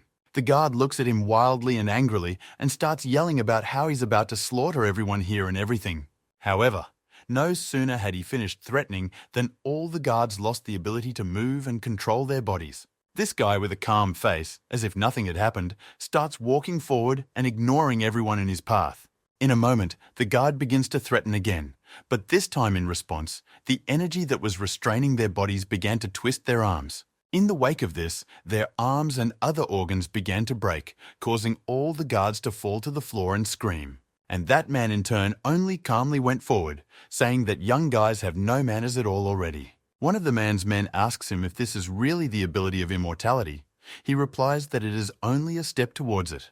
Looking ahead, he speaks quietly that he seems to have seen the shadow of his hometown teacher. Meanwhile, Ginny and the gorilla go downstairs. The gorilla says it's better to wait for help, but Ginny goes confidently downstairs, saying there's no time. Gorilla talks about how he's seen bodies fall there before. They look just awful. He hits on Ginny with that. Ginny abruptly asks the gorilla to just shut up, much to his surprise, and she herself is surprised. Ginny starts crying again and talks about how she doesn't care at all what Lee looks like. She just wants to know what's wrong with him. Gorilla says the energy is fading and you can wait a bit and see. But Ginny only ignores and jumps down. The gorilla monster starts covering his face with his hands, talking about how he managed to connect with kids who don't understand a damn thing. Ginny, meanwhile, flies straight down. With her energy, she develops a bit of a condensation of the other's energy and heads down. She overcomes the energy condensate and the familiar cave she jumps down next. At one point, a very tired Ginny does get to the bottom and stops to catch her breath and breathe. She clutches her chest and talks about how the atmosphere here puts a lot of pressure on her. It's hard for her to even breathe here. She begins to look around, and in a moment, she notices Lee's body lying on the rocks to her right, covered in blood. She takes a closer look at him, realizing it's definitely Lee and he's in a terrible state. She heads over to him. She stands right over him and weeps bitterly. It's hard for her to watch this, and at the same moment happy that she's found Lee. Following her downstairs arrives the gorilla monster, who looks at Lee and says that he was clearly better looking before. Lee regains consciousness and starts coughing. Ginny instantly runs up to him and asks how he's feeling. Ginny starts hugging him and yelling about how she knew Lee was alive and okay. The gorilla monster in the background, talking about how it's pretty amazing that Lee survived falling from such a height, is wildly infuriating to Ginny. Ginny starts yelling at the gorilla, talking about why she's even getting on and talking like that at such and such a moment. Lee asks Ginny about everything. He forgot about falling down here from above, she reminds him. He says he remembers something like that. In the moment, Lee starts asking Ginny who the weird uncle is. Ginny interjects and doesn't realize who he's talking about. Lee points to some point in the rock, saying that he spoke to him from there, this uncle. Ginny, Lee and Gorilla start looking at that point and talk about what Lee means, because it's just there, a skeleton. Lee talks about how that's just not possible. A few minutes ago he was alive and talking about an immortal demon. Ginny begins to question Lee about it, however. All he says in response is that it looks like he made a mistake. However, following this, Lee picks up his head and begins to ponder in his thoughts what it could have been, and who this person is. Trailing off, Lee remembers Kumon Ren and asks Ginny and the gorilla where he is now, but they are only surprised by his question. Ginny starts yelling at Lee, saying that there's something wrong with him. Why is he thinking about Kumon Ren when he just almost got killed himself? Ginny continues. With almost tears in her eyes, she talks about Lee being on the brink of death when he fought. Looking into Lee's eyes, Ginny cries out about whether or not he has decided to die at the hands of Kumon Ren and leave her as a grandfather. Closing her eyes, Ginny continues, talking about how Lee doesn't think about the people around him at all, that he's always surrounded by. However, this whole scene is interrupted by the gorilla saying that they can solve their amorous affairs later, but now it's time to move out. Ginny is angry at the gorilla again, saying what is wrong with him? Why is he always getting in their business? He asks Ginny to think with her head. Trailing off, the gorilla points upwards to the cave, saying that it will soon be covered in darkness and it will be much harder to return. Trace Gorilla also adds that he is concerned about the condition of Kansen, who is lying on top. This all surprises Lee and Ginny. Meanwhile, the events of the story show us Kansen himself, who is covered in blood with his eyes closed, lying on the stairs. Hyun and Lee's friends stand near him and discuss the fact that they clearly need to hurry, or they won't be able to save him in time. Lee's friend's friend Choa shouts from upstairs that they've successfully contacted HQ, and those will soon be off to help them. Immediately afterward, alarms go off throughout the cave asking all crews to help Kansen. Lee, Ginny and the gorilla go up and notice these alarms. The gorilla is happy that Kansen was able to find and help him. Trailing off, the gorilla turns to Lee, indicating that it's time to disperse. His work is done here now. A surprised Lee yells that how can they split up? After all, the gorilla was able to save Kansen. Why leave now though? However, the gorilla monster only jumps to another ladder, saying that he doesn't need any favors. With a smile on his face, he compliments by saying that his objective is to battle Kansen, but not in gratitude in any way. The gorilla says that he is not going to leave here. He is comfortable here and will stay in his cell. A surprised Ginny yells at him about what such strong reasons he has for staying here in his cell. However, after lowering his head and retreating to his cell, the gorilla monster reveals that he too has secrets he doesn't want to reveal. At last, he turns around and smiles, saying that he's thankful that he's grateful to them for having had a fun time with them, even if just a little. He asks them to leave quickly, and lastly turns to Lee, asking him to send greetings to Mr. Steele from him. Meanwhile, the events of the story move forward. We are shown the hospital plateau in which Kansona lies under the care of doctors. Almost the entire group of our guys are standing outside the room. They are chatting about Kansen and waiting for the test results from the doctors. Hyun is very worried about Kangseong, because when he checked his pulse, he often disappeared, and so did Kangseong's energy. The guy with brown hair tells Hyun about worrying a lot. You have to believe in Kansen with all your heart. And next, a guy with brown hair praises Hyun, saying he saved Kansen and fought Kumon Ren. That's pretty cool. Among the corridors of the hospital, Lee Xiong shows up with Ginny. He immediately asks if Kansen is here. The guy with the brown hair criticizes him, saying that when the problems came, he disappeared, and when the problems went away, he came. However, when Lee and Ginny step out of the hallway into the light, all abruptly silent, they see Lee's condition. They are shocked at what Lee looks like now. He immediately apologizes for making them worry. Lee's friend immediately asks him what's wrong with him, and if he's okay, he replies that he's fine and asks how Kansen is doing. The doctor opens the door of the room and asks everyone what they are doing here, followed by asking them all to leave the room. However, in the moment after the doctor's words, it was as if Lee had awakened a new power. His eyes began to spark with blue energy. Lee stood staring blue-eyed into the room, while the doctor in the back tried to assure everyone that they were helping Kansan as best they could. In the moment, it's as if it dawns on Lee. He doesn't realize what he's feeling, but he starts to hear all the doctor's dialogue inside. After hearing the dialogue about Kansan feeling very ill, Lee decides to head to the ward. The doctor yells at him, telling him what he's doing. Lee walks into the room, stops, and starts looking into Kansan's face just non-stop. Hyun appears from the side and tries to question Lee about what he's doing, but Lee only looks at Kang Seong with big eyes. In a moment, Lee's eyes once again became covered in blue energy that seemed to splash out of him time after time. Immediately afterward, Lee points his hand downward, pointing it at Kansan, and as if beginning to treat him. However, the events of the story take us back to that man Strong and his group who came to the bottom of the cave and found their energy missing. They shine a light on that very skeletal corpse and say that all the energy here is gone, and even they can't feel it anymore. This man is terribly angry about everything that is happening. He doesn't understand where the energy is gone. Sweat of anger runs down his face. Meanwhile, lowering his hand to Kansan, Lee uses a new blue energy that he releases into Kansan's body. Jinny, Lee's friend, and everyone else watches in shock and silence at what is happening. They have never seen anything like this before. The guys in the group also don't understand what's going on. What a strange kind of treatment, as if Lee is a master of medicine. Hyun looks at Lee and his energy, saying that as soon as he appeared, he felt something strange about him. How is that possible? The doctor hesitantly turns to Lee, asks what he's doing, and asks him to take his hands off Kansan immediately. However, Hyun, believing in Lee's strength, stops the doctor, shouting that he couldn't wait even a minute longer. Our group begins to notice that Lee's actions are having an effect, for Kansan's face has become less pale. In the moment, Lee's friend addresses Jinny, talking about how it seems to him as if Lee's energy is subsiding little by little. Jinny approaches slowly from behind to Lee and asks if Lee is okay with him. Lee is silent with his eyes closed. In the next second, Lee simply falls to the ground, but Jinny and Lee's friend manage to catch him and hold him down. The guys in the group start discussing what happened and wondering if they should help Lee and Jinny. The guy with brown hair talks about Lee having exhaustion. He was probably only imitating the powers of a supreme medicine master. Their dialogues are interrupted by the doctor, who happily shouts that this simply can't happen and informs them that all of Kansan's vitals are back to normal. The guy with the brown hair says, "Does that mean he's gotten better?" The doctor says, "Much better than just better." The doctor will explain that he's fine, but just a few minutes ago he was on the verge of death. This shocks the guy with the brown hair. Meanwhile, Jinny and Lee's friend carry Lee to a bunk nearby and lay him down, trying to figure out what's wrong with him and bring him to his senses. Hyun also stands behind and looks at Lee, realizing that that gigantic energy was gone in an instant.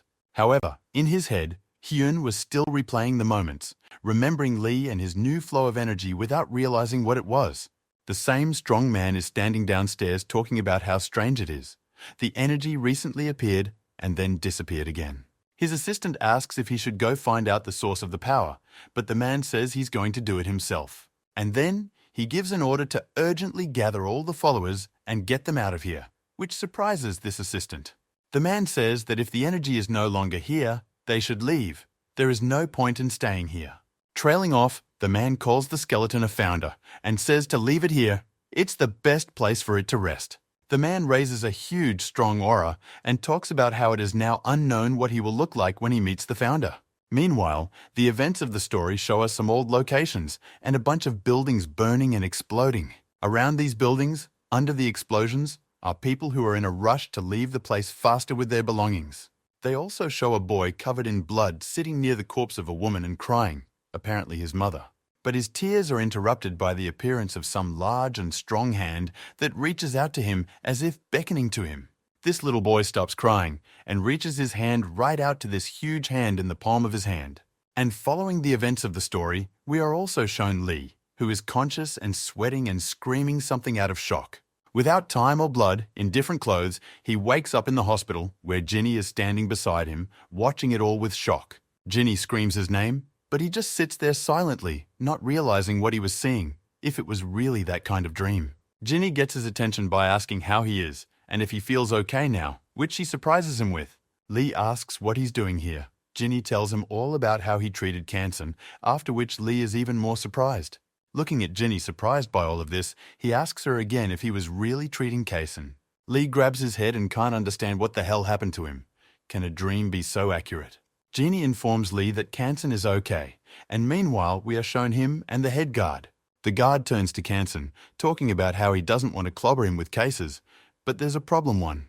Kansan talks about how it's no big deal and lets the guard talk about business and the immortality cult. The head guard tells Kansan about Mayoshnik escaping. He is the strong man with the men. Kansono begins to wonder why he suddenly decided to get out, and why not all of his men escaped. He's such a big shot among them. Meanwhile, we're shown Mayoshnik leaving, and Kansan talks about how apparently he had a reason that they don't even know about. Meanwhile, Lee's friend gives Lee himself a suit like a security guard, saying that the only outfit he has here. Lee's friend at one point asks Lee himself if he's really okay, which surprises Lee very much. Lee talks about how everything is fine already. His friend rejoices, saying that it's a boon Lee didn't get into any trouble again. However, Lee's friend still pokes his finger at him, saying he worries about him even as he looks at him.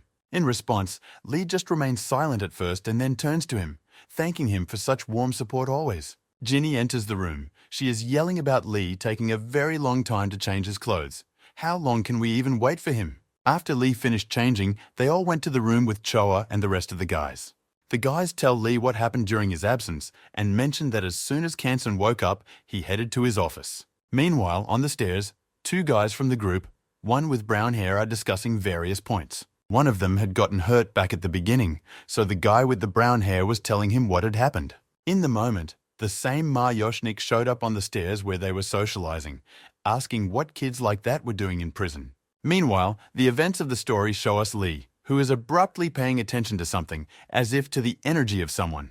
His friend asks him not to be distracted, saying that they have already arrived at the reception area, to them in this office. Ginny asks Lee about how he felt, if there is something in the other side, but Lee replies that everything is fine. However, in his thoughts, Lee realizes that there is nothing good. Just now, he felt a very strange feeling. Meanwhile, the events of the story have brought us back to those guys and Mayoshnik, who asks them why they are silent. However, our guys in turn are contemplating what they would rather do, perhaps just run away. The guy with the brown hair talks about how it doesn't matter. Everyone will think about it later. Right now, we need to get rid of it. However, the moment this guy with brown hair wants to use the power, he can't move. With an eerie aura of power, Mayoshnik looks at them, talking about whatever it was they wanted to have fun with him here. They are shocked at what is happening and why they are so scared. Is this Parir really a martial arts master? The rest of the group is sitting in headquarters, but at the moment an alarm is heard that says, Code Red. And following that, a siren is heard saying that HQ was under attack. This scares everyone, especially Ginny and Choa.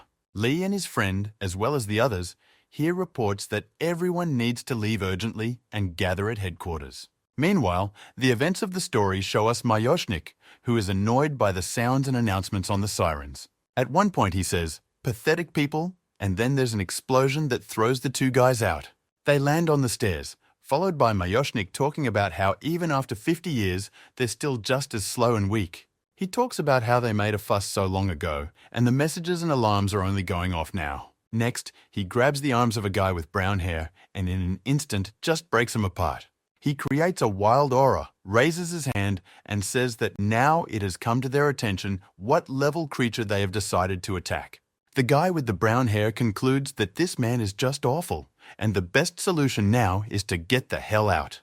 However, when they try to do so, they discover the fact that their bodies simply don't move now. Mayoshkin comes down to them and extends his hand in their direction. The guy with the brown hair realizes that things are really bad. Mayoshkin's hand is already right in front of his face, but he can't even do anything, as his legs just won't obey him. However, in the very next instant, Lee appears, reflecting Mayoshkin's hand away from the guy's face in a second. Trailing off, Lee rudely yells at those two guys, telling them urgently to both leave. Immediately after his words, he energizes his foot and strikes directly at Mayoshkin's body. Mayoshkin says that Lee confronts him. He's a prison guard according to his uniform, and he must know who Mayoshkin is. Trailing behind, Mayoshkin looks at Lee with a horrified aura, saying that whether he wants to try out the heart connection technique on himself. Following the events of the story, show us Kansen talking about whether Ma Yoshkin is at the prison headquarters already. The head guard talks about how it is. Dozens of agents have been dispatched, but none have returned. The head guard tells Kansen that according to the agents, their bodies became motionless at the moment of the attack. This shocks Kansen.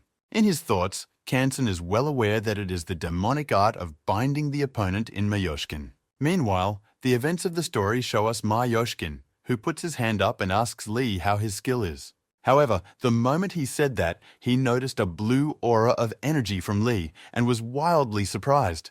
In the next instant, Lee knocks his arm away with her hand, much to his surprise and even frightening him. He looks at Lee and in his thoughts tries to realize what he has just seen.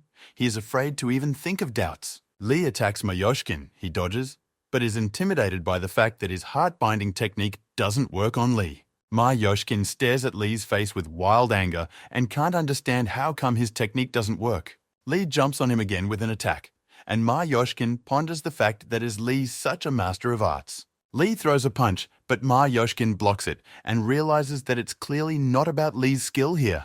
While Ma Yoshkin was defending himself, Lee moved to another position. Seeing an open spot, he decides to strike. Lee gathers a lot of energy in his strike, thinking about what he's going to destroy in one attack right now. However, right after the powerful attack, Lee stands in shock, not realizing what happened. The attack just didn't reach him. This man just turned his hands, and making some aura circles, he absorbed all of Lee's attack at once. Mayoshkin looks at Lee with shock, not understanding how he repelled the attack of hearts back then.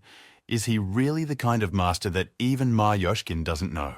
Gathering immense strength in his hand, Ma Yoshkin ponders the fact that he will suppress Lee first and then find out his identity. Mayoshkin gathers a huge amount of blue energy in his punch and strikes it straight towards Lee. However, Lee isn't so weak and stupid, though with difficulty, he dodges Ma Yoshkin's energy attack. A small part does hit Lee. He looks at this energy with shock, noticing that it is very unusual even. Meanwhile, Ma Yoshkin sees with shock that Lee has managed to dodge his lightning flash technique, which surprises him. After which, Ma Yoshkin decides to see if his hunch is correct and launches several more such attacks, Lee once again dodging all of them. A strange realization comes to Lee that he is dodging these attacks when he can't even see them. It amazes him himself. Mayoshkin looks at Lee, realizing that if such attacks don't work on him, then he is definitely a top-level master. Meanwhile, right behind Mayoshkin's back, Ginny shows up and is going to help and strike. And besides Ginny, Lee's friend with the sword also shows up, who also wants to help Lee with the man. Lee notices two of them. They jumped right behind him and are about to attack the man. However, they did nothing at all. With 3 fingers, he grabbed Jenny's leg, and 3 more he grabbed his friend Lee's katana. Immediately after he grabbed them, both Lee's friend and Jenny lost the ability to control their bodies. Mayoshkin, realizing that things aren't as easy with Lee as he'd like, he asks how the latter knows Dokmun's art. Lee interjects him about which Dokmun arts he's referring to and asks him to let Ginny and his friend go at once. However, Mayoshkin only raises his hands and says that if Lee doesn't want to talk, fine. Right after that, he throws Ginny and his friend back and yells about seeing how long Lee can hide his identity. In the blink of an eye, Mayoshkin is behind Lee's back and talks about taking him out of commission to begin with. Immediately after his words, Mayoshkin puts his pala to Lee's neck and sees blue energy emanating. This once again scares the crap out of him. He doesn't know what's even going on or how to fight Lee. Lee in turn does not intend to just stand there either. He jumps away from Mayoshkin and gets to Ginny's defense with his friend. Lee is pretty pissed at all that's going on and asks Ginny and her friend if they're okay. Meanwhile, Mayoshkin is still standing in shock. He doesn't understand what it was. Was it really an illusion? This all wildly irritates Mayoshkin. He says that although he didn't finish his training, he hoped to take control of all of Muran. However, he now realizes that he can't subdue the young prison warden Lee, and it pisses him off wildly. However, Mayoshkin also realizes that he doesn't feel any anger from Lee, just some sense of nostalgia as if. Lee is screaming about how there's no reason why Mayoshkin broke in here and caused a commotion. Mayoshkin looks up in surprise and asks Lee if he's the one asking him now. Angry Mayoshkin is screaming about where it seems so a little guy like Lee doesn't fear Mayoshkin. Lee turns to him, saying he's doing this to help.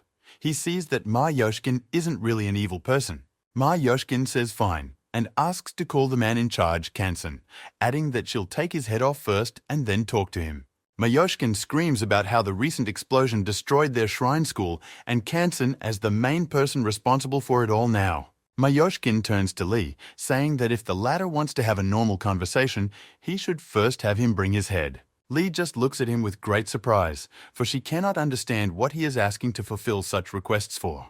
Ginny turns to Lee saying that talking to him is a stupid idea. He clearly doesn't want to dialogue. Lee talks about how no, you can't leave it like that, and then addresses him by title and name. However, Lee's glory is interrupted by a whole squad of guards who shout for Mayoshkin to surrender because he is surrounded by them. Mayoshkin looks at the guards and talks about how they don't really plan on defeating him with that many people. The guards state that they are aware that Mayoshkin Heart's technique only works for a maximum of 10 people.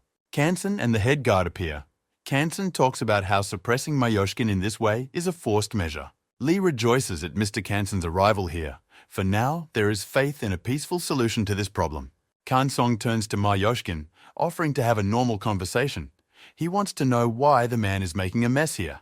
However, in response to Kansen, Mayoshkin cries out that he touched their school's sacred reliquary. Mayoshkin accuses Kansen of blowing up and stealing their relic, but Kansen only shockingly asks what Mayoshkin means. However, apparently Mayoshkin is not going to communicate further. He begins to make an attack with his blue energy at Kansen. A shocked Lee starts screaming Kansen's name because he didn't expect their dialogue to come together like this. Somehow, due to the crowd, Kansen had managed to stay on his feet, however. He was now starting to cough up blood. He was getting very sick from one attack. Glav Mayoshkin is covered in a blue aura. He just Kansen, don't try to deceive him, for he can feel the marks of wounds on that one. Shocked by all this, the head guard shouts for his men to grab Mayoshkin immediately. They yell again that he can only stop 10 people, after which they begin to surround him in a circle. However, Mayoshkin himself only looks at them at first, and then says that they are all apparently idiots. He stops all the guards at once and starts walking forward, talking about where they got the information about the 10 people from. Mayoshkin, with an angry aura, starts questioning Kansen, saying whether he thinks Kansen has accomplished nothing. Mayoshkin starts talking about how the real success will only begin now. Looking at Kansen, he criticizes him for interfering. Mayoshkin once again covers his eye with energy and charges his fingers with it as well. Raising his hand, he is about to strike at Kansen. However, a moment from the side comes Lee, who stopped Mayoshkin's attack into Kansen with a simple movement of his hand. Lee's friend and Ginny stare at this in shock. Ginny, in shock, can't figure out how Lee got there so fast. Mayoshkin turns his head to Lee, and Lee declares that the explosion was set off by the Black Forest clan. It was them. With his hands in the air, Lee talks about them stealing the Eternal Keeper and later planting a bomb. With a huge shock, Mayoshkin looks at Lee and asks him again if he heard correctly. Eternal Guardian? Lee talks about seeing those people steal that blue stone. This is looked at with shock by Ginny and Lee's friend. Mayoshkin himself only remains silent for now and looks at Lee. He is shocked at what Lee knows about the Eternal Guardian and the rest. Watching Lee, Mayoshkin in his head is amazed at how easily he believes Lee, and doesn't feel anger towards him even so close. It's not usual. However, in the moment, Mayoshkin senses some energy behind him. 2 men in black fly into him and Lee. Lee and Mayoshkin are thrown off by the flow of their energy and such an abrupt appearance here that no one expected. It was 2 men in black suits and glasses. They stood up for Kansen, and Choa called them Cheondoman. One of them approached Kansen to inquire about whether he was okay. Kansen replied that he was fine. Ginny also asks if Lee is okay. Since he was also thrown off in the moment, Lee says he's fine. However, immediately after, Lee and Ginny's attention goes to Mayoshkin, who says that too many people in Muran have stopped valuing their lives. Mayoshkin turns to the 2 guys, asking them who they are and how dare they try to stop him. Hyun enters the room, talking about how Kangsen has only just recovered from his injuries and such action is a precaution. Mayoshkin starts yelling at Hyun, talking about how he's talking nonsense. A wounded man can't have that much energy. Into their dialogue comes Lee, who says that it's true, Kansen was wounded in the battle with the Black Forest clan. Mayoshkin looks at Lee, and Lee talks about how Kansen was unconscious but has regained consciousness, for his condition has improved. Mayoshkin begins to realize that someone used the Seonhangseok technique on Kansen and quickly healed him of his wounds. The events of the story show us that Blue Crystal and Mayoshkin talks about how it all makes sense then. Mayoshkin realizes that it's all a disappointment because the energy he felt is no longer there. In the moment, Ma Yoshkin addresses Lee, asking him what his name is and calling him boy, which surprises Lee. Lee tenses up at such a question and remains silent, and Ginny tells him from behind not to even think about answering it. However, Lee doesn't listen. He firmly and loudly declares that his name is Lee Xiong. Mayoshkin starts to smile, saying that he will remember the name and Lee, and laughs, closing his eyes. Trailing off, Mayoshkin calmly declares that since all business here has been completed, he's leaving and heading off to solve problems. However, his path is blocked by Hyun, who boldly declares that a criminal of this caliber should not be let go. Hyun refers to him as a ruthless devil spirit. Such a strange nickname is surprising to Lee. Mayoshkin gets in front of Hyun and raises a dark aura, asking if Hyun will stop him. Kansan yells out to Hyun in shock that it's dangerous, but it's hard for him to talk with his injuries. Trailing past the Dark One, Mayoshkin also raises an aura of energy and talks about Hyun trying to stop him. However, immediately after that phrase, everything around stopped, and after a second, Hyun immediately turned around and looked back. At the back was Ma Yoshkin. In just an instant, he went straight through all the guards, Hyun and the others, saying that they were weak. Before he leaves, he turns to Lee and talks about how they'll have to see each other again someday. While everyone around him is shouting commands to each other asking them to stop him, Lee stands in shock as he doesn't know what to do. Some time passes from that moment. Ginny reaches out to Lee and hands him his phone. Lee smiles and thanks her for it. Lee is glad to be back in civilized society via the phone. The whole group, including Lee and Ginny, board the bus. They take their usual seats and prepare to leave. Ginny asks Lee what he talked to Kansan about before leaving the place. Lee doesn't give a clear answer to her. However, in Lee's flashbacks, he is well aware that he was telling Kansan about how he ended up at the very bottom of the cave. Kansan then responded that he couldn't understand how it was that Lee fell and survived, and he healed him afterward. Then Kangsan also started saying that when Lee got into battle with Kumun Ren, he acted very stupid and strange. During this dialogue, Lee only stood and listened to Kansan. Kansan asked what would have happened if Lee had died. Then Lee asked the same question to Kangsan, for he knows the reasons for his coming here, as well as his battle with Kumun Ren. Then, looking at Lee, he said that he was already a very mature person and understood everything. But Lee is the head of the clan after all, and still very young. Then Kangsan complimented that the current situation in Muran and Kumon Ren himself is the mistake of past generations. And after that, Kangsan complimented that he wanted to correct those mistakes. Lee is still young, his generation should not suffer. Throughout this whole dialogue, Lee just stood there and remained silent.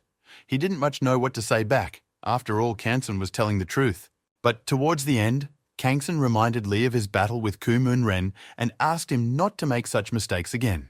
Kansan then told Lee that there were many people in his entourage who were dear to him, and Lee should justify their trust, not revenge. Then Lee didn't argue anymore. He lowered his gaze and agreed, saying that he understood Kansan perfectly and agreed. However, before leaving, Kansong asked Lee to look at his arm. Something was bothering him, too much attention Ma Yoshkin had paid to Lee. Then Lee happily extended his hand to Kansan, and Kansan in turn put 2 fingers on it and began to scan. Kansan was surprised and told Lee about how he thought he was much stronger than his peers, which surprised Lee. Following with a rather thoughtful face, Kansan talks about how this is not a power that can be correlated with the devil. This clearly surprises Lee, for he doesn't understand what the words about the devil from Kansan just now mean. Kansan says the talk is about a rare treatment. It is a basic miracle shown by the immortal devil in the past, Lee said. Kansan also talks about how everything that happened could be related. Attention from Mayoshkin too. Followed by Kansan also telling Lee that things are very strange, especially since Lee isn't even familiar with the devil's name. Trailing off, Kansan apologizes to Lee for his possible violent fantasy. He thought Lee might get involved with a cult. Next, Kansan tells Lee about the immortality cult, saying that they are a powerful mastermind with a terrible reputation. Followed by Kansan talking about how they could be strong contenders for the same federation, for example. Trailing off, Kansan says that as long as the sect is occupied by Kumon Ren, the Federation won't have a problem, but in the future it might. Looking at Lee, Kansan talks about how times have gotten very dangerous and they are in for a huge series of problems soon. Everyone is getting ready to leave. Ginny is yawning with the urge to sleep, and Lee is still keeping this dialogue between them in his mind. He recalls the opponent Mayoshkin, who could now become another problem just like Kumun Ren, but even times stronger. At the point, Lee realizes that he's clearly had enough thinking and starts yawning after such a long adventure with the urge to sleep. Lee lies in his chair and thinks things over. Thoughts of Kumun Rene and Ma Yoshkin's new adversary keeping him awake. Lee recalls his fight with Ma Yoshkin and realizes that when you think about it that way, his martial arts were amazing. Out of interest, Lee tries to replicate his moves, letting everyone explain later what kind of fight he had with him with what techniques. Hyun has been watching this the whole time, and he's still looking at Lee, who's squirming oddly in his chair. Lee realizes he can't replicate his attacks, which is generally not surprising, but would be cool. However, from behind, someone approaches Lee and asks him what kind of musings he is immersed in, causing Lee to be greatly surprised. It turns out to be Hyun, who stands in front of Lee and asks him, once again, about his so interesting thoughts. Lee looks at Hyung and asks if it was so noticeable. Hyung replies with a cold face that it was even more noticeable. Lee replies to him that he has been thinking about Ma Yoshkin's martial arts, as he thinks they are indeed very amazing and powerful. Hyun puts a finger to Lee's face and talks about what the hell he's even thinking right now at a time like this. Hyung stares wildly and angrily at Lee, saying that Ma Yoshkin's art is diabolical, and diabolical art is forbidden in Marima. Hyun's words surprise Lee a lot. He didn't even expect the moment that his abilities of such power are forbidden. Hyun talks about how these abilities shouldn't be used as pure luck, nor should they be shown in Murima to anyone. Lee tries to ask for more details, but Hyun only says that there's a library in town that has everything about these martial arts. He also says that there's information about immortality there as well, which is where Hyun learned everything about what he's telling us now. Lee asks about whether he'll be able to read all about the arts there. Hyun replies that it's so obvious, isn't it? Lee sees that Ginny is awake and asks her if she's awake. She says she wanted to kick Hyun out of here for being rude to Lee. Ginny talks about how Lee shouldn't be so weak-willed. However, their dialogue is interrupted by the phone ringing. Lee is greatly surprised. Lee looks at the phone and sees that our hero, Kang Hajae, is calling him. Lee's hand is shaking. He doesn't pick up the phone out of shock. A shocked Lee picks up the phone and immediately says if it's Kang and tries to talk to him. However, it's not Kang on the second line of the phone. It's Julia from Kumun Ren's people. She just keeps quiet. Lee asks what's up with Kang. However, in response from the phone, Lee hears a shocking phrase. It's the head of the Sunu clan. Lee is wildly surprised by this. Lee tries to calm down, and in response he asks, "Who is it?" But there was no answer back. The call just rushed out. Lee sees that the call has ended. Jenny looks at Lee in shock. Lee tries to call again, but the number is unavailable. Meanwhile, the events of the story show us Khan himself, sitting in some kind of car, most likely unconscious. The events of the story show us Khan. He will be caned by Julia poking him in the face, from which he is not very happy. Kang gets out of the car and sees his new cell phone lying smashed right on the floor in front of him. Shocked by it all, Kang yells at Julia what she's done, and she asks why he's interested in the phone and not his life right now. Kang asks what the big deal is, but all he gets in response is an iron stick blow to the face from Julia. A shocked Kang yells about what she's even doing this for and when she learned to speak Korean. Trailing off, she stops and asks Khan what his goals are for getting close to his boss. Khan is surprised by the question. She keeps hitting him, asking him not to pretend she knows Kang is from the Sunu clan, and keeps asking the question. She beats Kang further and talks about how she knows well that Lee knows the head of the Sunu clan, Lee Seun. Kang asks her to stop. She stops, and Kang immediately yells out that yes, he is from the Sunu clan and he knows Lee. With those words, they shock Julia. Trace yells at her, saying that he got close to their boss precisely because he wanted to learn martial arts from him. Lee addresses her, saying that if she had to find out such a thing, why didn't she just ask and start beating him up? She pokes him with her stick again and asks about him messing with her now. She screams about how she shouldn't really believe that Lee's acquaintance from the Sunu clan went to their boss to study martial arts. Lee asks Julia what's the big deal he did. He's new to Marima and doesn't understand martial arts well. Next, she says, hasn't he heard of Kumun Ren? And then he immediately changes his face. Lee is shocked and depressed. Julia talks about that being the name of the person they call boss. And here Khan is just creeped out by what she just said. Kang recalls all the things he's been told about Kumun Ren and his image, and then Kang realizes everything in his head. Khan finally realizes that the man who is training him is a good match for what Ginny described to him. Kang is mortified by what happened, because how is he supposed to look Ginny and Lee in the eyes now, after learning from him? Kang can't seem to grasp the fact that the kind uncle who taught him is the evil killer Kumon. Julia just stands and looks at Kana, who is agonized to hear about it. She is silent and only stares. Kang starts yelling wildly at Julia, saying that it's a lie. Their kind boss who trained him can't be the killer Kumon. Next, Julia asks Kang if he really thought Kumon was a villain and a murderer, to which Kang is shocked. Kang realizes that he mistook Kumon for a good person. He silently looks at Julia with sweat on his face. She doesn't like this long silence from Kang. She asks him to give her an answer right now about how he accepted Kumon. Kang looks at her and doesn't know what to say to her. She asks for his honest answer on what Kumon looked like to him personally. Meanwhile, the events of the story show us Kana Seru. She is on the phone with Lee and is happy that he survived after everything. Trailing off, Lee asks about if Kana has heard anything about Kana since the day he went missing. Kana Seru says the search is on. She's sitting at a desk at a computer somewhere. Lee asks her to continue actively searching and to relay all information to him personally. Kana Seru tells an aide that apparently something happened in Torment Hell. She's already behind on negative news. Sitting in the car, Lee has not let go of thoughts of Kana, for it has been a very long time since he last spoke to him, even before he went missing. Lee's thoughts are interrupted by the appearance of his friend, who tells him that something very strange has just happened. Lee's friend talks about how the man in the latex black suit and goggles has not been to hell once during this time. According to his information, he has been practicing for a while.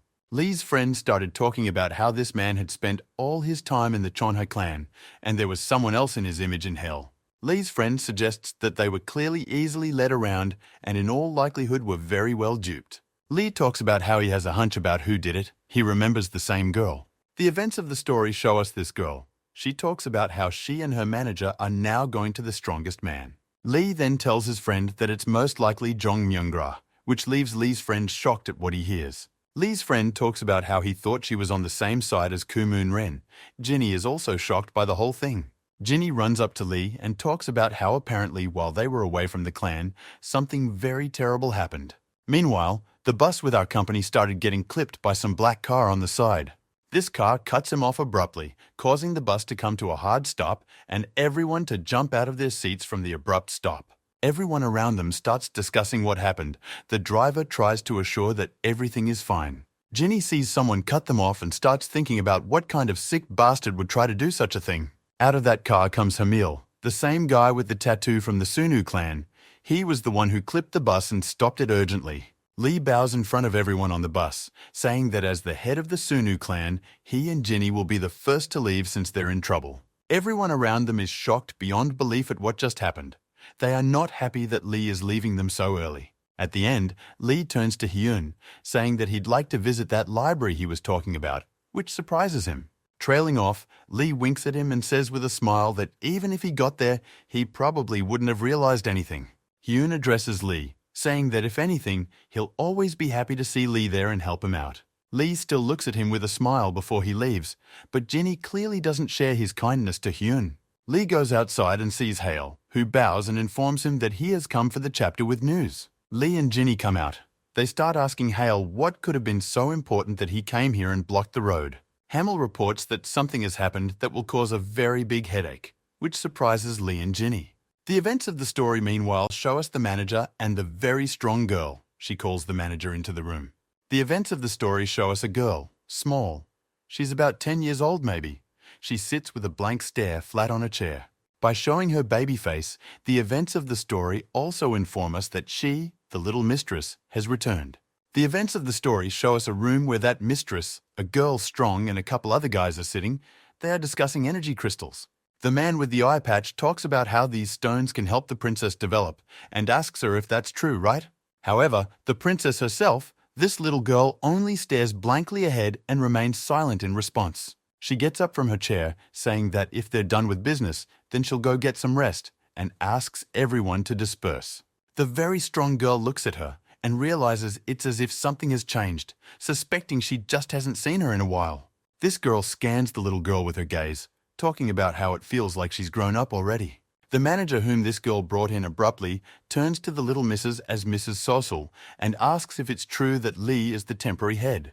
Mrs. Sucker is silent, But then the manager says that he met this Lee in a hell of uninterrupted torment, which caught her attention. The girl tries to shut this manager's mouth, but the manager says it's nothing strange, because Mrs. Sossel is interested in the clan's affairs. Little Mistress Sossel approaches him and talks about telling him what he knows about Lee and what he saw there. However, in the next instant after that manager spoke to Sosul, a guy in a bandage grabbed his arm, snapped it. In addition to the physical technique, her guard also applied energy, which put a lot of pressure on the manager. The strong girl started yelling at the man, asking what he was suddenly doing and what he was doing it for in the first place. Toth ripped open the sleeve of the manager's clothing and pointed to the gun that was under his arm attached to his wrist. The strong girl with the shock started talking right away about how she was unaware of this and stated that he was a lousy guy. However, in a moment, Mrs. Sossel came between him and the girl and instantly stripped that manager of his arm. With a shock, the strong girl noticed blood scattered everywhere, and this guy's hand with the gun collapsed to the floor. He in turn began to scream and yell and squirm in pain, for he had not expected such an outcome. However, Mrs. Sucker just stood there and watched it all silently. She didn't care. Her gaze didn't change. Our strong girl looks directly at the young lady Sossel, realizing that she cut off his arm without a weapon at all. Her guard turns to the girl, asking about the fact that she's sure she had nothing to do with him being here with a gun. Our strong girl talks about how of course she's not involved. If she knew, she wouldn't have brought him here. This guard takes off his jacket, talks about having our girl wait somewhere else. This is where this guy is going to be tortured. The guard looks at him lying there covered in blood and talks about how lucky he was to pass out right away. The guard turns to young Mrs. Sossel and talks about how she should step back. He'll handle everything. However, no sooner does he finish his sentence than the princess asks him to wake this guy up and bring him to consciousness. With an already less cold-blooded face, she talks about how she is yet to hear the story of how and where he saw Lee. Meanwhile, Lee is riding in the car talking to someone on the phone and is informed that she is back in the country, meaning Sossel. It's the elders in the study, namely Yang, who says that she is under the auspices of the Black Protection Organization. Riding in the car, Lee asks about her health, mentioning that the last time they saw each other she couldn't walk. He is informed that she is better. Elder Min is on the phone asking about what Lee is going to do about it all, he says to meet with her. The elders take note, and the Sunu clan tattoo guy in the car is surprised by Lee's words. Ginny asks Lee if this will get them in trouble. Even though it's about Sossel, there's a Black Protection Organization involved. Ginny starts complaining about everything and mentions the noise in torture hell, much to the surprise of the guy with the tattoo. The guy with the tattoo turns to Ginny, asking about something went wrong in hell. She says they almost all died. The guy with the tattoo turns around and urgently asks Ginny for details, but Lee calls him out. Lee turns to him excitedly, interrupting him, and asks if he can find out what happened to Kang. Lee looks at his phone and talks about how he's been out of contact for a long time, and the site of the disappearance shows signs of the Battle of the Muran Masters. While riding in the car, Julia tells Kanu about answering to everyone that he was freed after being kidnapped by Marina's masters. She also says that because of the severe wounds on Kana's body, such words would sound very convincing. Julia's car stops abruptly. She holds out her phone to him and tells him she left the address there in case he wants to come back. Kang clarifies about whether he's really allowed to go and why they're so sure he won't tell the Sunu clan about everything. However, Kang looks at Julia in surprise as she talks about how he can't do that. She talks about the fact that whatever Kang says, however, he followed Kumon Ren and learned some of his techniques. She adds that if everyone finds out about it, they'll never get away from it, and the techniques are just impossible to forget. It all surprises Kaina. She also talks about how the stronger Kang gets, the more everyone might suspect him of Kumon Ren's techniques. Kang says that he understands and asks to take the phone back because he will never betray the Sunu clan. Trailing off, Julia holds out a picture of Miss Sossel and asks Kaina if he knows her. Kang says he doesn't know, and Julia talks about being the original head of the Sunu clan, which shocks Kang badly. Sitting in the car, Julia talks about how she is now under the protection of a Black Protection Organization, but will return one day. Trailing off, Julia surprises Kaina even more by saying that when she returns, she will take over the clan and destroy Lee. Kang asks Julia about many points and points out what she's all this for. Julia just talks about how Kang doesn't know Sossel. Meanwhile, the events of the story show us a strong girl and a Sossel guard. The girl looks at something with shock. Next, we are shown a bloodied Sossel who asks, "Have you nothing more to say to me?" After this sentence, the guard turns to her, saying that she should stop torturing here already. Trailing off, he points to the very guy with the gun who is lying covered in a bed of blood and talks about how the guy is already dead. However, the sucker in turn looks at him without a single emotion and says that this is all very boring. Meanwhile, the events of the story are brought forward. We are shown the Sunu clan office where Lee has already arrived. Lee talks about the Black Defense Federation acting very restrained. Young replies that the Muran Federation is influencing this. Trailing off, Lee says that he already has it all figured out and asks everyone to watch out for hiding information about Sosul's return. Lee adds, saying that the Muran Federation is keeping an eye on their clan too. Yang agrees and says that everything will be done. Trailing off, Lee turns to Elder Min and Kim, saying that they should prepare all the work to hand it over to Sosul. This surprises both Min and Kim. Min turns to Lee, saying that the latter is probably in a big hurry. Min says that the information about Sosul needs to be confirmed, but Lee says that if not now, she'll definitely be back at some point. Trailing off, looking at Elders Min and Kim, he says that it would be better to prepare in advance in such a case. After that, he gets up from behind the steel and says that that's it, and he'll go on his way. Lee leaves the meeting room and on his way out in the hallway meets his assistant, who asks, "Has Lee finished everything?" Lee says he's finished everything and the aide must have been waiting for him for a long time. The aide replies to Lee not to think, because Lee is very tired. Along with his assistant, Lee headed for the elevator on the 82nd floor and headed down. After a while, stepping out of the elevator, Lee and his assistant were shocked by something. Ginny was waiting for them in the parking lot. Lee immediately asked her what she was doing here, and she only looked at Lee. A surprised Lee tells her about how didn't she go home with that guy in the tattoo, Uncle Hale. Very shy and unsure, Ginny says that she is, however, she sent him first and stayed behind herself. Lee is surprised by this, but doesn't ask anything instead. With her and the assistant, they get in the car and drive away. The atmosphere in the car is quite tense. They all just drive in silence, and it's like Lee is in a sense of some kind of apathy. Lee turns to Ginny and asks her if she cares about anything, since she looks pretty weird, which surprises her. Ginny turns to Lee. Looking ahead, she says it's no big deal, but remembered Lee's words from a long time ago. She recalls Lee's words that if Sosul becomes the head of the Sunu clan, he will leave the clan, and then he won't be able to see Ginny. This surprises Lee. Finishing the sentence, Ginny directs her gaze straight at Lee and just remains silent. She doesn't know what else to say. Lee in turn does the same. He had already forgotten about it, and now looks at Ginny in surprise. In a moment, the car stops abruptly, which brings Ginny back from her thoughts to reality and surprise. She reaches over to the doorknob and says that they've already arrived at her house, and she should probably go now. However, in a moment, Lee's voice stops her. He calls her name sharply and calls out to her, drawing her attention. With a very serious face, Lee declares that no matter what happens in the Sunu clan, he will still be friends with Ginny. Ginny looks into Lee's confident eyes and can't take her gaze away. She is pleasantly surprised by his words and looks up at him. Trailing off, Ginny smiles, thanks Lee, and wishes him a nice and good journey home and leaves. After Deputy Lee brought Ginny to her house, they dropped her off and immediately drove on. While riding in the car, an aide approaches Lee, talking about whether or not he'll really leave the clan if Sosul returns. Without waiting for an answer, the aide talks about how Lee has been leading the clan and coping just fine all this time.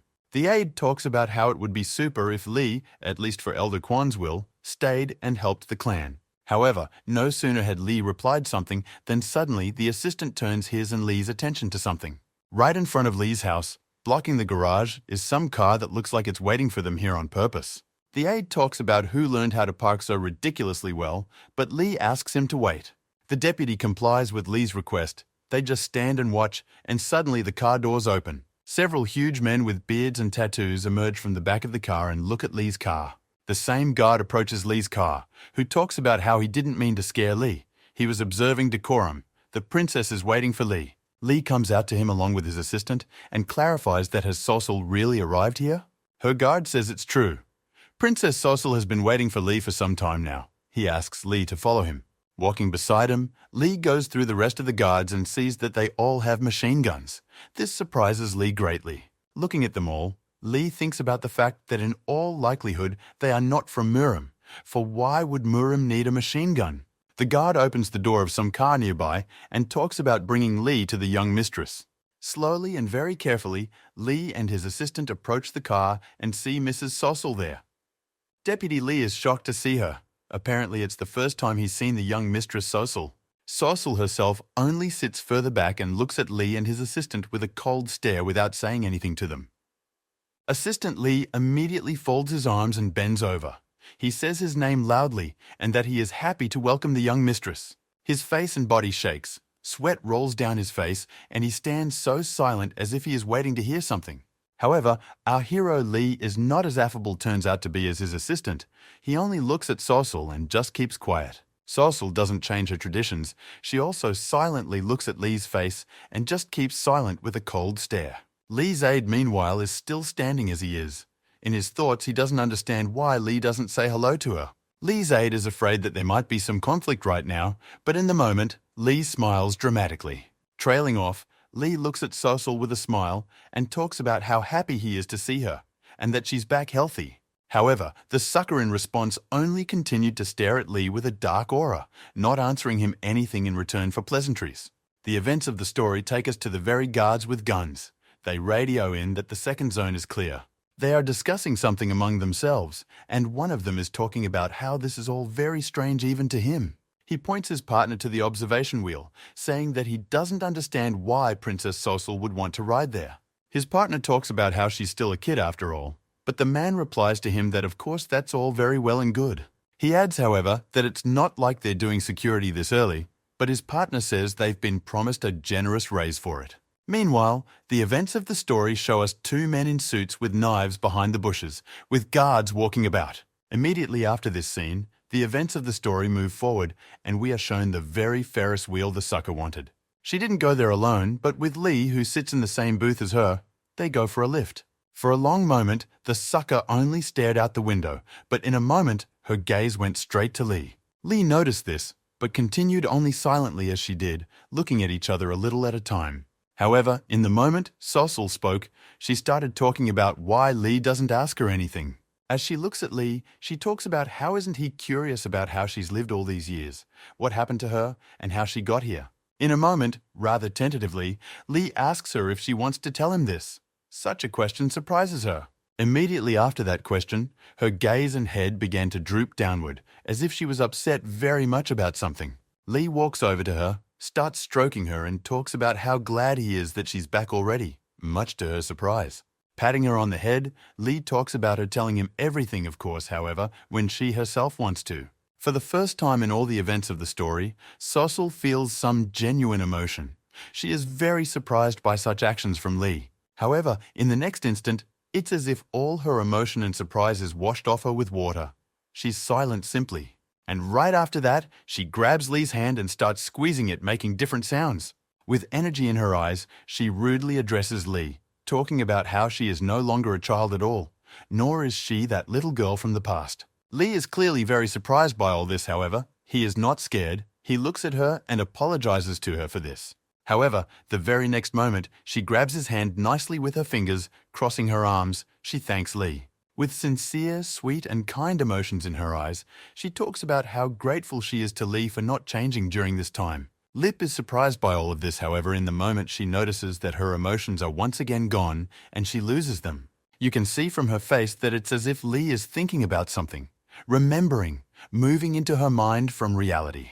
Trailing off, rather sadly and abruptly, she says that she has heard about everything that has happened to Lee during this time, which surprises Lee himself. Trailing off with a childlike, sweet and sincere face, she asks Lee if he's okay and if he's all right. This surprises Lee to no end. He didn't expect her to be so sincere and act kindly like this. However, Lee realizes and smiles that with all her power and influence, she is still a little girl after all. Thoughtfully, but sweetly and with a smile, he tells her that he's fine, and he's obviously fine, but he doesn't speak confidently about it. Meanwhile, Lee's assistant has been looking at the Ferris wheel the whole time and watching everything from below. Princess Sossel's head guard is also with him and asks his men if everything is okay in the parking lot. They say it's fine. Aide Lee is as if he is in his own thoughts. He looks up and thinks about whether the head of the Lee clan is all right there. Assistant Lee recalls Miss Sossel in his mind, realizing that it was as if the aura around her and the atmosphere had changed drastically. However, in a moment, his thoughts are interrupted by the head guard Sosul, who says that apparently Lee's assistant is also worried about that child. Deputy Lee turns to the head of Sosul's guards and says what he means. The latter replies that he's worried about her too. The head of Sosul's guards talks about how Lee is clearly having a hard time there, because he can't misjudge Mrs. Sosul's mood. Looking at the Ferris wheel, the head of the guard talks about how if he pisses off Sosul, there will only be a couple pieces left of him. Aide Lee turns to the head of security, saying he's having trouble understanding his jokes, but he interjects the word joke. The head of the guard talks about how this is no joke. Without even blinking an eye, she can rip a person to pieces simply. Deputy Lee asks if this is about Miss Sosul. Her head guard says yes. He's seen pictures like this many times before. The head of security says that especially so if you take her hand, and at that moment, Lee is just holding her hand in the booth. Lee is now in the booth holding hands with her, and the head guard keeps telling Lee's aide that in this outcome, the man could be considered a corpse. In the moment, Lee notices that Princess Sosul has become embarrassed somehow, and he takes his hands off her. Afterward, Lee slightly turned away. Some strange feeling didn't leave his body. Something was bothering him greatly. Lee began to stare out the window as if gazing somewhere and thinking about something strongly in his thoughts. Lee began to look out at the mountains and the city, thinking about what was even happening now in his life and with him around him. Lee's aide began to aggressively tell the guard that even if Sosul had that power, she cared a lot about Lee. But the guard disagreed. As Lee was gazing out the window, Sosul diverted his attention by talking about how she had one wish. She took Lee's hand and began to talk about making him promise her that he would definitely complete this assignment. Lee began to stare at her in silence and surprise, and the guard telling the aide that she was sure to get what she wanted. The events of the story show us Sosul's face, and the guard says that anyone who denies her wish is unlikely to survive. Deputy Lee, shocked by all this, asks if the guard knows what she wants. He says it's obvious. The guard says with a smile that Sosul will ask Lee to serve her and calls Lee a slacker. Hearing all of this, Lee's assistant gets really angry and talks about the guard being careful with his words. However, in the moment, Lee interrupts her, saying that he should apologize. However, he doesn't immediately continue. Lee looks at her very upset, but says with a smile that he won't be able to fulfill any more of her requests. Little Miss Sosul stares coldly at Lee while the guard tells Lee's aide that it doesn't matter how close Lee is to her. The head of the guard looks at Assistant Lee and talks about the former clan leader coming down from there, or what's left of him.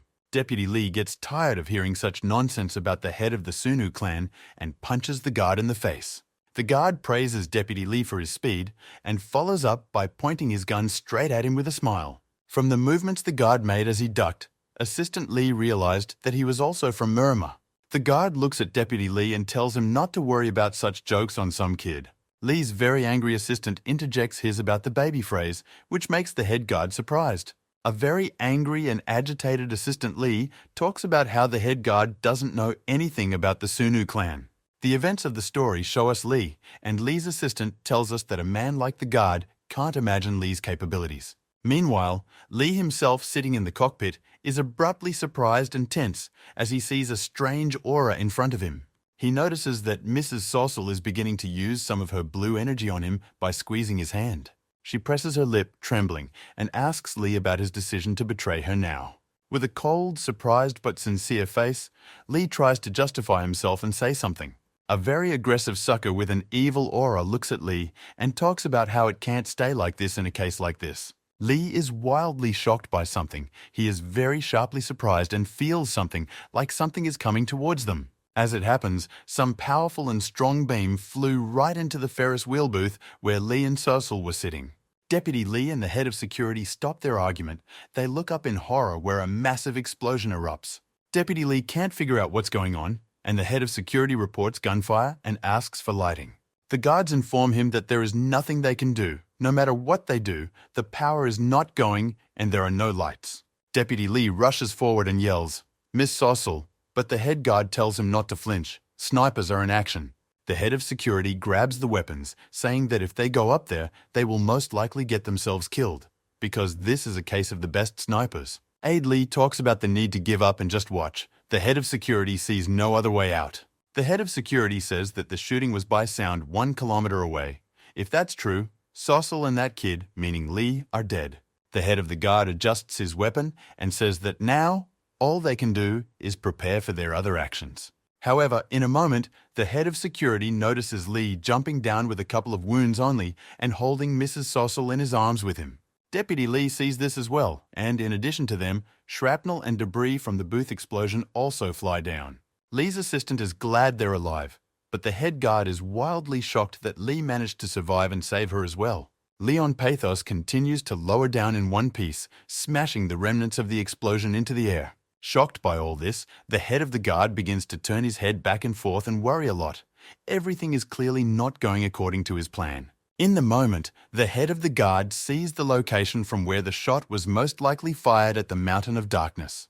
The head of the guard is extremely looking over there, trying to see if he's wrong, and if that's where their enemies are. Lee, meanwhile, successfully makes his way downstairs with his assistant and a very surprised Sossel in his arms. Meanwhile, the snipers in the bushes of the mountain discuss their failure and the fact that they were unable to eliminate them with one attack. One sniper's partner is yelling at him about being a jerk, and there are more snipers on the other side as well. Right after he shouted this, a shot that was clearly energized flew at him. It's the main guard who realizes that they're being opposed by pathetic amateurs who didn't flee the scene immediately after their failure. Meanwhile, Lee tells the aide that it doesn't matter how he is right now. It's important to scour the neighborhood. Sossel is still in shock. Sossel points to Lee's arm and talks about blood coming out of it. However, Lee says it's just a scratch. Sossel wants to say something, however she is interrupted by the head guard, who asks if she is all right. The guard and more of his men show up here, and he talks about how Lee is good and was able to help Sossel in this situation. Sossel turns to the head guard, asking what kind of horrible person he is, which surprises him terribly. She tells him that if it wasn't for Lee, she would have died a long time ago. Didn't he follow her, not to protect her? The head guard starts apologizing in a sweat, saying that he had no idea there would be snipers here. Princess Sossel repeats his phrase, "I had no idea," and is clearly starting to get angry. You can tell by the aura in her eyes. She takes his hand and talks about how that means he's useless simply if he couldn't even see the snipers. He asks the princess to stop, but Sossel raises a huge wild aura of red and prepares to destroy him. However, in a moment, Lee puts his hand on her shoulder and asks Sossel to stop, then shocks her. Lee stops Sossel, apologizes to the guard for interfering with the conversation, and asks him to check on the others.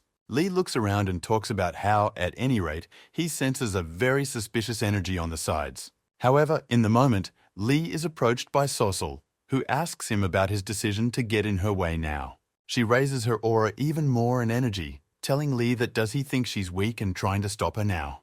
Lee apologizes to her and tells her that he had no such intentions at all, which surprises Miss Sossel. Lee wants to finish, but in the moment he is distracted by some wild aura of power from behind himself. Lee leaps forward, grabs Miss Sossel, pulls her against him hard, and moves forward without explanation. Lee jumps forward onto the ground and yells for everyone to urgently disperse to the sides as soon as possible. The main guard jumps forward, Lee's assistant jumps back, but only the regular guard is out of time and a shot flies in. Lee can't figure out who is attacking them or why. He holds onto the Sossel and looks around trying to find someone. The head guard talks about how this is all a complete tin pot and starts picking up a walkie-talkie reporting something. He informs the rest of the guards that the Ferris wheel is under heavy attack, but none of the guards respond. They are lying bloodied on the floor. The guard talks about why they aren't answering him, and Lee turns to him saying it's useless to talk to someone on the walkie-talkie. Lee reports feeling the aura of some people, and the energy of the guards is gone. The events of the story show us people in black. The shocked guard talks about how these things didn't just have snipers firing at them. Deputy Lee yells about who these people even are. They're clearly not from Muran if they're using conventional weapons. The main guard runs forward and yells that this is clearly an attack by the Ghost Knights, judging by the actions. The main guard runs in behind the front and starts shooting at some people in black suits, killing them with a gun. The head guard informs Deputy Lee that the Ghost Knights are popular mercenaries in the underworld. The head guard talks about how their past head once suffered at the hands of Princess Sossel. Now they are taking revenge on her. The head guard offers to leave, but then they notice that something is wrong with Lee. He is clearly having a very hard time. Deputy Lee asks him if something is wrong. He replies that everything is super and he's fine. Lee's aide realizes that Lee's condition is very bad after all. He never got to rest after everything that happened to him. Deputy Lee looks at him and realizes he is having a very hard time. How did the deputy not notice this before? However, the head guard still says that there is no way to stay here and you need to leave quickly. In the moment, Sosul begins to address Lee, talking about what's wrong with him, who he really is, which surprises Lee. Looking at Lee, Sosul asks about why he's helping her if not long ago he was going to betray her, to which she surprises Lee. Lee turns to her, saying this isn't the best place to talk, but she says she wants to know the answer right here and now. She looks coldly into Lee's eyes and talks about getting him to answer if he's going to betray her, but she doesn't get to finish the sentence. And she doesn't manage to do it because everything around her starts to get covered in blood, which surprises her. This is the blood of Lee and the head guard, both of whom were fired upon by men from above the building with volley damage. With his body, Lee began to defend the Sosul, though almost every attack stabbed directly into his body when he was so weak. However, to their luck, in the next instant, the heads of these men with guns are immediately pierced by gunshots. The main guard shoots back and tells Sosul to run, and Lee's assistant runs to her and Lee's aid. Meanwhile, a shocked Sosul is standing practically covered in Lee's blood. She's eerily surprised at what's happening now. Meanwhile, Lee himself, apparently unconscious, lies just downstairs with his body pierced and covered in blood. Meanwhile, the head guard is still trying to contact some of the people, at least in the parking lot, reporting information to them. A creepily shocked and terrified Princess Sosul looks at Lee's body covered in blood and the screams of Lee's assistant, "Chapter!" She is scared out of her wits to see Lee now, lying unconscious in his own pool of blood beneath himself. Anger seems to start filling her body. It's like she wants to destroy the whole world, and she repeats Lee's name. Meanwhile, the people in the parking lot are discussing the fact that they managed to shoot someone, hoping it was the damn princess. The head guard manages to radio someone. Picking up the phone, he hears a familiar voice and asks, "Steve?" It turns out to be one of the people in the parking lot. He tells the head guard that it wasn't enough for him to betray them. He also went to Kaiser. The head guard yells at him, saying that even if he avenges his head, no one will recognize Steve as a guard. However, this Steve replies that only the head guard thinks so. All the people in the organization have agreed to this already. He tells the head guard that he will finish off Princess Sosul today, after which he will become the head of the organization. The head guard asks him if his men are okay at the parkcock, but Steve only laughs and suggests he come check it out. Steve looks at their dead bloody bodies and tells the head guard that they've been waiting for him for a long time. Steve then interrupts the call on his walkie-talkie. The head guard is very pissed off about the whole thing.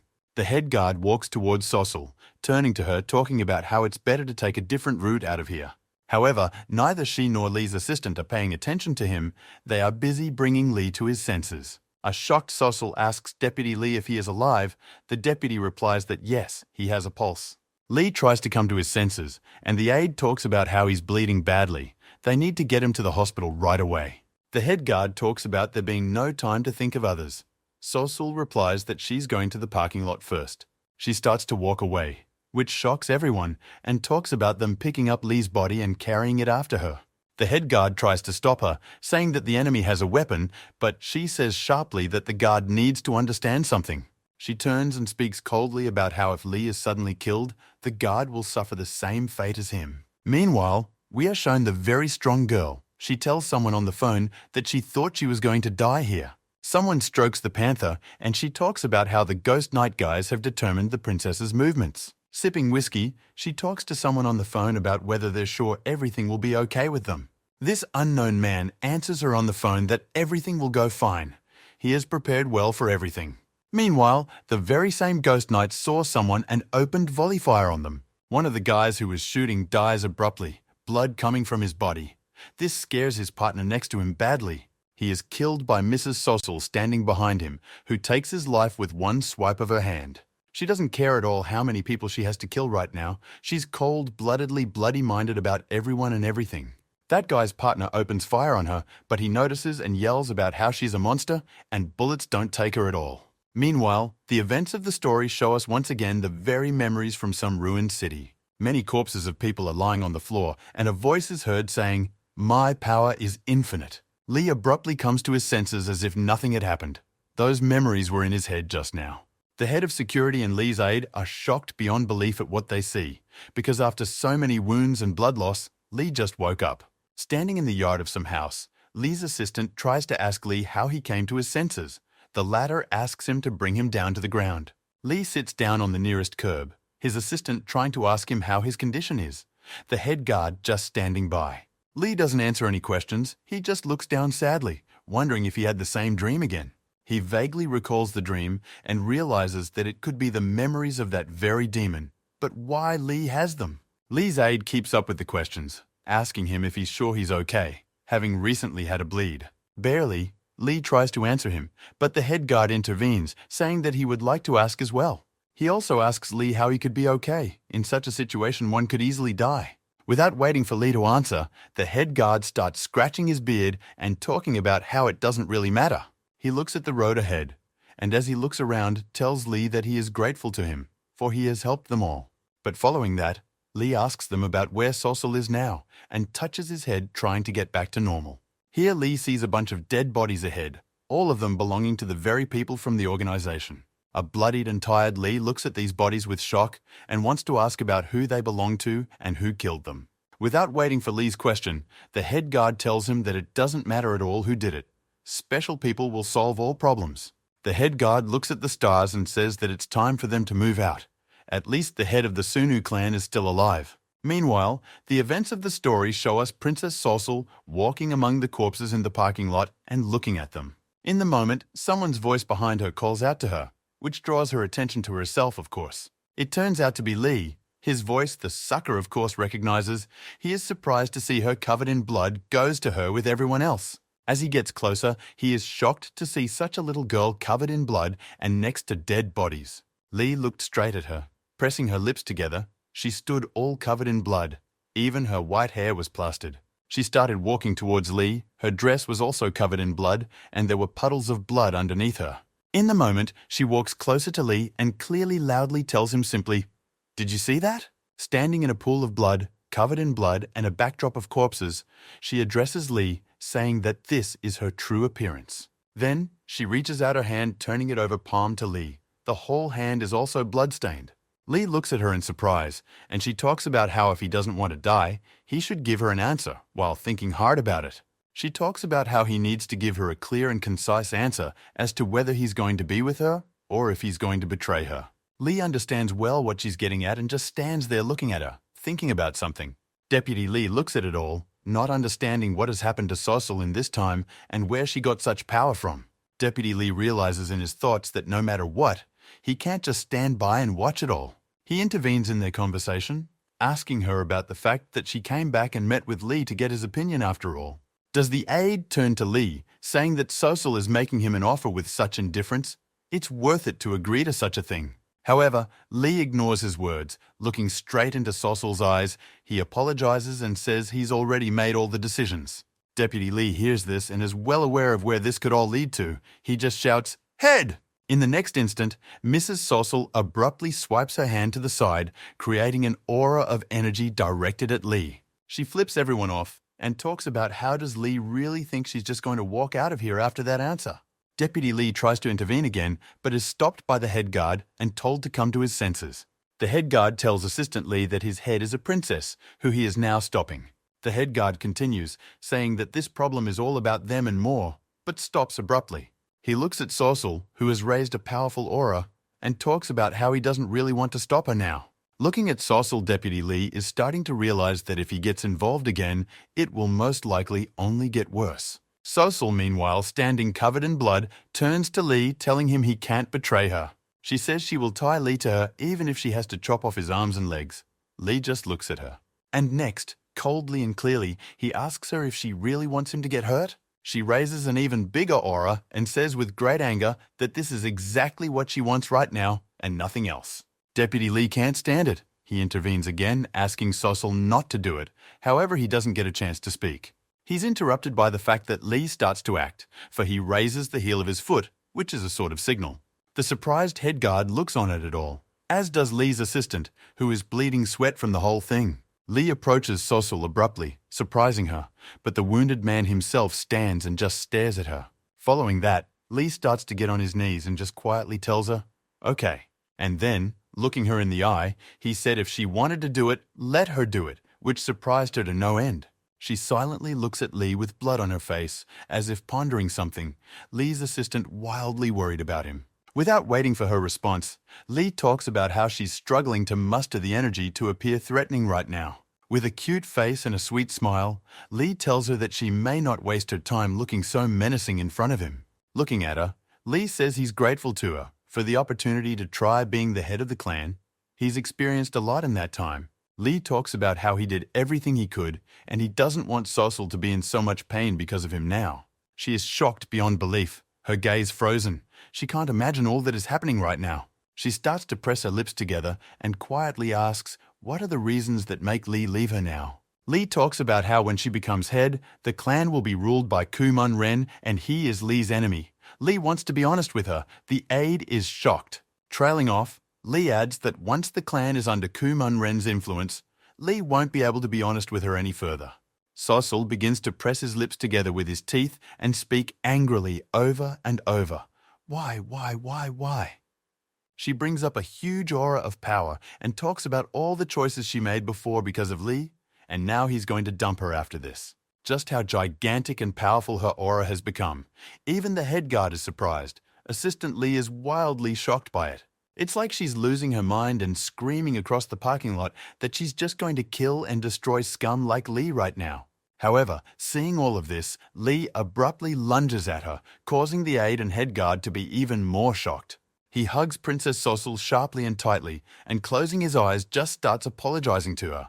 A shocked Sosul screams for Lee to let her go right now and stay out of her way, but Lee interrupts her. Lee abruptly starts talking about how he couldn't even imagine the hardships Sosul has gone through during this time, which surprises her. Lee kept talking, saying that he understood that she had a hard time too and apologized for not helping.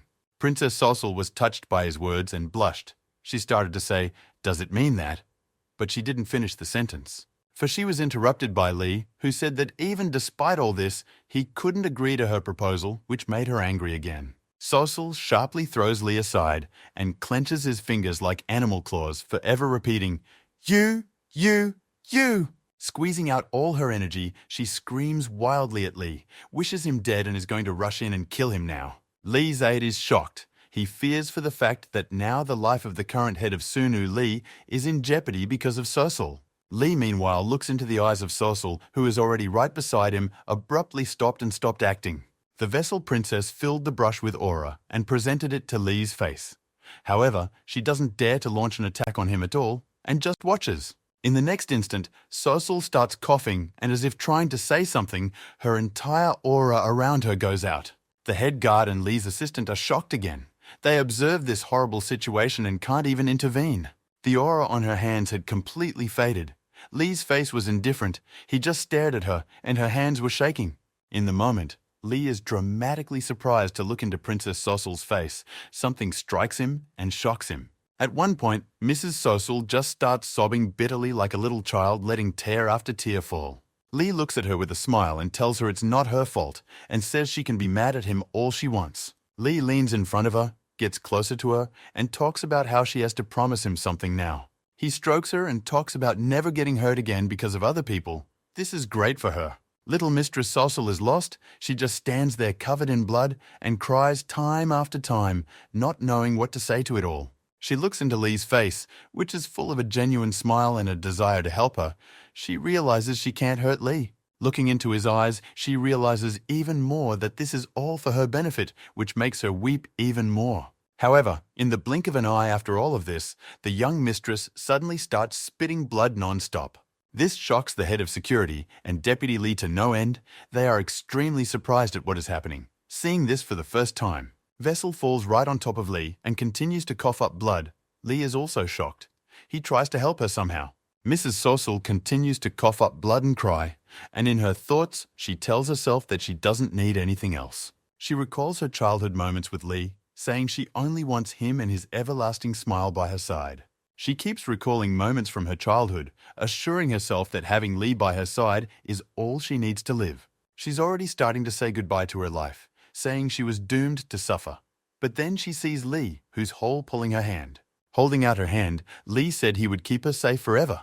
But then she woke up sitting somewhere all bloody looking forward. It's the main guard's car. He notices the fact that Sucker has come to her senses and asks her how she's feeling. Mrs. Sosul doesn't understand what's going on and only wonders if she's still alive. She looks at her dress and hands covered in blood and wonders if she lost so much blood back then.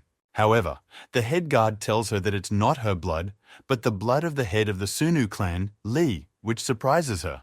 The guard said that then at the scene, Lee saw this and asked him for a knife and began to cut himself, giving Sossel his blood. The head guard started talking about how Lee was really crazy. His act was very desperate in his condition. Looking at Miss Sossel, the guard adds that thanks to Lee's actions, they were able to get Sossel back to normal then. The head of the guard talks about how he's been holding up well. She asks what's wrong with him. The guard says he's fine. He asked her to tell her something. The guard spoke of Lee's request to reschedule their meeting, for it had not gone well today, much to Sossel's wild delight and surprise. She starts to look forward, squeezing her hand and thinking about something, her mood clearly getting better. Princess Sossel lets a little tear fall again, smiles, and talks about the fact that apparently Lee remembered his promise to her. However, in a moment sitting in the back seat, she starts talking about how Lee is a jerk and insulting him. The head guard tells her that it's probably best to dispense with the insults after this situation.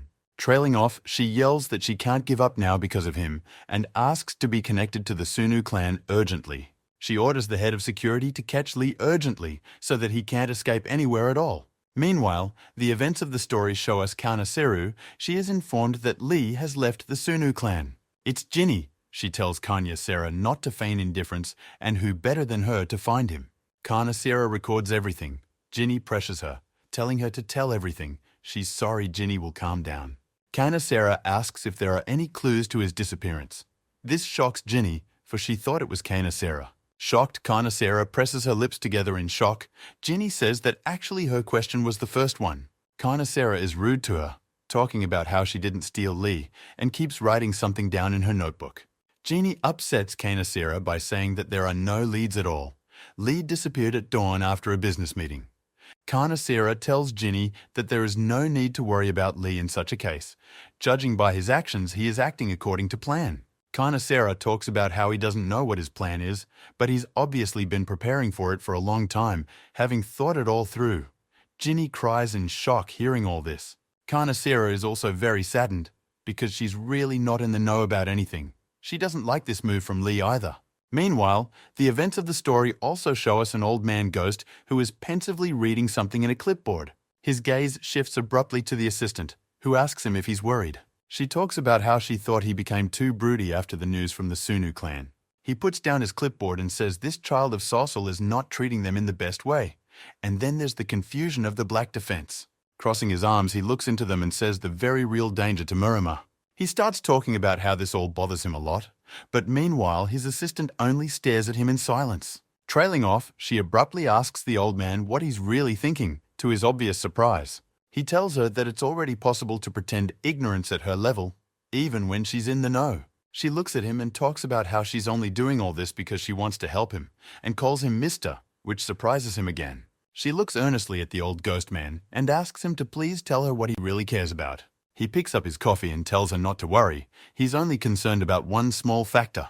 Trailing off, he talks about how he's concerned that he doesn't know where the interim head of the Sunu clan, Lee, is headed. Meanwhile, the events of the story move forward. We are shown some bald man asking someone how he found the place.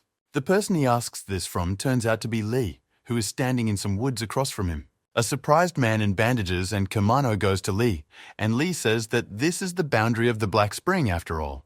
This guy turns to Lee, asking if he has come to avenge that incident at school. Lee is surprised by his words. The man aggressively goes at Lee and tells him that since that's the case, Lee can do what he wants.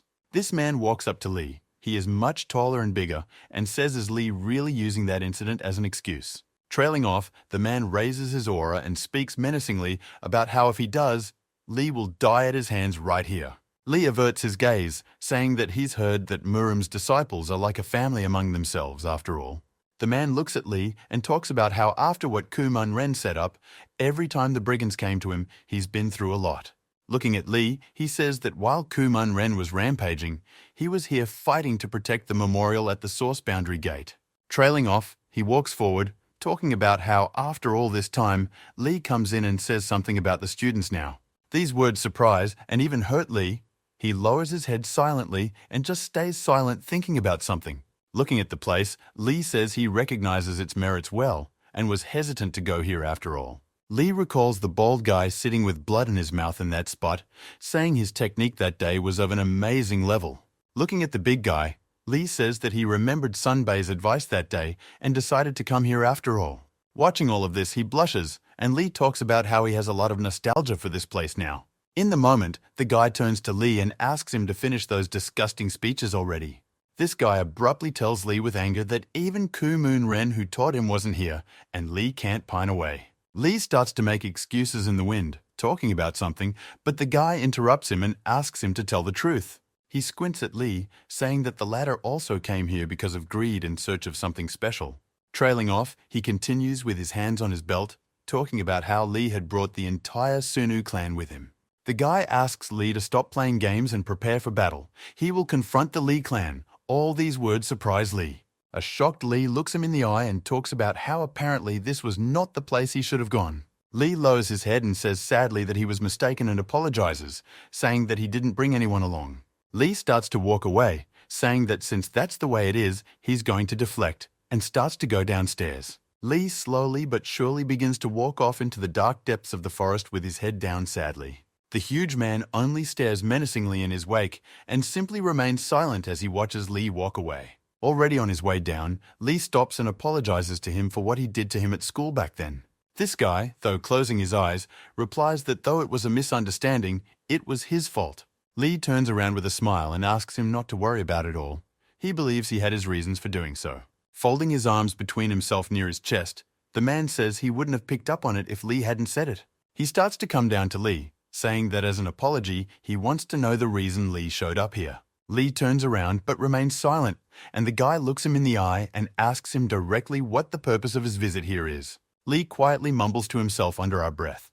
The guy says it's okay and Lee can tell the truth. Lee starts to bring his bag downstairs. Becomes, panting, says he'll tell him if that's what he wants. Immediately after that, it's as if Lee goes off the chain and leaps at him with attacks, landing blow after blow on him. The kid is shocked beyond belief, and Lee jumps up with anger and nearly knocks his head off with a leg kick. The blow was powerful. Lee energized his leg, yet the bald kid managed to dodge. The man starts yelling at Lee and asks him about what possessed the man to attack him so crazily and abruptly. However, in a moment, there was no limit to this man's surprise. Lee disappeared and later appeared with great energy. And not just a huge energy, it was like he was covering his body with it, getting wildly angry and tearing down everything around him. As he did so, Lee jumped straight at him. Their hands collided in a sharp strike, and Lee held the upper hand in the battle. This man was also clearly not weak, as he easily held back Lee's punch and surge of energy. Lee was surprised, but some other emotion was taking over him. He looked at him, and as if he was thinking about something. Immediately after that, Lee made another jump, attacked again with an attack, and the traces of Lee's attack began to explode all around him. This kid noticed that Lee's attacks were rather strange and unusual. He started to look directly at Lee. In a moment, looking into Lee's face, he shouted, "Enough!" And Lee stopped, looking at him in surprise. Even though the attack was still lasting, the guy started talking about how using soul-crushing blows one after another with such power was strange. Looking at Lee with a huge dark aura, the guy stated that he knew it. Lee had mastered martial arts haphazardly. Lee stopped completely and stopped attacking altogether. He was very surprised by his words and just stared at him. Lee began to lower his gaze down. Unsure, shyly, he began to talk about how he knew it all perfectly well. This guy started addressing Lee, talking about how he got the feeling that Lee was just bumping into a wall. He started to talk about whether Lee has a situation where training is not bearing fruit for him. Lee shockingly admits it. Lee started looking at this guy, and the guy started talking about how in training, system is an important factor. He began to explain to the drawn Lee that without a system and special training, Lee would not succeed. As he watched the sunrise, he began to tell Lee that he should retake the basics on the system. It's one outcome. Lee is surprised by his words. He is puzzled and concerned, for how is it that now he has to go through the basics all over again? The bald guy looks at Lee and starts to give him advice. However, Lee interrupts and only says, "I don't know." Lee talks about how he doesn't know both the prescription of training and even the basics of skill. He's ashamed to talk about it. Here the bald man talks about Lee talking nonsense, since he was trained by Kumon Ren, but Lee interrupts him again. Lee talks about how today was the first time he heard about it all, because he's mostly been learning from Kumon Ren's videos. Lee recalls his training and talks about how he guessed something strange for using powerful techniques they were not connected.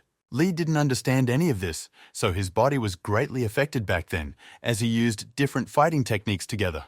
Lee says that no matter how many times he watched the videos left by Kuman, he couldn't understand the point. Then Lee started talking about filling in the gaps. He began to study everything in literature on his own.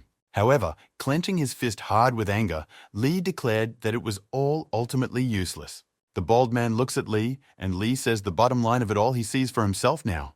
They were mistakes. Lee starts crying and getting angry, telling this guy that remembering it all, he realizes how pathetic he is. Lee began to clench his fist again in the wind, saying that Kuman couldn't believe that Lee was even trying to confront him. The bald-headed man only stood there and remained silent, and afterward he said about what was clear to him: disorderly martial arts. Lee looks at the crying Lee, saying that the demonstration of the art of heaven and earth was just Lee's desperate attempt to do something. Weeping Lee began to talk about how this is indeed the case. He did not study any arts normally. The bald man stops talking and listening to Lee, and after abruptly exhales just with a strange attitude. He turns away from Lee and grudgingly talks about how the same thing happened to him at one time, which surprises Lee. Turning away, looking at the roof of the building, he began to talk about his teacher leaving him, and it was the same thing. He closed his eye and calmly began to talk about how this time he had also experienced as a horror complete. He began to reminisce about his training, saying that the lack of a teacher at one time was too infuriating and frustrating for him. He started talking about how he quite understands Lee. Lee stops crying and only remains silent and looks at him. This guy approaches Lee, saying that the process of learning the basics all over again will be very difficult, asking Lee if he can do it. Lee is like a little girl, standing crying and wiping away tears, starts to say something mumbling under his breath, but the guy interrupts him. This guy walks forward and says that Lee needs to follow him, first to tell the ancestors that a new descendant has arrived. Meanwhile, the events of the story show us Elder Yang. He is on the phone with someone about Mrs. Sosul. He is spoken to by a shocked Kang, who complains that he wasn't made aware of the change of head in the clan. He's part of the clan too, after all. Ian tells Khan on the phone that he doesn't understand the seriousness of it. The information is secret. Everything is at risk now. Yang tells Khan on the phone that if he shows up abruptly now, it's suspicious. Not only Sunu, but all of Muram is at risk. John gets into the car, but noticing that someone is waiting for him there, he asks Kana to talk to him later. There's no time for that now. Surprised by this, Lee yells into the phone, asking Ian when else they'll talk, and complains. But the call goes away. Elder Yon carefully gets into the car and talks about how they're kind of done talking about Sosul. And following, he sees Sosul's head guard in the car and asks the man what he's doing here and why he's come. The head guard asks Yang why he's not excited to go see his longtime rival. Yang says he hopes it's a dream. John's car starts to drive away, and the head guard tells him that it's not a dream at all and offers him a drink. Meanwhile, Kang is still complaining about Ian, saying he doesn't put people in anything at all, and so hangs up on him. Although Khan also realizes well that he at least picked up the phone, because they say from others he doesn't even pick up. Kang lowers his head and feels sad about missing Lee, because Lee doesn't even pick up the phone. This all makes Kang very sad. Kang walks through the city with his head down and well aware that he may have been a major annoyance to everyone before. Kang thinks back to Lee, Ginny, Karnasira, Ian and the others. Realizing it's all very sad, he was annoying to them. Kang, from all the sad thoughts, remembers the fact that Lee once saved him and helped him a lot. This he remembers well. However, now he was also wondering why Lee had just disappeared like that. It was too much. He hadn't even said anything. As he walks through the city, Kang ponders the fact that he too has been wronged after all and learned the arts from Lee's enemy, Kuman. Lowering his head, he realizes very well that his combat skills have clearly gotten a lot better after all of this. Khan goes and thinks about how cool it would be to show off his new skills to Ginny now, but someone pushes him. Kang raises his head and apologizes to these people, though it's not clear why since he was just standing there. In the moment, one of the guys in the crowd that walks by Kana delivers a headbutt on Lee. They start ranting at Khan, saying that if he wants to survive, you have to watch where his hooves are.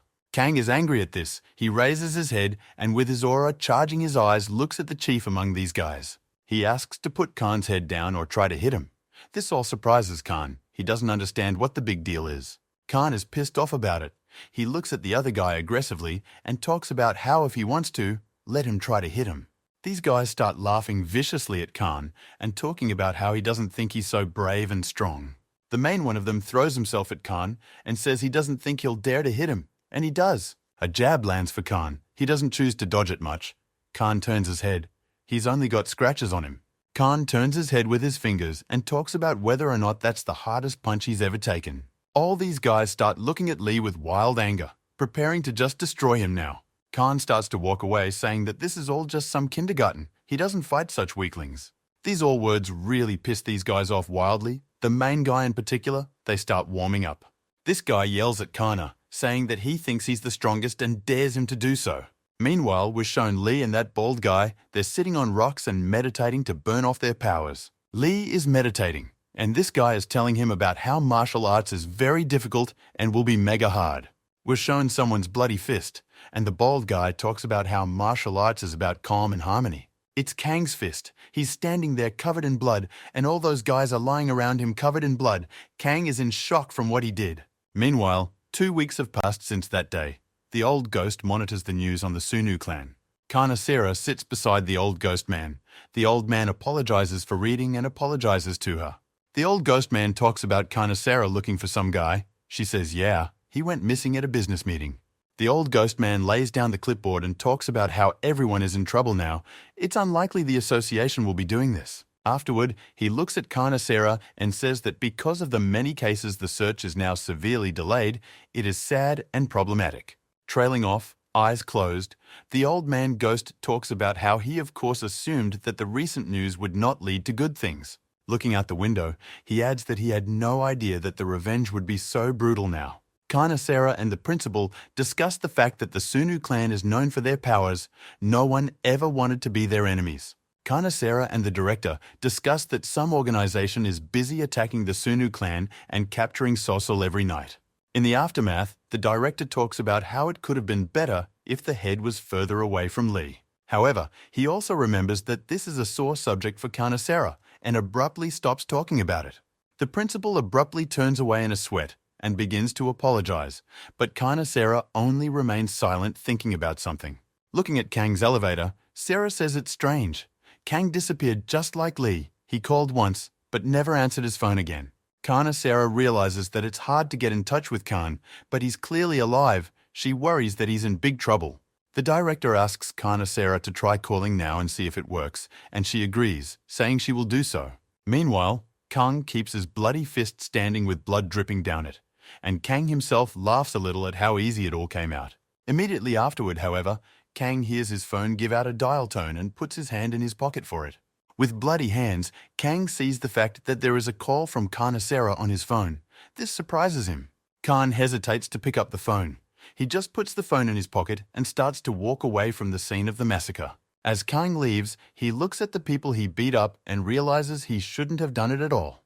Kang walks away, realizing what he promised himself not to hit ordinary people again, but again, he didn't hold back. Kang realizes that he would very much like to have a fight with one of the Muram. He didn't come to the place where he once met the freak with the chain for nothing.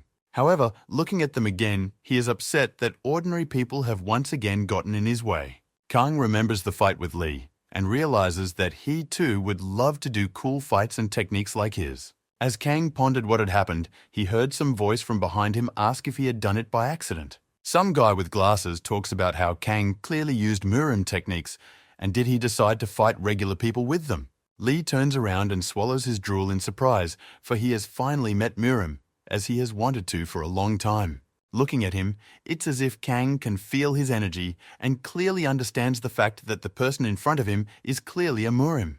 Kang is very excited, with a smile and energy in his eyes as he looks at him, realizing that he can finally prove himself. However, Kaina's joy was interrupted by the fact that in the next instant, the man was already near Kaina's face and took him by the chin.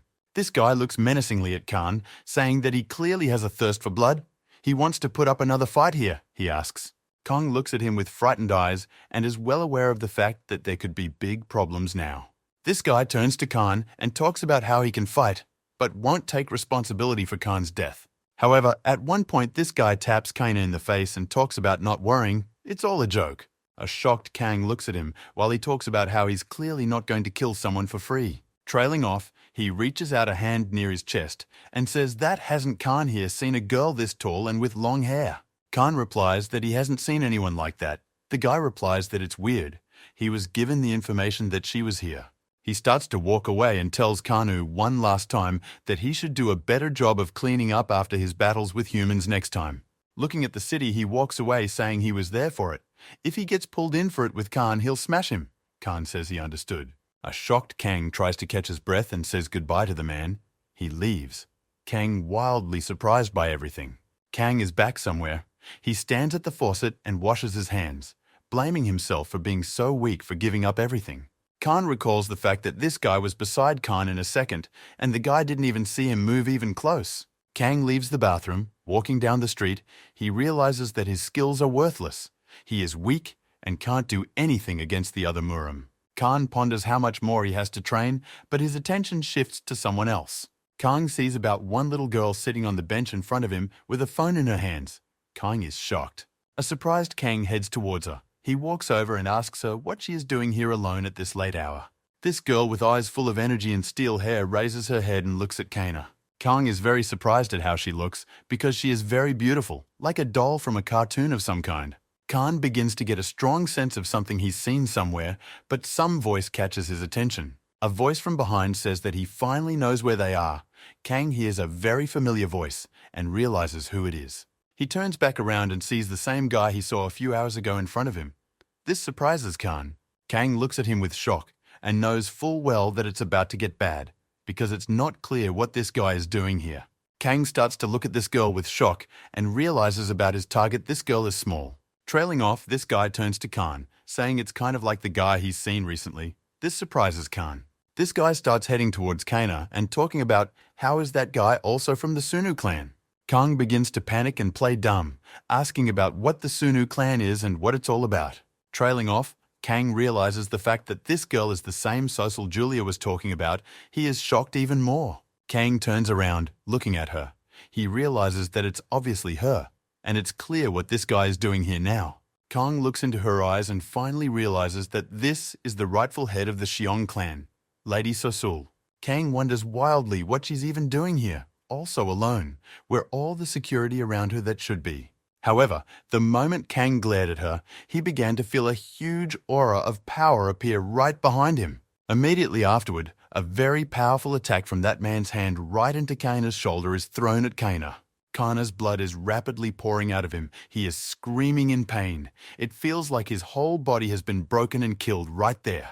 However, in reality, it's as if that punch landed on Kang's soul rather than his actual body. Kang jumps back with a leap. He looks at his shoulder and realizes that he's fine, but it feels like his bones have been ripped out. This guy turns to Kang, talking about how he was doubtful before, but now he can definitely see that Kang can sense Kai's energy well. Kang starts asking him about Kai, but the guy immediately tells Kang not to think about dialoguing with him here. This guy gives Khan a choice. Raising his power, he says either Khan disappears from here or see his body break down. Trailing off, energizing his eyes, he turns to Lee again, adding that this isn't a joke at all now, he's serious. Kang begins to shake, his new power allowing him to feel that his opponent really wants to kill him now. Kang is well aware that it is better to leave the place now, but the thought of this girl does not let him rest. Kang loses Zor from this guy to Miss Sosul. He's worried. He has doubts playing on his mind as to what he should do.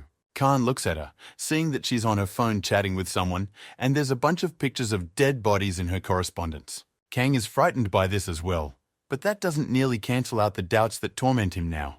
Khan begins to clench his teeth, tensing up as if he's standing on two extremes on which his life depends. Kang realizes that he may be losing his mind, but the Sunu clan is his family who helped him, and he decides to pay his debt to the clan. Kana's abrupt change of heart scares the man who is across from him, the very guy he's surprised.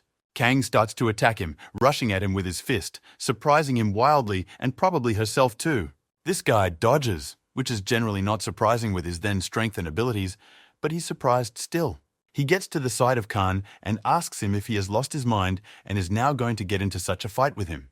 Kana's opponent raises his energy, puts his fingers forward and talks about taking Kana for a warm-up then. Even though Khan is scared out of his wits, however, he lunges at him and yells attack, even though he's scared to do it all. Kong wildly starts yelling at his rival, saying that as long as Kong is here, he won't touch the head of the Sunu clan, Sosul. This guy stops abruptly and lowers all his energy. He is wildly shocked, interjecting about the clan head. Sosul raises her head and looks at Khan and this guy with shock as well. She is also surprised by this sentence from Khan. Khan begins to raise his power and aura, but in his mind he is well aware that he is close and no equal to this guy. However, Kang begins to attack, realizing that he has a trump card up his sleeve, namely Kuman Ren's technique. Kuman Ren told Kang during training that often people finish a fight with one attack. It's very common. Kuman Ren then showed him a basic attack, telling him that it was best to do it at the beginning of the fight when the opponent was distracted. Kang recalls it all in his head, realizing that since that's the case, he just might as well do it against this guy now. Kang does so and starts attacking this guy, however. The guy obviously dodges the attack. He's very strong. This guy turns to Kang with joyful surprise, talking about how is he really just messing around right now just here. Kang then strikes him sharply with his energized boom, confusing him. Meanwhile, the events of the story bring us back to Lee, who is sitting with the same bald guy and discussing something. While looking at the beautiful mountains at night, they discuss training, techniques, and many points on energy. This guy addresses Lee, saying that he's glad that he's used to life in the mountains because Lee himself is urban so-and-so. Lee scratches his head and talks about how he's rather not used to it, but that he's just safer being and living here. Trailing off, Lee talks about how, if this guy remembers, when he came here, Lee told him about longing for this place. Looking at this place, Lee talks about how this feeling he has had has increased a lot. Maybe that's why he feels comfortable being here. Watching this guy, Lee talks about how he used to be haunted by different feelings when he was training, but here he's comfortable. Smiling and looking down, Lee talks about how it's like he's in another world lately during spiritual training. Closing his eyes and lowering his head, this guy talks about how wonderful this is, and he's happy for such success for Lee in this endeavor. This guy tells Lee a little bit about energy and why it's better to interact with it here in nature. It's all connected. The man began to talk about how he was glad that Lee's soul was at peace here. It was important for him and training. Trailing off, the man starts talking about how Lee can make the Master Gate he had such a hard time finding.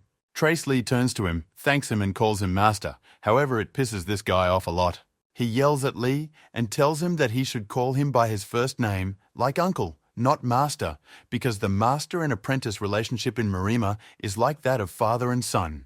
He complains to Lee that though he doesn't accept it, but in Murima so, Lee, though reluctant, agrees to his request. Lee begins to leave, saying that he will go to the hall to restore his soul and energy. The bald man looks after him, calling him boy.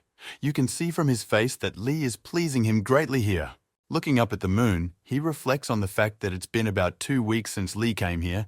It's affected a lot of things. The man realizes that Lee's presence here reminds him of his master, which pleases him greatly. The man follows Lee and watches from the side as Lee works on concentrating his energy and meditating. The bald man turns away, smiling and even laughing a little, looking at the whole Lee and meditation thing. Looking at Lee again, it speaks volumes that he has yet to realize how much cleaner he has become in the time he has spent here. The events of the story take us back to Khan. The very same opponent of his asks Sosul if she's sure she doesn't know who he is. She says she doesn't. Meanwhile, our Khan is barely conscious with a broken nose, lying on the ground covered in blood and just resting as if. The events of the story take us to some unknown place. It resembles a huge library for many people. There are a lot of people in this place, but many of them are looking at one point, as if watching someone now. More specifically, their attention is on Ginny, who is standing there reading some sports magazine. Someone is looking her in the eye and discussing who she is and what she's doing here, and also making so much eye contact with everyone right now. However, to Ginny's own shock, someone walks by and addresses her quietly, Mrs. Ginny, which surprises her. Ginny wants to answer, but this girl asks her to listen silently, talking quietly about the fact that they are being followed here now. She tells Ginny to pretend she can't hear and asks her to meet her in the 34th floor parking lot. Ginny suddenly points her finger forward and yells at someone, asking what he's following her and running around for. She starts running after someone in the crowd. The girl who told her about the stakeout burns with shame because of Ginny's methods. Some time passes. Ginny runs up to this girl's car and talks about being back, no tail. The girl in the car burns with shame, but praises Ginny.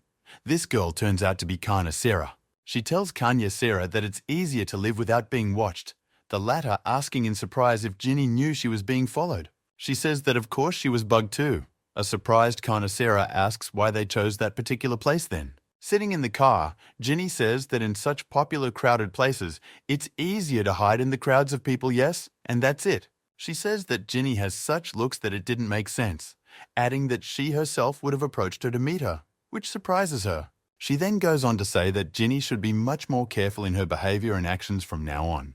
Ginny replies that Carnicera's style and actions also piss her off, but for Lee's sake, she's willing to tolerate hanging out with her. A very upset Ginny tells her that since Mrs. Saucel's return, it's like the whole family is on edge. Ginny talks about how the first thing the Sunu clan did afterward was to attack the Stormcurrent faction as revenge. On top of that, other smaller factions they had also destroyed. Because of this, the elders were greatly concerned. She also talks about how Mrs. Saucel is surrounded by very strange personalities, causing her to not listen to the elders at all.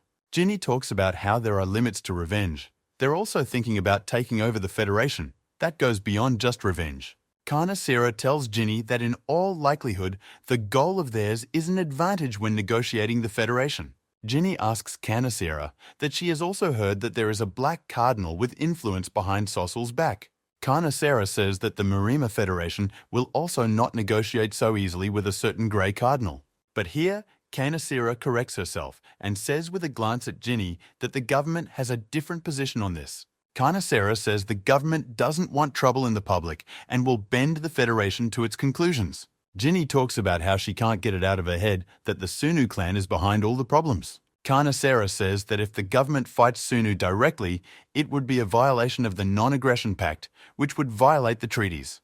Carnicera talks about how Clan Suna will be induced to negotiate anyway, but the only question is how it will go down. Ginny stops her. Ginny asks Kana if she means to say that all of Saucel's actions are orders from the Grey Cardinal. Carnicera says that they probably are. This whole situation and now the dialogue with Kana is driving Ginny into more shock. She's worried about Lee still. Remembering Lee, she talks about whether he foresaw this situation and that's why he left his position as head in the clan. Carnicera also thinks about it. It's hard for her to accept such a fact. She just keeps quiet and worries. Ginny analyzes the whole situation, saying that in all likelihood, Lee understood this, which is why he was always so worried about everything in his position. Ginny throws her head back, thinking about how she's a complete fool and didn't realize it, yanking Lee around always over little things. Ginny throws back her head thinking about everything. She tries to calm down, realizing that Lee had talked about this to everyone a long time ago, but she didn't understand him that way.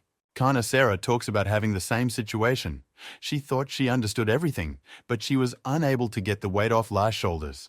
The dialogue comes to a standstill. Ginny and Carnicera just sit in the car silently, confused, because they don't know what to do next. Trailing off, Ginny interrupts the silence, abruptly saying that even considering all of this, it's overkill on Lee's part, obviously. Ginny talks about how it's nearing fall, and she's still clueless about Lee and where he is. The events of the story move forward. We are shown Lee still practicing with that guy, developing his skills. During practice, the bald guy tells Lee that he has lost his balance again during his moves. He talks about how losing his center of motion makes Lee very vulnerable to his opponent's attacks.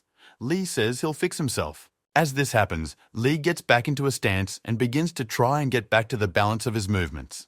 However, at the point where Lee is getting into the rack, this bald guy notices that something is not right with Lee.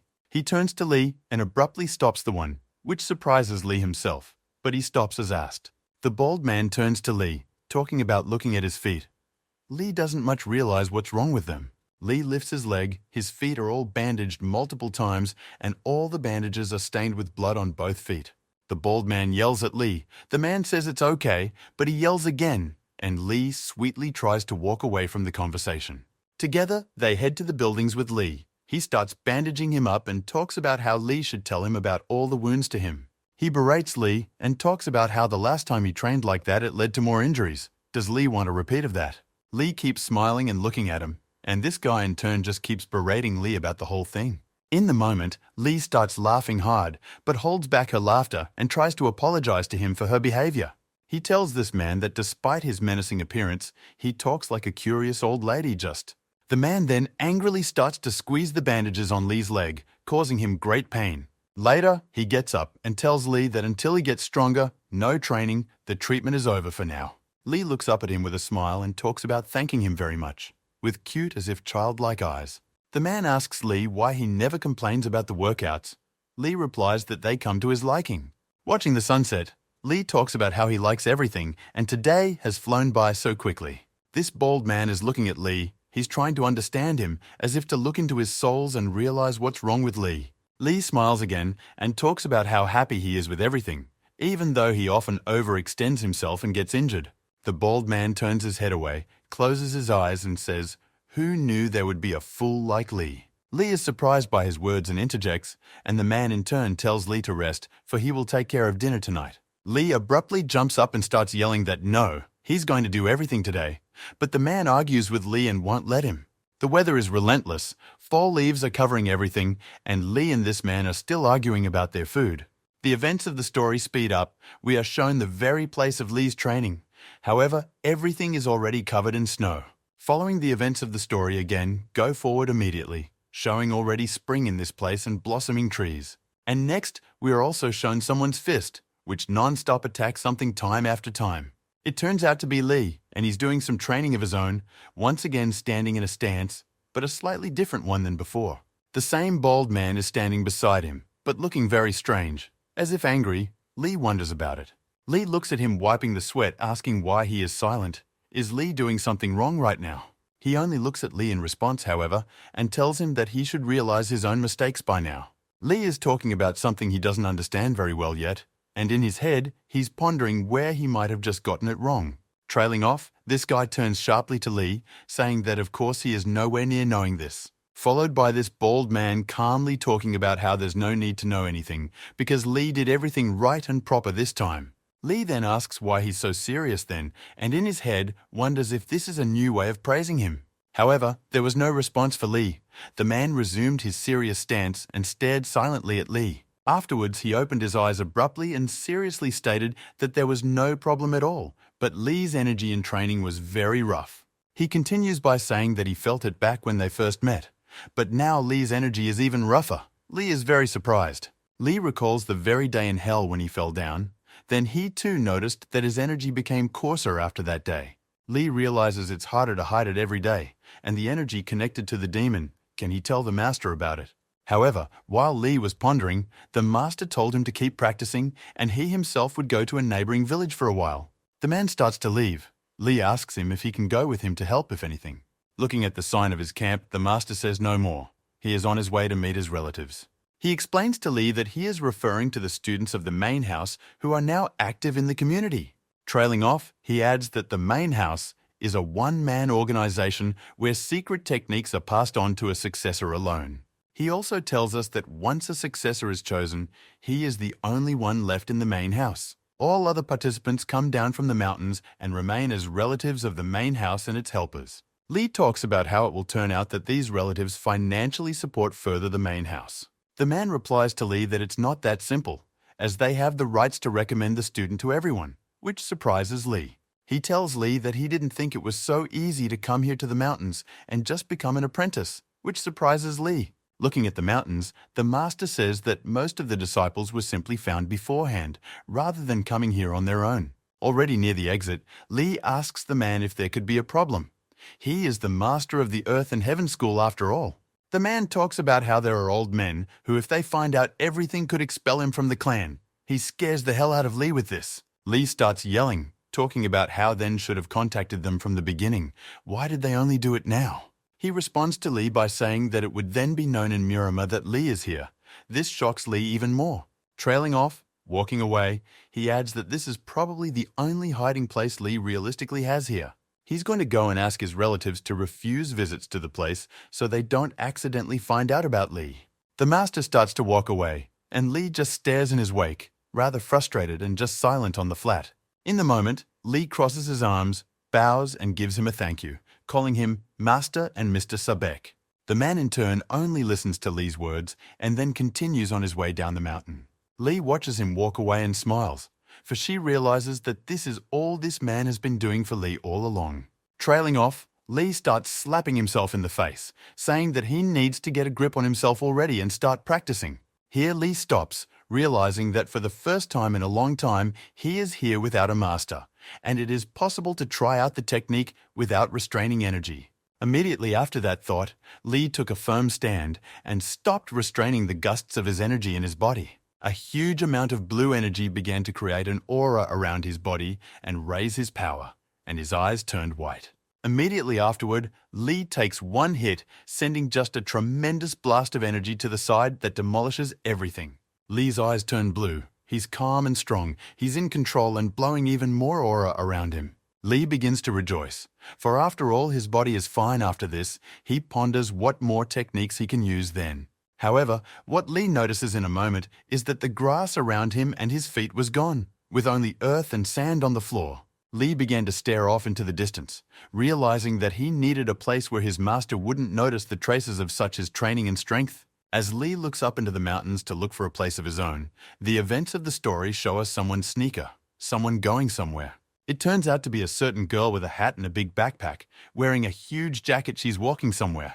She walks somewhere and abruptly starts calling out for someone. She shouts one name non-stop while standing still. She walks around the same place where Lee and his master are practicing.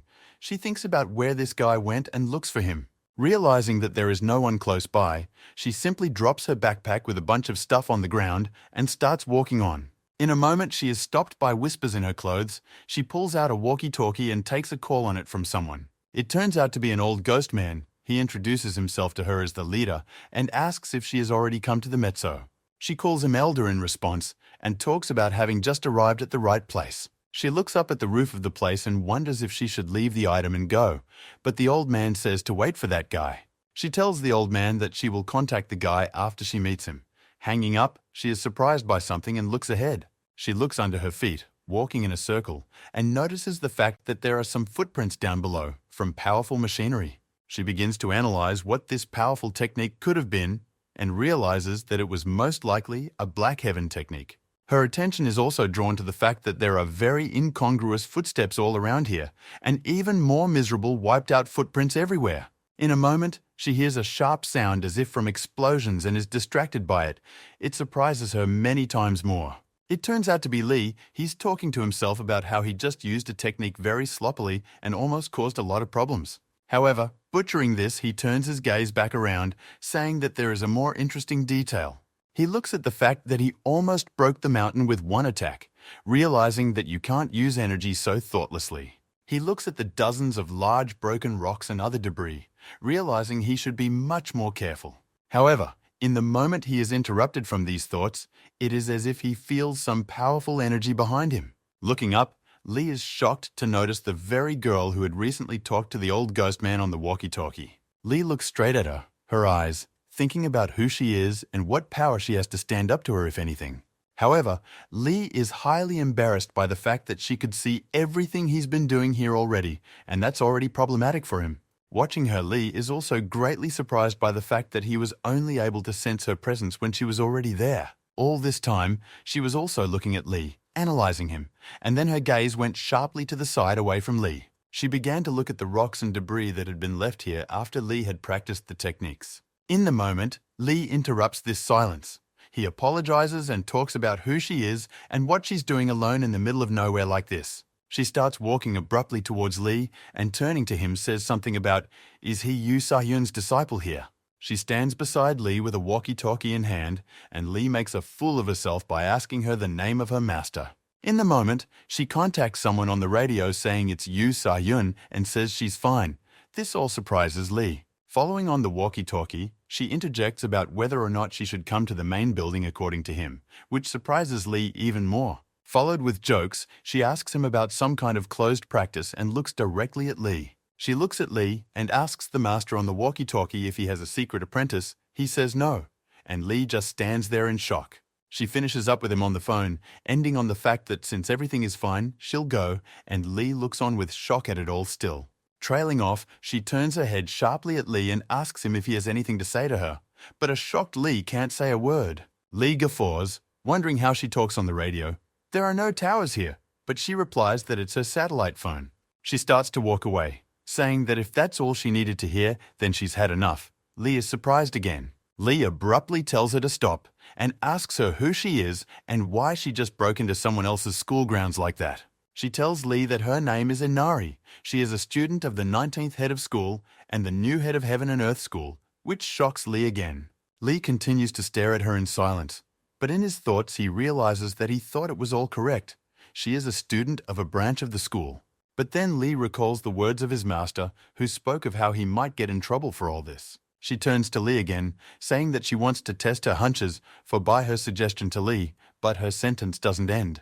She is interrupted by Lee, who starts bowing down and talking about how it's all just his problem and business. The master has nothing to do with it. He speaks of the master's good-natured acceptance, but Lee was unaware of the trouble that could bring. She only stands listening and silent. With a sad face, Lee turns to her and tells her that he will leave the place now so as not to harm the master. She in turn did nothing but continued to stare directly at Lee, thinking about something.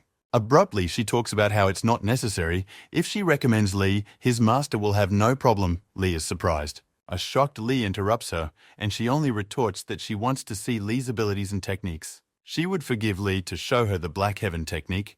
If Lee seemed capable, she would recommend him as a disciple. Lee is racked with doubts and strange feelings. He finds it hard to believe that it could be that simple. However, Lee gets to his feet.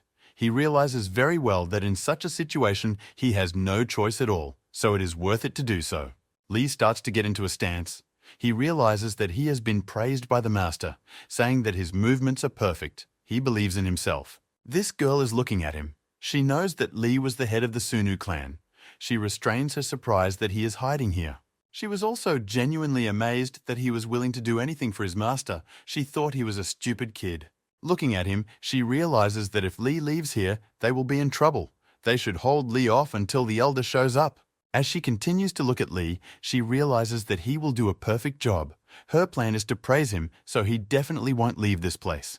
However, she is uneasy about those very stones. She can't believe that a kid like Lee did such destruction. Meanwhile, she watches Lee try to do the technique, realizing that this is the fourth style of flow now. Lee begins to use the technique, and she realizes that the point of it is to break the momentum between energy and physicality.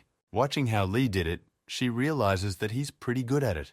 3 penetrations at once in 1 release of energy. She watches his actions further, seeing that he is doing the right thing, for he is releasing energy as needed and gaining new energy. However, watching him in the moment, she is very sharply surprised to see the fact that he is doing something strange. She sees that Lee, at the point in the separation process, uses punching at once as well, which is very strange and unusual. There's a wild shock on this girl's face. She couldn't imagine that Lee would flip such a technique just like that. Meanwhile, Lee himself finally finishes his technique and releasing the energy stops behind him. He stops, looks down, exhales, and hopes that his technique and skills worked correctly and all is well. Lee lifts her gaze and looks at this girl. She is shocked beyond belief at what she just saw in front of her. Lee tells her that he's done revealing the technique, which further shocks her in the moment. Lee notices that she is very surprised, so he decides to ask her how she feels about his powerful technique just now. However, she only stands and remains silent, looking at Lee, and then rudely asks what his master says about it. A surprised Lee is very unsure about the fact that the master is not saying anything unusual to him on this technique. This girl in turn only continues to just stare at the lie and remain silent, sweat rolling down her face. She turns back abruptly and starts to walk away, saying it was fun, and Lee looks on in surprise. She stops abruptly before leaving, saying that she will pass everything to the elders, so Lee and Master can take it easy. Lee is very surprised by her phrases and behavior, however clearly pleased with it all. He only agrees with her in return. She does as she said, just starts to walk away, which Lee is also pretty well surprised by, staring in her wake. She walks away. Lee scratches his neck and talks to himself about how he feels like he's made a global mistake. Meanwhile, the events of the story show us some black car in the woods all alone. The car door opens, the same girl throws her hat down there, and with it, the wig that was attached to the hat. She puts on her huge black glasses afterward, correcting them with her fingers time after time. This girl looks like an old ghost's assistant. She talks in her mind about how she almost forgot her purpose and ruined everything there. She was thinking about the master and Lee when suddenly the phone in her car beeped. She immediately picked it up. On the second line turns out to be an old ghost man. This girl is his assistant. She was undercover. The old man asks how it went. She says she wants to learn about the technique before she talks, and describes how the technique Lee recently showed her is supposed to work. However, she describes the technique as Lee showed it, not as it should be, but says the master did it without mentioning Lee, which shocks the old man. The old ghost man starts laughing and smiling, saying that has that child master reached that level already. She responds to him on the phone about what kind of improvement we are talking about if he is not using the technique correctly with no separation. However, to her great shock, the old ghost man informs her that the technique was originally created without separation. He talks about how not everyone could master such a technique, so they added flow to loosen up the technique during the training. Closing his eyes, the old man tells of how once upon a time his rival was able to study it without weakening or flux, so he was taken in charge then. The old man tells her over the phone that whatever the case may be, it's amazing that that master has reached that level of technique. However, in the moment, she simply apologizes to the old man and admits that she wasn't talking about the master at all. Meanwhile, Master Lee returned to the main building to tell everything to Lee and continue training. Approaching the main house, Master Lee stops in shock. He looks ahead and just freezes in place. He sees the backpack and immediately understands who it belongs to and what it means to have it here. Lee exits the building, appearing right in front of him. He asks Lee if that girl came by. Lee says yes. He turns around in a panic, looks up at the mountains and tells Lee that they are in huge trouble now. Some time passes, we see the same guy Khan fought with and the head of Sosul's guard. They are discussing the Federation. They discuss the fact that things are going even too well than they seem. But the head of the guard talks about how it's all thanks to the Federation. They discuss the fact that the original plan was quite different, but the old man changed it quite nicely that way. Meanwhile, they have already arrived at the meeting place, wrapping up the call with someone they promised to give a countdown on the case. Getting out of the car, the head of security tells the guy in blue about his sour face today. Is something wrong? The guy Kang in blue fought with turns to the head of security, saying that isn't all this strange. He talks about the fact that the head of the Federation, an old man ghost, is a snake as everyone says. Even rumor has it that he got his position by machinations. Looking at the parking lot, it speaks volumes that it is they, not the Federation, who have the knife at their throat in these negotiations. The guy in blue replies that does the head of the guard know that the knife handle is no longer the same at all. This surprises the head of the guard greatly. He talks about how their main argument is Princess Sosul, but while they've been fiddling with the negotiations, her influence hasn't grown. He also brings up the Sunu clan elders, saying that there is a feeling as if their influence in the clan is much higher. The guy in blue talks about how he feels like everyone will figure out their scheme and the elders will make their move. The head of security asks this guy to put all such thoughts aside, saying that the old man ghost won't be able to do anything anymore. Meanwhile, the events of the story send us to an old man ghost who calls in the main guard of Sosul. He picks up the phone and replies that he and the guy in blue have already arrived at the site and are waiting for everyone here. However, it turns out that the old ghost man is now driving his car somewhere in the mountains and talking to them. He starts to say that he is quite old and supposedly forgot about the meeting and offers to reschedule it for another day. Sosul then turns to the guard and tells him to thank Yan for the cooperation agreement, surprising the head of security. The main guard starts to realize perfectly well that something is going wrong with them. The old man hangs up the phone and the guard and the guide just keep quiet. Starkey looks at the phone and smiles, talking about how they're not young anymore after all, but they're so naive like children. The old ghost man's car stops. His assistant informs him that they can go no further. Elder leaves the car, looks at the forest around him, and realizes how long it's been since he's been here. Meanwhile, we are brought back by events to the main house in the forest. The master asks Lee to introduce himself to everyone. There are several people in front of Lee. He crosses his arms and starts to introduce himself, but is interrupted. One of these people starts yelling at Master Lee, talking about what kind of strange situation is going on in the first place. One of them pokes at Lee and talks about how he can't believe the head started training this kid and didn't even consult with them. Lee listens to him and immediately starts apologizing, trying to say something, but he interrupts Lee, saying it's rude. It turns out to be the same assistant to the old ghost man. She talks about how it's grossly unseemly to interrupt the elders. The master, meanwhile, looks calmly at Lee, while Lee himself just remains silent and watches in amazement at everything that's going on. Then, one of these people looks sharply towards Master Lee and addresses him with a question, calling him the head, which surprises him. The man turns to the master, asking him what he found Lee that made him a disciple of the main branch. The master folds his arms, bends his head, and apologizes for breaking the rules and willfully taking this child. However, followed by the master adding that this child, meaning Lee, is a disciple of Kuman himself, and the former head of the Sunu clan. Lee is surprised. Looking at them all, he says that in taking this child into the main branch, he was well aware of all the risks. One of these men lowers his head, and with a smile closes his eyes to say that whether the master himself admits his mistake. Trailing off, the master adds that even while in the Sunu clan, Lee believed that he belonged to the Heaven and Earth School, which again surprises Lee. Following that, the master describes to them that all this time in the clan, Lee had not abandoned the techniques of the school and had studied them well all this time. Trailing off, the master remembers and reminds everyone that as soon as Lee left the Sunu clan, he immediately came to this school, remembering it. Trailing off with a very serious aura, he addresses them, saying that if someone like Lee doesn't have the right to join their school, then who does? Master calmly but very seriously says this. Lee looks at him very surprised, realizing it's for his own sake. Trailing off, one of them interrupts the master, saying that he's figured it all out and offers to discuss it all a little later, which surprises Lee. Trailing off, the man looks at Lee and offers a look at the techniques he's managed to learn along the way. Meanwhile, the old man ghost moving quickly through the forest reaches the point he wants and stops. From this point he notices the very place where everyone is now. He thought it would be closer, and it's so far away. The old man decides to fold his fingers on his forehead in order to view that place in more detail with energy. As it happens, his sharp energy concentration technique works well, and he's already looking at everything that's going on out there. He looks directly at Lee, noticing that he is getting into a stance.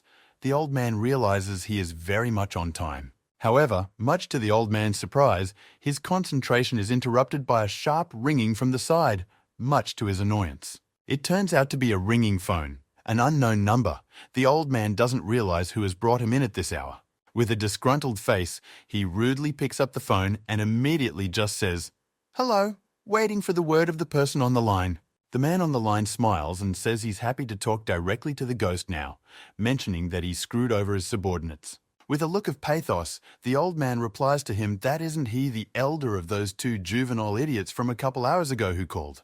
The person on the line, a man in a jacket and with a dog, answers that yes, he is the head of Black Forest Protection, Mr. Kaiser. With a dark look, he tells the old man on the phone that he was very disappointed with the old man's behavior this time. He tells the old man that he would like to cooperate with him, but the old man rudely asks him to get to the point quickly already and not to stall. The old man tries to focus all his attention and energy on Lee's technique and says on the phone that he's a little busy, followed by this Kaiser on the line saying that since that's the case, the old man can generally be killed, to which he greatly surprises the old man. Sitting in his office, he goes on to say that judging from this whole case, he has made the decision to eliminate the old ghost man. The old man calmly asks him why he would call him over such nonsense, and he replies that it's just a sign of respect. The old man says he's the head of the Federation and one of the 10 great masters. It's unlikely he'll make it, but Kaiser says he knows everything. Trailing off, he speaks into the tube about how he also knows that the old man's abilities are insufficient for Kuman, much to the old man's shock. The old man starts smiling and asks the tube if he heard him. Is it really about Kuman? Kaiser replies that everything is correct. Kuman is one of his 10 disciples, but the old man says he has heard everything already. Can he hang up already? But before the end of the call, Kaiser asks what business the old man suddenly decided to go to the mountains for. This surprises the old man greatly. Hearing this, the old man hangs up the phone and sharply calls his assistant and yells for him to get away from the car sooner. However, someone else picks up the phone and informs him that it's too late, as his assistant is dead and looks at his body. It turns out to be some dark-skinned guy. He immediately declares that the old man is next and hangs up the phone. The shocked old man stands on the mountain into the wind and doesn't understand what he should do now in such a situation. Meanwhile, the events of the story show us Lee, who is already in full swing showing off his techniques in the main house. Lee's techniques aren't weak, so surprise everyone who was there. They didn't expect the master's apprentice to be so capable. Watching Lee use all the techniques easily and instantly, they understand why the master chose him to be his apprentice. The only one not surprised by all this is the elder's assistant, who stands and stares, not understanding why the old man doesn't call her still. She wonders if he still hasn't arrived. Looking up into the mountains, she tries to find him watching. Meanwhile, the very guys who killed the old man's assistant are walking through the woods. They're trying to find the old man. The dark-skinned guy talks about not feeling any energy here. The guy next to him talks about how he doesn't either. However, next they look at one of the mountains and talk about some strong energy coming from there. The other guy talks about how although the energy is strong, it's too rhythmic, like someone is practicing there. The dark-skinned guy talks about how the reason the old man came here may be there now. The other guy agrees with him, and together they start running and run straight towards this place. However, after running some distance, the dark-skinned guy stops abruptly. He feels something powerful nearby. He is abruptly thrown back by a wave of energy, screaming that it's the same old guy showing up. The dark-skinned guy is eerily surprised at how easily and well the old man managed to hide his power and aura from them in the forest. However, while he was thinking, the old man made a volley of energy and sharply struck straight at him, then threw him off and spun him around with tremendous force. It felt like this guy had been torn to pieces, for everything around him had been blown to splinters. With evil visibly and energy in his eyes, the old man only remained silent and then simply said quietly, "Alone." However, while he was dealing with him, another guy, his partner, showed up right above his head from above with a hard punch. They have a battle. But this guy is obviously weaker than the old man, because the old man easily dodges his attacks time after time. After a while of such a fight, the old man finds a moment and an open gap in his energy and goes behind his back. Immediately afterward, the old man goes around him again, gathers the energy, and hand with a huge charge attached directly to him. With this single powerful attack, he sends this guy just flying upwards with his strength and powerful energy. However, much to the old man's surprise, the guy turns out to be not so bad. He lands and dodges part of the old man's attack. And right after he did that, he gains power, and as if he was breaking away, he runs straight at the old man with an attack. The surprised old man starts to assemble his new technique, however, right above his head, the same dark-skinned guy appears with an attack. Meanwhile, the events of the story transport us to a guy in blue who is sitting somewhere with someone talking about some dragons. Then the head guard says that it's about the people the Elder has been raising in secret. Looking at the interior of the establishment, he suggests that the Elder hid them well to be used in extreme cases only. However, the guy in blue interrupts him, saying that even so, the old man is one of the 10 masters, which surprises the guard.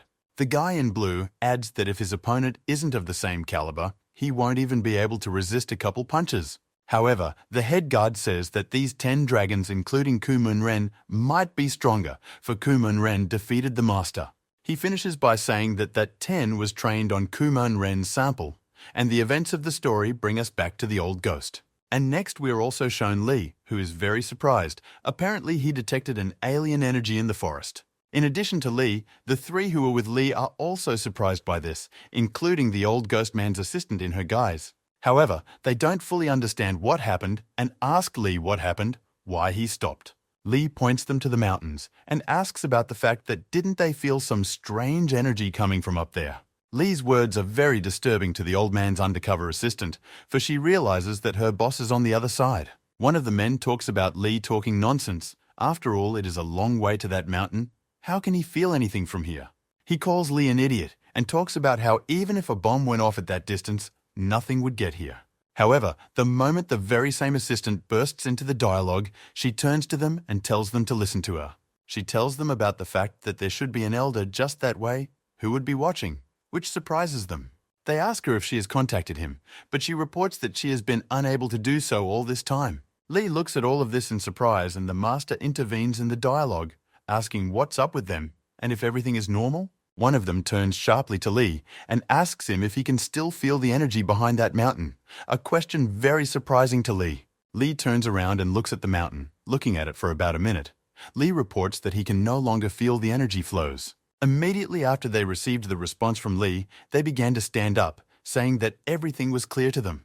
The 2 men and the old man's assistant began to leave, saying they would believe Lee's words and go check what was there. As they leave, one of them turns around and asks Lee and Master not to go anywhere until they arrive. It will be safer. In response, of course, the Master agrees with them. Crossing his arms, he bows and says he understands. The 2 men and the old man's assistant headed towards the gate of the main building, while Lee and the Master stared at them in surprise. In the moment, Lee turns sharply to the Master, asking him about the fact that they definitely shouldn't not go after them now.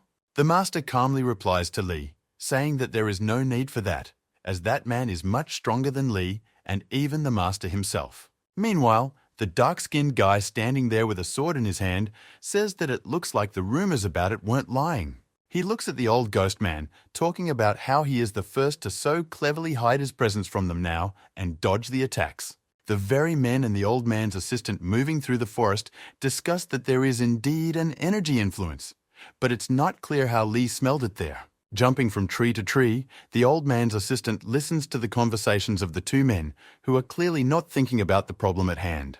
The men discuss Lee's acceptance among themselves, because in some ways he's a ticking time bomb, but he's very good. The old man's assistant is pissed off by their conversations. She can't understand what they're thinking and what it has to do with Lee. She turns around, apologizes, and sharply yells at them, saying that this is not a good time for such arguments. She points forward, saying that don't they care that the forward energy is amplified time after time. However, they calmly reply, saying that she herself knows all of the old ghost man's skill. There is no reason to worry. However, she replies that that's the problem. Everyone knows it, and no one would throw a challenge at him foolishly. There's clearly someone strong against him. She suggests that the old man might have been in an unforeseen situation, and meanwhile, we are shown the old man himself dodging attacks. The old man's two opponents are launching attack after attack. They are clearly not weak and are clearly not going to stop. The old man dodges all attacks, however. In his thoughts, he notices a moment that this guy is getting faster and faster. As he follows, he also notices that the dark-skinned guy's attacks are becoming more and more accurate on the old man. The old man contemplates what he should do next, however, while he was thinking, these guys attacked again and in twos. The old man manages to toss one of them aside, but the dark-skinned guy with the katana is right down the old man. He swings his katana upward, directly at the old man, but he manages to dodge the attack. The dark-skinned guy stands and stares in amazement at the sight of the attack, and can't figure out where the old man disappeared from the attack. However, the very next instant, the old man appears right over the dark-skinned guy and stands on his shoulder. Trailing off, the old man speaks sharply and loudly that this is where he would prefer and end their battle already. However, at the point where the dark-skinned guy was standing and the old man on top of him, some kind of sword flies in with a girl on top of it. The old man instantly notices this and jumps to the side. He realizes what's up. The dark-skinned guy does the same. A huge sword slams into the floor, and the same girl, with red hair and strange clothes, looks like she lives in the woods, stands on it. The dark-skinned guy asks her if, along with the old man, she was going to finish him off too. But in response, she only laughs as she looks at them. The old man looks at this girl with shock and thinks about whether this woman is also against him. Next action, this girl jumps up taking her sword with her and starts doing somersaults in the air. After a couple of such somersaults, she leaps at the old ghost man again, but he dodges expectantly and she cuts through a nearby tree. She's clearly enjoying this kind of battle, as she's just laughing even though she hasn't made a single accurate attack yet. Watching her, the old man realizes this is the first time he's seen moves of this nature. However, she's with these guys. Don't underestimate her. Meanwhile, the dark-skinned guy looks at the old man, realizing that he's clearly on another level compared to those he's fought before. However, as he continues to look at him, he also realizes that they still have a chance of leaving the old man here in the grave. Meanwhile, the events of the story show us Lee still looking toward the mountain where he smells the energy strong. However, the moment Lee is distracted, he is called out by the master, who asks why he is still looking that way. He asks Lee if the energy is still coming from there, but Lee says no, he doesn't have that feeling anymore. However, Lee turns around again and tells the master that he has a strange premonition now. As he looks at these mountains, he talks about how he feels like there's some tremendous energy building up there right now. In the moment the old man as well as his opponent stop, they stand and look at each other. The old man realizes they are waiting for something. The old man realizes that they are not Kumon Ren's level, but the three of them are very strong. It's hard for him to deal with them even now. In a moment, the old ghost man began to raise a huge aura of energy behind him and gain immense strength. His eye became covered in energy. In the moment, the old man realizes that things are about to get tough, but his flow of energy is interrupted by the appearance of someone, which shocks him. This is the appearance of the very two men who had gone by Lee's sense from the main house recently to help the old man. One of them started yelling at the old man's opponents, asking who they were and if they even knew who they were attacking now. However, an old man from behind turns to them and earnestly asks them why they have come here now, which surprises them. Starkey turns his attention to himself and orders them to return now and secure the main buildings, and on his here. The assistant elder also addresses him, talking about what may be more important to them right now than his defense. However, in a moment, the same girl's sword flies over the old man's assistant's head, but she dodges the attack. However, this girl doesn't dare to just stop. She takes a breathless breath and jumps in with another attack. But this time the attack will be unusual. Right in flight, she starts to spin the sword and do something with it. Immediately after that, this girl strikes the old man's assistant with her sword, which scares her, because this time the sword has a different shape. Stark's assistant dodges the attack, but the girl lands and again takes the acceleration and runs at her. The old man's assistant is shocked. She doesn't understand how such an ordinary girl handles such a huge sword by herself. Looking at her, the old man's assistant can't figure out who she is and what she has such unusual movements in her attacks. The old man addresses his assistant saying that they are assassins sent by Kaiser. With these words, he surprises her. The old man's assistant looks at him, realizing that if they are Kaiser's defense, then it means they are members of the Black Forest defense. Trailing off, the old man turns to the aide, informing her that the aide is dead and asks her to request help from the Federation, shocking her now. The old man informs them that they are very dangerous and asks the two men not to be overly curious about them. Trailing off, one of these men says that since this is the situation, maybe they should go back home too. However, to their surprise, the old man says that no, they are just in time, which surprises them, since just now he had asked them to leave. The old man looks up and says that by looking up, he has already had time to change his mind about his decision. Trailing off, he looks up and right there in the tree is a large bald guy in a red and white t-shirt.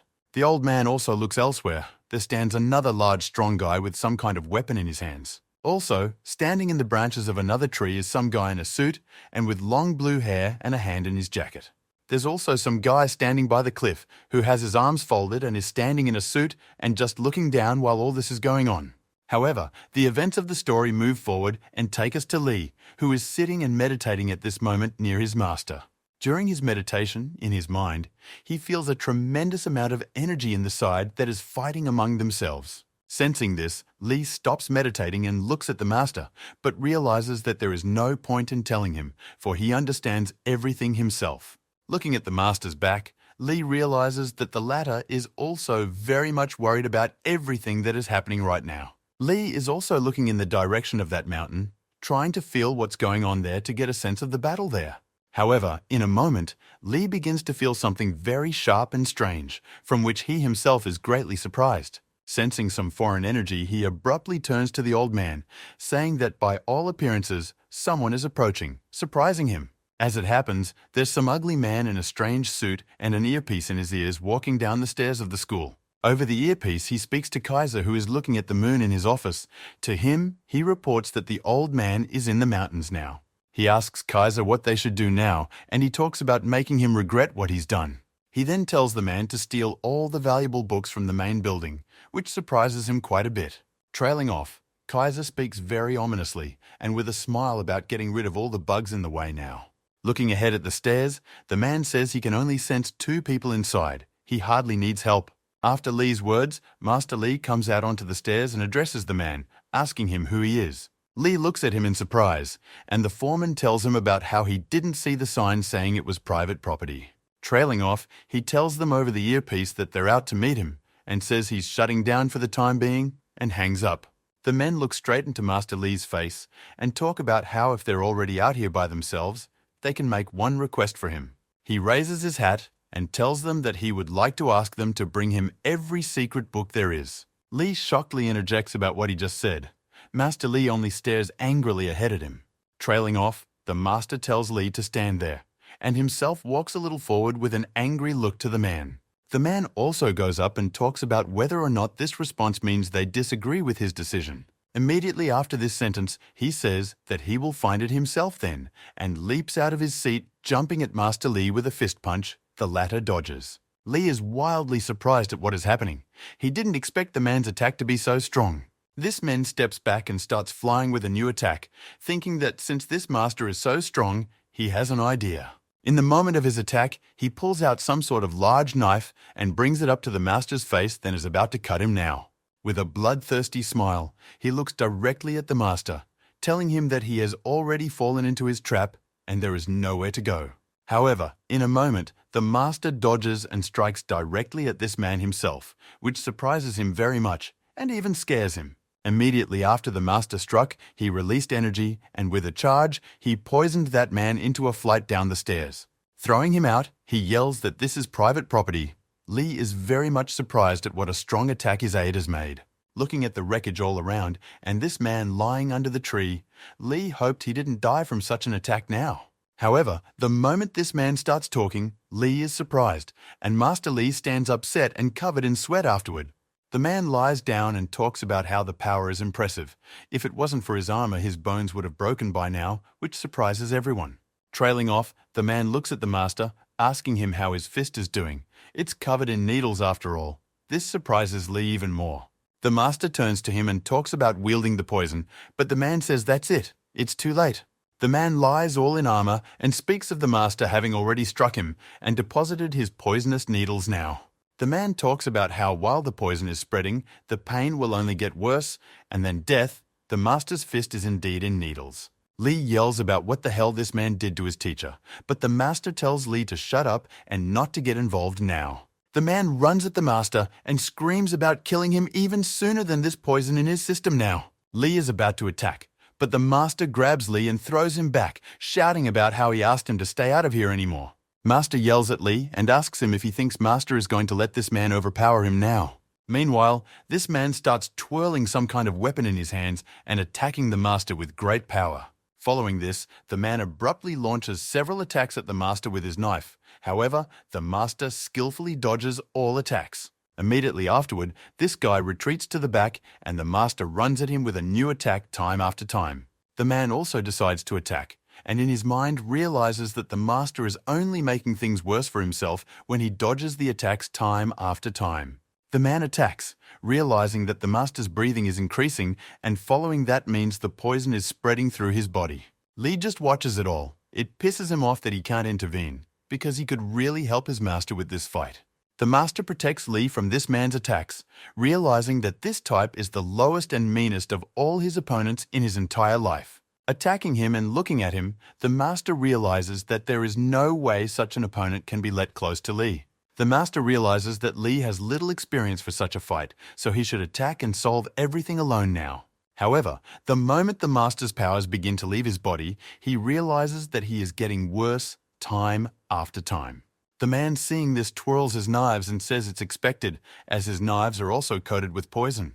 He wants to say something else, but he doesn't have time, because the master's sharp attack is already heading straight for him with all his might. This guy looks at the master, whose strength is running out, and talks about whether or not these are his last spurts of attacks. The man dodges attacks and is well aware that the master can only aim at his face due to the armor all over his body. The man twirls his knives, smiles, and realizes that he in turn can aim anywhere on the master's body. However, in the moment, the man is greatly surprised, as the master's fist attack is sent straight into his stomach with all his might. The attack is very strong physically, and immediately afterwards the master triggers a flow of energy then throws this man away. Lee is eerily surprised by what just happened, by what he sees, because no one expected the master to strike the man's armor again. Flying up, the man, shocked, mutters to himself that he realized what the master was trying to accomplish and insults him. Flying upwards from the blow, the man begins to realize that the master was dodging to prepare his attack, not because of the armor. Trailing off, the master looks at him, then leaps up and delivers another crushing blow of gale force wind right at him. Adding more energy, the master makes a blow so strong that the man's armor is torn apart. The master starts yelling at him, telling him to leave urgently, but he is already bleeding from behind the master's mouth and his strength is getting less and less. The master's apprentice in the person of Lee sees that his master is not feeling well and asks him about it. The latter only covers his mouth with his hand. The master tells Lee that does he really think his body is so easily affected, but Lee argues with the master, for he sees his condition is terrible. The master talks about getting rid of the poison with circulation, but Lee sees that the master's hand is already all blue. The master's condition is simply dire, but in his thoughts he rejoices that he was able to keep Lee safe from danger. The master tells Lee that they got rid of that man and all is well, but Lee abruptly feels someone's presence behind him. He and the foreman turn around, and there's some girl in a suit and a rack standing behind them, and a guy with a mohawk and chains next to her. This guy sticks out his tongue and grudgingly says that that man was ordered to wait for them first, wasn't he? A very surprised Lee looks at them, realizing he doesn't know them and neither does his master. However, the master realizes that things are getting worse because there are two of them and he is getting weaker every second and running out of sweat. Meanwhile, the events of the story move forward. We are shown the fact that a fight has broken out between the men of the main house and the men of the Black Forest. The man in blue from the main house looks at his opponent, a fat, bald type, realizing he is strong. The one in turn also looks at him. The man in blue realizes that this fat man is very strong for him. However, the man in blue clearly doesn't choose to let that stop him, and he takes the acceleration in order to attack. Meanwhile, the events of the story also show us a second man from the main house who also fights. He fights against a big pumped-up guy with a tattoo on his face and a ponytail on his head of hair. He launches an attack, but our man dodges. Immediately after this guy's attack fails, our man notices that he has an open spot to strike and decides to take action. However, he also abruptly feels someone's energy nearby. It turns out to be the same girl with the sword attacking from above. Because of her attack, our man's attack and his opponent's attack don't pass for each other, for she's wedged right between them. He obviously sees that she's helping this guy, of course. It pisses him off because it's hard to deal with one here, and now there's two of them already. He remembers that this girl was fighting an old man ghost, so he decides to see how he's doing, and the old man is fighting still alone with the others. Our man obviously shouldn't have been distracted, because while he was staring, more blows started flying at him one after another. Judging from their attacks, he realizes that they most likely want to get rid of them first, and in the meantime are holding back the head in the old man's face. The man is also sure that the old ghost man realizes all this too, and meanwhile he continues his battle against the two. The old man, meanwhile, is often distracted. He looks at the guy with blue hair and a suit who stands as he is. He also looks over at another guy with well-groomed hair short and also in a suit near the rock. Dodging the attacks, the old man realizes that there is something wrong here after all. They have already had time to appreciate his skills. Why hold back any longer? Looking at their faces, the old man realizes that it's strange. They look the strongest, yet they just stand there like stiff. Dodging attack after attack, the old man analyzes everything and can't figure out what Kaiser, the head of the Black Forest, is up to. Meanwhile, someone is watching the old man fight these guys and talking about his moves being repeated time after time. It turns out to be Kaiser. Through the cameras, he's watching the old man fight with his men and trying to learn his techniques. Holding the glass with the drink, he thinks about the fact that whether the head of the Federation old man has figured out everything and did not even buy his bait. Kaiser begins to smile bloodthirstily, telling himself that it's only getting more and more interesting because soon the old man's clan will be dead. Meanwhile, Master and Lee are in huge trouble, having a fight with that girl and the guy with the mohawk. Their opponent is very strange. He uses very unusual ways of fighting because he fights over a strange stick. Lee jumps back up into a tree. However, he notices that his master can't do the same, and that guy launches an attack. Lee wants to help the teacher, however notices a sharp energy closer to him, and the girl is the same one who says, "Hi, cutie." Immediately after this happens, she grabs Lee from behind across his back and holds his entire body, especially his neck. She offers Lee a game. Meanwhile, the master dodges the stick guy's attacks time after time. The master is very weak already, very angry. He doesn't want to stall. Making a charge of energy, he hits the stick directly and breaks it into two pieces. However, to his great surprise, it doesn't help, because inside this stick are chains that start hitting the master from behind. In order not to get hurt, he jumps back into the tree and looks at this guy, trying to think of the best way to attack him. However, this guy is not going to give time to think at all. With a sharp attack, he strikes where the master is and shocked Lee. This guy's partner keeps holding Lee back, preventing him from helping his master, and asks where Lee is always looking. She begins to squeeze Lee harder, asking if she needs to hug him tighter to get him to focus on her. Meanwhile, the master dodges all of this guy's attacks, but is well aware that they are also very powerful. Watching his opponent's attacks, the master is not thinking about him, but about how he can get Lee out of here better and faster. However, the wizard's thoughts are abruptly interrupted by the fact that his nose begins to bleed and his condition only worsens. The huddled Lee sees this, infuriated that he can't help his master in battle at all. In the next few moments, the master gets even worse, starting to spit up blood and closing his eyes time after time. Seeing this, Lee's nerves reach the limit. He shouts the master's name time after time, but his body is still clutched by that girl. Lee starts trying to break free by building up energy. However, she in turn holds him down, saying he's not bad like that. However, in the very next instant, Lee is already pushing off the tree branch with his feet, driving it into the tree pole. Meanwhile, Master Lee is dropping lower and lower, and the guy with the stick is already right above him to finish him off. Building up the energy in her legs, Lee sinks down, breaking the branches of the tree. This girl no longer has enough strength to hold Lee down. That guy, meanwhile, has been launching attacks at Master Lee, and now he hits his shoulder with a stick, which gets him in bad shape. Lee starts to gain speed and build up energy. This girl flies off to the side. The ground beneath Lee breaks just. The exhausted Master Lee, meanwhile, flies down, and the guy who hit him rejoices, saying he hit the bullseye just right. Meanwhile, the girl who was thrown off by Lee is heading in his direction again, saying it was good but not strong enough for her. However, all she manages to do is grab onto Lee as he jumps upwards at breakneck speed without paying attention to her. He is met by the same guy who defeated the Master. He flies at Lee, saying he will put him on a stick like a kebab. This guy decides to finish off the Master first by impaling his body, but he sees Lee in front of him coming at him. Lee dramatically energizes her leg and delivers a powerful upward kick with her foot, knocking that girl back with a charge right into that guy. After that, with deft movements, Lee grabs the Master's body that flew down and takes it with him. Barely holding his Master's body, covering his feet with energy, Lee manages to successfully land on the ground. He sees that the Master's mouth and nose are covered in blood, and he himself is unconscious. Lee staggers over to him and asks him to come to his senses urgently. He opens his eyes, however barely speaking, just quietly mumbles for Lee to get out of here now and fast. Meanwhile, that guy asks the girl what kind of guy it is, meaning Lee. She says he's weird and needs to be careful. After his sentence, Lee's teacher only closes his eyes and coughs, and Lee asks him to come around again and again. Following, holding his body, Lee abruptly raises his gaze upward, looking directly at them with a very cold stare. Immediately afterward, Lee raises a wild aura of power and obscures everything around him. He is very angry and upset about the whole thing. Lee gently places Master's body on the ground and asks him to wait for him here. He'll get things done and decided soon. Looking at the body of his Master's fading body, Lee calmly and coldly says that they will now be confronted by him. This phrase from Lee confuses the guy and the girl. They didn't expect it to come out like this, and Lee won't run away in shame. Lee starts to get into a stance. He normalizes his breathing and tries to calm his rush of hatred.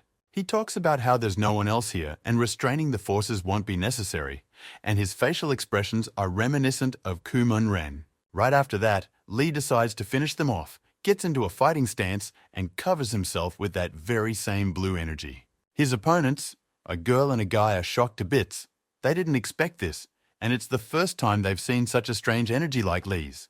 Immediately afterward, the events of the story show us the very guy with the well-groomed short hair who is dramatically surprised by something. And right after that, and the second guy with long hair in a suit, they both sense something and are sharply surprised. One of them makes a call to Kaiser and reports that a strange energy has been spotted in the direction of 12 o'clock. The smile disappears from Kaiser's face, and he interjects about the 12 hours and talks about how somehow he doesn't like this whole thing at all. He talks about them calling people into the main school building and reaches for his glass, but is informed that it can't be done. He is informed that they are all busy and fighting. He stops reaching for his glass and asks who they are fighting. They send him a video. Opening the video, he smiles and is shocked to notice that they are confronted by Lee. He didn't expect such an important person to be lurking there. Meanwhile, the old man is distracted from his fight, for he notices that the very two guys who were just standing around have become active. Seeing this, the old man abruptly snaps out of his seat and changes his stance, causing his opponents to flinch. Immediately afterward, he stops abruptly and raises a huge aura of power and energy behind him that clearly no one expected. He talks about how he should no longer attack chaotically and just defend himself. This scares his opponents even more. The dark-skinned guy looks at the old man and clearly realizes that he was just hiding his true power from them all along. The dark-skinned lad looks at the old man, realizing that his movements were such, for he was restraining such a powerful energy within him.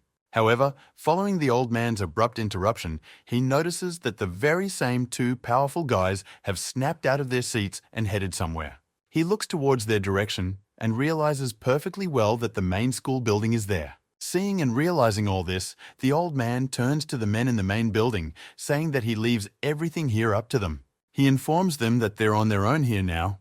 He should step away immediately, which of course shocks them badly.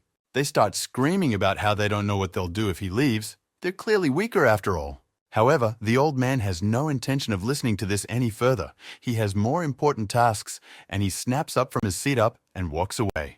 Those two men decide it's time for them to also fight at full strength to face such a strong crowd of two. However, following that, they also notice that all of these people have rushed upwards after the old man, scoring simply on these men. In response to such abrupt and strange actions on the part of these men, our men simply stand and watch them walk away. Meanwhile, the events of the story take us back to Lee's fight with that guy and girl. Lee's strong energy breaks that guy's chain in half. This guy is shocked at what just happened. He didn't even close to expecting this outcome of events. His chains are broken.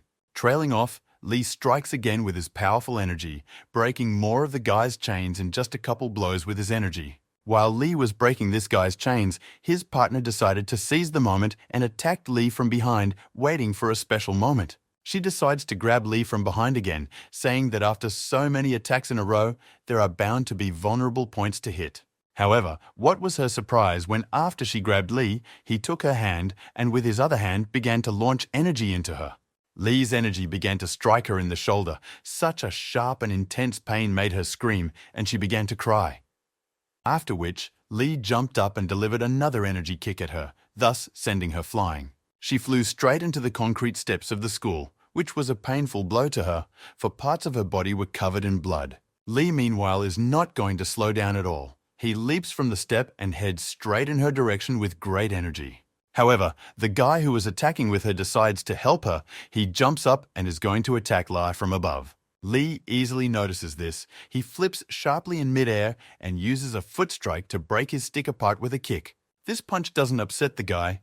He thinks about the fact that it's immediately obvious that Lee has very little combat experience in real fights. The guy attacks from behind again, thinking about how Lee has little chance to counter now that he's seriously attacking.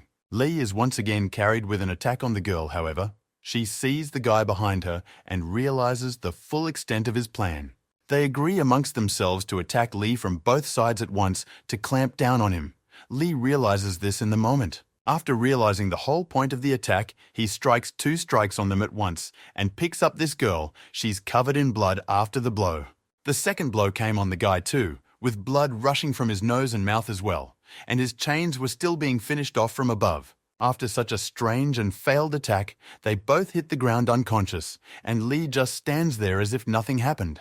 Lee is surprised that such a trick worked with such good fighters. He provoked them to attack together. After a while, Lee takes the master under a tree, sits down and tries to bring consciousness, which works. Seeing that the master has regained consciousness, Lee asks him if he's okay.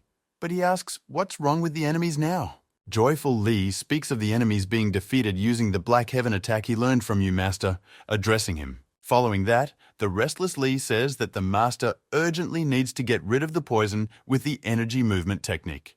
However, in a moment, instead of answering, the Master grabs Lee's shoulder with his hand and holds him back, much to his surprise. A Master standing on the threshold of life and death, with a bloody mouth, says whether or not he deserves praise. Trailing off, the Master talks about finally becoming a worthy student of the School of Heaven and Earth. But Lee says it's not the time to blabber about it. However, in response, the Master faintly smiles, and with blood in his mouth says that he must have said it many times before. Following, the Master wants to say something else. He says his name, but afterwards abruptly stops speaking. And in the next instant, his arm flies off Lee's shoulders and like a stone just falls to the floor and lies there. Lee realizes what has just happened. He is covered in the most terrible shock. He can't convey his emotions. The Master's energy and power is fading. Lee feels it, his eyes closing and fading for the last time. Meanwhile, the old man's ghost assistant arrived at the place the old man had instructed her. She swivels her head, seeing several bodies. They are the bodies of the very people Lee defeated recently. She is shocked. At the moment, her phone rings. It's an old man, asking if by any chance there are any violations near the school. She asks the old man how he knew. There really were some people here, obviously, and there was a battle against them for sure. However, in a moment, the old man's assistant is greatly surprised. She hears a lot of some explosions and sounds in the tube. However, the Elder reports that he is perfectly fine, and it is far more important now to find the Master and that child, meaning Lee. Fighting off many of the guys, he reports that some of them have now followed in the direction of the school. After she negotiated with the old man, she started to walk upwards towards the entrance of the school, and she noticed something. It was Lee. He was conducting some kind of energy and master operation, which greatly surprised the old man's assistant. She moved closer and looked at what Lee was doing, asking him what he was doing now. She asked if the master had been injured. Lee replied that he had and was now infusing him with energy. She, in a moment, doesn't understand what Lee is doing. Since the master was struck by poison according to him, she looks at the master. The old man's assistant took hold of the master's hand and began to measure the pulse, after which she changed dramatically in her face. Lee started to tell her about what Master said, that the poison could be removed with the energy movement technique, but she only looked at Lee with shock. Lee was covered in sweat and with very surprised eyes continued his business, saying that if he had enough energy, he would be fine. She tells Lee to stop doing it, which surprises him, but then he says that yes, we need to start over a little at a time. However, she abruptly grabs Lee by his clothes and starts shaking him and telling him to stop doing that right now. However, he starts yelling at her, saying that more energy needs to be moved into the master urgently. But right after Lee says this, she slaps his face sharply and talks about how Lee should come to his senses. She yells at Lee, talking about how it's hard to admit, but the master is already dead. He can't be helped by this. Trailing off, looking at Lee's red and shocked face, she adds that the enemies are near and we need to leave now. She continues to yell at a shocked Lee, saying that if they don't leave, not only the master, but everyone will die. She, along with Lee, notices that some of the people have already arrived and asks him to leave quickly. But in response to all of this, all Lee does is shake and faintly talk about how is it really all true. Lee starts crying and screaming about how the master couldn't have died just like that. However, the moment their sad dialogue is interrupted, the old man's assistant notices something approaching. It turned out to be the same guy with the groomed hair. He releases energy into the old man's assistant. She deflects the attack. She looks at him with shock, realizing that this is very strange, because he appeared in front of her in an instant, which is very powerful. This guy turns his head and looks in surprise at Lee, who is only standing there crying because of the master's death. Together with Lee, he looks at the body of his master, who was still in good health in the morning, but now the life has left him. While they were watching, the old man's assistant decided to act. She jumped on the man, but he noticed it. Trailing off, he not only notices, but extends his hand towards her, then stops her attack in one fell swoop. And after he stopped her, he also energizes his hand and pours that stream directly into her, then tosses her aside. She's just getting to her feet after he pulls away, and immediately she hears his voice saying, "Weakly." And following his voice comes his own, who immediately launches an attack right at her in the arm. After making an attack, he gets into a fighting stance, adding that not just weakly, but slowly, this is just the base level. The old man's assistant is left to stare at him with shock, wondering who he is and where such a powerful force comes from. Followed by this guy clenching his hands into a fist, crossing them and attacking, he leaps straight towards Lee, charging his hands with energy. Then delivers a huge hard punch right to Lee's body, then sends Lee's head straight into the rocks. This blow clearly came down hard on Lee, who hadn't even close to expecting the attack. His thoughts occupied only with the master's death. The old man's assistant yells out Lee's name. However, here suddenly another attack appears right at her. It's that man again. He releases a whole beam of energy straight towards her, smashing everything around in his path. However, the old man's assistant manages to line up. The guy says she surprised him, supreme such an attack. However, the assistant herself is clearly surprised by it all, as she doesn't understand how she can surpass his speed and win. The guy with the steel hair calls someone talking about how they got rid of the target, namely that kid. It's about Lee, who is lying at this guy's feet with blood on his head and just lying there, apparently unconscious. Looking at the bloody lying down Lee, the guy talking on the phone about how it was just, he stopped his breathing. The guy with the steel hair says on the phone that in all likelihood, Lee is overrated. However, the other guy calls him out, giving the name Michael, followed by a guy with a well-groomed hairdo telling Michael that this kid seems strange, asking him to step away from him. Michael looks at his partner and talks about how he's talking nonsense, because Lee isn't breathing anymore. He's not a zombie after all. However, in the next moments after Michael said that, Lee's hand appeared and struck directly at that guy. This is seen with shock by Michael's partner, as well as the old man's assistant, who didn't expect to see such power in Lee. Lee at one point starts to stand up, and his aura and covering of power is so reminiscent of Kumon Ren and his immense dark power. Lee rises and stands in blood and tears after the death of the master. He is shocked by everything that happens. His anger has no limit. He talks about how he realized that these people are on the side of the one who killed the master. This all shocks the old man's assistant. The shocked old man's assistant only stands there bleeding with sweat. She's surprised because Lee's energy has changed. As she looks at Lee, she thinks about something, but she doesn't say what it is, just keeps looking at him. Mikhail, who has been hit by a thudding body kick from Lee, gets back to his feet saying that was actually pretty good. Trailing off, he licks the blood of his face with a wild aura, saying that he will confront Lee as hard as that punch. However, in a moment, this Michael's partner moves towards him, closing the path, which surprises Michael. Michael asks him what happened, calling him Daniel, and he tells Michael to wait for now. Daniel looks at Lee, telling Michael that Lee seems dangerous to him, this after Lee has Kumon Ren's aura. At one point, Lee just opens his mouth loudly and starts screaming uncontrollably into the air over and over again. His screams and cries cause huge, violent waves of energy that sweep away everything in their path now. Such a loud and strong screaming and crying Lee is accompanied by a strong volume level. The old man's assistant covers her ears.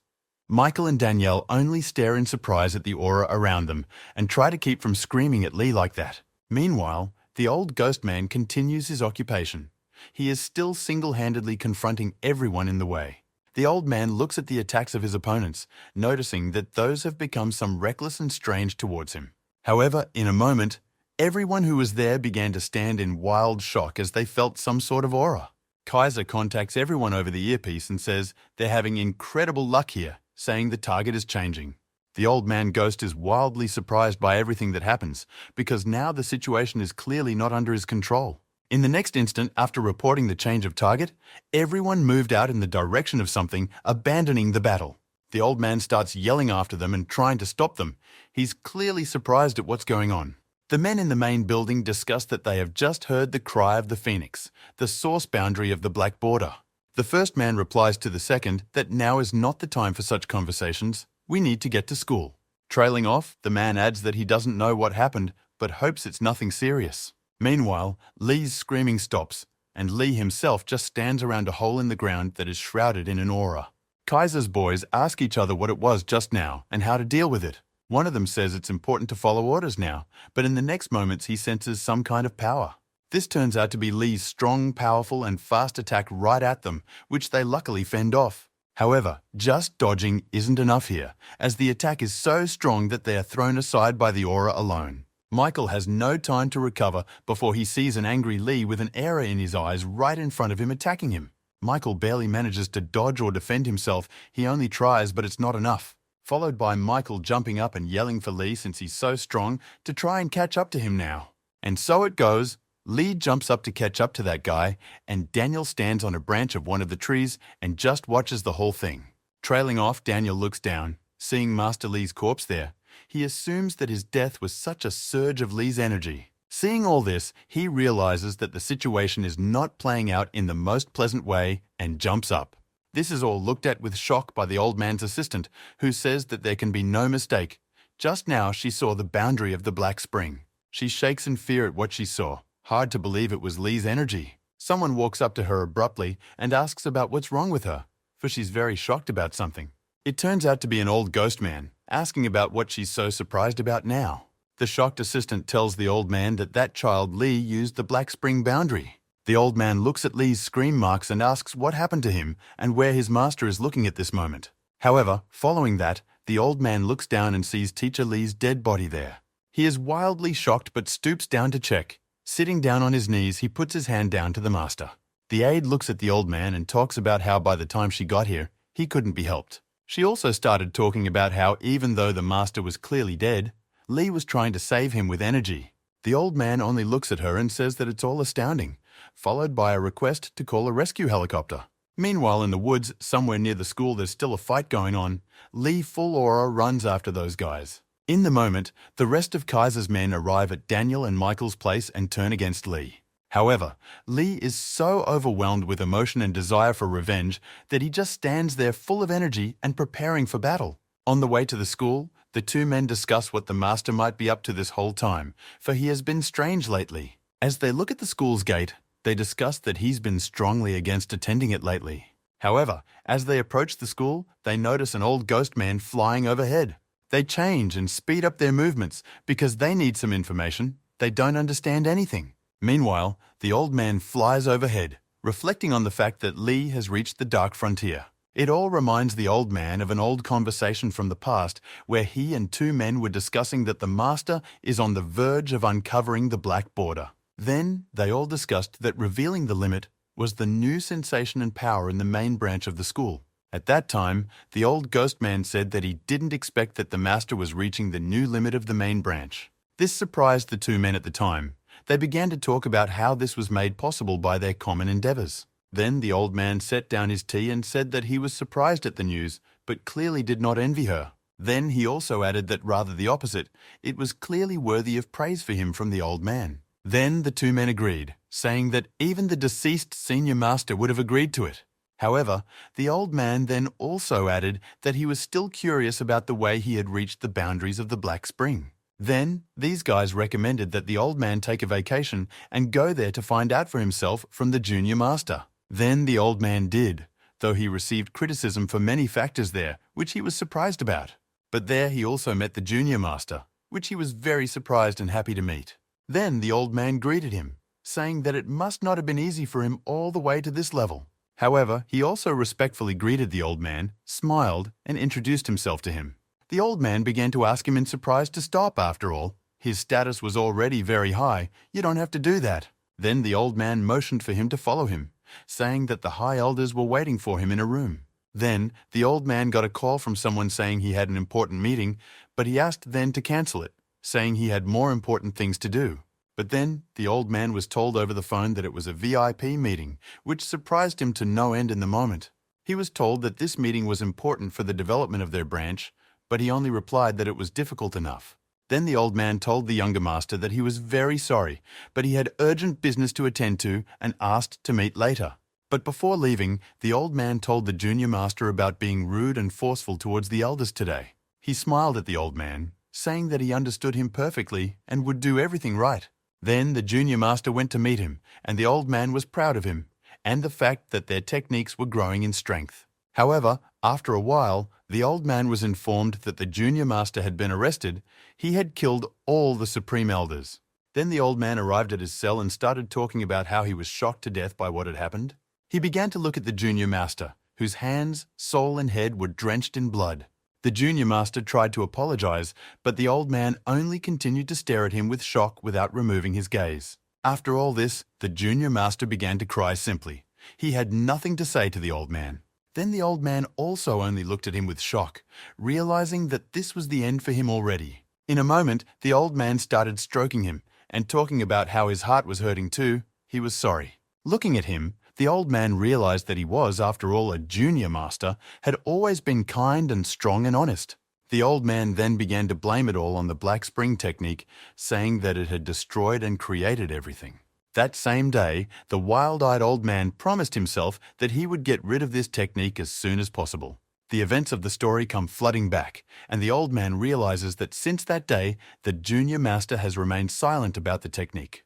These all thoughts made the old man also recall in his mind many other things related to this. He paused on a tree branch to catch his breath and realized why the choice had been made then. The old man only looked down in shock and was sweating as he pondered why things had happened like this then. In all of this, he also began to blame the black source technique again, for it could have brought him to such a choice. However, in a moment, the old man's gaze drifted forward. He began to look and see something with shock. It was Lee's battle to single-handedly hold off all those who now attacked him. He was shocked to see such immense strength in Lee and was surprised that these guys couldn't subdue Lee. Looking at Lee, who was full of energy, he began to talk about how perhaps not only Kuman Ren is the key to that technique. As he continued to stare at Lee, he began to remind himself of that very promise about this technique.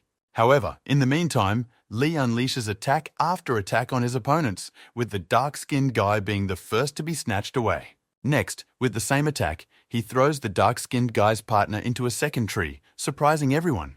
The dark-skinned guy turns to his partner and asks the latter if he's hurt. but the latter is holding onto his leg. Trailing off, the dark-skinned guy yells for William to duck faster, as Lee is already closing in with an attack. Lee launches an attack, however. Luckily for William, he manages to get his head out of the way in time, and Lee only hits the rock. Everyone is shocked at what is happening, because if only a little more, and there would be nothing left of William's head at all. A second later, Lee finds himself already in a different place. Energizing his leg, he strikes. The dark-skinned guy is shocked. He didn't expect it to be like this, and Lee's movements are strange. William wants to attack, however, he can't succeed, as something envelops him in the moment. In the moment his body is attacked by some strange energy, he tells the dark-skinned guy he can't move. The shocked, dark-skinned guy turns around and asks about what he just said. In the next moment, something amazing happens. William's neck simply breaks from behind. William begins to lose consciousness and falls down all sweaty and bloody with his neck lacerated. That's when Daniel shows up, saying that William is pathetic and panicked into fighting a kid like Lee. Trailing off, he turns sharply to the dark-skinned guy and asks what he's looking at so surprised. Looking at the dark-skinned guy, he talks about how a horse that can't run is ruled out. Daniel tastes William's blood and talks about how if they don't hurry, there'll be corpses like him. Trailing off, he jumps into action to Lee, who fights back, saying he'll tie his legs together for starters. With a wild aura, Daniel talks about how a chance like grabbing Lee now is a chance not to be missed. Mikhail also bursts into the fight and gets in on the action. He launches an attack right at Lee's face, hitting. However, this attack doesn't mean anything at all, and Lee immediately reflects his attack and also makes an attack. Mikhail watches with shock as Lee rushes at him. With shock, he notices that his attacks didn't go through Lee. However, Lee's attack is interrupted by the appearance of Daniel, who grabs Lee's neck from behind with his hand. Everyone suddenly looked at this with shock, especially Michael, who was surprised by it. He looks at Lee with shock from behind and realizes that he wanted to attack again, but has calmed down. In a moment, Lee calmed down and only simply asked, "Grandfather Elder Chong, is that you?" All of Lee's opponents flew at him sharply, seeing the calm here, and Daniel said that this was the end for Lee. Meanwhile, it's as if Lee is floating in his mind. He can't figure out where he is or what's going on. In his mind, he sees silhouettes of the wizard shouting for Lee to pull himself together and act decisively. He tells the surprised Lee that the fight has to have form, and that form is part of Lee, and he has to realize that. Trailing off, Master Lee yells at him, telling him to try techniques starting from the Black Heavens. Lee gets into form and says the name of the first Black Heaven technique, Emergence. Then, in his mind, controlling and balancing his aura with energy, he does different tricks time after time. Lee jumps, twists, spins and flips, applying poses and striking different blows in the voids of his mind. However, it turns out that all those blows he was taking in his consciousness were also in the real world and came at everyone around him. This is seen with shock by Daniel, who had not even close to expecting this outcome now. Michael sees this as well, as only he and Danielle are on their feet now, the rest of them falling down. Mikhail can't realize with shock who he is, since the man was unintentionally releasing his energy just now. He looks at Lee with shock, not understanding how he parried all the attacks that were coming at him. However, things are not as rosy in Lee's mind as he would like, for he sees the corpse of his master. Mikhail is still looking at Lee with shock, not realizing if he is even conscious right now. However, while he was thinking, he didn't have time to notice when a huge, strong aura began to approach in his direction. A very angry Lee, covered in blood, began to unleash the renewed energy of his aura on everything everywhere, shouting that he would kill everyone. Daniel starts yelling about how Michael should come to his senses sooner or he will be killed. Danielle says that Michael can't be allowed to envelope himself in this beastly energy. Michael talks about how everything is right and something he is confused about, which is very wrong. Followed by Danielle talking about how the host didn't authorize it, but Michael does something about it. Michael activates some very strong, as if demonic form of himself and attacks Lee. Daniel informs Kaiser that Mikhail entered berserk mode without authorization. Kaiser tells him to leave him alone. He also talks about making sure Daniel doesn't limit himself in case anything happens. Keep an eye on Michael as well.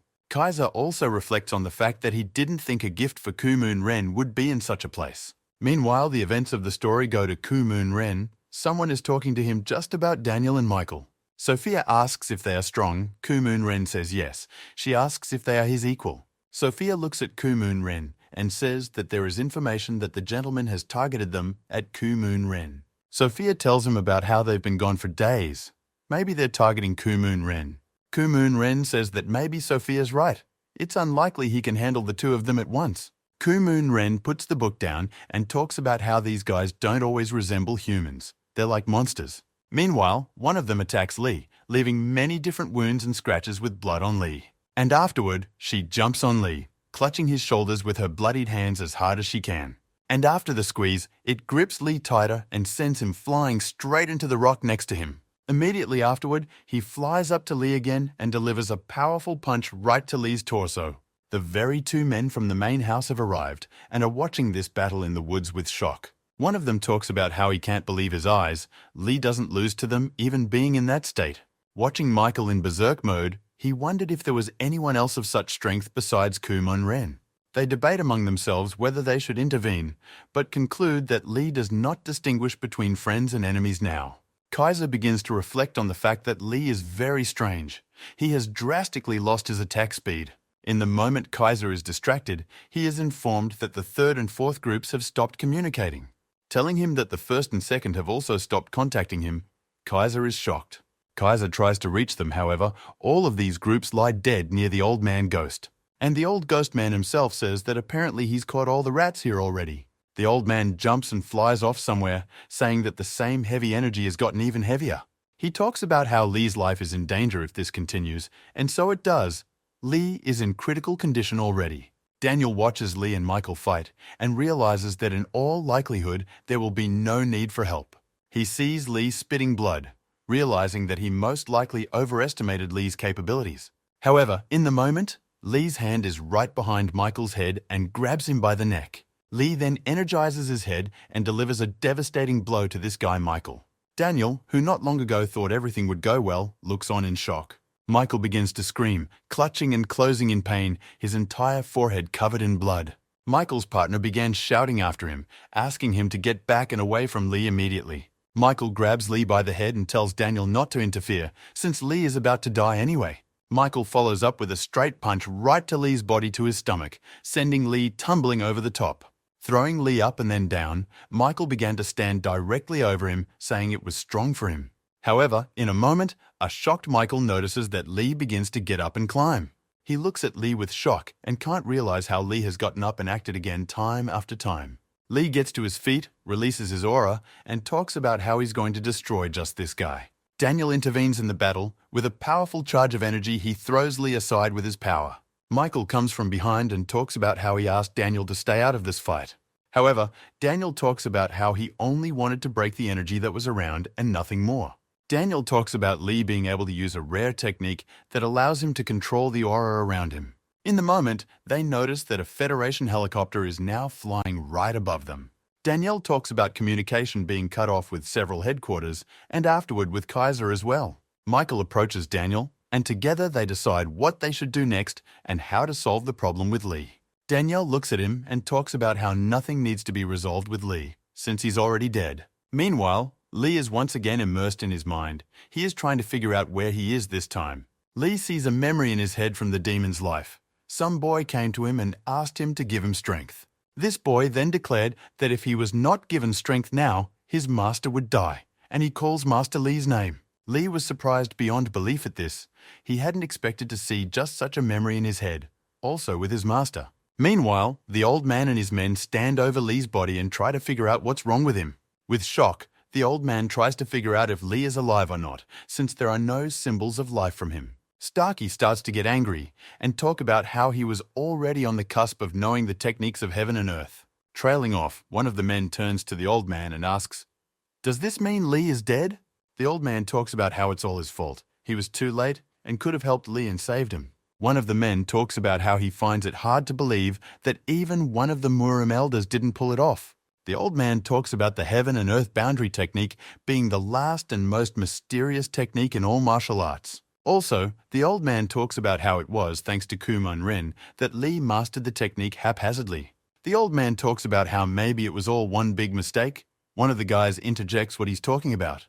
However, the old man's attention turns to the ringing of the phone, to him telling him that the helicopter has arrived.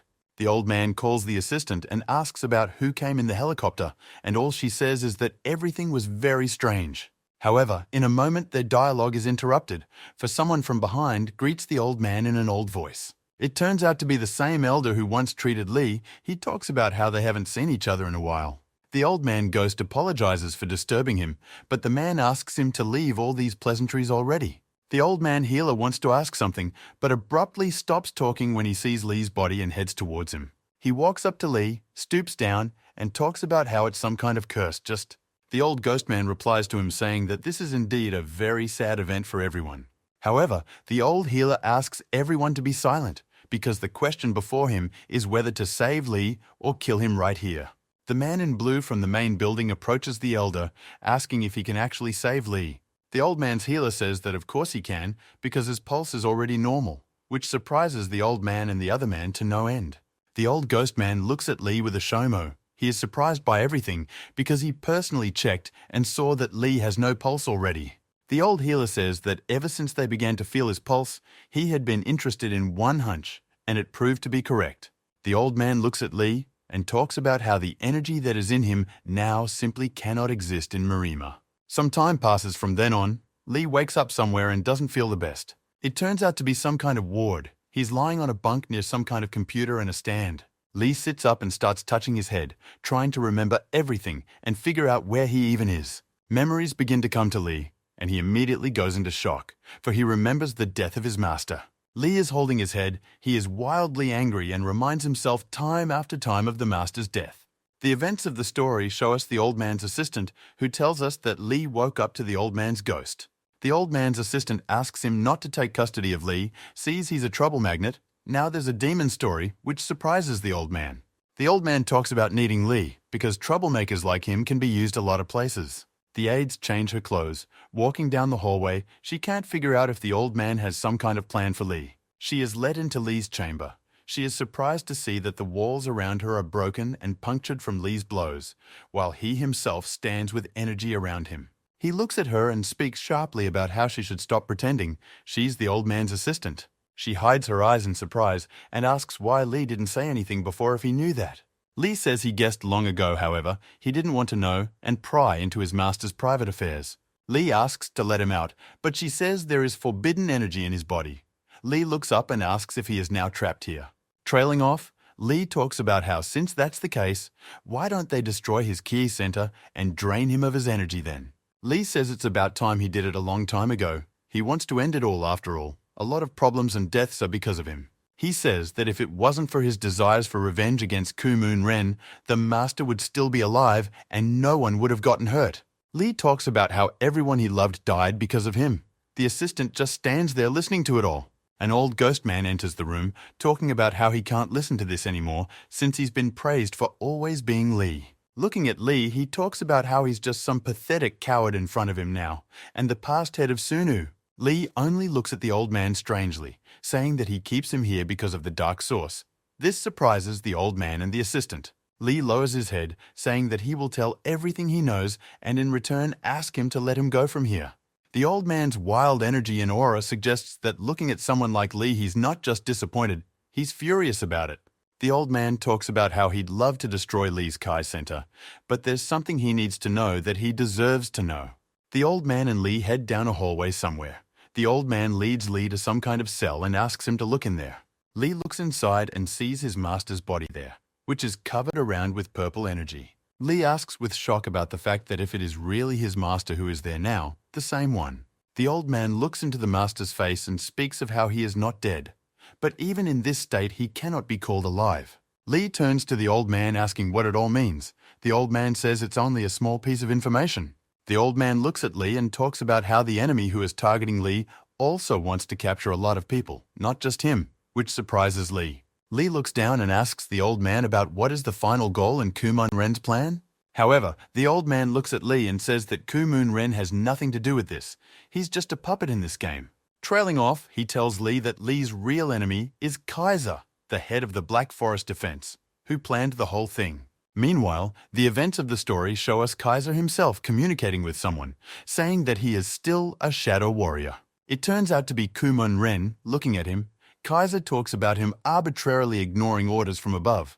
Kumon looks at him and talks about how does Kaiser really think Kumon needs help. Such words make Kaiser flinch. He's clearly unhappy with such an answer and reconsiders with Kumon in silence. At Kaiser's summons, Daniel and Michael walk into the office. Kaiser talks about how they know Kumon Ren, right? He talks with a smile about being familiar. He knows about their incredible power and recognizes it. Kumon Ren turns around abruptly, saying that if that's all he has to do, he's going to go now. Mikhail abruptly turns to Kumon Ren and talks about how they recently fought a brat on the orders of the Elder. He adds that everyone called him very capable, but in fact he turned out to be a weakling and they killed him. And then Michael adds that they later found out that he is Kumon Ren's disciple. This already surprises him. Mikhail looks at Kumon Ren and talks about how maybe the latter is also weak, and the rumors about him are too high right now. Kumon Ren turns to Kaiser, saying that according to him he's on the same level as them, and Kumon Ren asks why Kaiser thought that. Kaiser reminds Kumon Ren with a smile that he had taken a physical ability test with them earlier. Kumon Ren asks if this is about the incident in that lab that looks more like a basement.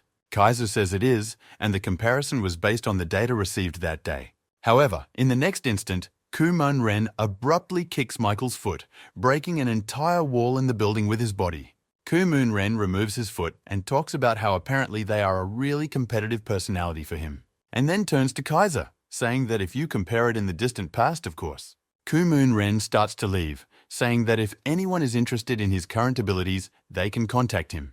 Kaiser says he didn't expect Kumon Ren to show his claws at a time like this and asks Daniel to take Michael for treatment. Kumon Ren leaves the building with Kaiser. Walking out into the courtyard, he sees Julia, and she sees him, of course. Julia turns to Kumon Ren, asking what happened. His expression changed. Kumon Ren abruptly turns to her, saying that there's something he urgently needs to know now. As the events of the story move forward, the assistant asks the old man why he told the Lee child so much. He talks about how Lee's condition was strange, and it was necessary to lead him away from his horrible thoughts by giving him food for thought. She asks what will happen if Lee escapes, but the old man talks about how that place is equipped in such a way that he obviously won't make it. The old man talks about whether or not he himself will be there. He will be looking for the ability to pull his master out of that state. The assistant asks if there is any way at all. The old man says he doesn't know that himself. The old man talks about the ghostly doctor promising help, and meanwhile we see him walking towards Lee. They watch as Lee stands near some camera and holds out his hand to do something. The old man tries to get Lee's attention on his side, but gets knocked down in the nick of time. He stops talking as he sees Lee using some powerful energy into the cell door. The old man thinks about the fact that there can be no mistake. Right now, Lee is using a very powerful energy. Looking at Lee, the old man can't understand. But what is he still doing standing in front of the door with such energy? The doctor near the old man talks about how the patient from that cell has a sudden pulse that wasn't there before. The old man stands in shock, finding it hard to believe that Lee is now injecting his master with concentrated energy. Looking at Lee, it was hard for him to believe it after all. How could energy be introduced without direct contact, but only through a door? However, in the moment, Lee just starts to fall, which surprises both the old man doctor and the doctor next to him. Lee staggers but stands on his feet, and afterward begins to cough violently and ooze sweat like he's freakishly worried. The old man turns to Lee and asks the latter if he's all right. Lee is greatly surprised to see an old man doctor here. Lee tries to answer him, but the old man doctor turns to the doctor and asks him to urgently check the master's condition. The old man addresses Lee, saying that what he just did should never be shown to other people.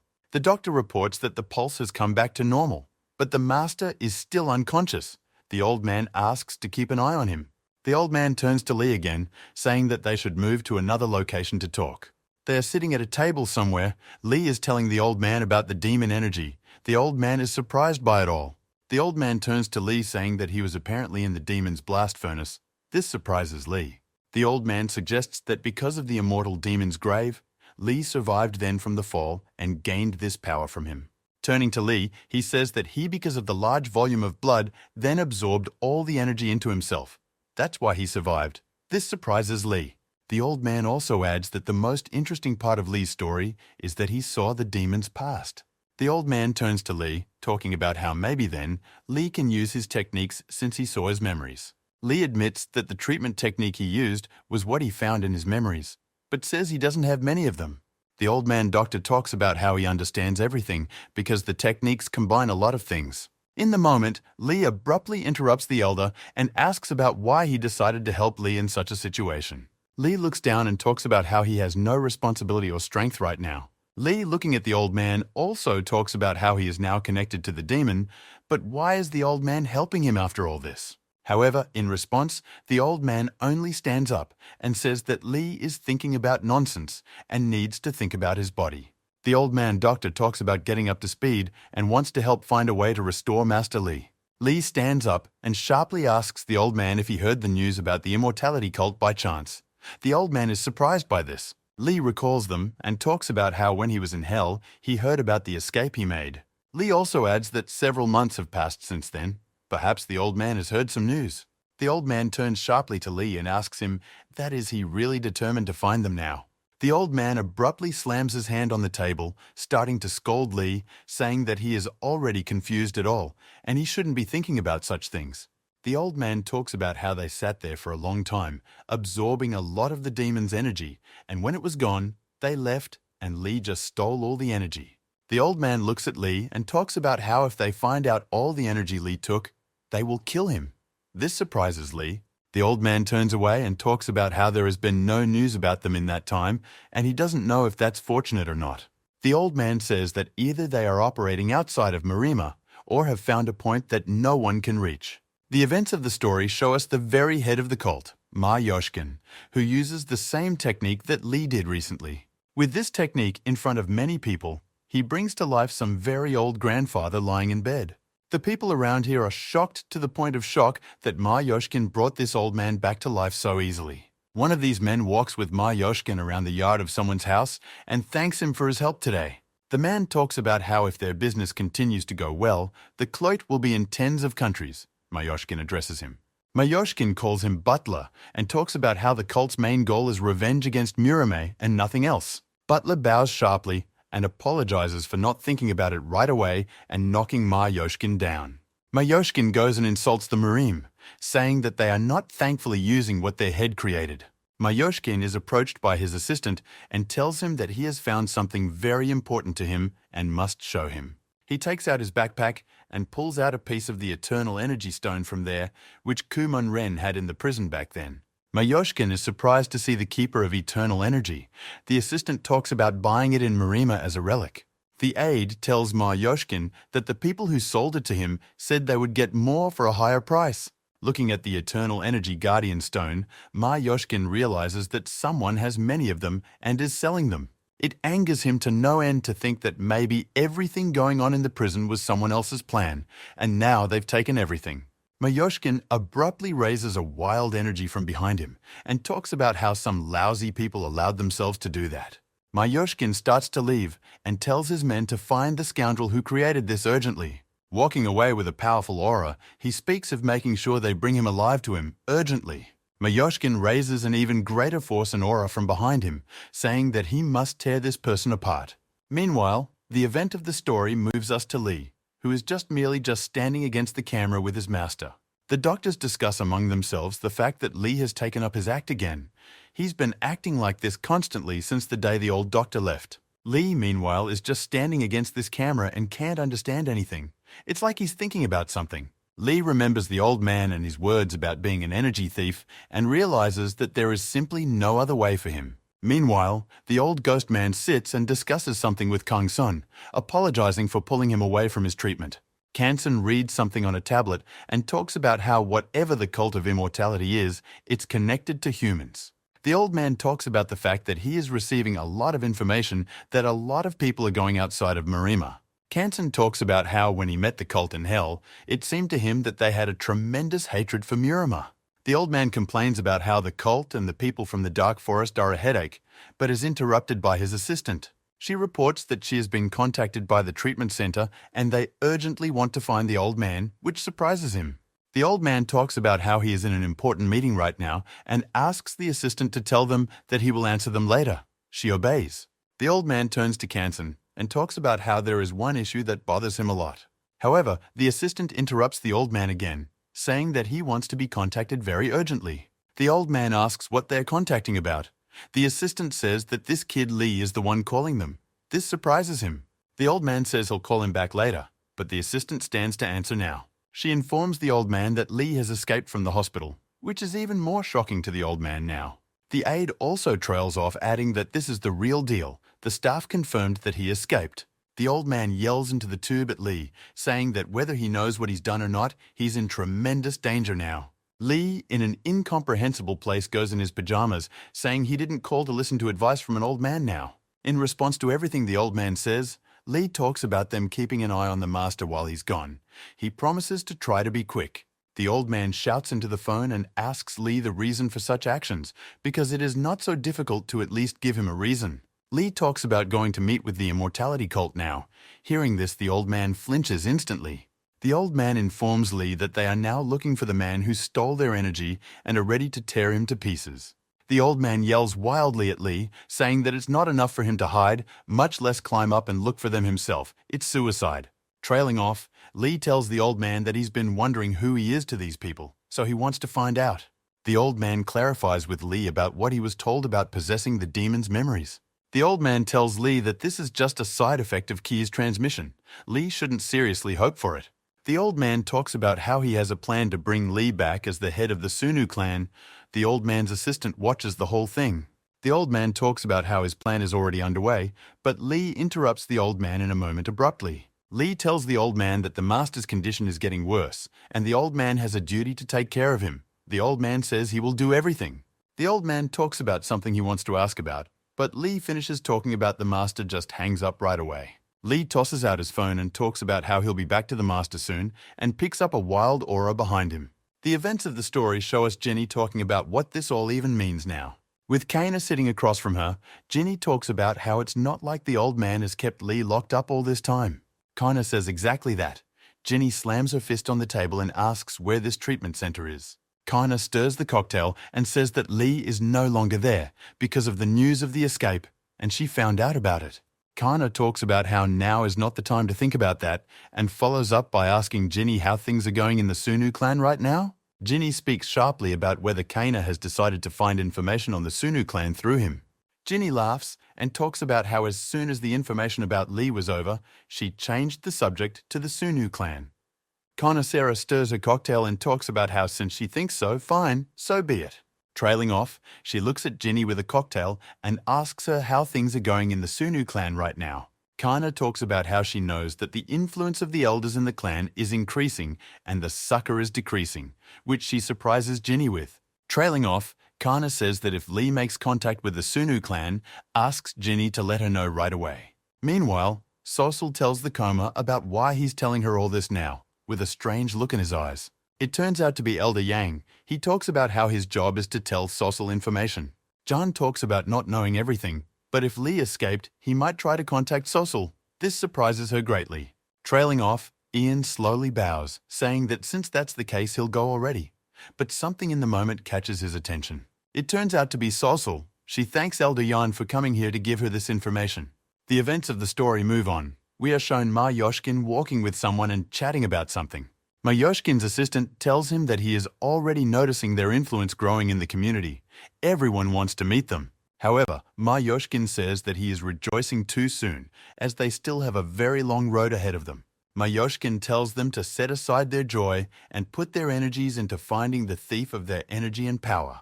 However, upon stepping out of the elevator into the parking lot, Ma Yoshkin stops abruptly and begins to feel a strange energy. In the moment, Lee appears abruptly in the parking lot, talking about how they finally got to meet him again. Ma Yoshkin looks directly at Lee with shock, his assistant asking about who the child in front of them is now. However, Ma Yoshkin only stares at Lee silently and shocked, as if feeling his energy right now on himself.